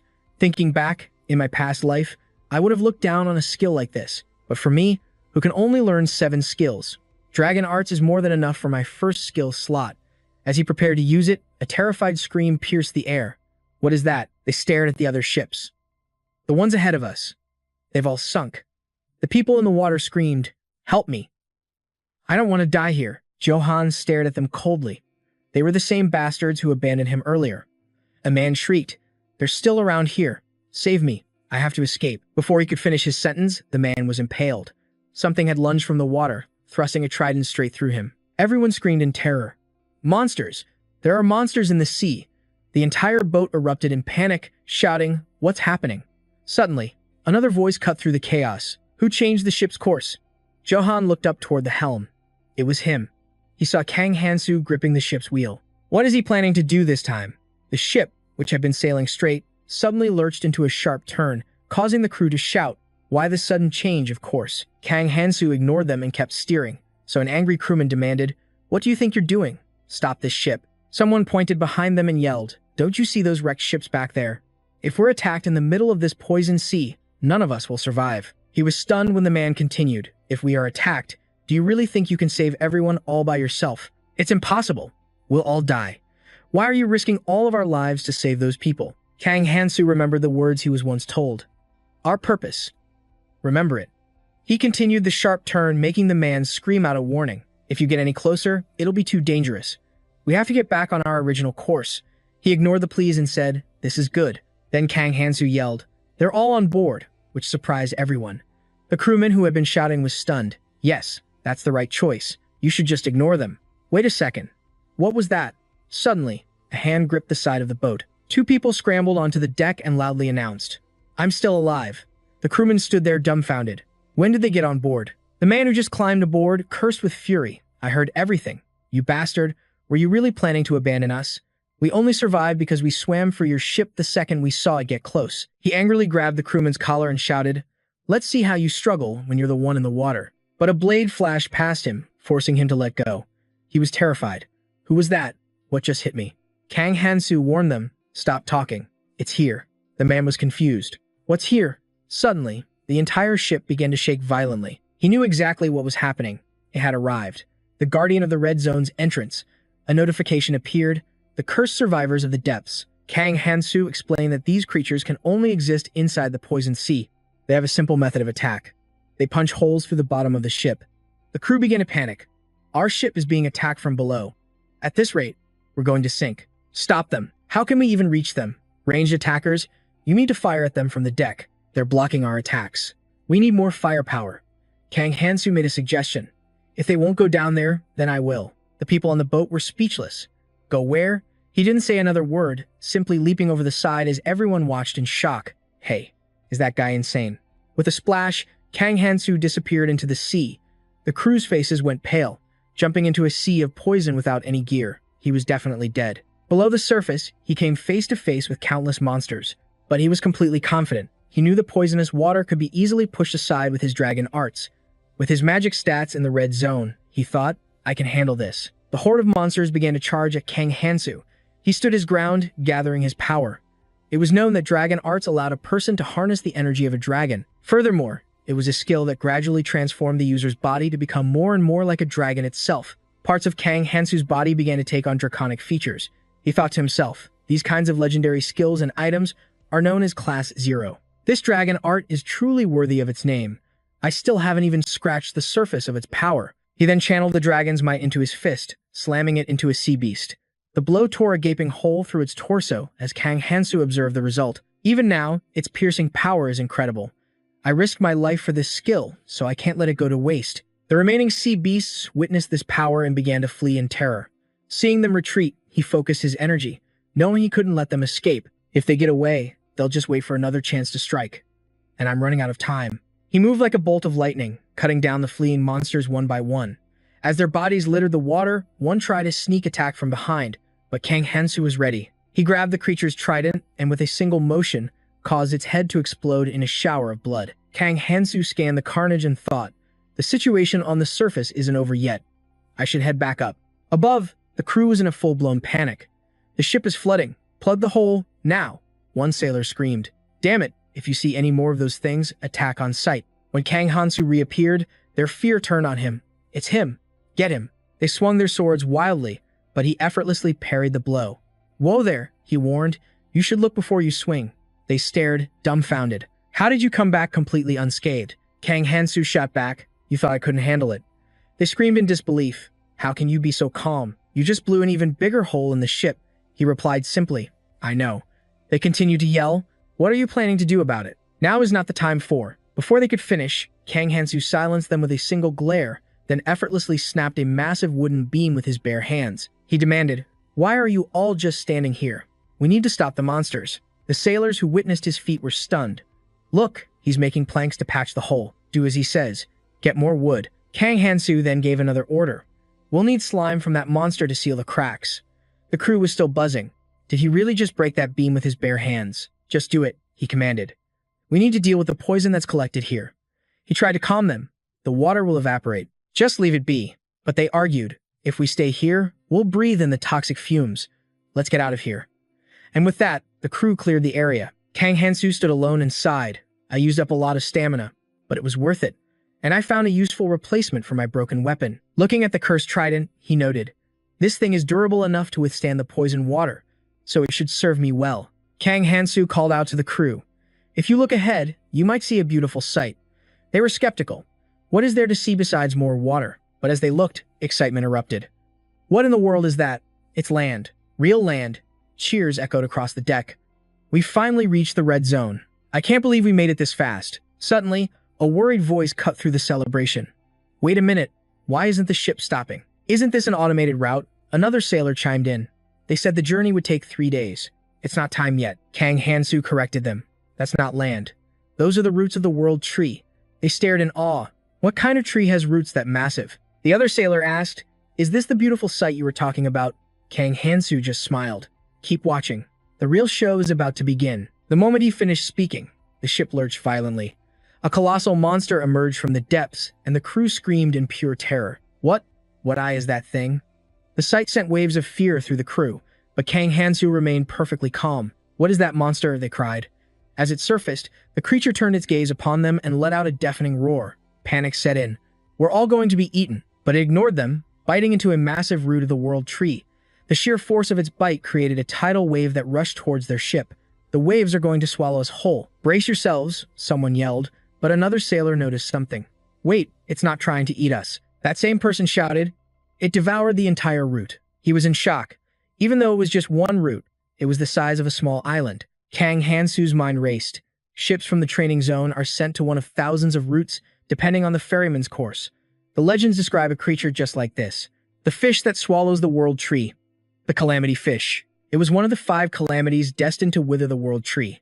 The stories told of a species from the red zone, Elfen, who tried to survive its dangerous environment. They used a mysterious genetic technique to create the world tree, but even that couldn't stop the 5 calamities, and Elfen slowly began to fall into ruin. Kang Hansu knew these mutants seemed to exist for the sole purpose of destroying the world. In my past life, I failed to protect the world tree, but this time, things will be different. Assessing the situation, he thought. It just filled its stomach, so it will move slowly to its next target. I should start with the route at the edge of this zone, far from our entry point. A crew member finally snapped out of his fear, yelling, Hey, wait, what in the hell do you think you're doing? Are you planning to follow that colossal beast? I know you're strong, but that thing is on a completely different level. This is insane. You have to ask the rest of us first. Kang Hansu replied calmly. I'm sure some of you wouldn't agree. The sailor was stunned. You're just realizing that now? Kang Hansu stated coldly. Then I'll just let them off the ship. The crew stared in utter confusion. What did he say? Kang Hansu's voice was firm. I have to follow that thing. So, if anyone wants off this ship, raise your hand now. I will let you disembark immediately. The group was frozen in shock. Then a panicked shout, right here. After a short run, they reached their destination, the world tree. They were at the very edge of the world tree's massive root system. Stepping onto it, they stared in awe. This is the place? A notification appeared. The world tree is dying. The crew members murmured amongst themselves. I thought this was solid ground, but it's the start of the tree's roots. It's so enormous, you can't even tell where it ends. Kang Hansu's voice cut through their awe. Still, it's better than being thrown into the sea, right? Come on, try to smile. We still have 2 weeks left. If we keep moving forward, we'll be safe. One survivor was confused. What do you mean? 2 weeks. The fairy only told us we needed to reach the world tree. Noticing them lagging behind, someone called out, Hey, aren't you guys coming? Kang Hansu turned away and said, We can't just stay here forever. If everyone else is going, you have to come. Another person quickly added, Wait, I'm going too. He stood there, muttering to himself. Moving quickly is the only wise choice. A calamity will arrive to devour these roots in 2 weeks. That's why I have to find that person. And before then, I can't let anyone else use this ship. I'm going to destroy it. With those words, he plunged his trident into the deck. Kang Hansu thought to himself, By now, they probably reached the cross fragment. One person walking ahead glanced back, wondering. I think he said something. Isn't he coming this way? He's so unpredictable. But it's comforting to have him on our side. Someone suddenly yelled, Wait, that thing on the left. Did he call it a cross fragment? A survivor urged, It's clearly man-made. Let's head that way. But another countered, Hold on. If it's artificial, it could easily be a trap. It's too dangerous for all of us to go. Why don't we just send a small team to investigate? We don't have any guild members among us, anyway. Let's split into pairs and survey the area, another person commented. This is why cautious people are such a pain. Looking up at the colossal tree, they spotted figures in the branches. The grumbler continued, It's probably good for survival, but it's a huge pain for us. The group looked up, startled. Who's there? A voice replied from above.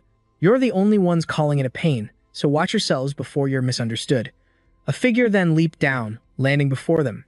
Now, let's see here. 148 of you, huh? I'm surprised a bunch of non-guild members managed to make it this far. I'm from the Valkyrie Guild support team. My name is Aeon Pat. In short, we're your new saviors. This was Aeon Pat, a support member of the Valkyrie Guild. The survivors stared blankly. What is he saying? Is he a foreigner? He just continued his rambling speech. As you all know, after the trial ends, those strange-looking fairy beings no longer interfere or offer any guidance. They might look bizarre, but they're still fairy. Of course, they're watching us from somewhere, but they won't lift a finger to help, which is why all of you should follow us. The survivors exchanged looks. Is this guy serious? There aren't many of them. Maybe we can take them. Just then, 2 more figures jumped down from the tree. Ha! With an attitude like that, no one's going to follow you. I am B. Minchin, from the support team. And this is Pam Ferris. Allow me to provide a proper explanation. Their identities were now clear.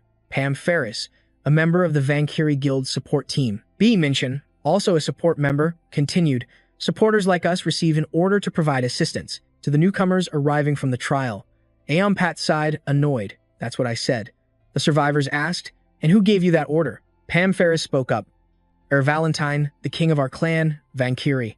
She stationed us here 20 years ago when she arrived in the Orange Zone. I know this is hard to trust, but we are here to help you all adapt to the Red Zone. This place is the very end of the route. We're still a great distance from the World Tree itself, so you will all need our help. Aeon Pat and B. Minchin turned to each other. They aren't enemies, and in the worst-case scenario, we have more people. I think this is fine. Aeon Pat let out a sigh. Newbies are always so terrible at listening. All you have to do is follow our lead. B. Minchin just chuckled. You're the one who isn't listening. Did you not hear me say that you work for the clan? One person from the main group spoke up. All right, we'll follow you. The others were shocked. What did you just say? Aeon Pat and B. Minchin started bickering again. A stray dog has better listening skills than you. Didn't you hear me? If you're so smart, why don't you do it all yourself? You're weak, yet you talk so much. Pam Ferris shouted an order. Stop it. Don't waste time here. We still have a mission to carry out. Now, lead the way for them. Before leaving, Aeon Pat gave a warning. A heads up. Don't even think about turning on us just because you have greater numbers. 30,000 supporters have been stationed here for many years. So if you don't want to die, you'd better behave yourselves. After saying that, he turned away, thinking, newcomers are always easily scared by large numbers, just like them over there. The more you know, the more you realize there are beings whose names alone inspire fear. He added, besides, the Red Zone has its own laws. No one is allowed to touch the newcomers. Suddenly, someone shouted, What was that sound? Is there a fight happening nearby? Aeon Pat just told them to ignore it and keep moving, but they refused. No, look, people are really fighting over there, he warned them. You're not strong enough to handle anyone here. Minchin's eyes widened in shock. Wait, those skills. They look familiar. He muttered. Why is that woman fighting over there? Hearing this, Aeon Pat was stunned. What, a woman? Meanwhile, Kang Hansu was facing off against his mysterious attacker. He demanded, Why are you attacking me? But the woman just channeled her power and screamed, Shut up. You just finished the tutorial and you dare run your mouth. You have no idea where you are. Sofia Vara stared out at the relentlessly churning sea. So, you've finally come. A complex emotion flickered in her eyes as she gazed at the monster in the distance, the calamity fish. Sofia Vera lowered her head, her mind a storm of thoughts. Her hands clenched, her whole body trembling uncontrollably. Do I no longer have the right to avenge my parents? She looked up at the sky, her resolve hardening like steel. Everyone who is dragged to this place is destined to suffer like this. I will end everything and follow them. Sofia Vara whispered, Master. Her mind drifted back to everything she had endured. They all called me crazy for declaring I would kill the calamity fish. No one was willing to risk their life to kill a beast larger than a mountain. Perhaps that ship has already sailed. Any attempt now is useless. But then, she heard footsteps approaching from behind. Someone was walking toward her. A voice called out, Are you Sofia Vera? Startled, she instinctively spun around. She cautiously approached the newcomer. What is it? A newbie. How do you know my name? The man who appeared was Kang Hansu, holding nothing but an iron pipe. Sofia Vera sized him up, unable to read his stats. He looked like he had just arrived in this land. No decent weapons, no items. He wasn't even wearing proper clothes. Kang Hansu ignored her questions and got straight to the point. I need to talk to you about the calamity fish. Let's talk. At the mention of the beast, Sofia Vera flinched. Kang Hansu pressed on, I need your help. Her eyes narrowed with suspicion. I've never seen you around here before. Sofia Vera voiced her deepest doubt. Are you one of the Quadratratus? Seeing her on high alert, Kang Hansu gently held out a hand. She's wary, he thought. Let's try Kang Tae-su's advice. Frame this so she benefits, too. Aren't you worried? He began.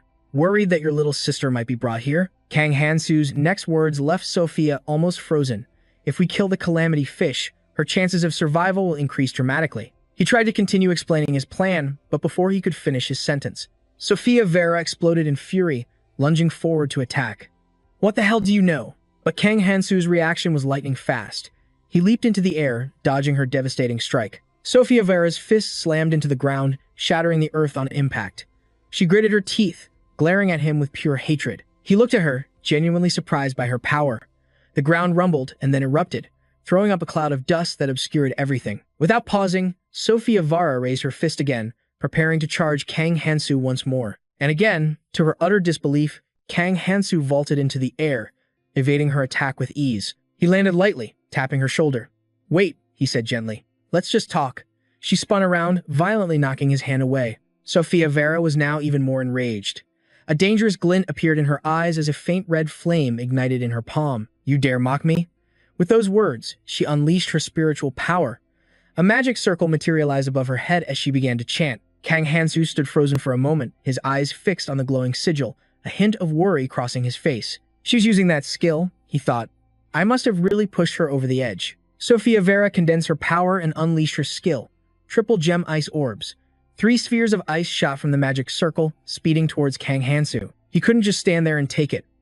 Kang Hansu quickly gathered a ball of lightning in his hand, thinking, my Dragon Chi technique is still unrefined. It'll be a burden, but it's a risk worth taking. In an instant, his entire body was enveloped in crackling golden lightning. Kang Hansu's form began to change, strange markings appearing all over his skin.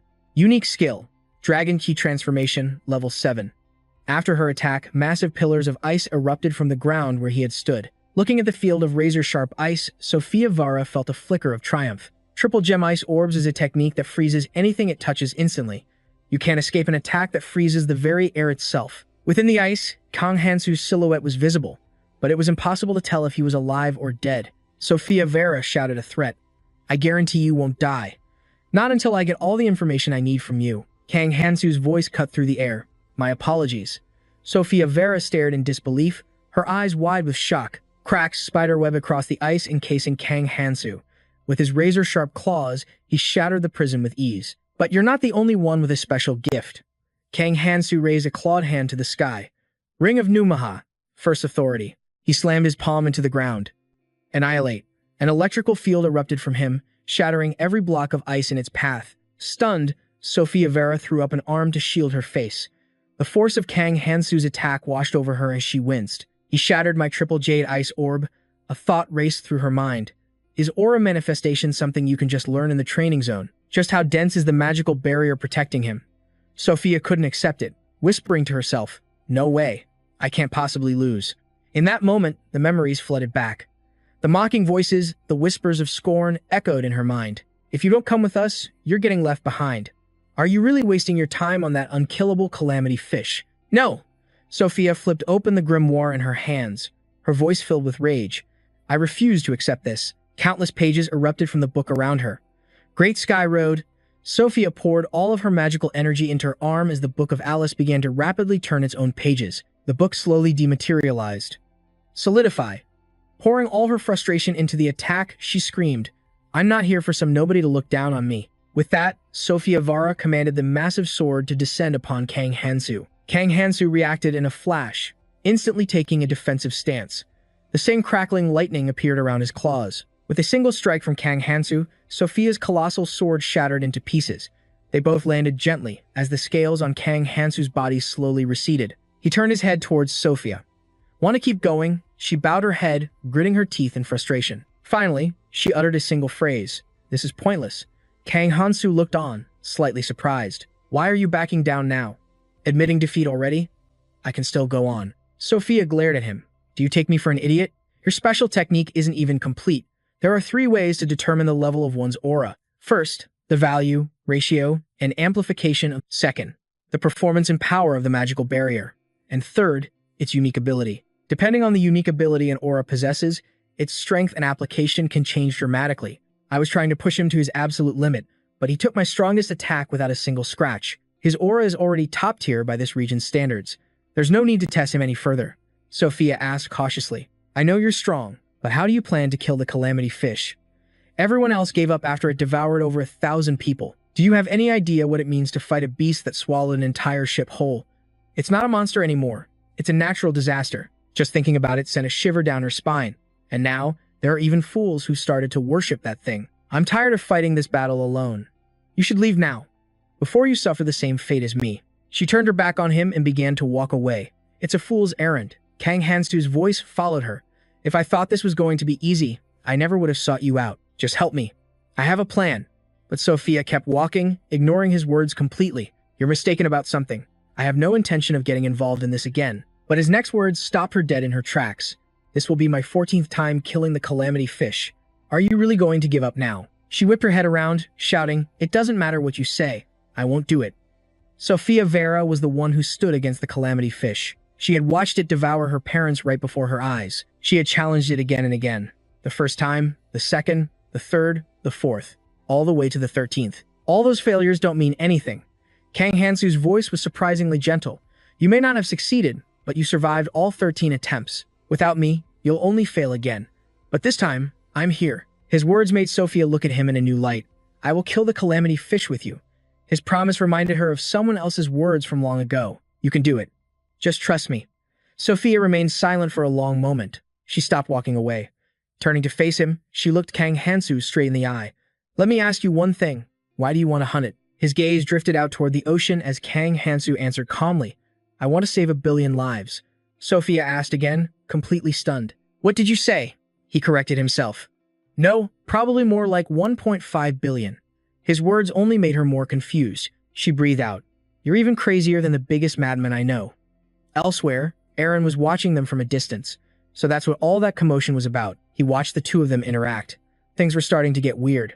"It'll be a real pain if we get dragged into this mess. What in the world are they doing? I need to get out of here before he spots me." He quickly turned to flee.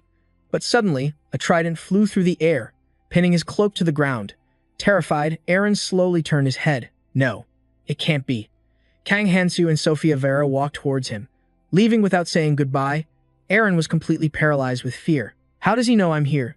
Sophia Vera instantly recognized the familiar face. "Humph. Aaron," she scoffed. "What are you doing here?" Aaron just gave her a strange smile. "Hello, Miss Sophia." Kang Hansu observed him, thinking to himself. Aaron Pat. So he's been here this whole time. Kang Hansu smiled brightly at Aaron. Please, lead the way for us. Just then, in this gloomy otherworld, a brilliant light suddenly flooded the entire space. A voice cried out from amidst the bustling, otherworldly crowd. There are so many people. Min Chun, his expression stern, spoke up. These are refugees from the lowest roots. They're forced to constantly move. If the disaster fish devour their location, they have to evacuate immediately. The tall, imposing figure continued. That's why we try to keep these relocations to an absolute minimum. With an air of authority, he went on, you'll all receive a briefing at the central building, and then we'll help you get settled in the upper town. Is everyone hungry? Johan's face lit up with disbelief at the plate before him. Finally, we're getting some real food. Suddenly, a cheerful woman, the cook, gestured toward the plates of food, speaking warmly. Welcome. I heard you all were coming, so I picked out the freshest ingredients just for you. But when Johan saw what was on his plate, he cried out, What is this? I heard we were getting food, but what is this stuff? With a look of pure disgust, he pointed at the cook. You actually expect us to eat this bizarre-looking slime? The cook simply chuckled, clearly amused. Yep, it's what everyone around here eats. It's packed with all the nutrients you need. Glancing over at a group of men, retching their guts out, she continued, If you want something different, you could always ask those guys what they had. I warned them about the toxins in their red zone monsters. Seeing this, Johan and the others were left utterly speechless. Defeated, Johan had to swallow his pride, and each spoonful of the strange food. The texture is so weird. From behind him, the cook's cheerful voice boomed. After you're done eating, I'll be handing out extraction devices for harvesting. At this, Min Chun spoke up with a smile. I'll leave the rest to you. The cook replied just as warmly. Don't worry about a thing. Min Chun. From a distance, another man was startled by the loud voices. Huh, who was that? Min Chun immediately headed for the assistant support center, calling out. When did you get back? I see you brought along the person you were just fighting. What are you up to? Aaron P., focused on mending his gear, shot back. Can't you tell? I'm fixing my clothes. Min Chun pressed on. How did you even get into this state? At that question, he suddenly exploded with rage. That lunatic. He was fighting Sophia. Min Chun sighed, looking defeated. I thought you said you were just scouting and that you wouldn't get caught. Once he calmed down, Aaron P. asked, How is everyone else doing? Min Chun's reply was grim. About the same. Standing before the massive crowd, Min Chun continued his report. This year's group is much stronger than the last one. The harsher the red zone, the stronger its survivors become. And this group has some real talent. If it weren't for the disaster fish, any team would be pulling in hauls like this. An image of a terrifyingly ferocious monster flashed through his mind. He continued to explain the current situation. The Celestials know this too. They've been adjusting the tutorial's difficulty to filter in only the strongest contenders. But Aaron P. was lost in his own thoughts. Still, no one is as crazy as that guy. He stroked his chin, deep in thought. Someone who came from the tutorial can actually go head-to-head with Sofia Vara. The rumors have probably already spread. He's bound to show up soon. Elsewhere, the scene changes. A massive foot suddenly slams into the ground. In the distance, a hulking figure stands tall. It's Zhang Gao. He scans his surroundings. Let's see now. Suddenly, his eyes gleam, and a sinister grin spreads across his face. Meanwhile, back in another area, a woman's voice calls out as she approaches. Did you manage to get an extraction device? You won't survive long without one. Kang Hansu immediately countered. And where are you headed? Sophia Vera shot back, annoyed. Are you questioning me? I have somewhere I need to be. Here, take this. I grabbed it in a hurry, but it's better than walking. She looked away, a hint of a blush on her cheeks. I still feel bad about attacking you before. Let's just say we're working together now. He immediately began to unbuckle his belt, making her jump. Whoa, wait. I didn't mean you should change right here and now. Of course not, he replied casually, a slight smile on his face. Thanks. Hearing that, Sophia Vara's face turned completely red. I just didn't want to see you shirtless. That's all. Kang Hansu added, before we head out, there's a place we need to visit. The place they arrived at was the Assistant Support Center, a hub for adventurers who haven't yet advanced to the next zone. Standing before the center, she held up a hand. Wait here. She then explained, this place was created to help those whose families are arriving soon. It's one of the legacies left behind by Ares Valentine. As she approached, a girl on duty at the center greeted her warmly. Sophia. It's been so long since your last visit. Sophia glanced back at Kang Hansu before turning to the receptionist. Hey, can I check the list of new adventurers? And I also need to check on an item I left in your care. The attendant's eyes lit up. Of course. You're a VIP guest, after all.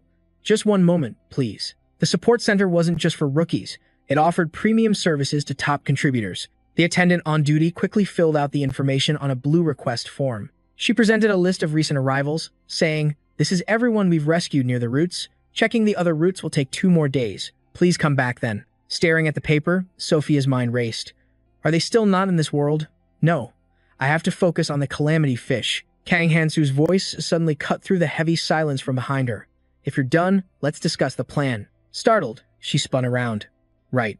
He strode forward with a heroic posture, his words sharp and urgent. We have 13 days and 18 hours left. There's no time to waste, so we have to start now, Sophia replied, her face flushed with determination. And what's your plan? Simple, he said, his brow furrowing as his expression turned deadly serious. Just get me inside. I'll use a special weapon to strike its weak point. His blunt statement brought the conversation to a halt. That's it? She asked. That's a pretty lame joke. He shot back, confused. What's the problem? Should I just give up? She was completely exasperated, her face so grim she couldn't even speak. With that, the two of them headed outside together. Walking behind him, Sophia spoke up. You can't kill it from the outside. But it's not that simple, either. Kang Hansu glanced back. Don't worry, we can use a ship. She continued, You've already prepared a ship. I have a 30-seater. Hearing that, he immediately cut her off. A 30-seat ship won't be enough. We'll use mine. At his words, she gasped in shock. What? You have a 50-seat ship? Is it just parked outside? Seeing her astonishment, he explained calmly. I'm not a newcomer. You'll understand when we get there. Hearing this, her surprise began to fade. But you are new, right? I mean, you just got here, didn't you? With a quiet intensity in his handsome features, he said, Let's just say I have a special kind of power. We have the ship. Now we just need to gather the materials. He walked ahead, muttering, Let's split up. If you trust me, everything will go smoothly. Staring at his imposing figure from behind, a thought crossed her mind. That confident tone, that decisive gaze. A small smile formed on her lips as a memory surfaced. He reminds me of my master. With a bright and playful expression, Sophia called out, I'll go gather the materials over there. Don't you dare back out now. He caught the weapon. Sophia tossed him as she added, Oh, and don't forget this. Your weapon is about to break. He held the new weapon high, its presence commanding. This is better than your trident. Don't refuse it. Looking at the weapon in his hand, his thoughts drifted. This is when she taught me how to survive. He remembered her words from the past. This is the first weapon I'm giving you as your master. Accept it. With 2 tridents on his back, he continued his inner monologue. Some things never change, thanks to my knowledge. Sophia returned with everything she needed. I've found all the ingredients required to hunt the calamity fish. He replied with a calm demeanor. I know. Sophia couldn't believe her ears. How did you know? Are you psychic? At that, Kang Hansu paused, then spoke seriously. Yes, I can visualize all the information, even if I don't know everything. But no one understands the red zone better than I do. She looked at him, thinking, Even with that information, I still can't figure you out. He turned to her and said, All right, I'm heading to the outskirts. Are you ready? Matching his imposing presence, she replied, her own thoughts racing with resolve. I'm going to settle this once and for all. Arriving at another location, Sophia thought. To create a poison that can take down the calamity fish, we need to gather all the necessary components. To get the Apon's fluid, I'll have to lure it out of its nest. A fierce wind blew, making it hard for her to stand her ground. She began weaving magic circles to unleash her skill. Spotting Jangasu in the distance, she called out, What are you doing here? He smirked mockingly. Hey, Sophia, your body's looking as amazing as ever. Want to go out sometime? Hearing his words, she refused with raw fury. Get lost, you bastard. Are you here to get yourself killed? I'm too busy to deal with trash like you, so beat it. He laughed with contempt. So feisty. Is that how we treat old friends? He raised his hand, continuing. Come on, that's part of your charm. He began to power up an ability. A comrade who returned with me from the belly of the calamity fish. The skill launched towards her, but she remained unfazed. I hate people who fight without knowing their own limits, he sneered. She began her own incantation, summoning a grimoire. A magic circle materialized, bristling with weapons. The razor-sharp weapons rained down on him, creating a massive explosion. A blade whispered past his throat, a look of pure terror flashing across his face. Her voice was ice-cold. I hate people who don't know their place. But the fear didn't last. He adopted a defiant look. Looks like this was unavoidable after all.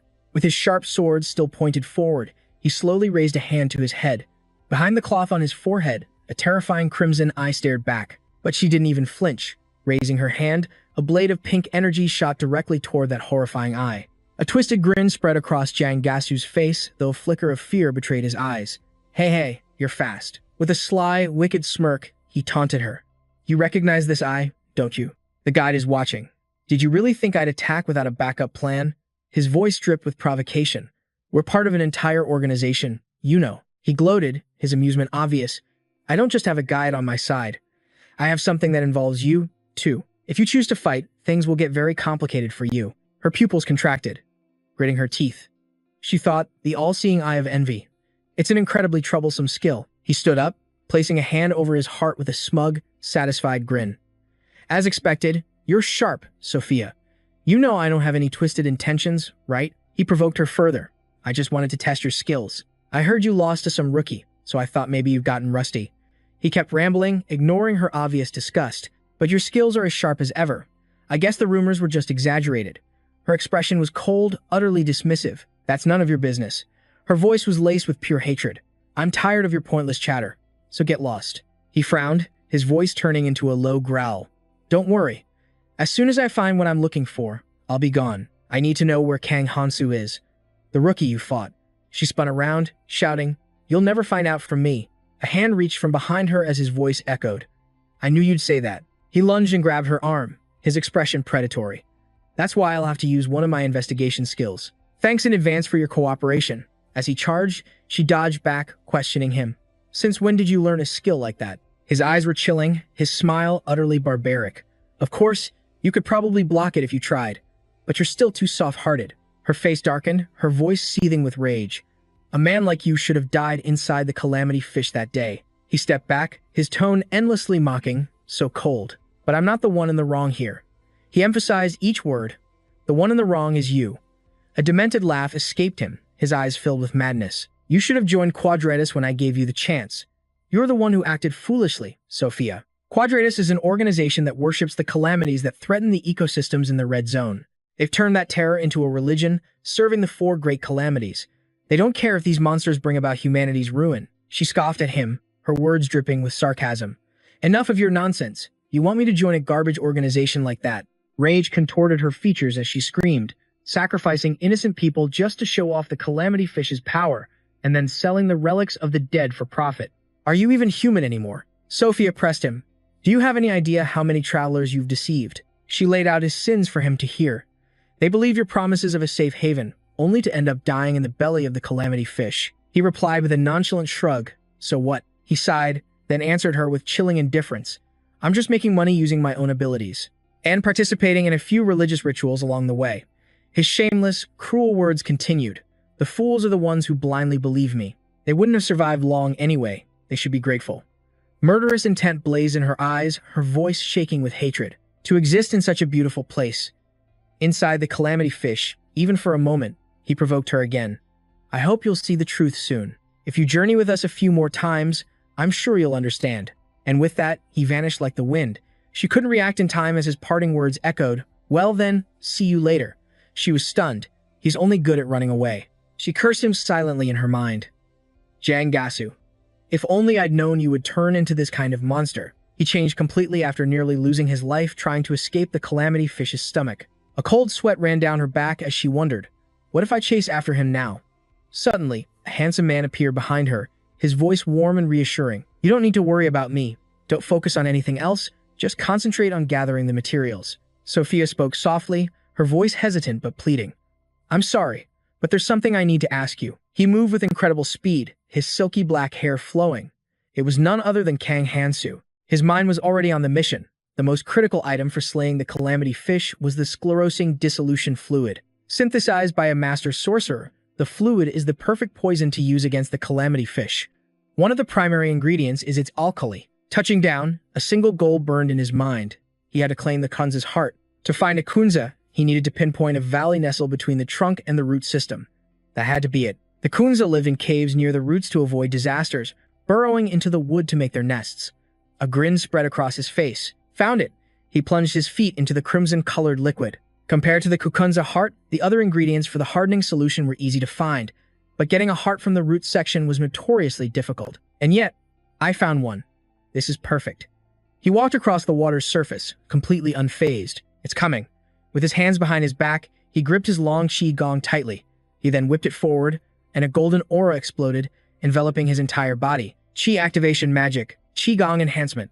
The crimson pods on the ground began to squirm and pulsate, suddenly birthing a swarm of monsters. He charged into their ranks, swinging his axe with deadly force, each blow making the creatures howl in agony. He leaped into the fray, a storm of kicks and punches, using his raw power to annihilate them. Suddenly, he paused, looking at his axe. It seemed that channeling qi gong into the weapon was making it break down faster. I'll have to adjust my attacks on the fly, he thought, at least until I can get a better weapon. Out of nowhere, a kukanza lunged from behind with incredible skill, but it was no match for him. With a single, flawless motion, he sent it tumbling to the ground. Then a second one charged in, completely oblivious to its own mortality. He stood perfectly still, letting it rush toward him before striking it down just like its comrade. From the horde, golden eyes blazed with a ravenous hunger for him. They completely surrounded him, but he remained calm and motionless. One by one, they lunged forward. First one, then two, then three. He leaped into the air and descended upon them, felling each monster in rapid succession. It was almost too easy, he smirked to himself. All the kukanza he just defeated were mere juveniles. The fully grown ones must be somewhere else. Should I bother hunting down more of the young ones? He looked at the red orb in his hand, exhaustion creeping in. Using my skills non-stop has drained my stamina and mana. He reminded himself that the red ancient stones were incredibly rare and precious. For now, I'll focus on collecting these ancient stones. 3 gems, each a completely different color, materialized in his hand. As he scanned the chaotic aftermath, a strange, hostile energy suddenly shot toward him. He was already prepared and dodged it effortlessly, as if he'd seen it coming. He swung his axe twice, then looked down at his poor weapon. It was already fragile to begin with, and I've been pushing it way too hard. A footstep landed, and a voice echoed before a face appeared. Wow, you actually dodged that. It was none other than Jiang Gesu, with that same arrogant look. He spoke with a taunting smirk. I was planning to stop if that had killed you, but you're more skilled than I expected. He waved his hand toward him, his voice dripping with sarcasm. I wasn't really trying to fight you, just wanted to test you a little. So, don't be mad, okay? The man's tone shifted. I've come here with a proposition for you. Our hero stared, completely baffled. Jiang Gisu extended a hand as an offering. Join Quadratus with me. Someone has taken notice of you. Seeing the suspicion in his eyes, he pressed on. This is a good offer for you, so just come along. Suddenly, Jiang Gisu's eyes shot wide open, sweat pouring down his face as if he'd seen a ghost. Abruptly, an axe blade whistled past his face. Our hero stared at him with chilling, bottomless eyes and asked a single question. Are you looking to die? Jiang Jizu clutched his face and screamed in fury. You psycho. You're just a damn rookie. He gritted his teeth. How dare you attack me while I'm talking? He threatened, his voice booming.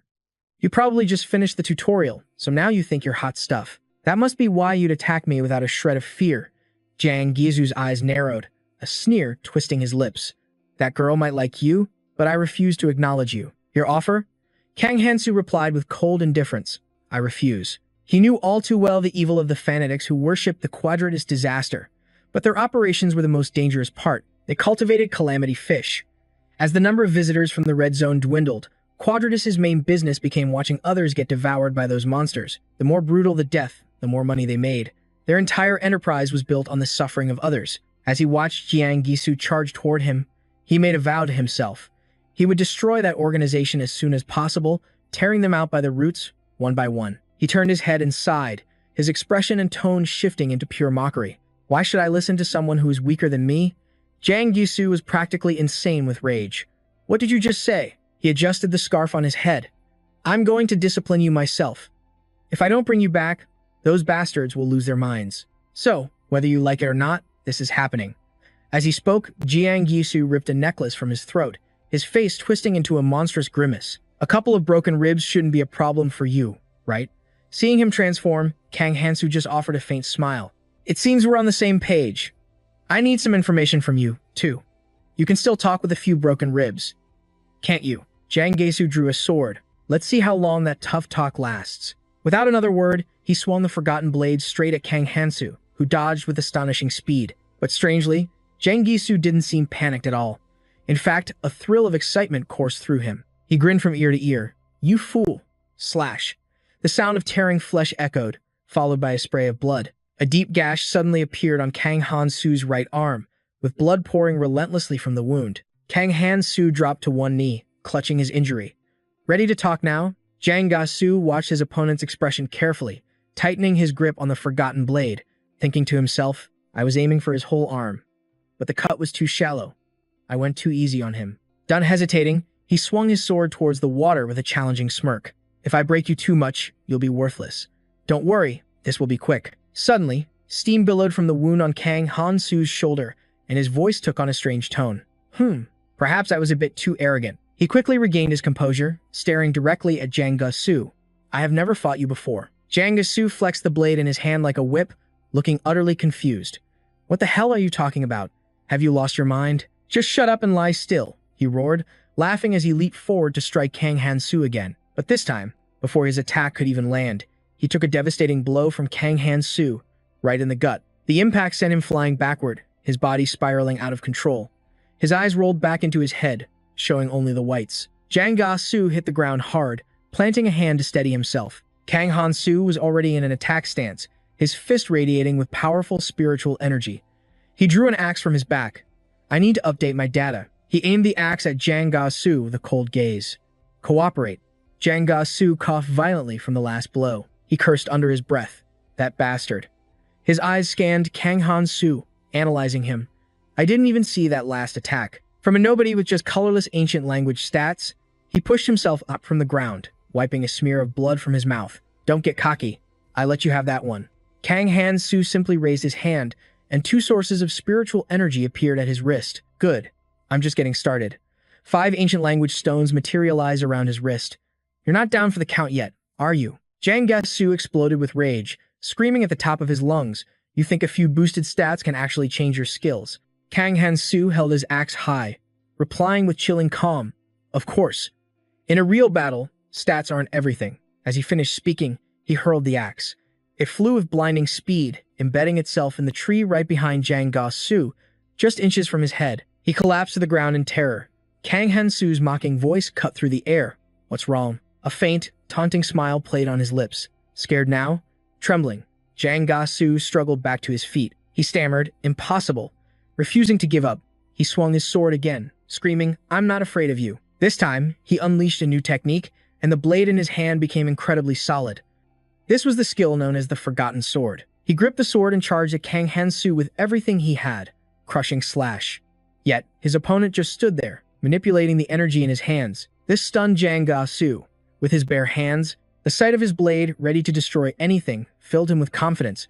My crushing slash can split anything in its path. You're about to lose both your arms. Numaha's ring. The sword closed in, just inches from Kang Han-soo's neck. First authority. Jang Ga-soo was sure of his victory. A triumphant grin spread across his face. I've won.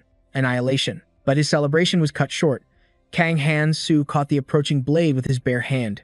Instantly, the sword shattered, its fragments scattering across the ground. His eyes widened in utter disbelief. It can't be. He stared at the falling pieces of his weapon. My crushing slash. Shattered, the hand still gripping, the hilt trembled uncontrollably. Not even a dismantling expert could destroy an item with such high mana density so easily. In a flash, Kang Han-soo lunged forward, grabbing Jang Ga-soo by the collar and slamming him violently into the ground. His head smashed against the earth. A pained groan escaped his lips as blood trickled from his mouth. Kang Han-soo looked down at the motionless body and grumbled, Stop playing dead. I went easy on you. He then grabbed his collar again, hoisting him up. Hey, you're not unconscious, are you? Jang Ga-soo suddenly grabbed Kang Han-soo's bicep. Han-soo glanced down, almost impressed. Good reflexes. He tightened his grip on Jang Ga-soo's collar. He used a skill to block that. A smirk appeared on his lips, and it worked.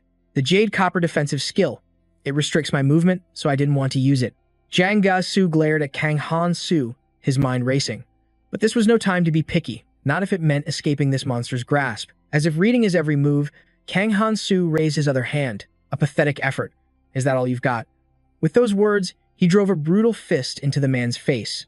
A tooth went flying from the sheer force of the blow. Jang Ga-soo's eyes widened in pure shock as the next punch came flying. How could he have broken through my skill? Kang Han-soo unleashed a merciless barrage of punches on Jang Ga-soo's face. You psycho! Wait, I'll. After taking a savage beating, Jang Ga-soo trembled, throwing his hands up in surrender. I'll tell you everything. Hearing this, Kang Han-soo finally paused. I had no choice. The operation fees weren't enough. Janga Su desperately explained. I was just following orders, I swear. I'm a good person. I never hurt anyone. Let me go. And I'll give you an ancient language. He continued trying to bargain with Kang Han Su. I'll even reveal who hired me. The hero released his grip on the man's collar, his gaze turning razor sharp. You talk too much. And with that, Kang Han Su slammed another fist into Jang Ga Su's face. He pulled his hand back, speaking with cold indifference. Such a nuisance. At this point, Jang Ga Su couldn't even cry if he wanted to. But, you told me to talk. With a tooth knocked out and his face a canvas of bruises, Jang Ga Su looked absolutely pathetic. So what? I already told you everything I know, you bastard. He stared at Kang Han Su, unleashing all his pent-up frustration. You beat me like a dog. What more could you possibly want from me? His voice cracked, putting on a pitiful display as tears welled in his eyes. That's really all I know. He fell to his knees at Kang Han Su's feet, continuing his confession. Quadratus is an organization that worshipped a past calamity. Aside from their usual work in the area, they also hire other guilds for jobs. This specific commission was to spy on Kang Han Su, the one who completed the tutorial stage. He felt an invisible dread creeping over him. The client was Komoran from the Guides Guild. Kang Han Su's mind raced in surprise. The Guides? The Guides are a powerful alliance of 6 guilds. Together, they manage the 6 roots of the world tree. The fact that they control those roots proves they are among the strongest guilds in existence. Kang Han Su stroked his chin, lost in thought. But the Guides are supposed to be under Miyamoto's control. Does that mean more than one guild has their hands in this? Kang Han Su's gaze fell upon Jang Ga Su. They're probably getting ready to move by now. Was your informant also from the support center? Jang Ga Su immediately answered. Yes. A few of the supporters are involved. But this time, I got my information directly from Komoran. After hearing what he needed, Kang Han Su's expression turned unnervingly dark, his voice laced with deadly intent. You've outlived your usefulness. Panicked, Jang Ga Su tried to explain. Wait, there's more. He suddenly burst into laughter, pointing to the eye on his forehead. You fool. I was just acting this whole time. Do you have any idea what this eye on my forehead is? Everything you've done until now. Before he could finish, Kang Han Su cut him off. The clairvoyant eye of the envious, right? Those words shut him up instantly. How did he know? Without another thought, he slowly rose to his feet. That's right. With this clairvoyant eye, I can share my vision with others. Your location has been exposed. Kang Han Su feigned terror, turning away. Oh no, I'm so scared. I guess I have to run. This bizarre reaction only confused his opponent further. Seemingly without fear, Jang Ga Su continued his threats. Komoran is the commander of the Guides forces. Do you really think you can escape? I've already used it once, so it was on cooldown. But the connection has just been re-established. Kang Han Su spun around and slammed a fist directly into his gut. Now you're just a fish in a barrel. Jang Ga Su's vision started to go dark. Right before losing consciousness, he managed to curse at Kang Han Su. You bastard. I was still talking. Watching him collapse, Kang Han Su sighed. Playing along with you was exhausting. He knelt and began searching the man's body. My own weapons are about to fall apart. I need to find some new gear. A forgotten relic. He's got some good stuff. And this consumable artifact, a mirror of duplication. Not bad. Suddenly, a pure white bird appeared in the sky above. Kang Han Su glanced at it and let out a soft sigh. Spotted again. Komoran. I don't remember who that is, so he must be a small fry. The annoying part is, I'm kind of busy right now. Kang Han Su turned his head, looking back at the forest where menacing growls echoed from the shadows. And then there are those monsters. He listened carefully to the sounds reverberating through the trees. It sounds like a pack of GTAs nearby. GTAs. Perfect. I'll take them down before any reinforcements arrive. The frantic footsteps of monsters grew louder and closer. A horde of beasts charged forward, their mouths wide open, revealing rows of sharp teeth. They were GTAs, a species of monster that hunts in packs. They were chasing 3 cloaked figures running ahead. One of them yelled out, "Everyone, use stealth now." At the signal, the others immediately activated their cloaking abilities. Using their stealth, the 3 of them quickly scrambled up a tree to escape the pursuing GTA pack. Perched in the tree, the trio observed the situation below. Seeing they had successfully escaped the monsters, they let out a collective sigh of relief. Damn, that was way too close, mumbled Che, a member of the Quadratus Guild. My blood ran cold. This is exactly why I hate playing the damn bait. Another squad mate chimed in. How many more of those Gtars do we need to lure? He replied. As many as we can possibly get, his eyes still nervously scanning the swarm of monsters below. But because we have to hold our breath to maintain stealth, using it continuously is nearly impossible. For now, let's just get them into the valley. Then we can finally rest before we move on. Che closed his eyes, annoyed, and asked the man beside him, "By the way, what's taking Dan so long? His only job was to bring that rookie here." The man asked back, "You mean Gasu? You actually took that commission?" Che nodded slightly. "Yeah. He's probably off screwing around somewhere again, isn't he?" While everyone else was focused on the mission, something in the sky suddenly caught their attention. The three men perched in the tree saw a brilliant blue messenger pigeon soaring above. Trang raised his arm, and the bird instantly descended, landing perfectly on his gauntlet. A blue messenger pigeon. There's only one person capable of materializing a familiar in such perfect detail. Trang fell silent, lost in thought. Then, as if he realized something critical, he shot to his feet. He turned to the other two and said, "Let's move. We have an urgent summons to Ra Lake." Gasu groaned in agony as his eyes slowly fluttered open. Once his vision cleared, he saw Cheng standing over him with a mocking grin. "You actually managed to lose, you pathetic fool." Gasu immediately sat up, inspecting the fresh bandages wrapped around his wounds. "Lucky for me, I passed out where the toxin levels were low. My leg was almost completely burned off." "What about him?" Cheng answered calmly.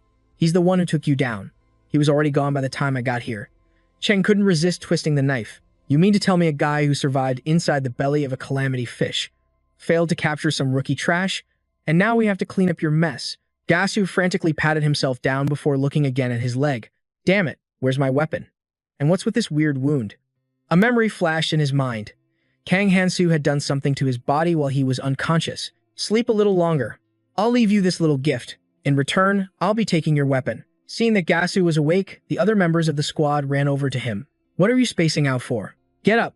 We have to file a report." Gasu rubbed his head in frustration and yelled, "Shut up. I remember he said something. What's with her? Are you high on toxins or something?" The man looked helplessly at Cheng. "You carry him. We're heading back to the airship." He then raised his hand, materializing a blue messenger pigeon, a support skill that allows travelers to communicate with one another. "Just in case, I'll contact the nearest commander and the client who issued the request." He watched the pigeon fly away, thinking to himself. His messengers could only send the most basic information, but they had to be clear. The pigeon flew straight to a man named Morin. He crushed the bird in his hand. "Pathetic, useless fools." Morin turned, looking at the glowing fragments in his palm, and said to the subordinate behind him, "Let's go. Follow me." In an instant, they both appeared on Gasu's airship. Cheng rushed over to Morin's side. "Sir, you're here so quickly. I literally just sent the pigeon." Morin coldly pushed him aside with one hand. "Get out of my way." He walked over to where Gasu was lying on the deck. "Quite a performance, Gasu. You dare show your face here after getting your ass handed to you by a complete rookie." Gasu looked up at him, terrified. Morin is the Force Commander, the one they call the Pathfinder." Without another word, he drove a powerful fist straight into Gasu's stomach. "Who the hell do you think you are to say my name?" He then raised his boot and stomped down on Gasu's chest as the others watched in utter shock. "I can't believe the Quadratus Guild has become this useless. How do you plan on dealing with this mess you've made?" Cheng quickly stepped forward to take the blame. "We will take full responsibility for this." Suddenly, another member of the team shouted, "We have a problem. The Jitar horde we gathered in the valley. They're breaking out and heading straight for us." Looking in the direction he pointed, they could see a countless number of monsters storming toward them. Their jaws gaped open as they charged the airship. "How is that possible?" Cheng rushed to the side of the ship to get a better look. He froze, horrified at the sight. Once a Jitar horde starts running, they can't change direction. I used that very trait to lure them into the valley. Why would they break out and come for us just because we captured one of their young? Just then, Morin caught a strange scent drifting on the wind. He followed the smell, his eyes landing on Gasu. In a flash, he threw the knife in his hand, embedding it deep in Gasu's thigh. "You absolute moron." Gasu screamed in agony. "My leg." Morin continued to curse him. "You just brought us another pile of trash to deal with." He walked over and ripped the knife out. "This is Jitar blood. It's a perfect lure, and it's been mixed with an amplifier to maximize its effect. If I hadn't used Erinen's tracking skill, no one would have ever known." He rubbed his chin and thought. A brand new soldier, just arrived in the red zone, knows the Jitars well enough to herd them like cattle. He suddenly burst into a wild, crazed laugh. "This is getting interesting." Morin looked at Cheng and gave his order. "Bring me this Kang Hansu. I need to see the face of the man who orchestrated this." Terrified, Cheng stammered as he looked at the swarm below. "But sir, there's an entire horde of Jitars down there. The airship won't be able to hold out for long." Veins pulsed on Casmorin's furious arms. "Let me be clear." His spiritual power flared to life. "I'm handling this." Cheng opened his mouth to object, but Casmorin wouldn't let him speak. In a flash, he had Cheng by the collar. Don't make me repeat myself. The hand gripping Cheng's collar burned with power. A terrified scream escaped Cheng's lips. Fire. Kato's eyes were fierce. Bring him here now. But Cheng's desperate screams continued. Please, someone save me, or I'll feed you to the Gerda. He snarled, his voice low and dangerous. I'm taking care of this myself. Casmoran tossed the man aside like trash. An orb of pure energy formed in his hand. He looked completely unhinged. If you think you can stop me, you are sorely mistaken. A twisted smile spread across his face. He pushed the orb forward with all his might. I will make you regret ever being born. The energy sphere shot toward the Gerda horde, detonating in a massive, fiery explosion. With a single blow, the Gerda were annihilated. Deep within the forest, Kang Hansu heard the blast and glanced skyward. It seems my little trap was a success. A slight smirk touched his lips. I've just bought myself a little more time. Now, I have to keep moving. He pulled a flask from the trunk of a tree. Kang Hansu sneered in disgust. Are dry bones the only nutrients around here? 2 days without food is taking its toll. The world tree is slowly siphoning what little nutrients are left. Nutrient fluid flows through its ancient root system. Some roots draw on the toxic water, while others purify and expel the poison. I need to find the roots that carry pure nutrients. But ever since the world tree died, the number of life-giving roots has dwindled. Kang Hansu held up a small pouch. The system window immediately displayed its information. Item: selfish rich man's food pouch. He murmured to himself, I have almost everything I need. It'll work better once I get out of this place. Kang Hansu moved with silent purpose. The only thing left is the deep lake inside the tunnel, the nesting ground of the adult kukuas. This is nothing like the shallow waters I've seen so far, which means I'll have to build a bridge. He clutched a handful of dry seeds. A system window appeared. Quitcher's seed absorbs water to sprout a giant leaf. Reaching the edge of a cliff, he tossed the seeds into the poisonous stream below.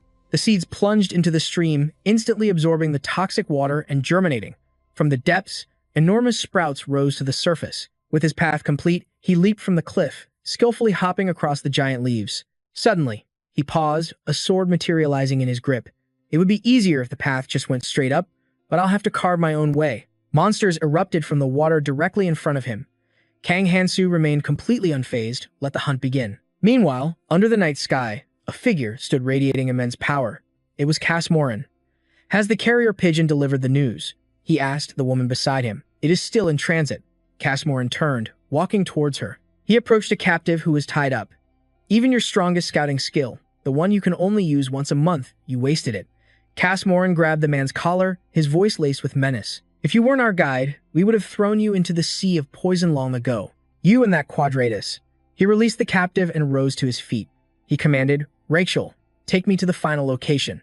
She questioned him. Are you going by yourself? Bathed in the morning light, Casmoran turned with a wicked grin. Yes.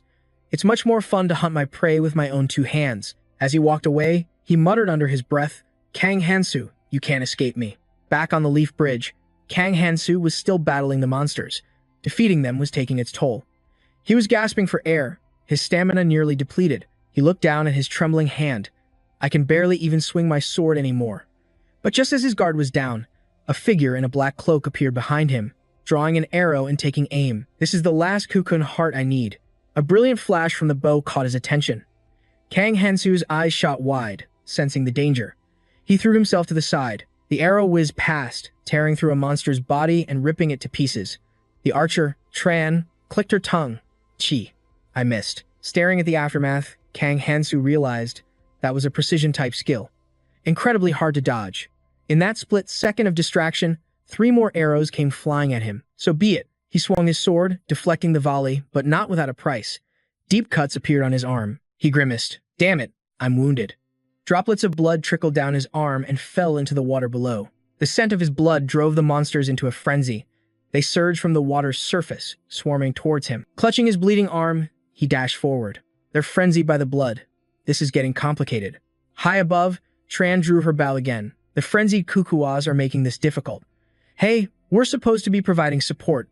Get down there and grab him. Miller pouted, touching her lips delicately. Are you kidding me? You want me to go down into that kukua swamp? The splashback will completely ruin my hair. Tran leaped forward and smacked her on the head. He's going to escape if you don't move. They're only after the one who's bleeding. What are you so afraid of? Miller covered her ears. Fine, fine. Stop shouting. You're going to give me wrinkles. Fuming. Tran began casting a spell while Miller nursed the lump on her head. I'm sending in the dubs. You just handle him. Got it? We're taking him alive. She leaped down, shouting back to her squad. All right, fine. Alive it is. She drew the dagger from her side. You better entertain me. Until we're both completely spent. Chen commanded the other mages, support Miller. Just make sure he can't escape. Miller's eyes blazed with excitement.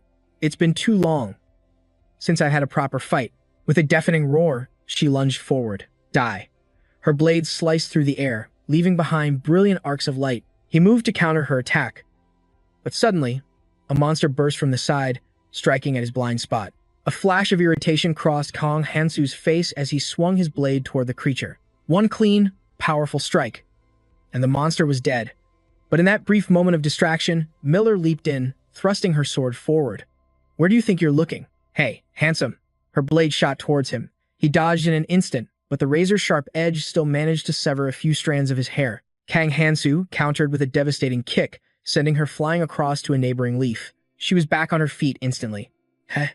Pretty tough for someone on the verge of collapse. Miller wiped a trickle of blood from her lip, a sinister grin spreading across her face. I'll make you pay for scarring my face. She licked her lips. I have no intention of going easy on you. Not even if you beg for mercy, he thought to himself. She only closes in when the cuckoos are frenzied by the scent of blood. His mind raced. Making a scene here is too risky. The situation is in her favor. The longer this drags on, the worse it gets for me. So, why not change the game a little? The ring on his finger pulsed with a crimson light, and in his hand, a new weapon began to materialize. She watched his every move, her eyes narrowed with suspicion. Miller lunged at him once more, only to be violently blasted back to where she stood by his new weapon. Miller's voice was laced with disbelief. What? I thought you were supposed to be smart. But I guess you're not all that, she continued, her tone dripping with contempt. Isn't that the formless sword? Gasu's weapon? You really shouldn't steal from others, you know. Miller glanced down at the gash on her arm. A wound like this, but as blood poured from the cut, a scream of pure shock tore from her throat. What? The wound? It isn't healing? Why? Why is it getting worse? While her attention was fixed on the wound, a monster erupted from the water below. It lunged, jaws wide, and she screamed in pure terror. Impossible! Chen screamed down from the cliff. What are you doing? Seize the opening. It's just a little blood. She shrieked back. They can smell my blood. A faint smirk played on his lips. This is the Ring of Numaha. Its second power, Hemorrhage, unlocks when the red stat is enhanced. Don't mistake it for a simple cut. The constant blood loss during battle clouds the mind and drains the body of all its strength. He watched as she struggled against the beast. Kang Hansu thought, maintaining Hemorrhage consumes a massive amount of magic, so I wanted to avoid it. But these creatures go into a frenzy at the scent of blood, making it perfect for this situation. He turned, thinking, I can get out of here now. But Chen's furious voice echoed from above. You idiots. Go help her, now. Her subordinates immediately charged down. Chen raised his bow, his hands trembling. If we lose track of him here, see, Morin will never forgive us. I can't go through that again. 3 arrows rained down from above. Miller kicked a monster in the gut, shouting, I'll handle the cuckoos. Just focus all your fire on Kang Hansu. The arrows shot downwards, but slammed into the swarm of monsters instead. 3 of the underlings charged straight for Kang Hansu. He reached into his pouch, murmuring, so persistent. I suppose I should give you all a little gift. Another monster lunged, its jaws gaping wide.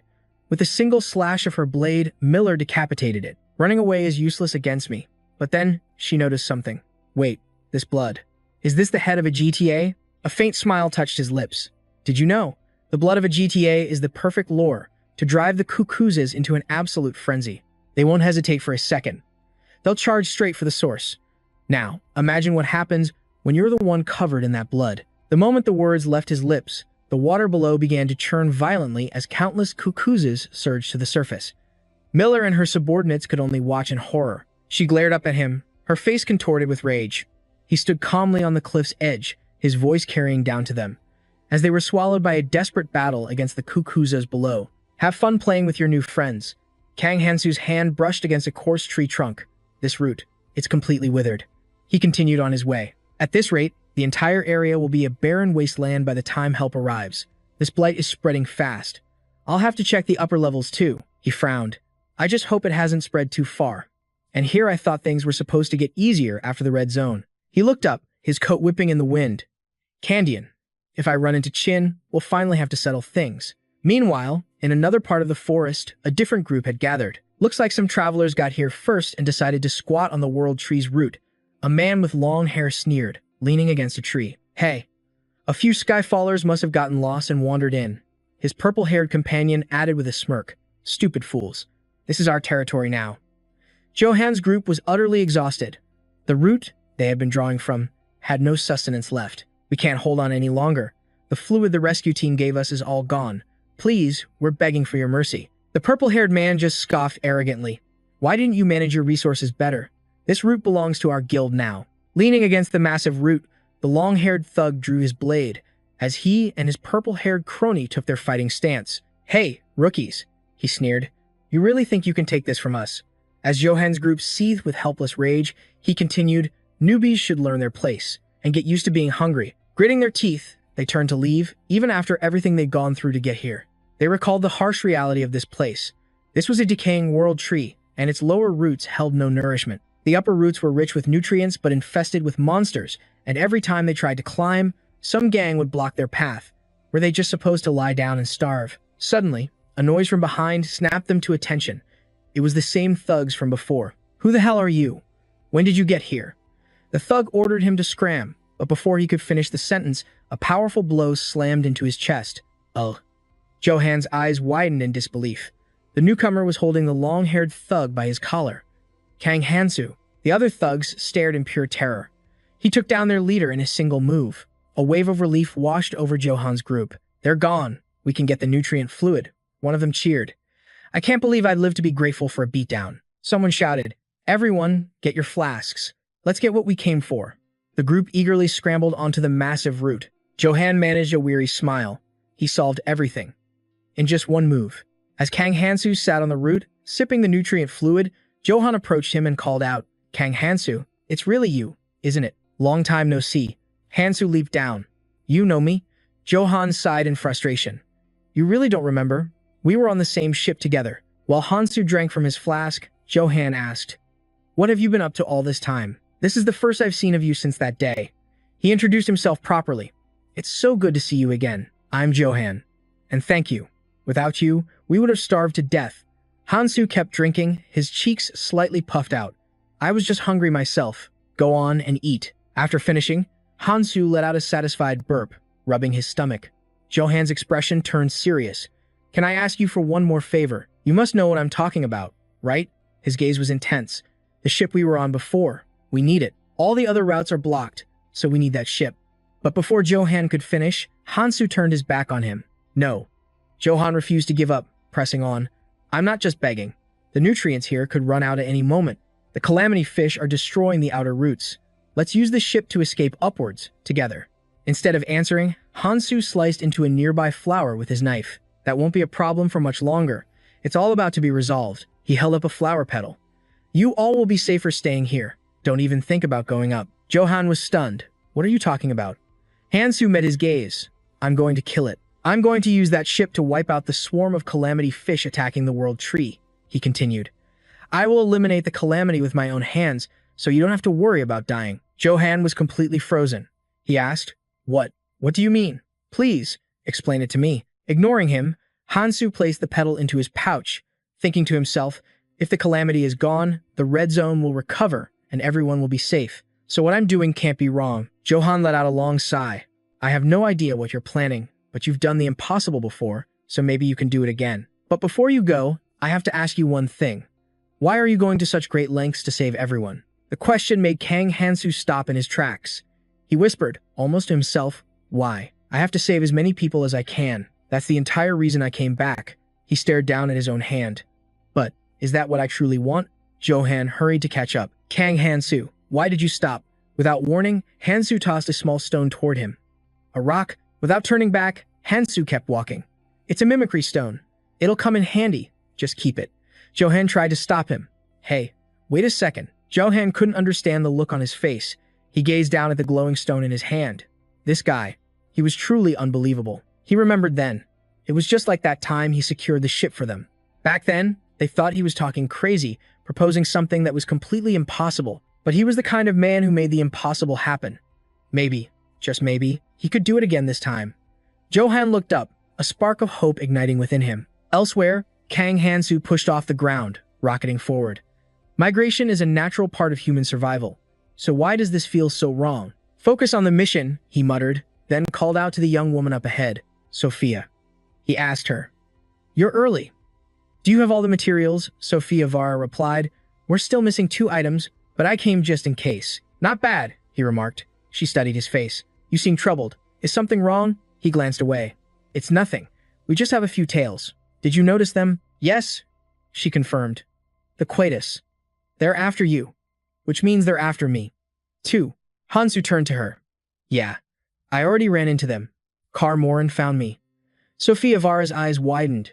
"Kar Morin, the commanding officer of the Guide's vanguard." He cut her off. "I managed to lose him temporarily, but he's good.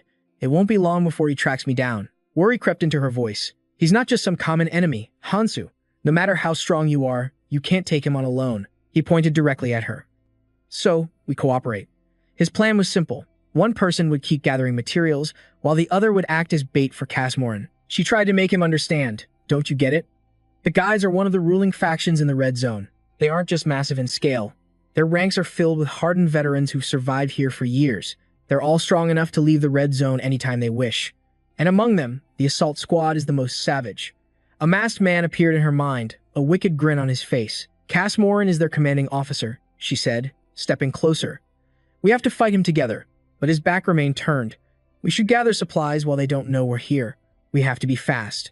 He finally replied, "It'll be difficult. I left the artifact there, but judging by the situation, they've already picked up our scent."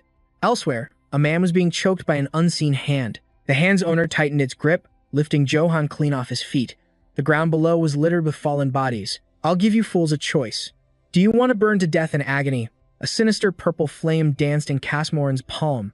"Or, you can die peacefully after telling me where Kang Hansu is." Johan struggled, thinking, I didn't even sense his approach. The stone Hansu gave him fell from his pocket. "How did he get so many people here so fast?" he sputtered. "We don't know who that is."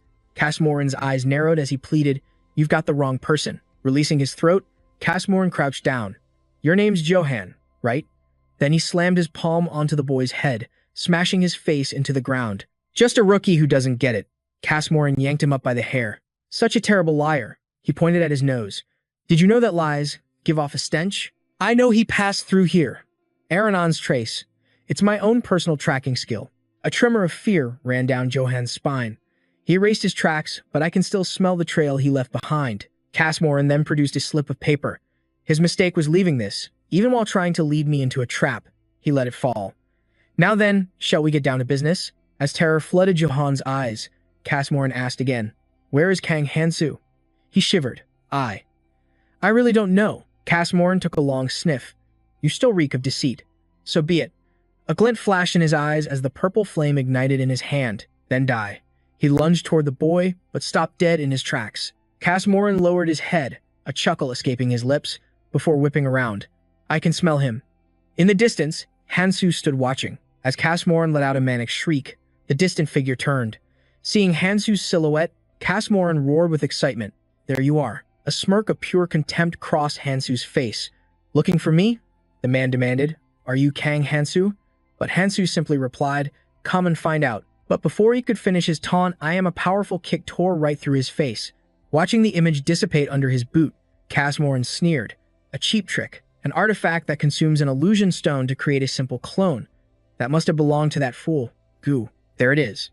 He bent down, slowly scooping up the fallen stone. "Looks like the idiot was robbed blind. Lucky for me, the scent hasn't completely faded." A wicked grin spread across his face. "Even if it's a trap, I will gladly chase you." In another location, a heavily wounded man struggled to push himself up from under a pile of rubble. He clenched his fist, using the last of his strength, to call out for Kang Hansu. The scene shifts to the Kukunza spawning pool. This is a place created by the Kukunza for the sole purpose of reproduction. It was made by uprooting the outer roots of the world tree and filling the basin with a nutritional fluid from within, a substance that could nearly balance the poisonous waters of the upper stream. Hansu was sitting at the edge of the pool. He raised a hand, feeling the nutrients he just drank working their magic. His wounds had already completely healed. As if sensing someone's arrival, he slowly stood up and spoke. So the illusion finally wore off. "You're here?" Then, the sound of approaching footsteps was accompanied by a less than friendly greeting. "Tired of rerunning yet?" Casmorin said, holding out a hand. because a little rat like you has finally been cornered. Hansu scoffed. You should be grateful. Your hound dog nose is even worse than I thought. You couldn't have found me without my help. Casmoran's lips curled into a smirk, which quickly erupted into a full-throated, joyous laugh. He clenched his fists, readying for an attack. You're actually right. You're very entertaining. Let's see if your skull is as tough as the rumors say. Power crackled around his hands as he spoke with manic energy. If not, you'll burn to ash right here. Hansu remained utterly calm, slowly reaching into his pouch. He whispered, Fine, but... He didn't finish the sentence. Instead, he spun on his heel and bolted, leaving one last taunt behind. Not today. Let's play hide and seek again next time. Realizing he'd been mocked, Casmoran immediately took the bait. He roared in pure rage, You bastard. You dare run from me, and gave chase at full speed. You think I'm going to lose your trail now? He raised his hand, unleashing his azure flame art, and hurled a massive fireball straight towards Hansu. Without even looking back, he easily leaped to dodge the attack. In his hand was a fistful of seeds, the crimson-green turtleback seeds. Hansu flung the seeds down into the pool. In the blink of an eye, they blossomed into enormous, floating leaves. Hansu landed lightly on one of the giant pads, silently calculating. The poison concentration in this spawning pool is low, so these won't last long. Model. As long as I make it in, I'll be fine. Watching Hansu leap across the water's surface, the man seethed. You think the water will save you? He thrust his hand forward, shouting, Get out here and fight me properly. Seeing his enemy dive in, Hansu smirked. Good, he took the bait. In that moment, a brilliant green sword materialized in Hansu's hand. It was a blade coated in a special fluid from Gasu's body. He sliced it across his own palm, and blood immediately gushed into the water below. He calculated inwardly, mixing his own blood in will amplify the scent. The smell of prey would surely attract the kukunza, especially during their tense breeding season. Drawn by the scent of blood, the kukunza began to surface. Hansu deftly leaped between their emerging forms. The creatures were utterly savage, their massive jaws gaping wide, ready to devour anyone who dared invade their nest. But Morin pursued him relentlessly, his voice dripping with arrogance. Is that all you've got? Seems like running is your only skill. You really think a few kukunza are going to stop me? He glanced at the monsters, sneered, and unleashed his crimson flame art. I'll just burn them to a crisp, he declared, and then I'll tear you apart. He dispatched the creatures with terrifying speed. Did I not tell you? He taunted. I just needed to eliminate them. He pointed a finger straight at Hansu. Kang Hansu, you're next. Running won't change a thing. Why won't you just face me? Hansu's reply was unnervingly calm. That makes sense. Morin seemed surprised. What's with the calm act? But inside, Hansu was calculating. Underwater, nothing beats the breath of Aeon. Morin will definitely follow me into the lake. Hansu glanced back with a strange warning. Take care now. And remember to return what's mine. Before Morin could react, Hansu plunged deep into the water. Watching him, Morin cackled like a madman. What an idiot. Does he really think I'm afraid to follow him into the water? Morin spread his arms, filled with excitement. If I just wait, he'll eventually have to come up for air. But I prefer the thrill of the hunt. He began blasting the water with wild, chaotic attacks.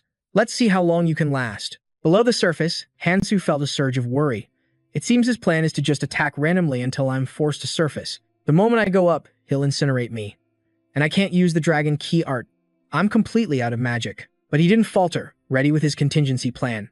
Still, I prepared for this. He pulled out the anham pouch. Air trapped inside the flower buds causes them to pop when they release their sap. This should buy me some time. Seeing the kukunza charging at him, he had another thought, and pulled something pinkish from his bag.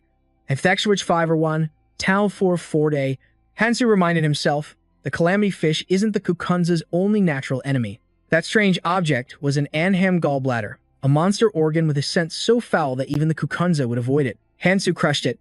The horrific smell instantly spread through the water, enveloping the approaching swarm. Seeing them turn and flee, he breathed a sigh of relief. This will clear the way. Legend says that kukunza mix poison with nutrients when they spawn, diluting it to form their nests. With this in mind, he moved instantly. Their nests all lead to the poison sea. I have to get there now. But just behind him, Morin appeared, launching another attack.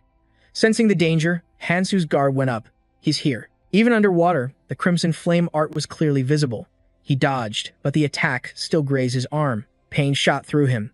It was just a scratch, but the power was immense. Suddenly, he regained his focus. This is my chance.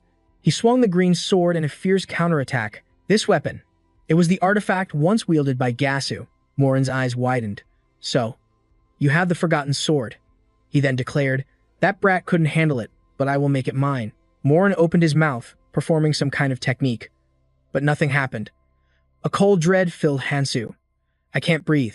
No, it's impossible. The artifact should be working. No way. Suddenly, Hansu mimicked Morin's action, opening his own mouth. Morin roared in fury. Kang Hansu, you dare steal my artifact? Hansu simply replied, didn't I tell you before? Inside, he was relieved. That was too close. He then shamelessly added, this belongs to me now. He grinned, raising the green sword, now pulsing with energy. But I'll trade you for something else. Hansu presented the blade and made his declaration. I will grant you a different gift. He activated Naramaha's second authority and slashed out, instantly drawing blood from Morin's arm. Morin gritted his teeth in pain, cursing, stupid little tricks. Suddenly, from behind him, a Kukunz appeared.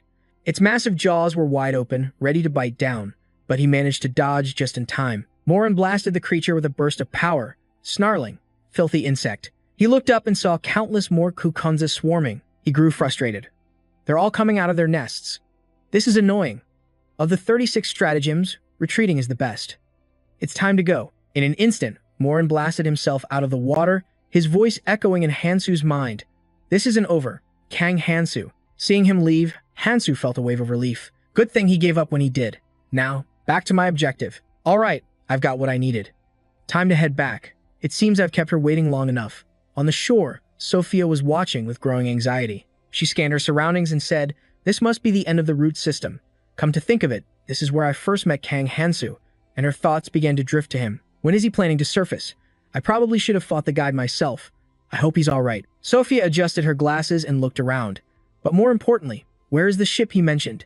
There's nothing around here. She figured a ship with room for 500 people would be hard to miss. Staring at the rippling water, she started to lose hope. If he doesn't surface because he couldn't get the ship, then I guess that's that. Before she could finish her disappointed thought, a colossal ship erupted from the water right behind her. Startled, she threw up a hand to block the spray of water. She was in awe. Where did this ship come from? A figure appeared on the deck, his voice calling down. You're right on time. It was Kang Hansu. He told her to get on board, that they would be departing soon. Once on the ship, she was still in a state of disbelief. Sophia exclaimed, I can't believe you thought of hiding a ship under this poisonous sea. I don't know if you're a fool or a genius. Looking at the stones in his hand, she asked, by the way, where did you get those ancient runes? He replied, let's just say they're from a friend. They weren't very willing to help, but thanks to them, my magic tower has finally reached its peak. Sophia asked, more importantly, how did you do it? He didn't seem to understand what she meant. Holding the Guicheo seed, she said, I'm talking about the method for using the Guicheo seed. Guicheo seeds are only found in Kukunza Lake, so they're extremely difficult to obtain.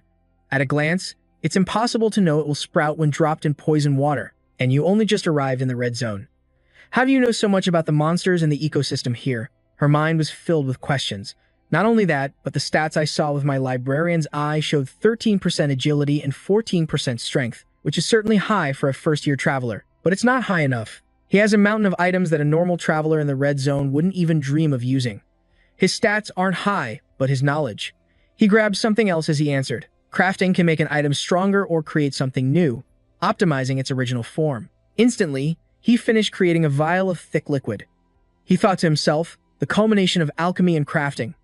For the sake of humanity. He turned back and told her, there isn't much, but its uses are endless. This is the key to confronting the calamity fish. Hearing this, Sophia was a little surprised. Using poison to fight the calamity fish? That's the first I've ever heard of it. Even with my librarian's skill, I can't just glance at something and figure out its formula. Then she suddenly said, Kang Hansu, what are you hiding? He turned around with a smile. I wanted to ask you the same thing. Hansu said, 7 shadows.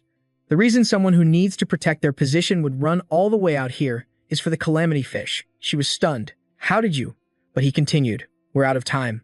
Looking into the distance, he warned, it's here. From far away, a gigantic creature was swimming toward them. It was the fish of destruction, the calamity fish. He crossed his arms and asked, do you know the way in? She replied, I do. If there are no issues, we should be able to enter through its gills. Glancing behind them, he said, they're almost here. 2. From now on, you will follow my orders absolutely. If not, I will leave you behind. She tensed up and said, don't worry, I won't be a burden. Sophia confessed, as long as we can kill the calamity fish, it doesn't matter who you are. My goal is to exterminate that fish. That is the only reason I'm cooperating with you. Hearing that, Hansu smiled. You made the right choice. Don't worry. I'll keep my word. Inside, he began to calculate. I will start to change the red zone, little by little, to build a foundation for my future survival. There won't be a second chance, so I have to succeed now. From the distance, a volley of arrows flew toward them. The entire ship shook as cracks began to appear. Sophia looked down, reporting with urgency. The hull took a direct hit. At this rate, we're going to sink. On the other ship, Morin appeared. He sneered. You little rats, hiding on a nice ship, are you? Then he ordered, Rachel, bring me that thing. Holding the item in his hand, he chuckled. I prepared a special weapon. Just for you. Let's see how long this ship can last. Immediately, Hansu's ship was rocked by a massive impact. Sophia cried out, we have to attack them, but he stopped her. No. Wait, she pleaded. Didn't you hear what I just said? If we wait any longer, it'll be too late. Even if this ship was made by Fairy, it's already damaged.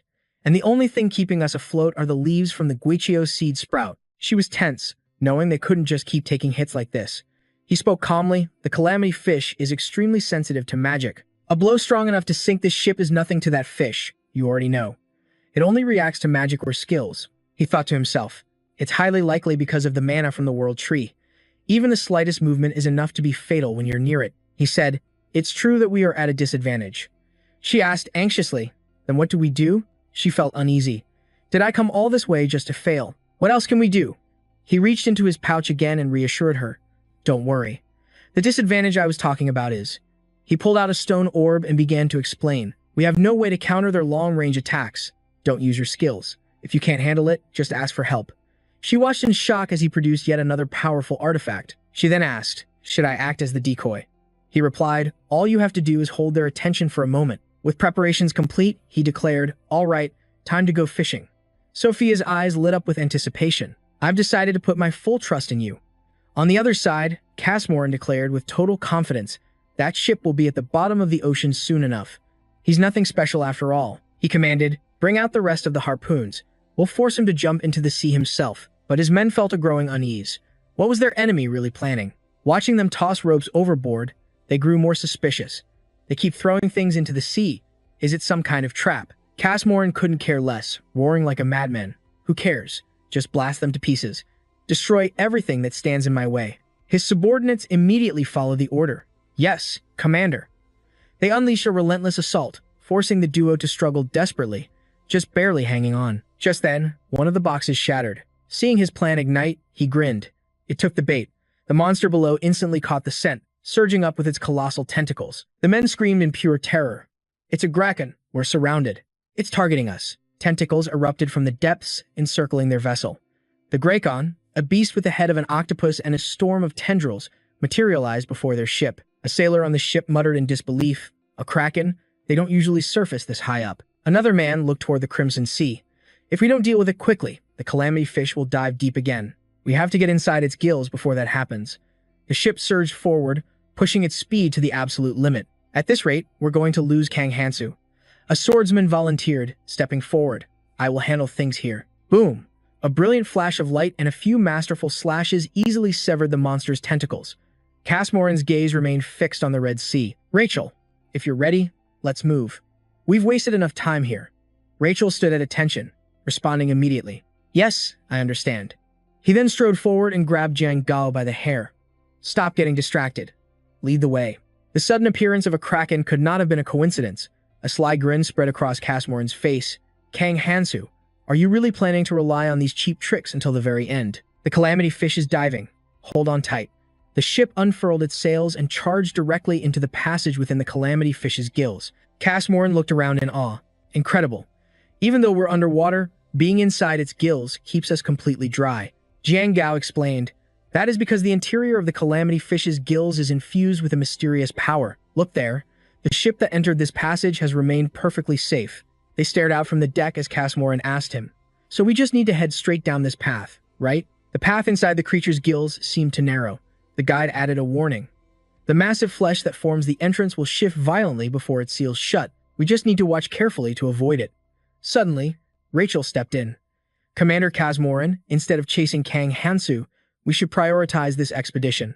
I'm sure you are well aware that we need to recruit promising adventurers for the Quadratus. He glared down from the deck at the promising adventurers traveling with them, then slammed his hand against the mast. I know. There's no rush. Besides, once you're inside the Calamity Fish, there's no escape. He turned back with a sinister smile, raising his hand as if he wanted to crush the very air. So what do you think a fool like him can accomplish without a guide? I'd be more surprised if we don't stumble upon his corpse on the way. Deep within the Calamity Fish's stomach, dozens of swallowed ships were rotting away. The stomach of the Calamity Fish was its own miniature dimension. This was where everything it consumed was sent, forming a massive island.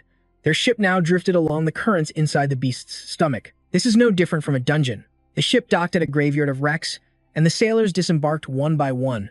The flow of magic is distorted here, making it difficult to sense anything. But Casmoran scanned the surroundings, his eyes glowing like crimson embers. I'm back, and I still despise this place. Suddenly, another sailor's voice cut through the silence. Look, Quadratus, there's a wrecked ship and a half-decomposed body here. Another man grumbled. We didn't pay for a tour of corpses, did we? Zhang Gao stepped forward, spreading his arms wide as if receiving a divine blessing. It seems you fail to understand. This place is magnificent. A grace granted by the Calamity Fish itself. This is the main event. He advanced, step by deliberate step. The only substance truly absorbed within the Calamity Fish's stomach is the sap of the World Tree. This is the place where the last remnants of Alenim, the founders of the World Tree, have gathered. A treasure of vital importance inside the Calamity Fish. A dagger plunged deep into a skull lying on the ground. He raised a hand. If so many were buried here, what do you think happened to the artifacts they once possessed? From out of nowhere, he produced a necklace with a hexagonal pendant. It's simple. The only reason I survived this hell was because of what I found here. He dangled the necklace before the sailors. You desire power, don't you? If you are willing to bring forth disaster as a member of Quadratus, then all of your wishes will come true. Their faces were mesmerized by his words, smiling like puppets as they chanted, Quadratus forever. Zhang Gasu held the necklace to his chest and clasped his hands. We thank the Calamity for this blessing. Quadratus will always welcome you. Please, no sudden attacks or loud noises. If they hear us, we might have to make a run for it. From behind, a shadow crept closer. Just follow the guidance of Quadratus, and you can enjoy everything. The person stood up and asked, How loud is loud? Zhang Gasu still hadn't sensed that anything was wrong. Don't worry. It would take a massive explosion to wake them. Kang Hansu repeated. An explosion, you say. Suddenly, the ship rocked violently as massive pillars of ice erupted from below, shredding the sails. He leaned forward with a smirk, asking, Something like this? You mean? The air grew heavy with tension. The ship lurched, throwing the sailors into a panic. Right on time, Sophia. Only then did Zhang Gasu realize the awful truth. No. This is bad. Casmoran was practically exploding with rage. Kang Han-su, you bastard. But surprisingly, the man seemed thrilled. You finally dragged yourself here to die by my hand. A terrified Zhang Gasu stumbled against him. What kind of trick is this? Damn it, they're starting to move. A sword scraped across the ground as a skull and a warrior's cloak began to stir. The sailors shrieked in terror. The corpses are moving. A long line of skeletal warriors marched forward, swords drawn. A cold sweat dripped down Zhang Gasu's face, so they've come too. These are the forces of Elfenheim. Sent to defeat the Calamity in the distant past, they are the cursed Galadian army, the Ghost Knights. The crew screamed as the Ghost Knights charged. They're attacking. This was never part of the plan. He just said we needed to get an artifact from inside the Calamity. Steel clashed against steel, and the battlefield became a whirlwind of chaos. No one ever mentioned anything like this. Boom! An explosion sent a Ghost Knight flying. Even cheap tricks require some skill to pull off. After seeing one fall, their spirits soared. Casmoran roared out his command. Defeat these restless souls. Yes, Commander. One by one, they cut down the Ghost Knights. In Casmoran's hands, a sphere of violet energy began to form. It devoured everything around it, creating a powerful vortex. My flame wall technique will incinerate them all. An inferno erupted, spewing smoke and fire like a colossal bomb. Seeing this, the men roared in victory. That's our attack, Commander. He wiped them out so easily, but amid the celebration, only Zhang Gasu knew the truth. No, they can't be defeated like this. The arm of a Ghost Knight began to twitch. They are the eternal guardians of this place, of the Calamity. A hand reached out and picked up a severed head. They possess bodies that allow them to fight forever. The Legion of Ghost Knights retrieved their heads, reattaching them as if nothing happened. As long as the Calamity lives, they will always revive. The Ghost Knights charged again. The men who were just celebrating now scattered in fear. Wait, somebody help me. Into the chaos, Casmoran commanded, Do not fall back. You fools, hold your positions. Zhang Gasu knew this was a losing battle. Damn it, I can't risk my own life here. I have to seize this chance to escape. Just then, he realized someone was missing. Wait a minute. Kang Han-soo. Where did he go? He stirred up all this trouble and then just vanished. If he's here for the same reason as Sophia, the situation up ahead is about to get even crazier. Kang Han-soo was already racing forward. Everything is going according to Candian's plan. Just keep the Ghost Knights, the Calamity's first line of defense, occupied. I already prepared for that and gave Sophia her own orders. So I'm heading to the next checkpoint. He raced along a path deep within the Calamity's guts, arriving at its inner core. A colossal mass pulsed above a graveyard of broken ships and dead bodies. It looked like the Calamity's fleshy eye, invincible to any normal attack. But the core itself was a different story. He gripped his sword, his resolve hardening. There's only one way to defeat the Calamity. This is it. He leaped across the debris, closing in on the core, when a voice shouted from behind, Kang Han-soo. It was Jangasu, swinging his blade in a vicious arc. The surprise attack almost caught him, but he reacted in a flash, spinning around to parry the blow. You again. Kang Han-soo launched himself into the air, stomping down hard on his foe. The ground cratered as he slammed his sword into the earth. Didn't you have enough fun last time? But his enemy was calm, gripping the blade tightly. I know everything. I can't believe you're actually targeting the Calamity's core. That witch Sophia must have told you to do this, but you're a fool. Casmoran wants to kill you with his own hands. But anyone who dares defile the Calamity is destined to die. An eye on his forehead snapped open, staring daggers at him. To his side, a figure in a black cloak drew a bow, taking aim. Trang, make sure you kill him this time. He's in my sights. The 100 arrows skill activated.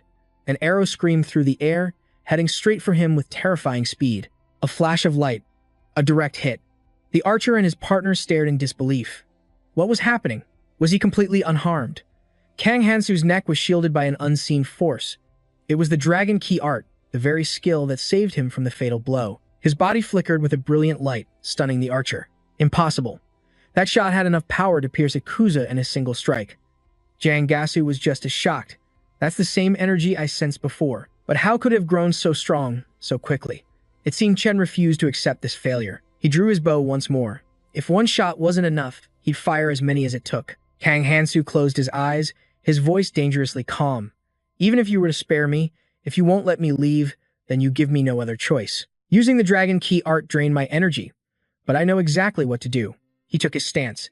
His hands morphed into dragon claws as his body crackled with raw power, and his eyes snapped open. I won't be holding back.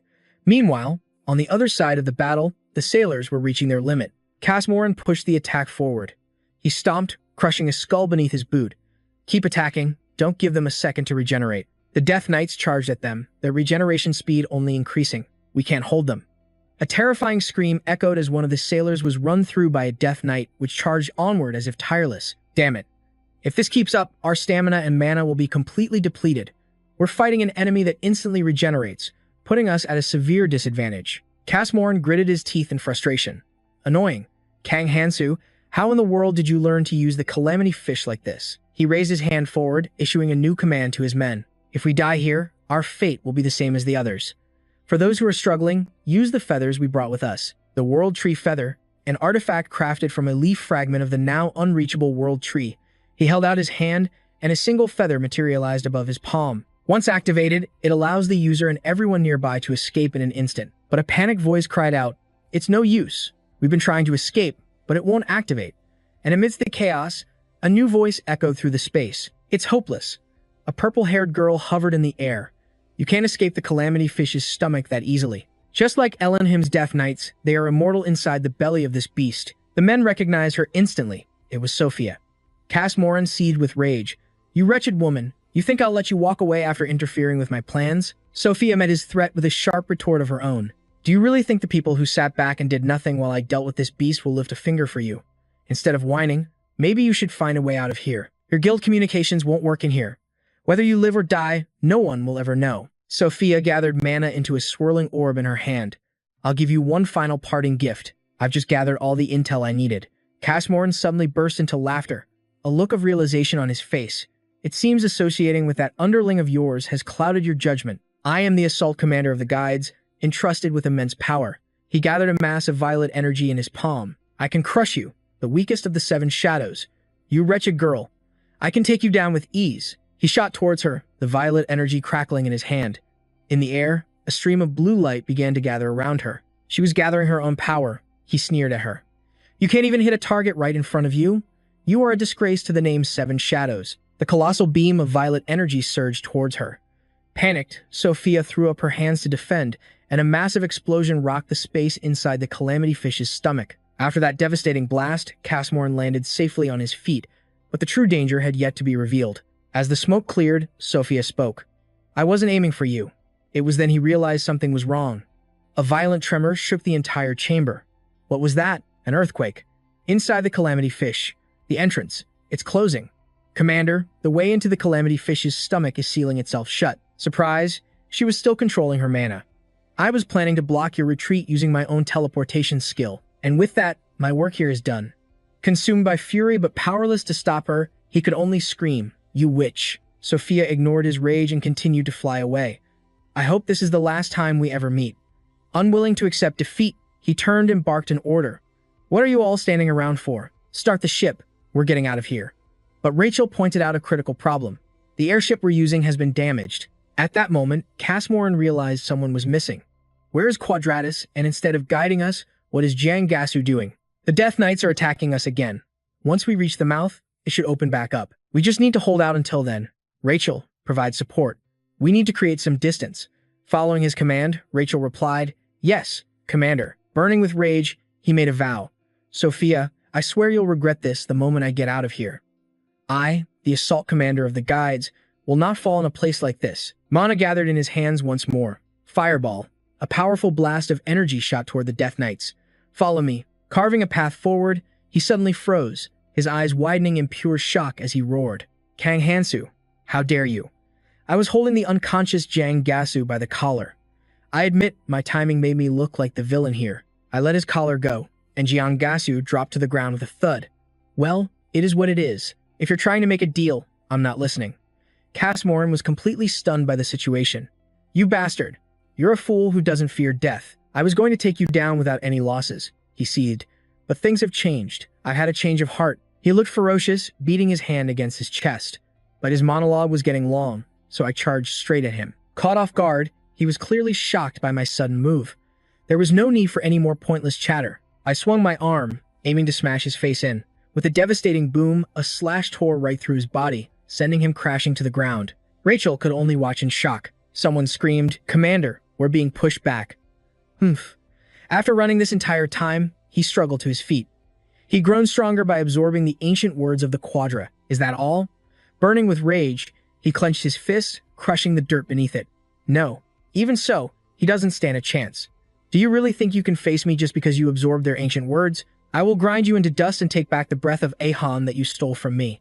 He gripped the sword embedded in the ground and prepared to charge forward. Rachel tried to rally him. Commander, we will support you. But it seemed he didn't need it. Get lost. Do you think I'm so weak that I need your help to defeat him? He kicked off a large rock and lunged toward me. Sword in hand, he screamed, Go. Keep the undead knights busy. His subordinate replied, Yes, sir. I smirked with confidence. Don't worry. I plan on cleaning up everything here anyway. The tip of my blade pointed directly at Casmoran. He roared in fury, You're nothing but a newborn puppy. A fierce and brutal clash erupted between us. I swung my blade, and Casmoran parried the blow. When Casmoran swung his sword, I easily deflected the attack. It was a battle of overwhelming tension. He started trying to distract me with his trash talk. Is this the best you can do? The tip of his sword pressed closer as I struggled to hold my ground. He looked absolutely thrilled. I knew it, he sneered. There's no way he could be stronger than me. He was trembling with excitement, as if I would ever lose to a rookie like him. The two swords met, sending sparks flying. The resulting shockwave cracked the very earth around them. This is the end, he yelled, thrusting his sword straight at me. The situation was critical. Kang Hansu raised his own sword to block the attack. Fresh blood splattered everywhere. You fool. If you had just accepted my offer and become my subordinate, you could have lived. I remained silent. Seeing my state, he grew even more delighted. The reason you're going to die is simple. You're weaker than me. Blood poured from my mouth as the sword fell from my hand. Is that so? And in that instant, the tables began to turn. My hand shot up, gripping the very blade that impaled me. The move left Casmoran completely stunned. My eyes were blazing, sharp and clear. I'll return those words right back to you. Having landed a blow on Kang Hansu, he was ecstatic. This is the price for your arrogance. I just laughed and replied, I was about to say the same thing to you. Casmoran flinched when he saw my hand gripping his. I said. A knight's sacred treasure is truly something else. Sharp enough to pierce the scales of the dragon key art. Kang Hansu smiled. Thanks for the delivery. Casmoran screamed in disbelief. Impossible. I destroyed your heart. As a horrifying realization dawned on him, he asked, Don't tell me. You've reconstructed your body? Kang Hansu replied. It's a little too late to realize that now. Then he used his dragon claws to tear a massive hole through Casmoran. His final words were, Even if you changed your race, your heart was completely shattered by my skill. Before his body collapsed, Kang Hansu pulled the sword out and gasped for air. After a moment, I spoke. I did it by pushing myself to the absolute limit, creating 3 dragon hearts. I'm running low on healing power, but right now, I have no other choice. The special ability of this technique is a replication of its original master. The dragon key art is meant to borrow the power of a dragon, Kang Hansu thought. But what changed was my own body. Compared to a real dragon, the human body is far too inefficient. The backlash from the transformation is severe, and I still take damage just by using it. I picked up my sword and thought, my mastery of the ancient words is only at about 35%. I still lack the experience, so maintaining this form is incredibly difficult. Kang Hansu stood there, contemplating. Now, it's just a matter of time. If I don't act immediately, I'll be too late. Jiang Gasu's body was lying in the distance. Suddenly, his third eye began to move, looking toward me as he spoke. Kang Hansu, I will remember this debt. The eye left the body and flew away. As I started running, I thought, they haven't arrived yet. This is my chance. Thanks to Sophia, I was able to get information on the disaster fish's essence stone quickly. The calamity fish's crystal was perched high above, seemingly impossible to reach on my own. But a platform was about to form. A reaction was imminent. It was a known fact that the calamity fish lacked any real defenses against external threats. However, it possessed a formidable internal defense mechanism for emergencies. With that knowledge, he surged forward, realizing he wasn't just facing traps and obstacles, but a true, living fortress. Every approach to the calamity fish's crystal had been violently repelled by overwhelming physical attacks. Kang Hansu charged in, his blade a blur, thinking that sometimes the simplest path is the most effective. I can cut them down, but considering the calamity fish's regeneration speed, merely slashing at them won't solve a thing. To stop the regeneration, there was only one way. A decisive final blow against the beast itself. He resolved to cleave it in 2. Kang Hansu knew the hardening solution didn't just solidify things, it saturated a large area upon contact, completely halting any regenerative process. Seeing the result, a triumphant smile spread across his face. The alchemical formulas were perfect, just as predicted. It really works. Now that I've confirmed the results, Kang Hansu then coated his entire blade in the vial's solution. With that done, he declared that all that remained was to thin their numbers. And so, he dove forward, attacking the mass before him. Outside, the massive fish roared in agony. Bakmin Chun turned to his companion. What did Aaron P. Ferris say? Aaron P. Ferris relayed the report. All nearby support must be on high alert and maintain their guard. Bakmin Chun replied, I've never seen a calamity fish cause such a disturbance. The two wondered what could have possibly agitated it so much. It was as if the beast had swallowed fire and was now writhing in torment. Bakmin Chun's eyes suddenly widened. Wait, something is approaching. Aaron P. Ferris, however, was dismissive. This isn't the time. We have to scout the other areas immediately. We have no choice. But as he turned to leave, a sudden attack sent him flying. Bakmin Chun screamed his name as Aaron P. Ferris collapsed, out cold. Sophia Vara appeared, breathing heavily. A split second later, and I would have been finished. Bakmin Chun stared at her. You're Sophia Vara. Where did you come from? She yelled. There's no time. We need to move. Now. Bakmin Chun was stunned. What? Move where? He shouted. The calamity fish began to thrash even more violently than before. Sophia Vera stood there, calmly analyzing the situation. I've never seen this before. The calamity fish was in genuine pain. It was a claim so outrageous that anyone would have dismissed it as a myth. I'm furious that I couldn't be the one to do it with my own hands. But finally, I can escape this disgusting guilt that has haunted me for so long.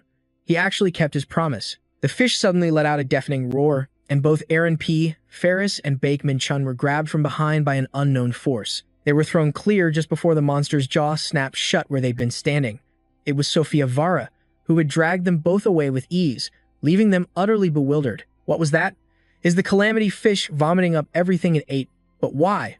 Bakmin Chun yelled. What did you do? Sophia Vera just kept walking, a joyous smile on her face.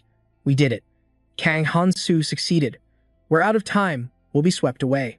We have to get away from these tongues now. The men behind her screamed, Wait, let go of us. Levin and Michael recognized the skill signature as Sophia's.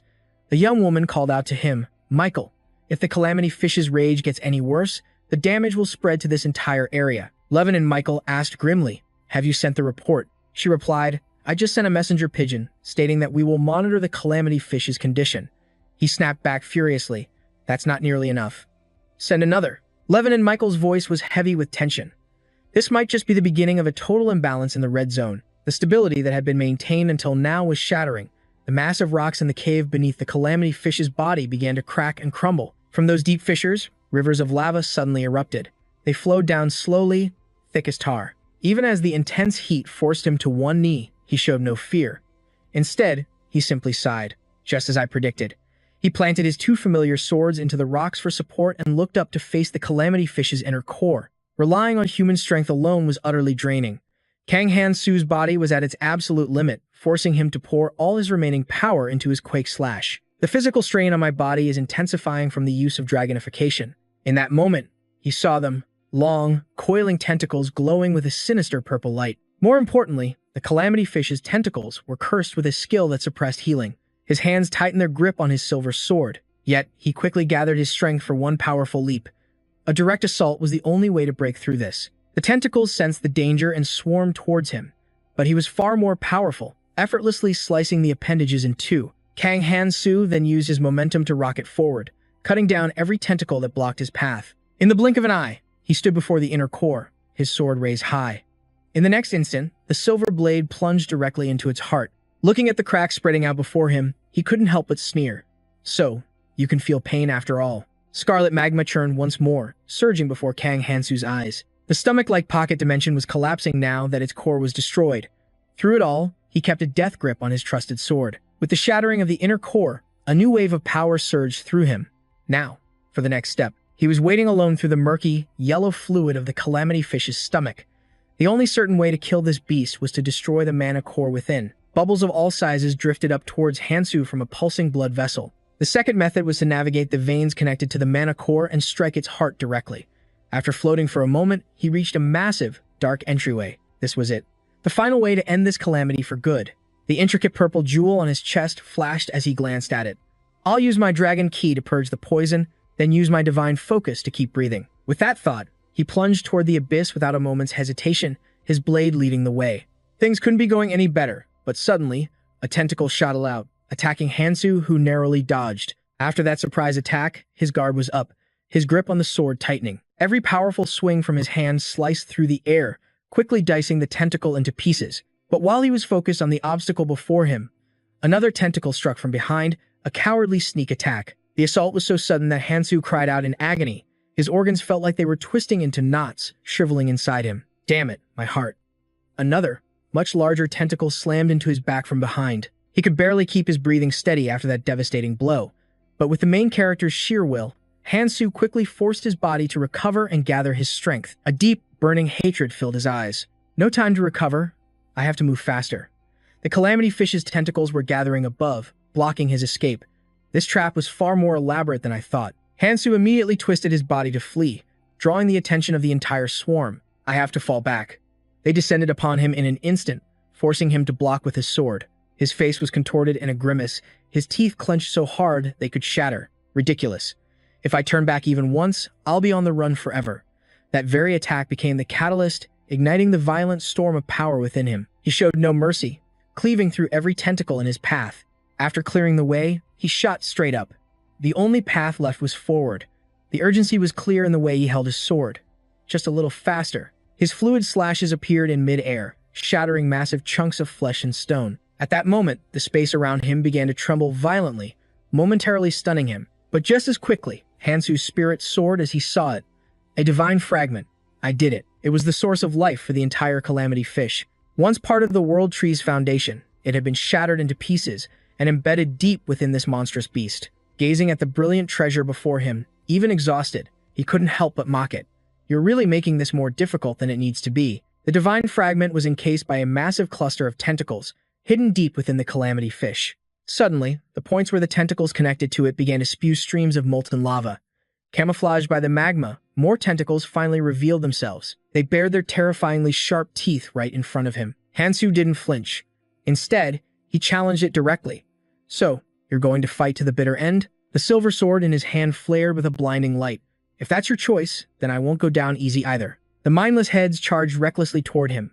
Their lives were cut short by a few swift slashes of his silver blade. With overwhelming power, he quickly dealt with the troublesome creatures. He now stood triumphantly inside the beast's body, but a tentacle suddenly wrapped around his leg. It squeezed tighter and tighter, instantly grabbing his attention. Where did that thing come from? In that moment of carelessness, his eyes widened as beads of sweat formed. An entire army of tentacles was advancing toward him. They swiftly began to combine their power. In an instant, they formed a thick, powerful barrier. More tentacles swarmed from all directions, cornering him. It seemed like he couldn't possibly fight back against such a formation, but he pulled off a spectacular feat, piercing straight through the shield. His eyes widened slightly in triumph. This isn't enough to stop me, you bastards. Burning with intense fury and disdain, Hansu lunged for the divine fragment. Let's see how you fight when I drain you of all your energy. But an invisible force stopped his sword just short of its target. With both hands, he pushed down with all his might. This is harder than anything I've ever faced. A storm of slashes rained down, torturing the divine fragment. When a direct assault proved impossible, my final strike tore through its last defense, splitting it wide open. Now, all I have to do is sever the veins connecting the fragment to this calamity fish. Severed tendrils of its flesh still cling to my blade. With its last line of defense shattered, Kang Hansu raised his sword. Channeling his god-given power, he brought it down in a devastating arc onto the fragment's core. And there it was, a true divine fragment, glowing with a brilliant, shimmering light. He couldn't help but reach out and take the multicolored gem. It's smaller than I imagined, even though it holds the colossal power needed to sustain the calamity fish. Clutching the treasure in his hand, a triumphant smile crept across his face. Finally, I've got it. Suddenly, a violent tremor shook everything. Bubbles erupted all around him, leaving him completely stunned. He watched in horror as the creature's insides began to collapse. He realized that by taking the divine fragment, he had triggered the beast's self-destruction. At this rate, I'm going to be dragged into oblivion with it. But in that moment of hesitation, the calamity fish's final tentacles lashed out from behind.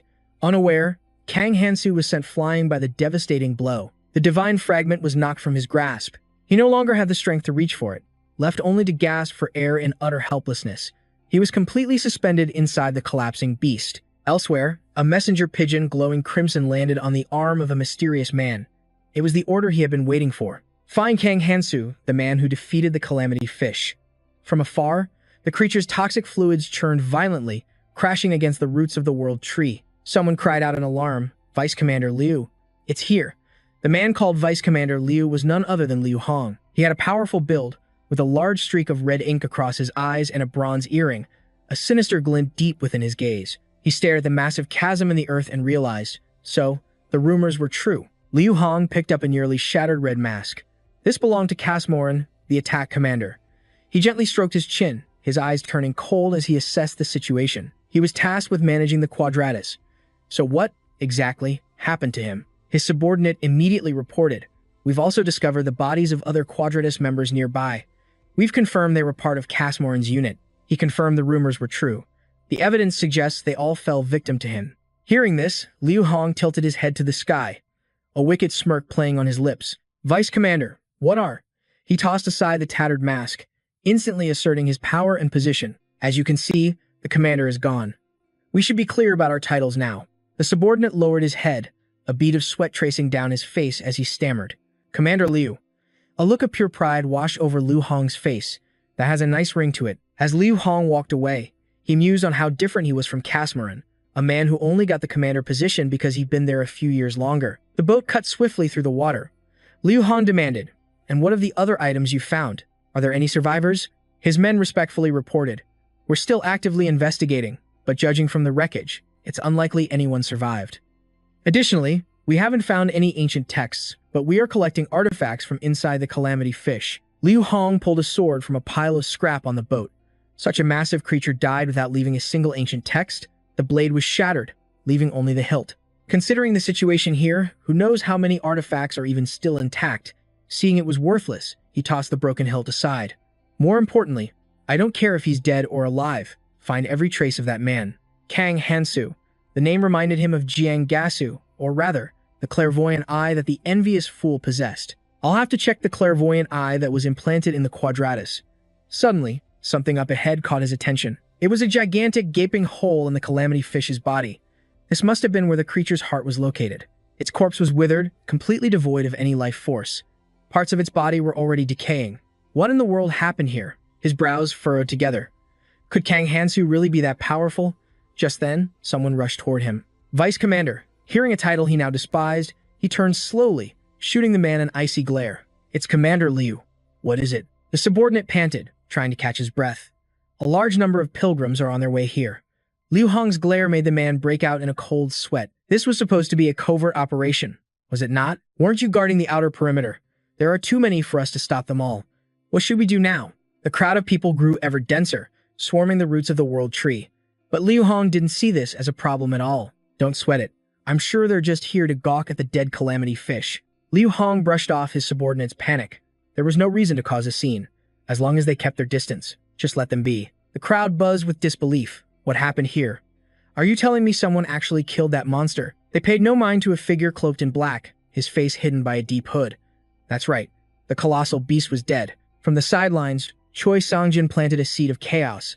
I hear, he whispered, that countless wondrous artifacts are hidden inside that calamity fish. One of the travelers roared, Are you planning to take them all for yourself? King Unchi and his brown-haired companion stood beside Choi Songjin, watching in silence. The man shouted again, You're just going to keep everything. Hearing this, the surrounding crowd began to stir, like starving beasts, catching the scent of prey. What? Artifacts? Hunting here is so difficult. We haven't found a single rune. If I could just get one artifact. Suddenly, another voice boomed, What are all of you doing? Are you just going to stand there and watch? Go get some of those artifacts for yourselves. As soon as the words left his mouth, everyone charged forward with a deafening roar. That's right. We have the advantage in numbers. Haideng witnessed the mob's descent into madness and bellowed, Out of respect for his honor, I have let you be. Get lost. This area is under our management. He then barked an order to his men. What are you waiting for? Take care of them. Yes, Commander. From high above, the librarian's eye was silently observing the chaos. After collecting the footage, it turned and flew away on silent wings. Moments later, it returned to its master. Sophia extended her hand to receive the eye, murmuring to herself, I only asked them to gather near the calamity fish to draw Haideng's attention. As she received the images it captured, a faint smile graced her lips. But they've certainly caused quite a mess, haven't they? She thought of Aaron Pat and Big Minchin. I only asked them to spread a few rumors. She gently stroked her chin. They may have helped, and I can't fully trust them, but they are quite talented. Suddenly, her expression grew serious as she replayed the images from the eye. Those people, they deliberately provoked everyone else. They kept making arguments that sounded beneficial to the crowd. Who are they? It was Choi Songjin and King Unchi, directing their underlings to stir up the travelers. In any case, she thought, this works in my favor. She pushed the clutter of thoughts from her mind. It's good that they're all distracted. But since they're facing Haideng, they won't last long. I have to use this opportunity to search for him. Sophia immediately began circulating her energy. I don't have much time. If one isn't enough, I'll have to use more. Sophia controlled numerous mystic eyes at once, sending them flying in every direction as if searching for something. It was difficult to control all of them simultaneously, but to search this discreetly, I have no other choice. Her heart ached with worry. It's already been 3 days. The mystic eyes flew off, carrying all of her hope with them. This time, I have to find Hansu. He wouldn't die this easily. That's why I must find him. Sophia's resolve was absolute. Little did she know, somewhere else in the red zone, waves of poison lapped against a distant shore. There, Kang Hansu lay unconscious on the sand. I will definitely find him. He was completely motionless. Fairy appeared out of nowhere, a wicked glint in its eyes. It muttered, So, this day has finally come.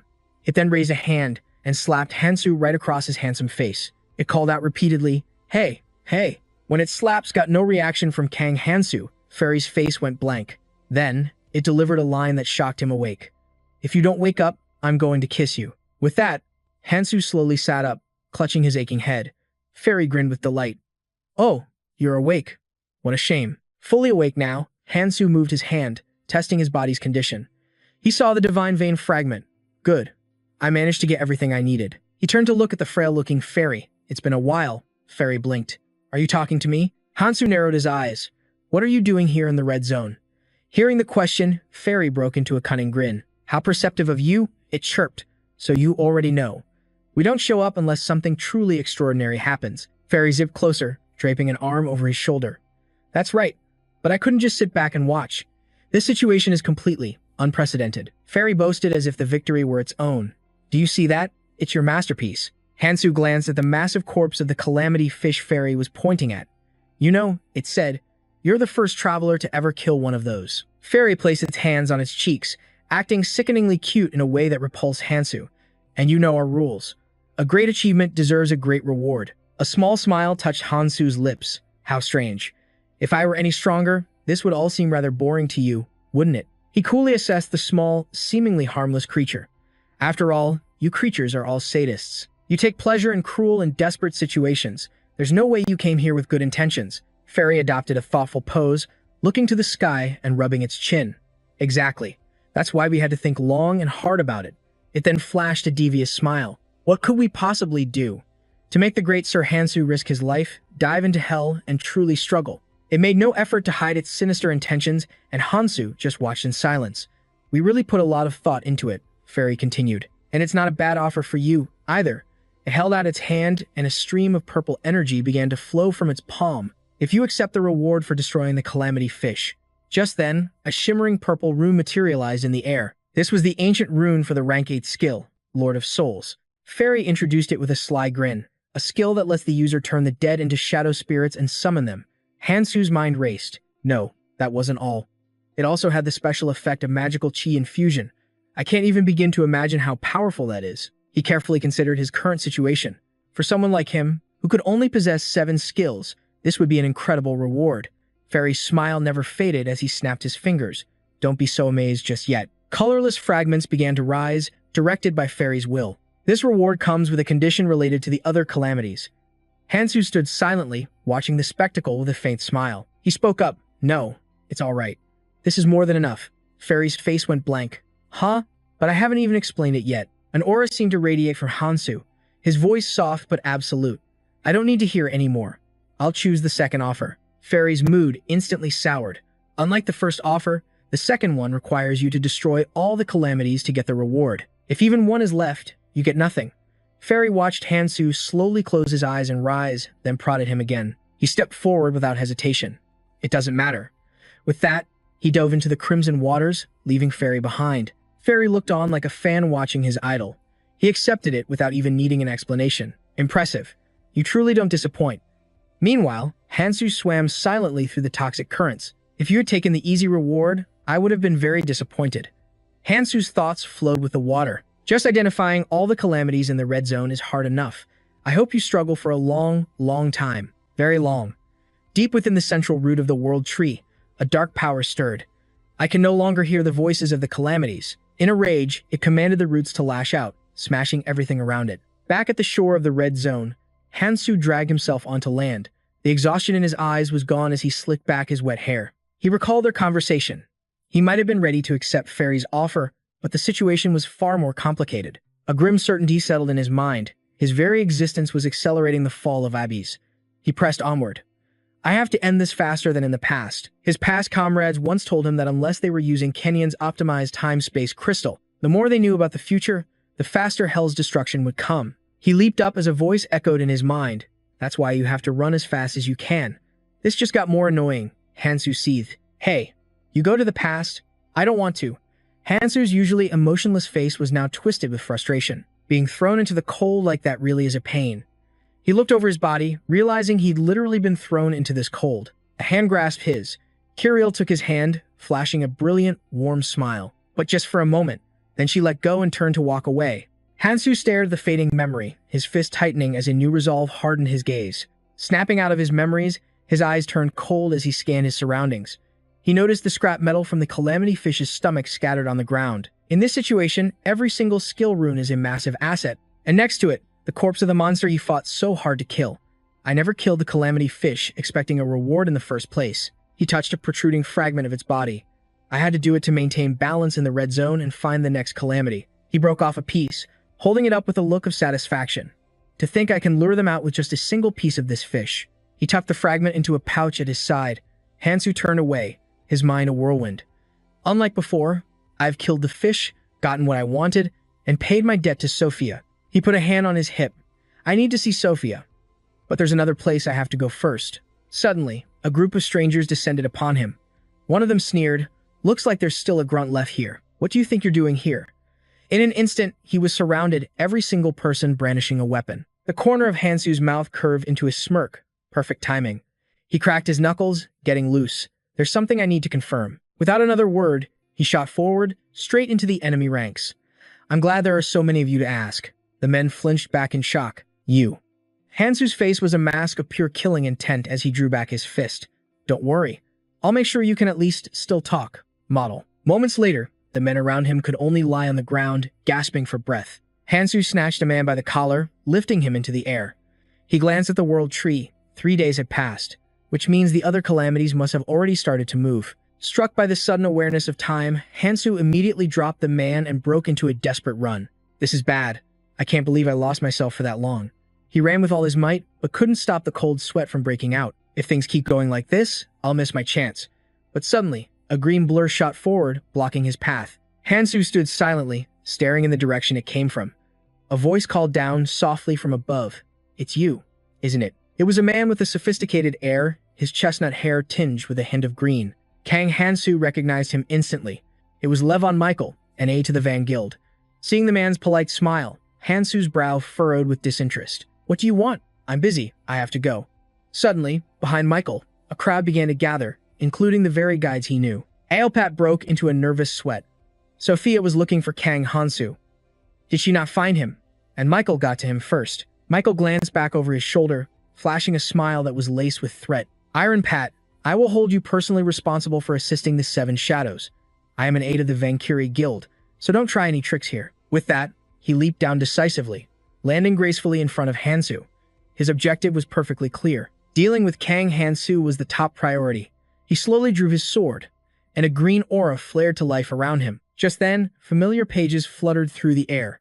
Sophia landed cheerfully beside Hansu, aided by the librarian's mystic eye. I finally found you. She spotted Michael in the distance, then turned back to Hansu with a smile. Do you really attract all kinds of useless people? She teased. But deep down, she was just relieved he was safe. Michael's voice cut in, cold as steel. Sophia Vara, why are you, who should be protecting your place in the Seven Shadows, helping him? His every word sent a chill of fear through her. He already knows what happened here, which means they also know I was involved. She quietly steeled herself and replied softly, I've already prepared for that. If you plan on stopping Kang Hansu. She pulled out her grimoire and declared, Go, Kang Hansu. I'll buy you time. You have more important things to do. Michael waved his hand dismissively. It seems we have a misunderstanding. I simply want to know. His voice suddenly dropped. Was it really you, the one who eliminated that monster? The Calamity class entity, standing behind Sophia, Hansu answered nonchalantly. What does that matter? Michael adjusted his gloves. I knew it. In that case, I have only one option. He suddenly extended a hand towards Hansu. Let's shake on it. What do you mean? Why would you want to cooperate with us? What do I get for shaking your hand? Besides, you gain nothing from this. Unlike Sophia, the woman beside you, I can guarantee you'll receive direct support from the aides. It's not a bad proposal for you. I want this place to change. The red zone has never changed since I arrived, but you actually did it. I need a powerful wind to stir these stagnant waves. I need someone like you. Sounds suspicious. But you will agree, won't you? So, there are still people who wish for change, even now. Fine. Excellent. You've made a wonderful decision. Then from this moment on, everyone, get back. Michael looked on in utter confusion as the ground began to tremble violently. Where did that come from? It was the monster known as the Nightmaw, one of the calamities. It could devour everything in its path, and with its incredibly tough body, reckless attacks were useless. From the ground, hordes of monsters called Nightmaws began to claw their way to the surface. There were too many appearing at once. Everyone scattered, fleeing for their lives.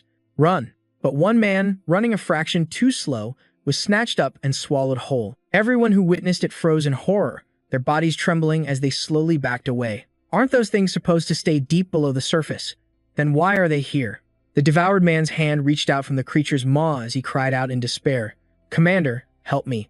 With his last breath, he went limp, and his life was extinguished. Michael immediately spun around and screamed, Damn it.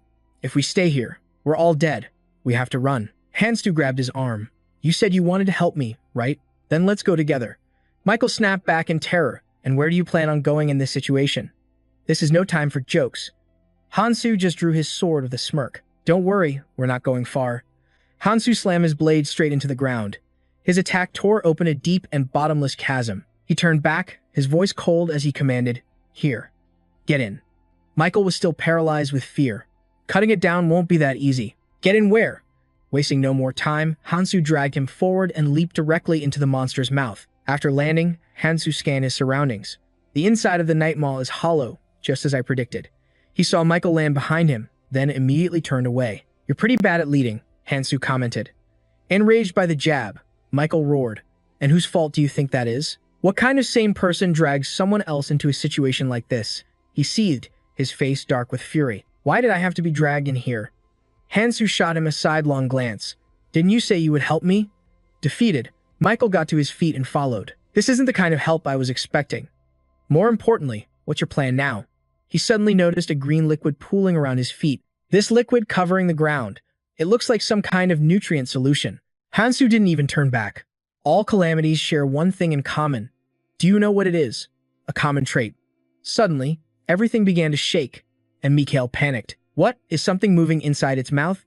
In stark contrast, Hansu didn't show a single sign of fear. My guess was right. It's moving. Get ready. All at once, they noticed dark shadows rushing towards them from the distance. Mikhail stumbled back in terror. All the monsters from the red zone are charging us. With that thought, he immediately turned to flee for his life. It's too dangerous to face so many monsters. I have to run. Hansu stood his ground, watching them charge.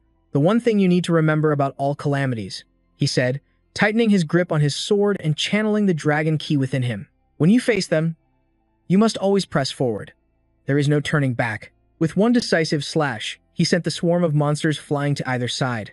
Watching Hansu tear through the monsters, Mikhail could only stand there, gaping in disbelief. How? How is he possibly doing this? No matter how strong he is, how can he charge forward all by himself? Seeing the determination in Hansu's eyes, Mikhail broke into a nervous sweat. Isn't he afraid? Suddenly, a flurry of pages flew past, startling him.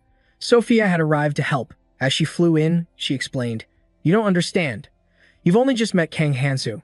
Without waiting for his command, Sophia immediately charged into battle. She grumbled at Hansu. I can't believe you disappeared without saying a single word. Did you think I would just automatically follow you? He let out a slight laugh and turned away. Sophia, I know your personality quite well, but you've only known me for a short while. Mikhail grew tense, watching Sophia and Hansu talk as if they were in their own world. How can you two be so calm right now? We need to get out of here, immediately. She turned to him and stated firmly, I came here to help Kang Hansu, to fight alongside him. If you're afraid, then run. Mikhail clenched his fists in frustration. You maniacs, this place will continuously spawn monsters from the red zone. This isn't something that can be handled by just two people. Hansu shouted, More of them are coming. Prepare yourselves. Just then, a gust of wind from behind snapped Sophia to attention. This wind. A whirlwind of blue light charged forward, blasting away everything around them. The holy relic. Wind Road. Mikhail tightened his grip on his sword. No matter how foolish this may be, I promised I would help you. So for now, I will stand with you. He gave a smile that was impossible to read. Sophia Vera, I will get to see the true power of the Seven Shadows. And above all, the true power of that man. Mikhail looked towards Hansu, who was fighting with everything he had. He has already changed the red zone, so I expect to see even greater changes in the future. A bead of sweat trickled down Sophia's face. That's right. Even after one short conversation, you realized it. Hansu has that kind of power. The three of them continued to fight the horde under Hansu's strength. The strength to change people, to lead them. The trio relentlessly destroyed the monsters inside the knight's maw. Drenched in sweat, Mikhail finally spoke up. We're holding our own, but we're slowly being pushed back. Are you just planning to defend? Hansu wiped his mouth. The number of monsters had clearly dwindled. This means the first wave is about to end.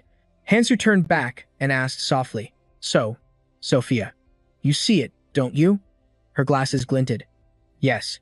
Ever since I entered, I've been observing it with my scribe. The divine eye immediately appeared in her hand. I know its approximate location. I just need to find it. With that, she commanded the artifact to fly straight into the mass of monsters. Hansu calculated carefully. If the erupting root, the next calamity, has a structure similar to the others, then attacking from the outside is pointless. The knight's maw is basically the mouth of the erupting root. The only place it's vulnerable is the inside. The true body of the erupting root is hidden deep beneath the world tree, and it's difficult to damage. The divine eye is collecting data. However, inside the knight's maw, there is an opening from which the monsters pour out. That place where the monsters spawn. That is its only weak point. The area connecting to the inside, found it. I've found the location. but the monsters keep pouring out and interrupting my connection. What's more, it's too deep. Breaking through all these monsters won't be an issue. I just need a little more time. Sophia and Mikhail stood behind him, silently watching in awe of Kang Hansu's astonishing transformation. Sweat trickled down Sophia's face as she realized the incredible change in Hansu. Kang Hansu's manifested ki technique. It's gotten stronger. Mikhail couldn't believe his eyes. The man had a chi technique, and it was powerful enough to physically alter his body. Just who was this guy? Sophia advanced with caution. The chi avatar won't last forever, she warned.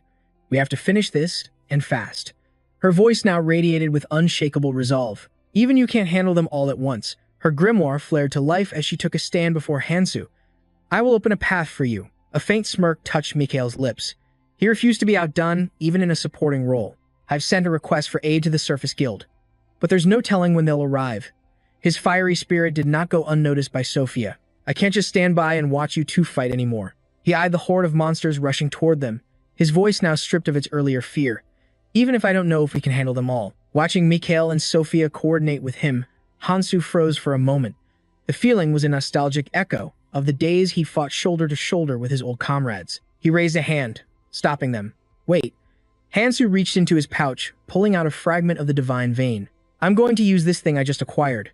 Panic flickered in their eyes as they saw the object. What are you doing? What are you thinking? Smashing it. His gaze turned impossibly cold. I'm not just smashing it. Under Hansu's control, the divine vein fragment shattered into smaller pieces. I'm using a portion of it. He infused a shard into his sword, testing its performance with a single swing. You people certainly have a good eye for treasure. His strike sent tremors running through the entire night mouth. He let out a sharp breath. Ha! Finally, something useful. Mikhail and Sophia looked on in utter disbelief. How could a single slash be so powerful? This was no longer the weapon Hansu had carried before. He held out the remaining fragments of the divine vein to his two allies. The two drew their weapons. Sophia's grimoire and Mikhail's sword were then infused with the glowing shards. This is the artifact's original purpose. Their weapons began to resonate with immense magical power. The artifact of Galadriel, one of the last to be discovered among the forgotten relics of the Red Zone. 3 small fragments remained in his hand. Of course, they were useless unless awakened by the main divine vein. After reforging their weapons, the trio's assault became a bloodthirsty frenzy. Now, are you ready to die? Meanwhile, on the surface, the night mouth was rampaging, biting at everything in sight. Panic erupted as people scattered. Some ran, some fought. Don't fall back. More monsters will just keep spawning. I've never seen so many monsters appear at once. Aopat gripped his sword, drenched in sweat. Have the reinforcements arrived yet? Suddenly, he spotted a blue-feathered bird flying toward him. Is that Mikhail's messenger pigeon? Aopat wondered. Is he asking for help? However, before the bird could reach him, it was shot out of the sky. Liu Hong snatched the bird from the air. Aopat roared. What do you think you're doing? With a cruel smirk, he tightened his fist, crushing the messenger pigeon. I was wondering which little rats were scurrying around my territory. Turns out, it was you. Aopat recognized him.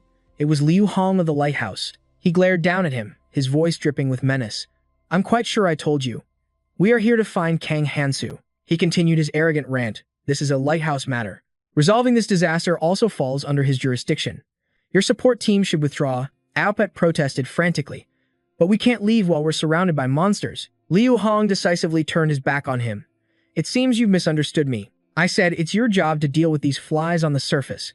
A smile that was completely out of place in the chaos spread across Liu Hong's lips. Besides, we have other things to worry about. Yet, Liu Hong then led a group of his own people down into the chasm. Mikhail encountered the support team. He was stunned. Liu Hong, what are you doing here? Liu Hong's voice was a clear provocation.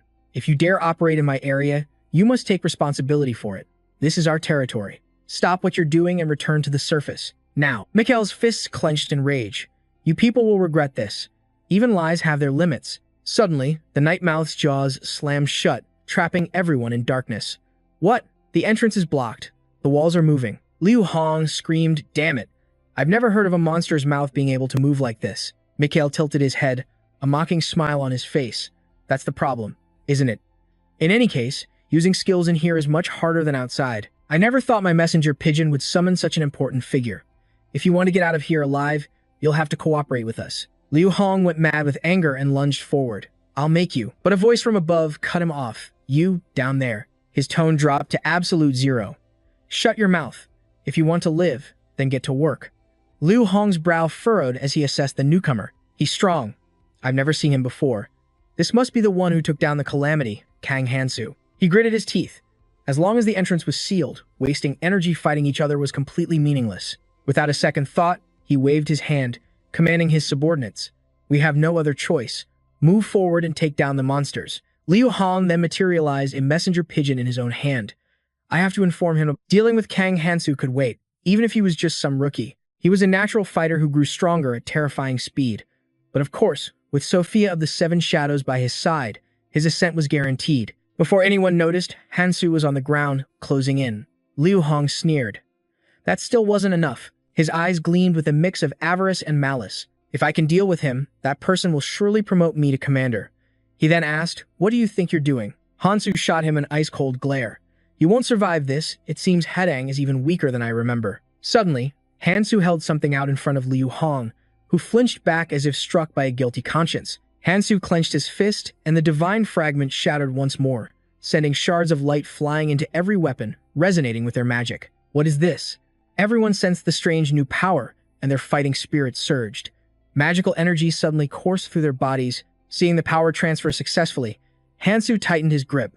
I knew it. Splitting my magic among so many people is incredibly difficult. Sweat dripped from his brow as his breathing became heavy and labored. Everyone fought with frantic desperation, seeking a path to survival amidst the chaos, focusing on controlling this new power in battle. Deep within the labyrinth of roots, a cube pulsed with brilliant blue light, still and silent. The dark entity writhed in frustration. It's not enough. I still can't control these plants. It summoned two beings, neither human nor monster, their bodies a sickly green as the entity seethed. Intruders. I will slaughter you all. Outside, the battle raged on, growing more intense by the second. Liu Hong charged forward, feeling the magical power surging through his veins. The thrill was unbelievable, an absolutely intoxicating rush. He guided the energy with a mad grin. I've never felt so powerful in my entire life. This is incredible. Kang Hansu. So this is the power you've been hiding. He wildly unleashed his own newfound strength. Impressive, he thought while fighting, his mind racing. I have to report this immediately. That person still has no idea what Kang Hansu is truly capable of. Liu Hong realized it in an instant. With that kind of power, even trapped inside this hellscape, surrounded by a magical barrier stronger than the one outside, he could easily shatter the wall of roots surrounding us. Lost in his crazed ambition, he mercilessly cut down the monsters around him. If I can just capture Kang Hansu after he escapes from the inner core, then that person will finally see me in a completely different light. I'm nothing like Gumoren, who died such a pathetic death. But his arrogant thoughts were cut short. A massive arm from a beast swung down to crush him. Damn it, he trembled as he tried to block, but it was useless. Why did the magic circuit suddenly disappear? A sudden long-range attack struck the monster, knocking it down and saving Liu Hong from certain death. Sophia's voice was cold. I won't be able to help you again. Figure it out yourself from now on. Liu Hong gritted his teeth in fury but said nothing, humiliated to be saved by the biggest heretic in the Seven Shadows. He turned his rage on the support team, screaming, Where's the assault team? Hold your positions and take them down, now. Sophia stood still, lost in thought. I really can't help him anymore. The magic Kang Hansu shared with me. It's been growing unstable for a while now. She stared into the depths where Hansu had vanished. What in the world is happening in there? A few minutes earlier, Hansu had made his decision. I'm going in. Sophia had tried to stop him in a panic. Wait, I told you. It's too dangerous to go in before we've dealt with the monsters at the entrance. Hansu was calm. It's fine. We can't drag this out forever anyway. The only way forward is to push deeper inside. As he walked, he gave his orders. But I can't just leave an enemy at my back. So, I'll go on ahead. I'm leaving the rear to you. Sophia said nothing, her silence a solemn acceptance of his trust. Don't worry, she thought, I'll catch up to you soon. Inside the central route, two green phantoms stood guard before something sacred. Hansu seemed to have predicted everything. That's right. I knew you'd show your face the moment I stepped inside. He already understood the route's internal defense system. He tightened his grip on his sword and measured his opponent, the last member of an extinct race, the sole survivor of the second Elven Corps. Hansu immediately lunged forward to attack. The phantom was no pushover. Its eyes blazed like red-hot coals as it relentlessly countered his every move. Its hands were like a giant's, capable of crushing Hansu like an ant. But he was faster, dodging a blow that cracked the very ground beneath him. He raised the sword of Kyong, gritting his teeth to block an attack that threatened to grind him to dust. Hansu quickly calculated a new strategy. Its movements are different, because it's still alive. The phantom seemed to notice the shift in its opponent. A stream of red energy flowed from Hansu's ring, enveloping his hand. I'll prioritize the power of Numaha over the other artifacts awakened by holy stone fragments. It can nullify that thing's pathetic magical defense. And just like that, it worked. The new attack style was effective. The phantom recoiled. Hansu was panting, drenched in sweat, but his enemy's wound was too shallow. I need to focus more power, much more. In the distance, another phantom stirred, slowly raising its hand to unleash a torrent of demonic power. Instantly, something shot straight for Hansu, forcing him to parry a devastating blow. The attack came from Echitran of the Elfen Legion. The colossal brute beside him was none other than Fabian, one of the 5 great generals. Hansu let out a faint smirk. Just as he expected from 2 of Elfen's fallen generals, he quickly calculated his chances of taking them down. I should have been able to inflict damage with that last ability, but they use an ancient artifact to block it. It must be one of Elfen's defensive devices, meant to protect the tree. He wiped a trickle of blood from his lips. Even though Elfen collapsed long ago, its guardians are still active. This time, Hansu had truly met a powerful foe. His gaze turned ice cold. Their strength was monstrous. Conventional attacks are useless. My right arm was broken by that last exchange. He quickly checked his stats. The growth rate wasn't bad. Even though it increased dramatically while using the red ancient tongue, he still couldn't completely negate the damage. He took some comfort in the fact that he had shared his mana with his allies behind him. I left a portion of my power behind to help clear the rear. Everything was still within his plan. If a variable appeared, there was only one possibility. Hansu silently began to resonate his sword with the magic from the 3 remaining divine vein fragments. The elfin generals are using their artifacts with incredible skill. I may have awakened my own artifact with the Holy Stone, but mastering it is another story entirely. I have to draw out as much power from the Holy Stone and the artifact as I can. He glanced past them, where the trunk of the tree was enveloped in a golden light. My target isn't the elfin generals, but what lies beyond them. From the source of their power, strange and terrifying monsters began to emerge. The situation escalated faster than Hansu had calculated. The Galadian Legion had been summoned. Hansu gritted his teeth. Damn it, the second defensive system has been activated. The creatures immediately lunged toward him. If you think you can overwhelm me with sheer numbers, then I have a plan for that, too. Suddenly, the rescue team burst onto the scene, shouting, Kang Hansu. They immediately charged into the Undead Legion, throwing the battlefield into utter chaos. What the hell is this? We just fought our way through a swarm of insects to get here, and now we have to deal with zombies? He clenched his jaw. They're too strong. Sophia's eyes widened in shock as she recognized the enemy. The Galadiri Legion, controlled from inside the Calamity Fish. They were originally the guardians of this place. She saw Liu Hong and his team fighting with everything they had. Thinking, I knew the magic flow felt strange, but I never imagined a battle of this scale was raging here. Liu Hong suddenly realized, at this rate, the entire plan will be ruined. Kang Hansu, how much longer are you going to fight? Inside the chaos, Hansu was still relentlessly attacking the great general, Fabian. He unleashed a furious storm of slashes, but the wounds he inflicted seemed to regenerate in an instant. They answered his assault with earth-shattering blows. I'm dealing damage, but their recovery is just too fast. Suddenly, a circular projectile shot straight toward him. Hansu spotted it and shattered it with a single, precise slash. He glared angrily at the enemy hiding in the back, launching ranged attacks. That constant barrage is getting annoying. Hansu was clearly showing signs of exhaustion. If I keep using the dragon key art and drag this out, my body is going to give out. He was using the power of a dragon to forcibly regenerate his body while pushing his magic to its absolute limit. The blood vessels in my body feel like they're about to explode. He looked into the distance at his true objective. I just need to focus on one thing. Everything else is a distraction. The heart's core. The Elvens. They created the plant and hid it deep beneath the roots of the world tree. Over time, the plant stopped working because of the calamity-causing creatures. This system was originally created to support it. However, without proper authority, the best it could do was buy more time. Hansu, his face covered in wounds, took a deep, ragged breath. That's why it activated its security system, to stall. A horde of monsters grinned with savage glee, bearing their terrifying fangs, the army of Elfen. To be precise, creatures that exist only to protect the plant. The bodies of Elfen's great generals were far tougher than a human's, making them unbelievably difficult opponents. Hansu stood defiantly, weapon aimed forward, his face a cold, unwavering mask. However, if I use the dragon key art to activate dragonization, I might be able to create a brief opportunity. Something golden began to glow, crackling with electrical energy. The only thing I have to watch is the Elfen army, shifting its formation as if preparing to charge. It's like fighting a horde of zombies. Hansu raised a clawed hand to his face, a dangerous glint in his eye. The great generals are just a diversion. My true target is elsewhere. He tightened his grip on his sword, preparing to unleash its power. I'll use dragonization to maximize my magical output. A brilliant light began to gather, focusing on a single point. He unleashed a whirlwind of slashes at the army, forcing them back in fear before he charged forward with everything he had.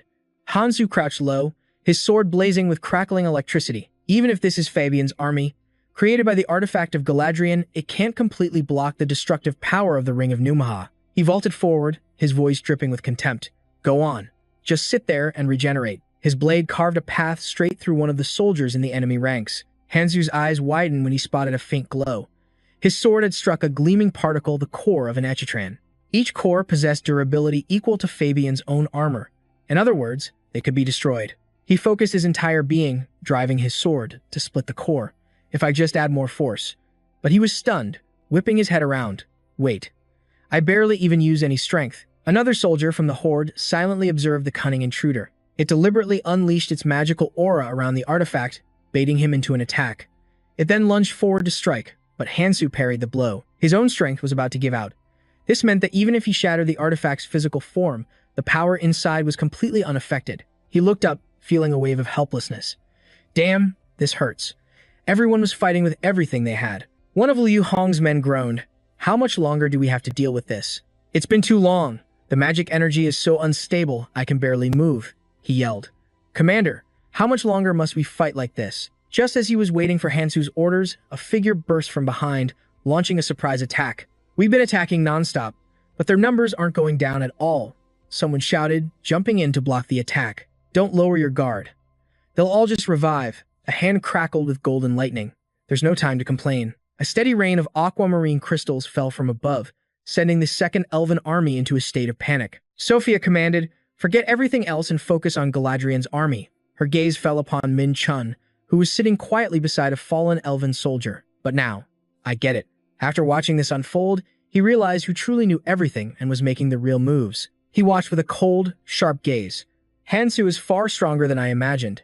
I need to report this information accurately. To him. He slowly got to his feet. Everything else can wait until we're out of this place. Its wings unfurled, unleashing a relentless barrage of slashes and stabs. He fell back, gathering his power for a forward assault. If I can't dodge this, it's all meaningless. But a vicious counterattack struck home, forcing him to grit his teeth in agony. A blinding pain shot through his leg, as if it was being torn apart. He dodged the main attack, but still took heavy damage as the elven soldier soared towards him. The creature conjured a magic circle, staring at him with terrifying eyes. It glared, observing him as if preparing to deliver a decisive final blow. A dark, tense aura radiated from it as it readied its assault. He shot forward, triggering a massive explosion, but the creature dodged. His sword sliced deep into a large, glowing yellow boulder. You weren't my target. He landed firmly on the ground and stated coldly, I've wasted far too much time here. He then flourished his sword with a few precise swings. Sophia gasped, her mouth wide with disbelief. She looked down at the second elven army, now lying completely still on the ground. Is it really over? They had all stopped moving in an instant. She called out, Hansu. He simply rattled the 2 bracelets on his wrist, lost in thought. But this is just the beginning. It's far from over. We have to move to the next location immediately. One of Liu Hong's subordinates was determined to leave. Wait, you're planning to go even deeper? In that case, we're retreating. We are under no obligation to continue following you. Ha raised his sword in agreement, his voice sharp as ice. Yeah, he's right. Min Chun extended his hand in a gesture of peace. Let's part ways here. But in that same instant, something flashed by, and he frantically dodged out of the way. I didn't even see the path of his sword. Min Chun roared, How dare you attack me? In stark contrast to Min Chun's fury, Hansu appeared completely calm. Ah, don't misunderstand. I wasn't attacking you. I was simply opening the path forward, he explained. Then he added, Oh, by the way, are any of you good at holding your breath? Suddenly, a massive explosion from nearby caught everyone's attention. A man looked toward the sound and screamed a warning. Over there. Min Chun's face turned pale as he tried to stop him. Wait, but a raging crimson tide crashed down, dragging away people as they struggled and screamed for help. The red flood swept everyone away in its current amidst their frantic cries. That son of a bitch. Liu Hong finally surfaced, wiping the water from his face. That bastard. Is he trying to drown every single one of us? I can't believe he'd do this after we fought so hard to escape. The feather of the world tree materialized in his hand. I really didn't want to resort to this, but I have no other choice. As long as it gets me out of here, I'll do it. However, a system message announced that the item could not be used. Liu Hong was shocked. An artifact that could travel anywhere in the red zone was completely useless. Without even turning his head, Hansu explained from ahead. It seems you still don't quite understand the red zone. You can't use an item like that inside the Calamity Fish or the World Tree. To be precise, we aren't inside a dungeon right now, so of course, it won't work. His expression was perfectly calm. Ultimately, a fragment of the Divine Stone was suppressing its power. Ha-Du and his group stood ready. They were at the heart of the red zone, where the erupting roots clung to the World Tree.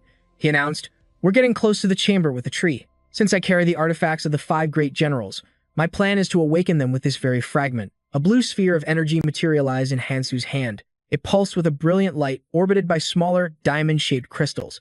He clenched his fist, increasing the number of artifacts in his possession. This would make it far easier to control the torrent of mana erupting from the Clementia vein, even without using its full power. The stone fragment was an overwhelmingly powerful item, one that required a master artifact user or a worthy successor to unlock its true potential. The spheres of light began to orbit around Hansu. He smiled with confidence. From here on out, things should be much easier. But a voice suddenly cut through the air from behind. "How dare you do all this and act as if nothing happened?" Liu Hong's face was twisted with resentment.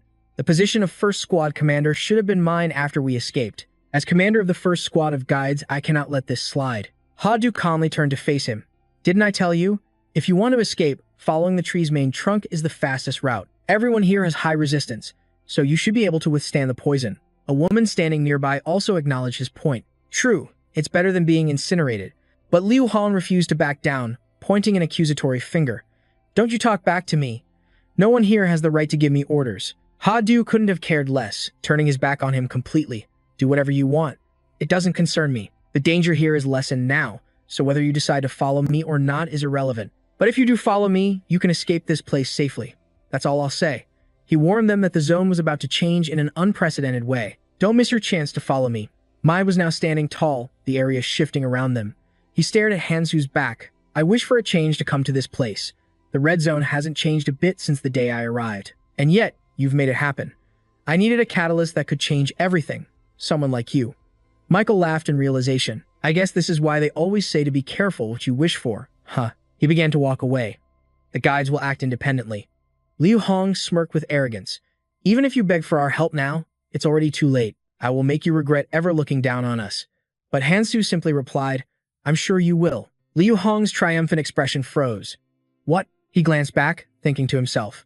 "Even if I can't force you to walk the same path, I want to live up to Ares' expectations, but there are always exceptions." Liu Hong roared with anger. "Are you still looking down on the guides?" Just then, Vara spoke up. "Wait, doesn't something feel wrong?" She could sense an unnatural disturbance. Perhaps Hansu was mistaken. A floating, feathered eye appeared. Its observation skill detected movement in the vicinity. Monsters began to shriek with a terrifying madness. Hansu stared at them, a horde of grotesque abominations. Has the tree itself gone berserk? He analyzed them silently. They look incomplete. They'll probably die the moment their life force is depleted. But until then, it looks like they'll devour everything in their path. Did the erupting roots lose control of the tree? He let out a calm smile. "Do you think a random event like this is enough to stop me?" Elsewhere, surrounded by monster skeletons, another group was coordinating. The perimeter team has finished setting up. Elite assault team, move out. Support team, report. A man inside a tent waved his hands desperately. "We need more supplies." A voice shouted, "Johan, bring the nutrient fluid over here." He immediately answered, "On it." Johan set down the crate he was carrying. He slumped onto it, letting out an exhausted sigh. "Finally. Things have been a total mess these past few days. I thought it was all just a joke." Johan looked out into the chaos, but it seems like everything I heard was true, he thought to himself. "Even now, every time I think back to my first encounter with the calamity, my hands still shake." Johan wondered aloud. But when did Hansu even start his plan to wipe out the calamity fish? Suddenly, a hooded figure appeared from nowhere. "What did you just say?" The voice startled him. The person pressed on relentlessly. "You've met Hansu before." Johan nervously sized up the situation. "He looks incredibly strong. Is he one of the first travelers to the red zone? Could it be? Is there some powerful faction backing him? Just like before. They must be hunting for him. Damn it, I don't even know where he is." Instead of answering directly, he asked a question of his own. "Who are you? I don't waste my breath on strangers. And threatening me is a bad move when my allies are all around you." The man quickly explained, I believe there's been a misunderstanding. My apologies. That wasn't my intention. He removed his hat and introduced himself. Forgive my rudeness. I'm Choi Sang-jin. I was only curious because I'm a friend of Hansu. Once Johan understood the situation, he and Sang-jin talked for a long time. It seemed their conversation would never end. But in the end, you made it here. Thanks to Hansu's help, I've received aid from many others as well. I know he's changed ever since he dragged that ship in. But let me ask you, what is Hansu truly aiming for? You don't seem to know. If you're talking about that specific goal, then no, I don't, Johan cut in. But didn't you say you were his friend? Sang-jin couldn't argue and fell silent, his face clouded with despair. Hansu always keeps his plans shrouded in mystery. He's not the type to reveal even small details, no matter how much you ask. More importantly, Johan glanced over at Jane, then decided to drop the subject. No matter what happens, my decision is made. For ages, he had pleaded with Hansu. Use me, Hansu. But back then, Hansu had only stared back with cold eyes. Sang-jin looked down at his own hands. Hansu saved my life, too. Back in the present, he resolved to walk the same path as Hansu, to become someone his friend would finally need. The only question is if I can even catch up to him. He didn't seek me out in the red zone because I was too weak. In the distance, someone shouted for them to move. Sang-jin said, "Let's go." He turned to leave. I have to go now. Thank you for telling me what you know. Johan seemed a bit surprised. Sang-jin put his hat back on. If you see Hansu again, no, forget it. I'll do it myself. After all, that's exactly what Hansu would do. He walked off, rejoining his group. Am I still so far behind him? I just have to get stronger. I'm sure he's fighting for his life right now. Elsewhere, a horde of monsters launched a vicious, simultaneous attack, but brilliant streaks of blue light tore through them, leaving gaping holes in their bodies. Hansu controlled orbs of azure energy, launching a relentless counter-assault that slammed directly into the monster swarm. His expression was calm. The fragment of the holy stone is fueling my magic, so I can focus on raw power instead of stamina. In the next instant, the battle was over, the monsters lying defeated in a tangled mess. Standing behind him, Liu Hong was speechless. That's impossible. I knew he was strong, but this is something else. He gritted his teeth in fear. How did he get so monstrously powerful in such a short time? He never said anything about this kind of power. Is he as strong as the Morins? Just then, Hansu spoke up. I'll give you all a warning. The only thing waiting on the path back is a waterfall of poison. He gave them a chilling smile. Good luck. Hansu shot forward like an arrow. Vara and Michael followed close behind. I'm pushing ahead. Rest up and follow me when you're ready. One of the squad members spoke urgently. Commander, he's the only one who knows the way out of here. We have to follow him. Liu Hong cut him off. Of course we're following. The man looked confused. My apologies, sir. If we want to survive, we have to move now and keep up, he ordered.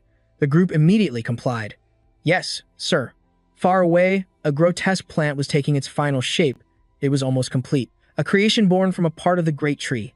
This is the perfect way to obtain the power I've always craved. The sprouting root cackled with glee. From myself, I have created a masterpiece.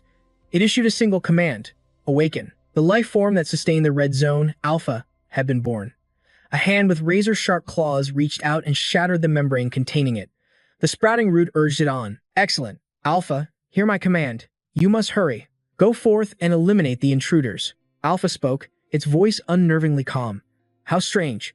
A primary instinct tells me I should not obey a creature like you. The sprouting root roared in fury. How dare you? I am your creator, your master. You are nothing but a clone I made. Alpha finally lifted its head to look at it. You dare to call yourself my creator? It moved in a blur, appearing instantly before the sprouting root. Alpha plunged its hand deep into the creature's core, searching for something. It had better be here. The sprouting root was too shocked to react. Alpha's voice grew annoyed. The key to the bone armor. Give it to me. The tree recoiled at the demand, shrieking, You dare. In defiance, its branches shot out, ensnaring two figures nearby. Grand General Fabian and H. You dare attack me? Fabian simply scoffed at the plant's futile effort. So foolish. You should consider your current situation. You're the fool, the tree bellowed. I will be the one to turn the tide of this battle. The tree's controller was momentarily surprised by this sudden rebellion, but he could feel it was still bound by his command. The tree then extended its branches, conceding, Fine. It pointed its branches forward and said, Take them. Fabian let out a derisive laugh. Good. Grand General Fabian thrust his hand deep into the tree's core. So this is where it was. He smiled viciously, then crushed the ancient tree's heart, making it scream in pure agony. What in the world? General Fabian is ripping out its heart. The ancient tree is pleading with him. What has he done? That's the sacred stone. Stop him. As he tore at its core, a blinding light erupted, engulfing General Fabian as the ancient tree let out a deafening roar. Stop. But he only returned a wicked smirk. Then with one final, brutal tug, he ripped the heart free from the ancient tree's body. The tree shrieked in agony.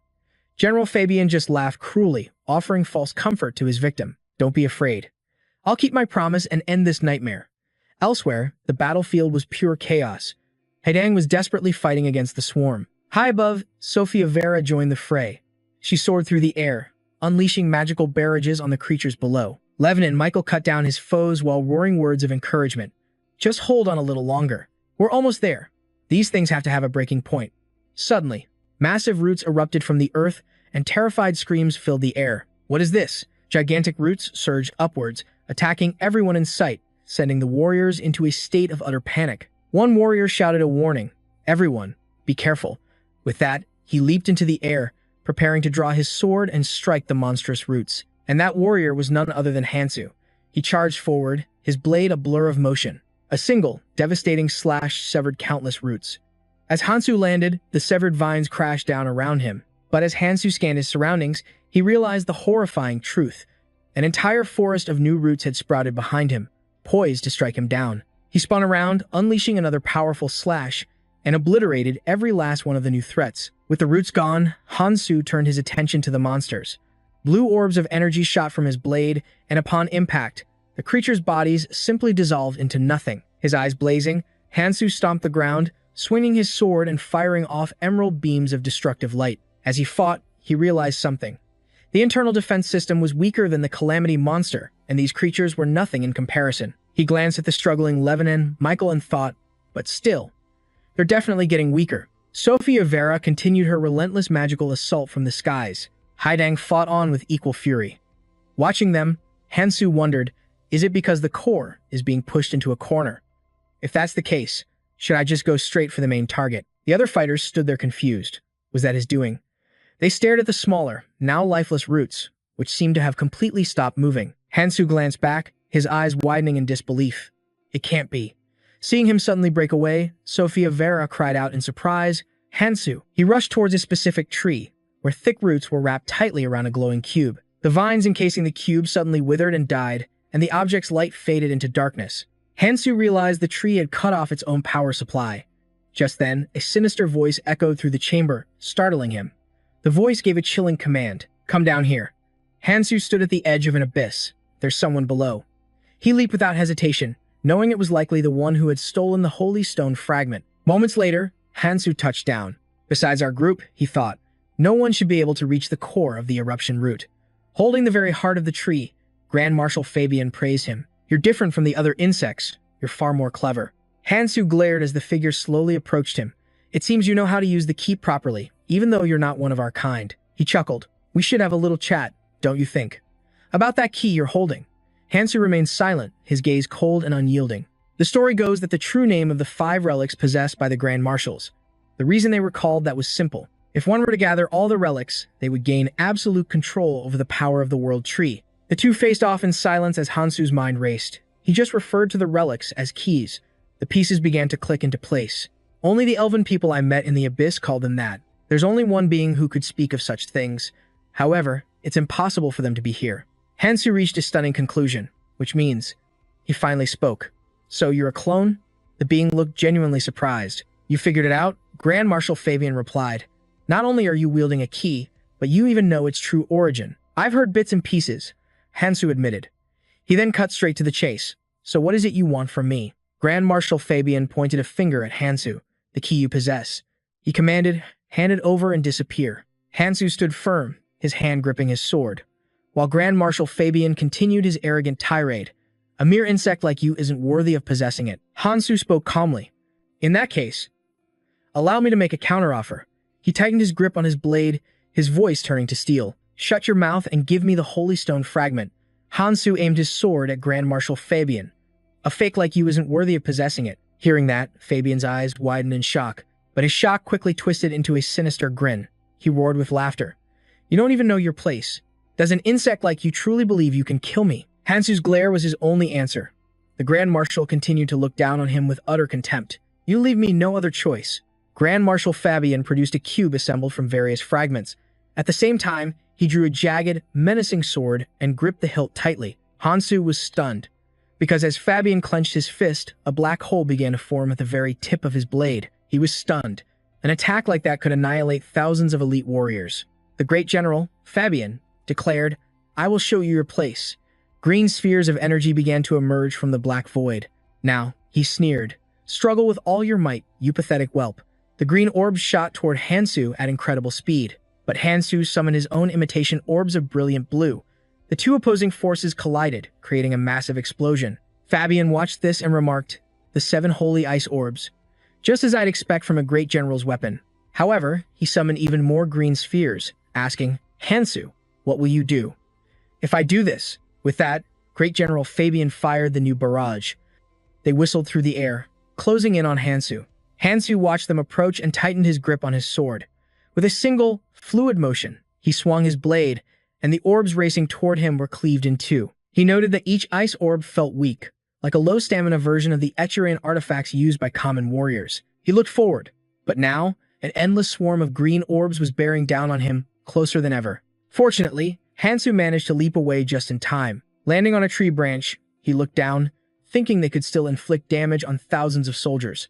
The sheer number of them was overwhelming. The orbs relentlessly pursued Hansu, forcing him to keep moving, but they stayed right on his tail. Seeing this, Hansu stopped. He turned and swung his sword, cutting through the barrage. He then snatched an orb from the air and came to a conclusion. So, a mere replica is using replicated weapons. Hansu stood his ground, a plan forming in his mind. I'll have to use that method. He tightened his grip on the green sphere, and suddenly, all the surrounding orbs froze in midair. Great General Fabian tried to use his sword to regain control of the orbs. The spheres began to reverse direction, preparing to fly back to their master. Staring at them, Fabian was dumbfounded. "What?" he roared in fury. "Impossible! Why can't I control the 7 holy ice orbs anymore?" He glared at his own sword, cursing under his breath. "Damn it, my ultimate technique isn't working as it should. The magic I used to control them, it's dissolving." Fear crept into his voice as he screamed, "You can't be." Fabian trembled as he asked, "Do you know the magic code?" Hansu walked toward him slowly and said, "I already told you." He swung his sword, shattering the remaining green orbs. Then, Hansu smiled and added, "I've heard a little something about it." Recalling their earlier exchange, Hansu charged forward, sword in hand. "I have to say, I'm quite surprised. You're a replica, and yet you can summon an army of ice orbs." Hansu continued to cut down the spheres as he walked, leaving Fabian completely stunned. All the while, he continued speaking. "However, a fine weapon only reveals its true potential in the hands of a skilled master." Hansu leaped into the air, readying his sword. "Is this really all you've got?" Their eyes met. As the blade descended toward Fabian's head, the general stood frozen in fear. "Then this is the end," Hansu declared. But at the last second, Fabian managed to dodge the blow. After evading the attack, Fabian cursed, "You damned bastard." He gathered power into his sword and roared with anger, "Die." Hansu just glared back, then accelerated into a blur, rushing directly at the great general and catching him completely by surprise. He drove a brutal elbow straight into Fabian's face, stunning him. As Fabian staggered back, clutching his head, Hansu seized the opening, lunging forward and slashing his sword across the general's neck. The general collapsed, gasping for air and clutching his wounded throat. "You're still just a novice," Hansu said with contempt. Fabian leaped backward, intending to flee. Hansu stood calmly, raising a hand to summon his own blue orbs. "I won't let you escape," he proclaimed. The orbs began to chase Fabian. Suddenly, the heart of the ancient tree fell from his hand, causing him to falter for just a moment. Even as the orbs closed in, he glanced back at the artifact and cursed, "Damn it." He made a bold decision to turn back, a hint of admiration for Hansu in his heart. His control over magic is astonishing. Watching Hansu, Fabian panted and noted, he can command them perfectly, without a shred of effort. Even if he possesses a fragment of the holy stone, this level of skill is completely absurd. Hansu watched him without emotion, continuously creating more orbs. Fabian took a deep breath, thinking, it's as if he's been training with magic for decades. If we're only comparing magical control, perhaps he's slightly better than me. A painful realization dawned on Fabian. No, he completely surpasses me. The thought had barely formed when Hansu was suddenly standing right in front of him, sword at the ready. Fabian began to tremble. He couldn't accept it. No, he could easily kill me. His limbs went weak, and he collapsed to his knees. Watching Hansu's approaching shadow, Fabian stared blankly and wondered, am I going to die like this? Regret washed over him. I haven't even achieved my goal yet. But Grand General Fabian made a grim choice. No, he couldn't afford to fail now. He had to survive. With that thought, his grip tightened around his blade. The moment Liu Yifei's sword made contact with Fabian, the general's body dissolved into smoke. He was stunned. My blade. It didn't connect. Something was wrong. Liu Yifei instantly leaped back, putting distance between them. From afar, he could see it clearly. There was no mistaking it. Grand General Fabian had manifested. The Celestial Battle Armor. This legendary armor was said to be invincible, capable of devouring any weapon. Every blade it consumed would only make it stronger. Seeing this, Liu Yifei smirked. Well, this is a problem. But there wasn't a trace of fear in his voice. In fact, he was smiling. Now I have a legitimate reason to end you. With those words, Liu Yifei charged forward, his blade a blur of motion. A grin played on his lips as he praised his opponent. Worthy of being my rival. He attacked relentlessly, then leaped into the air, bringing his sword down on Fabian's head. But it was useless. He just laughed. Incredible power. Inside the armor, even with the blow softened, the pain was excruciating for Fabian. It couldn't nullify the damage completely, but it absorbed most of the impact. Still, Grand General Fabian knew he was in deep trouble. He thought of his green orbs. A pity. I can't access my armory right now. If I could use it alongside the Celestial Battle Armor, my victory would be absolute. Just standing here and taking these hits was not an option. How can I turn this around? Fabian wondered. It's only a matter of time before he shatters my defenses. Then a wicked grin spread across Fabian's face. I've got it. The weapons in his arsenal were unusable due to a magical conflict, but they still existed. Remembering this, he began to manifest them. Liu Yifei prepared to charge in again, but Fabian stood his ground, conjuring a swirling vortex above his head. What if I let the Celestial Battle Armor absorb them all? As Liu Yifei charged, he yelled, "What are you scheming now? You can't use your weapon creation skill." Suddenly, the danger of the situation hit Liu Yifei. Wait a second. Seeing the weapons pour into the vortex, he understood Fabian's insane gamble. Fabian let out a maniacal laugh. Just figuring it out now? It's too late. I'll show you my true power. But then, a cold sweat beaded on his brow, and he collapsed to his knees. Is it disintegrating? The armor. It's consuming me. It devoured too many weapons at once. I can't handle this. But even as death loomed, a smile touched his lips. If I'm going down, I'm taking him with me. Besides, I had no other choice. Lying on the ground, Fabian laughed and pointed a trembling finger at Liu Yifei.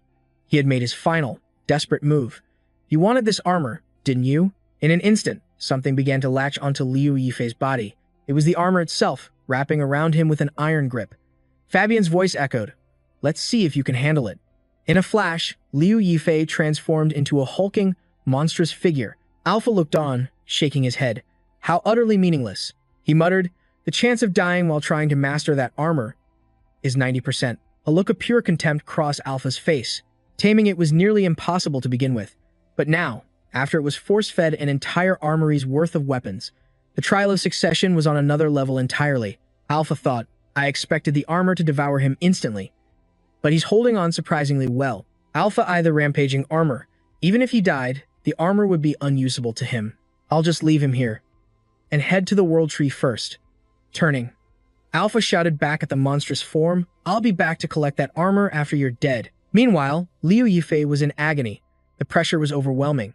Did he force this transfer of power onto me as a final attack? This was beyond dangerous.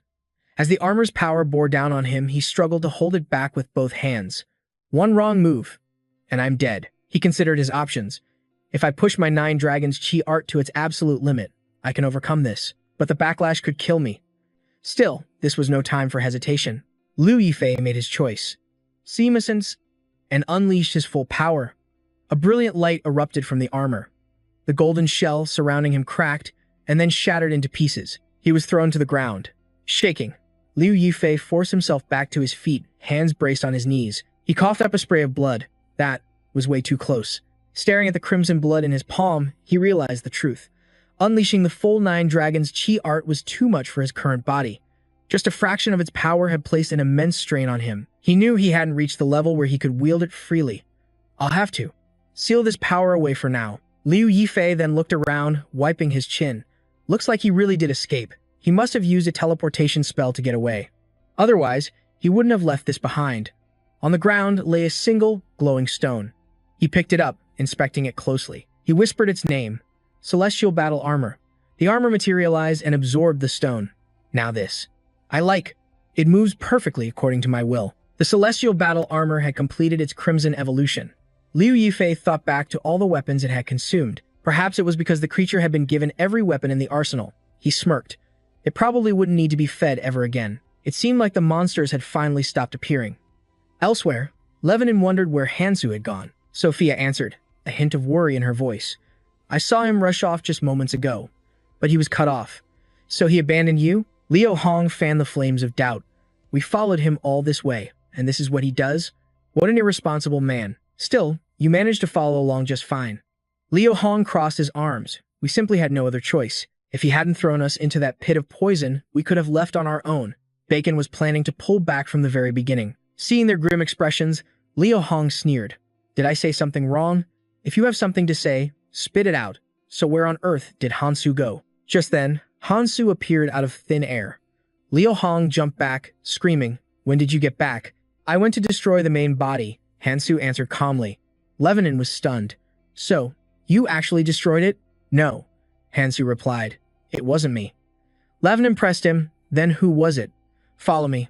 I'll take you to the surface. Though suspicious, Lebanon agreed. All right, lead the way. Seeing Liu Hong just standing there, Hu's expression turned cold. You don't have to listen to me, but I've never had to give you a direct order before. I hope you don't make me repeat myself. Liu Hong clenched his fists, silently submitting to the pressure. Lebanon cracked an eye open and perfectly mimicked Liu Hong's earlier panic. When did you get back? The mockery enraged him. That bastard charged, ready to throw a punch at Lebanon. The main body is destroyed, and I've secured a fragment of the Holy Stone. But there's one thing that troubles me, Hu thought grimly. That clone. It seems it can wield the entirety of the king's power. If that's truly the case, things are about to get much worse. Is he heading straight for the flower? Meanwhile, a massive, serpentine body coiled around an ancient tree. In the end, sacrificing the divine battle armor was worth it. I will possess the full authority of the king. But why did it go berserk? Is the original self still sleeping? The wind swept through his hair. The world tree had withered, and Elvenheim was no more. But below, there was humanity, the ones who would take their place. Now, I will correct the mistakes of the past, all to resurrect my people, all of Aaron. His face was a mask of sheer determination. Before Ron stood the world tree. He spoke to it with contempt. You failed to save your people. You failed to protect Elvenheim.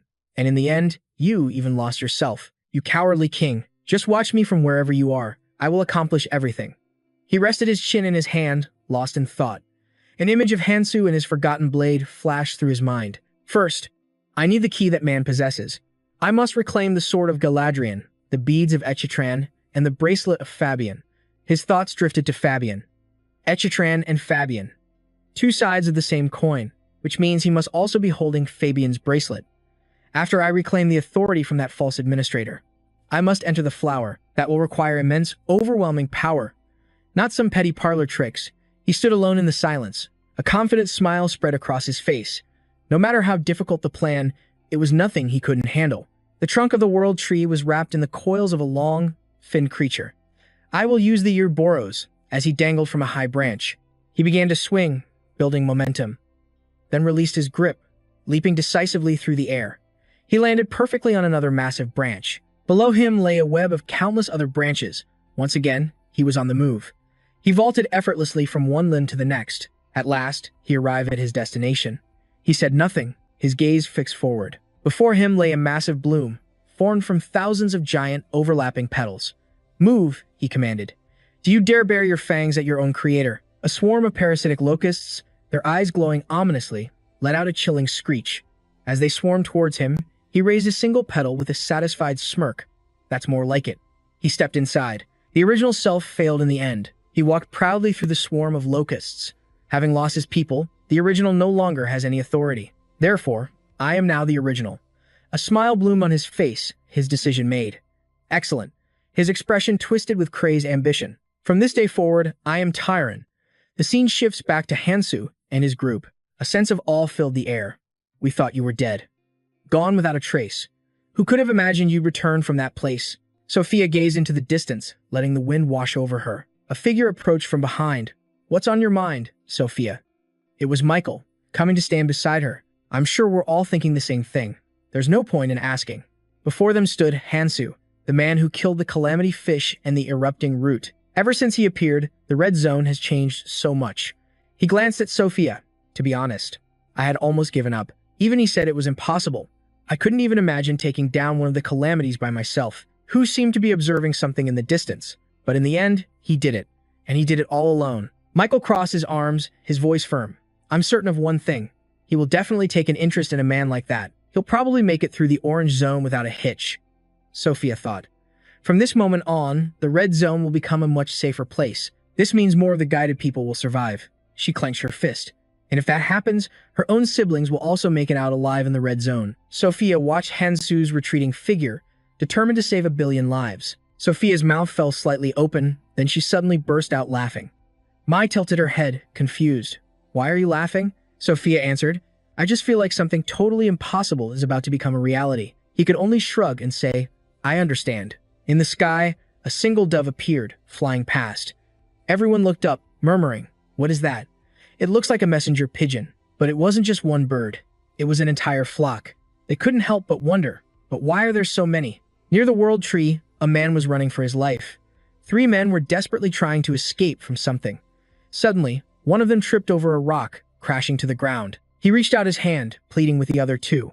Help me. They hesitated, glanced back at him, and then simply left him behind and kept running. He could only watch in despair. Please, don't leave me behind. Blood gushed from his mouth as a parasitic locust attacked, causing him to scream in agony. It let out a bizarre shriek as it devoured the man completely. The parasitic locust gazed at the group moving in the distance. It was the sight of Hansu smiling gently, with a cheerful Sophia walking beside him. A voice echoed inside its head. Stop the human race. Tech Iron had issued the order. Until I gain full control over Ouroboros, you must ensure that they cannot leave this place. That is your mission. He was dead serious. Prevent them from crossing into the orange zone. Other parasitic locusts appeared. Not just a few, but an entire swarm. The parasitic locusts began to move. Reflected in their blazing red eyes was the image of Hansu and Sophia. Ouroboros tightened its grip on the tree roots, refusing to let go. Suddenly, the ground began to tremble violently. The soldiers who witnessed the scene screamed in terror. It's coming. The parasitic locusts. The entire horde of bloodthirsty monsters surged forward. Lady Bam issued a command to everyone. All units, prepare yourselves. We must stop them right here. If we let them break through, the red zone will be completely annihilated.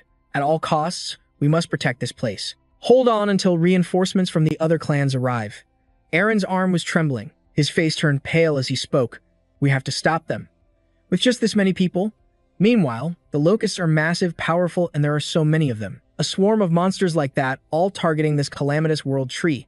The messenger pigeon returned to its master, transforming into an eagle before vanishing. Michael frowned and announced, the report indicates that all the parasitic locusts from within Ouroboros have emerged. Their numbers exceed 100 million. Upon hearing this, everyone was stunned into absolute silence. The people around began to whisper frantically. Even if we gathered all the clans, we could never fend them off. This is completely insane, Hansu thought to himself. The parasitic locusts are advancing? Why so suddenly? The parasitic locusts are monsters that guard the inside of Ouroboros. They are the gatekeepers, stopping anything that tries to breach Ouroboros' scales. Therefore, they cannot act on their own without reason. And right now, Ouroboros, the only one that can command them, is focused on drinking the poison. It has absolutely no reason to issue this kind of order at this moment. Throughout the past 500 years, and even in my previous life, this has never happened. Hansu's brow furrowed, and he immediately thought of a familiar figure. It had to be him. I predicted he would become a variable, but this situation is a real headache. Just then, someone called out, Hansu. Liu Hong pointed at him accusingly. The Ouroboros' parasitic locusts are going on a rampage because of you. Hansu was baffled. What are you talking about?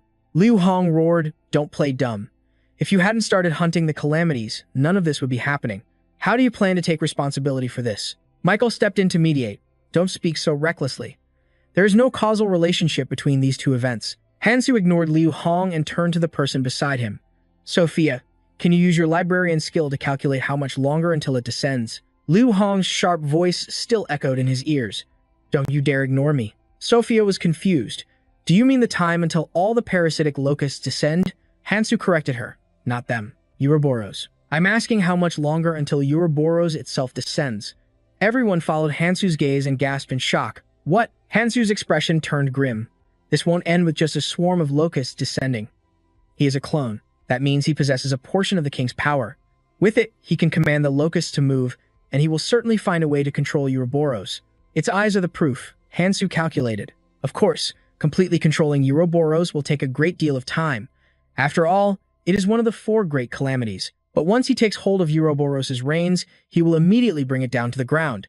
Therefore, calculating the exact time is the most critical thing right now. Hansu's voice was urgent. Sophia, faster. He knew every second counted. The longer Ouroboros took to descend, the more time they had to prepare. When Sophia finished her calculations, a grim shadow fell across her face. She spoke, her voice strained. About 2 weeks. Liu Hong clenched his jaw, fear flashing in his eyes. This is it. The hunt for Hansu doesn't matter anymore. He finally broke the silence, shouting, the entire red zone is at stake. Squads 1 and 2, report to Miyamoto. The rest of you, with me. Sophia rushed after him. Where are you going? We have to unite and stop it, Liu Hong answered coldly. Why would we do that? The mirror is about to open. All we have to do is escape through it then. Sophia was speechless. The mirror's opening was finally upon them. It was their only way out. Every member of the clan is an elite traveler. When that mirror opens, they're guaranteed to make it through. She confronted Liu Hong. Are you saying the clan is just going to abandon this place and escape through the mirror? Is that right? He chuckled darkly. Exactly. There's no reason for us to die a pointless death here. Is there? Sophia shouted back in disbelief. What about Lord Er's command? What about all the people still on their way here? Liu Hong's expression was like ice. Isn't the answer obvious? They'll either be torn apart by the parasitic locusts, or they'll be swallowed whole by Ouroboros. Liu Hong's voice dripped with contempt. Why should I care about an order from 20 years ago? Sophia's eyes blazed with fury. You bastard. Liu Hong turned away, completely dismissive. Don't look at me like that. It's not just us. Every other clan member is thinking the exact same thing. If there was still order in this world, maybe things would be different. But people only preach about justice when they're safe in heaven, not down here in hell. Sophia had no words to counter his cold logic, her mind racing. At this rate, every last traveler will be slaughtered. And if we're not careful, the seal itself could break. And then, a true cataclysm will begin. But Hansu's voice cut through her panic. Don't worry, 2 weeks is plenty of time. He reached out with a confident smile. If we can meet a few specific conditions, then defeating Ouroboros isn't just some impossible dream. Sophia was skeptical. No way. Are you talking about the same strategy we used on the salamander hybrid and the bursting bats? Michael stepped in to explain. That's impossible now. The entire internal defense swarm of parasitic locusts is descending. The gatekeepers have already abandoned their posts. This means it has completely sealed itself off from any outside attack. Using the old method won't work. Michael held up 2 fingers. That's why he said we need to satisfy certain conditions.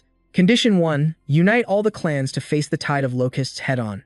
Condition 2, get help from the most powerful figures in the red zone, the 7 wraiths. Hansu just smiled. It's not impossible. Standing before them in the desolate forest, he declared, this is the only way we'll bring Ouroboros down. Michael stared back, incredulous.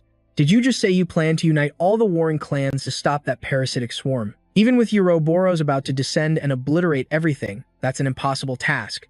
Those clans will never listen to you. Sophia had to agree. I've followed your plans until now, Hansu, and I've watched you achieve things I was sure were impossible. Because of that, I've trusted you completely, and I still do. However, you must realize why the 7 wraiths are bound to their fortresses. Even if they wanted to help, they can't come here. But Hansu's resolve didn't waver for a second. Of course I know that, he stated firmly. And that's exactly why I'm going to solve it. I will destroy the very reason the 7 wraiths are chained to their posts. Sophia's eyes widened in alarm. No, you can't mean. Are you going to? Hansu cut her off. But first things first, uniting the clans and stopping that swarm is our top priority. We're out of time. Meanwhile, at the heart of Ouroboros' domain, just as Hansu had predicted, a hidden truth was being revealed. Deep within its central nervous system, Takelon observed the unfolding battle. He watched humans fighting for their lives as Liu Hong screamed orders. You have to maintain distance while holding the formation. When are the reinforcements getting here? Takelon watched them with a thoughtful gaze, murmuring to himself. They're putting up a better fight than I expected. Though in the end, all of it is utterly meaningless. The parasitic locusts have overwhelming numbers. Crushing these insects is only a matter of time. Even so, I can't just let them slaughter all of humanity. Every single one of them is a priceless resource. We still need a significant population to survive. A mysterious glint flashed in Tekelon's eyes. It seemed he'd already figured it out. I knew it. It looks like a massive horde of them intends to cross into the next zone, and they're actually about to succeed. Tekelon placed a hand on the ground, his voice low. killing your own kin to survive. They're no better than the monsters themselves. A twisted grin spread across his face. This is divine punishment, he sneered, delivered by me, Liu Hong, to you insects. The perspective shifts to his commanding view. Looking down, he mused, well, look at where we've all ended up. Gathered here are members of the Celestial Association, 6 powerful strangers, and even the monarch of the Chimala Guild. Liu Hong silently wondered, are the other members of the Valkyrie Guild here? The ones who held back the parasitic locusts. It seems even the world's strongest have come here to flee. It seems my judgment was correct. He turned to his subordinates and commanded, secure the nearby points now. We move the very instant the mirror opens. His followers replied in unison. Suddenly, Joma looked up, his eyes locking on someone. A mocking voice cut through the air. Oh my. Look who it is. If it isn't the man who stole a dead king's throne, Joma taunted. Did your master give you permission to leave? Liu Hong's face darkened with annoyance. Ha. As if I have any reason to answer to you. But Joma just smirked, completely unfazed. What a shame, he mused. Given the circumstances, I thought I'd at least get to see them once. They've been so busy, I've nearly forgotten what they even look like. Liu Hong thought to himself. Unlike the other guild leaders, he's actually fulfilling his duty. Of course he's busy. But as his gaze shifted, he froze. An unnatural pillar of light shot down from the heavens. From within the light, Han appeared, announcing, the 6 great guilds will arrive shortly. Liu Hong stared as if he'd seen a ghost, his face twisting in fury. What the hell are you doing here? Seeing Han Shu, he roared. Did you come here just to get in our way again? But Han Shu remained perfectly calm. I don't have time for such trivial matters. I am here for my own purposes. The plan is simple. You, the 6 great guilds, will hold back the parasitic locusts. Joma tilted his head, intrigued by Hansu's declaration. And while you're busy, Hansu continued, I will stop the one they call Ouroboros. The moment he finished speaking, the crowd erupted in disbelief. He expects us to hold back the parasitic locusts, and he's going to take on Ouroboros alone. Is he insane? Michael chimed in anxiously. I told you. No one will follow a plan like that. Just then, Sophia's voice cut through the noise. How can you all be so irresponsible? Are we not the veterans?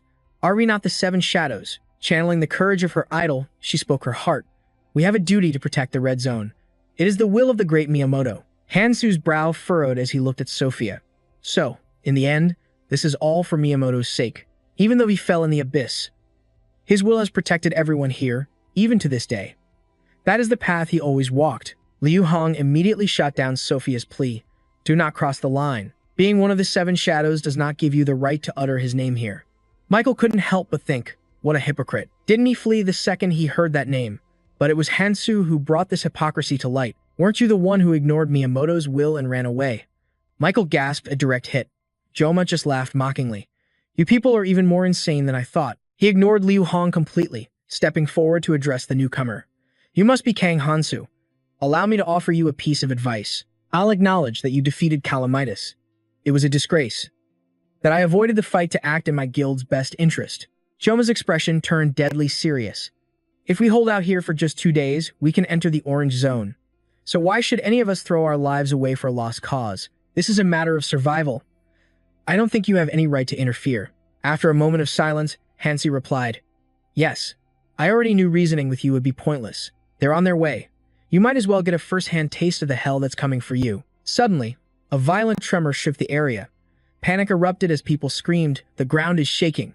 Joma tried to calm them. Don't panic, it's only for 2 days. We can hold off the locusts for that long. But Hansu remained eerily calm. That's not them. The shaking was far too violent for that.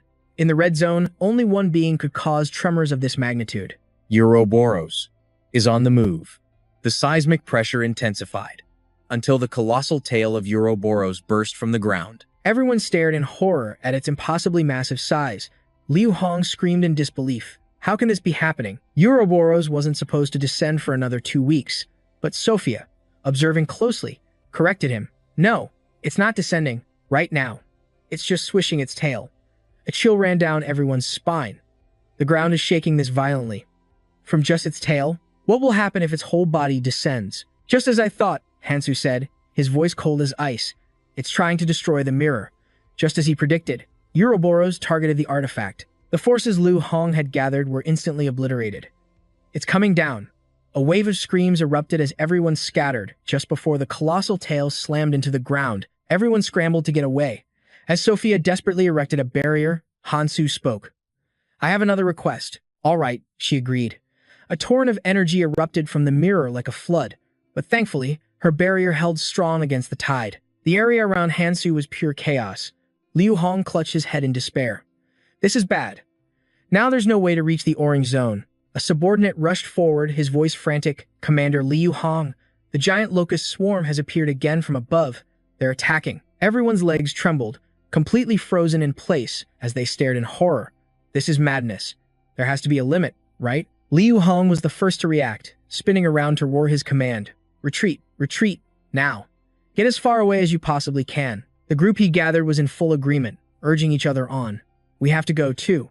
The rest followed suit, terrified of fighting, but desperate to keep their lives. Hurry, run faster. Seeing their leader still standing motionless, someone screamed a warning. Lord Jokma.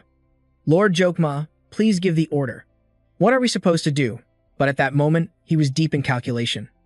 The tail of Ouroboros had blocked the mirror, and a countless swarm of parasitic locusts was pouring down from it. To reach the next zone, we have to kill every last one of them. But looking at these numbers, is that even possible? Jokma let out a self-deprecating laugh as Liu Hong's voice echoed from afar. Are you planning to let us all die? What are you, people still doing? Sophia Vera, standing atop a massive ice shard, looked down and replied, You all know we have no escape route. If we want to live, we have to hold back this tide of locusts. In 2 more weeks, when Ouroboros descends, we're all dead anyway. At that same moment, Liu Hong's men discovered something horrifying in an emergency situation. The parasitic locusts were already behind them. They lunged forward with blinding speed, suddenly appearing face to face with the warriors. Caught completely off guard, all they could do was scream in the face of the disaster. Just then, a heroic figure with a sword appeared behind the locust. He severed the locust's head in a single, fluid motion. Hansu landed lightly and said, We stick to the original plan. He stated with absolute certainty, If we do that, we will all survive. Liu Hong witnessed it all in sheer terror. You're truly insane. I can't believe you're still saying that. He roared, rejecting the idea entirely. You think you're some kind of hero. Look at the situation. You want to take down Ouroboros? Ouroboros is on a completely different level from the other calamities. Hansu stared back at Liu Hong with an ice-cold gaze. So you're just going to tuck your tail and run? Even if it means throwing away our only path to survival. The mirror opens in 2 days. However, as long as the tail of Ouroboros covers the lake, you have no choice but to wait for 2 long weeks. Hansu posed the question to everyone present. Make your choice. We destroy this calamity together and survive. Or you follow the temptation to gather in the red zone and be buried beneath the earth. Only the locusts, unable to understand human speech, followed their wild instincts and charged forward. Everyone turned their heads in shock, completely helpless. All they could do was scream at their leader. They're coming. Please, run. A ferocious locust leaped into the air, aiming its attack straight at Jokma. Everyone cried out in a panic, Lord Jokma. But before the creature could even touch him, it was sliced apart. Jokma laughed with excitement. I'm starting to like you, kid, young Hansu. He summoned his giant war hammer, charging it with energy, then single-handedly dove into the swarm of locust monsters. The creature was sent flying back to a gruesome end. Jokma's voice boomed, Everyone, listen up. From this moment on, we will ensure this swarm of parasitic locusts doesn't advance a single step further. He commanded with renewed vigor. All of you, raise your weapons. We will fight and claim our spoils of war. Someone hesitantly asked, Are you planning to fight the locusts until Ouroboros is destroyed? Jokma scoffed in reply, Oh, please. Do you really think I would do that? Even though we're fighting like this, we'll be ready to retreat the moment an opportunity appears. It's far more beneficial for the 6 great clans to fight together here. If he can't take down Ouroboros, we can't advance to the orange zone like he said. Even the 6 great clans know that. Jokma glanced towards Hansu with a smirk. If anything goes wrong, I'll be the one to hold him responsible. After all, he's the one who swore he'd take down Ouroboros with the 7 shadows, and he has nothing left to lose. In stark contrast to the peace high above on the world tree down below, humanity was fighting a desperate battle. Every last person grabbed their weapon and charged straight toward the horde of monsters. The groups in the distance remained motionless, staring at each other in utter confusion. Are we supposed to fight those parasitic locusts? Even the other clans have already joined the fight. So doesn't that mean we have to fight, too? One of them asked, turning back. Commander Liu Hong, what are your orders? But the familiar figure was long gone. Their commander had retreated on his own, running for his life. If I knew it would end up like this, I would have taken the chance to plunder more. Those utter fools.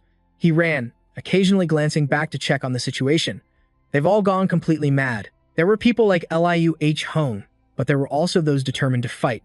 But how could they possibly stop the endless assault of the parasitic locusts? And could they truly hold out long enough to defeat Ouroboros? Those who stayed behind performed their roles flawlessly. But this was utterly impossible. There was no way a plan so insane could ever succeed. Hansu was on another level entirely. But what if it was him? Still in his dragon form, he gripped his sword without a trace of fear. With a single slash towards the locusts, they were sent scattering, dropping to the ground in droves. Liu Hong was fighting a war in his own mind. Impossible. That plan was full of holes. He cast all doubt aside and ran for his life. For now, I should return to that person. I'll just say it took longer to gather information on Kang Hansu. Suddenly, Levin and Michael's gaze was drawn to something in the distance. Sophia noticed the change and asked, "Is something happening over there?" "No, it's nothing at all." From afar, Hansu flew in, landing beside them. Levin and Michael sheathed his sword, a triumphant grin on his face. After the Hekar Karim clan made their move, the other families followed the plan. Thanks to that, we've managed to delay the parasitic locusts' invasion. But then, Hansu dropped a bombshell that made him freeze. "Michael, I'm leaving the rear guard to you, right?" Hansu said, brushing dust from his shoulder. "I finished everything I needed to do here.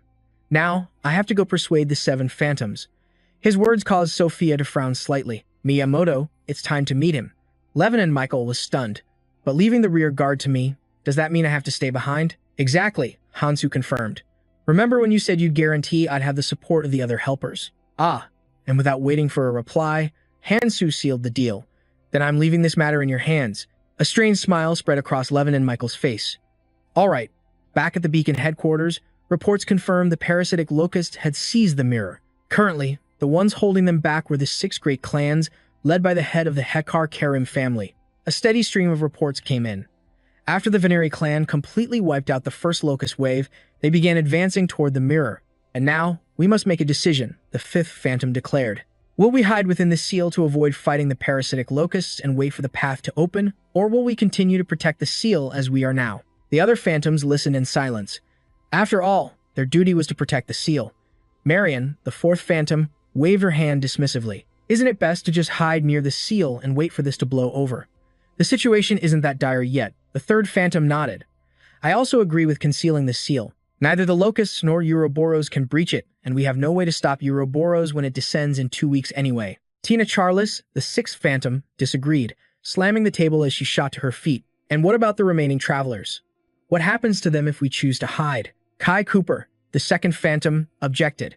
"Our duty is to protect the seal, but isn't the purpose of that to save as many lives as possible?" They couldn't reach an agreement, their voices rising in anger. "We have to survive. What are a few travelers compared to that?" At the head of the table, a man sat silently, holding his head. "What nonsense are you spouting? How can you say something like that about other people? The red zone will collapse if Ouroboros appears. No matter what we do, the thing inside the seal will be lost anyway. That creature is on a completely different level. It can even cross the boundary into other zones." At last, Miyamoto Junichi, the 1st phantom and leader of the Beacon clan, spoke. "Everyone, we cannot allow ourselves to be divided." Their eyes darted around, the argument ceasing. "Discussing our views is fine, but we must not create a rift between us." Each of them felt a pang of regret. One of the spirits spoke up. "My apologies, Lord Miyamoto." "There's no need to apologize," Miyamoto replied. "I understand that the current situation has made everyone uneasy. However, it's precisely because of this that we must remain calm. We are the phantoms, are we not?" he said, stroking his beard. "First, we must discover what caused the red zone to fall into this state." Suddenly, he noticed a figure outside the tent, breathing heavily. The man immediately stood at attention. "Lord Miyamoto, I am here with an urgent report." Kai Cooper interjected. "Liu Hong, the phantoms are in a meeting. You can't just—" "It's all right," Miyamoto said, standing up. "That's right, Liu Hong." With his hands clasped behind his back, he approached with a smile. "You've done an excellent job taking over as attack commander since Seymour withdrew." Liu Hong bowed a full 90 degrees. "I am deeply grateful." Miyamoto placed a hand on his shoulder, squeezing it gently. With that same smile, he asked, "So what is it you came here to say in such a hurry?" Liu Hong, seeing his chance, eagerly reported everything. "The 6 great clans are holding back the parasitic locusts at the mirror, and it's all Hansu's fault.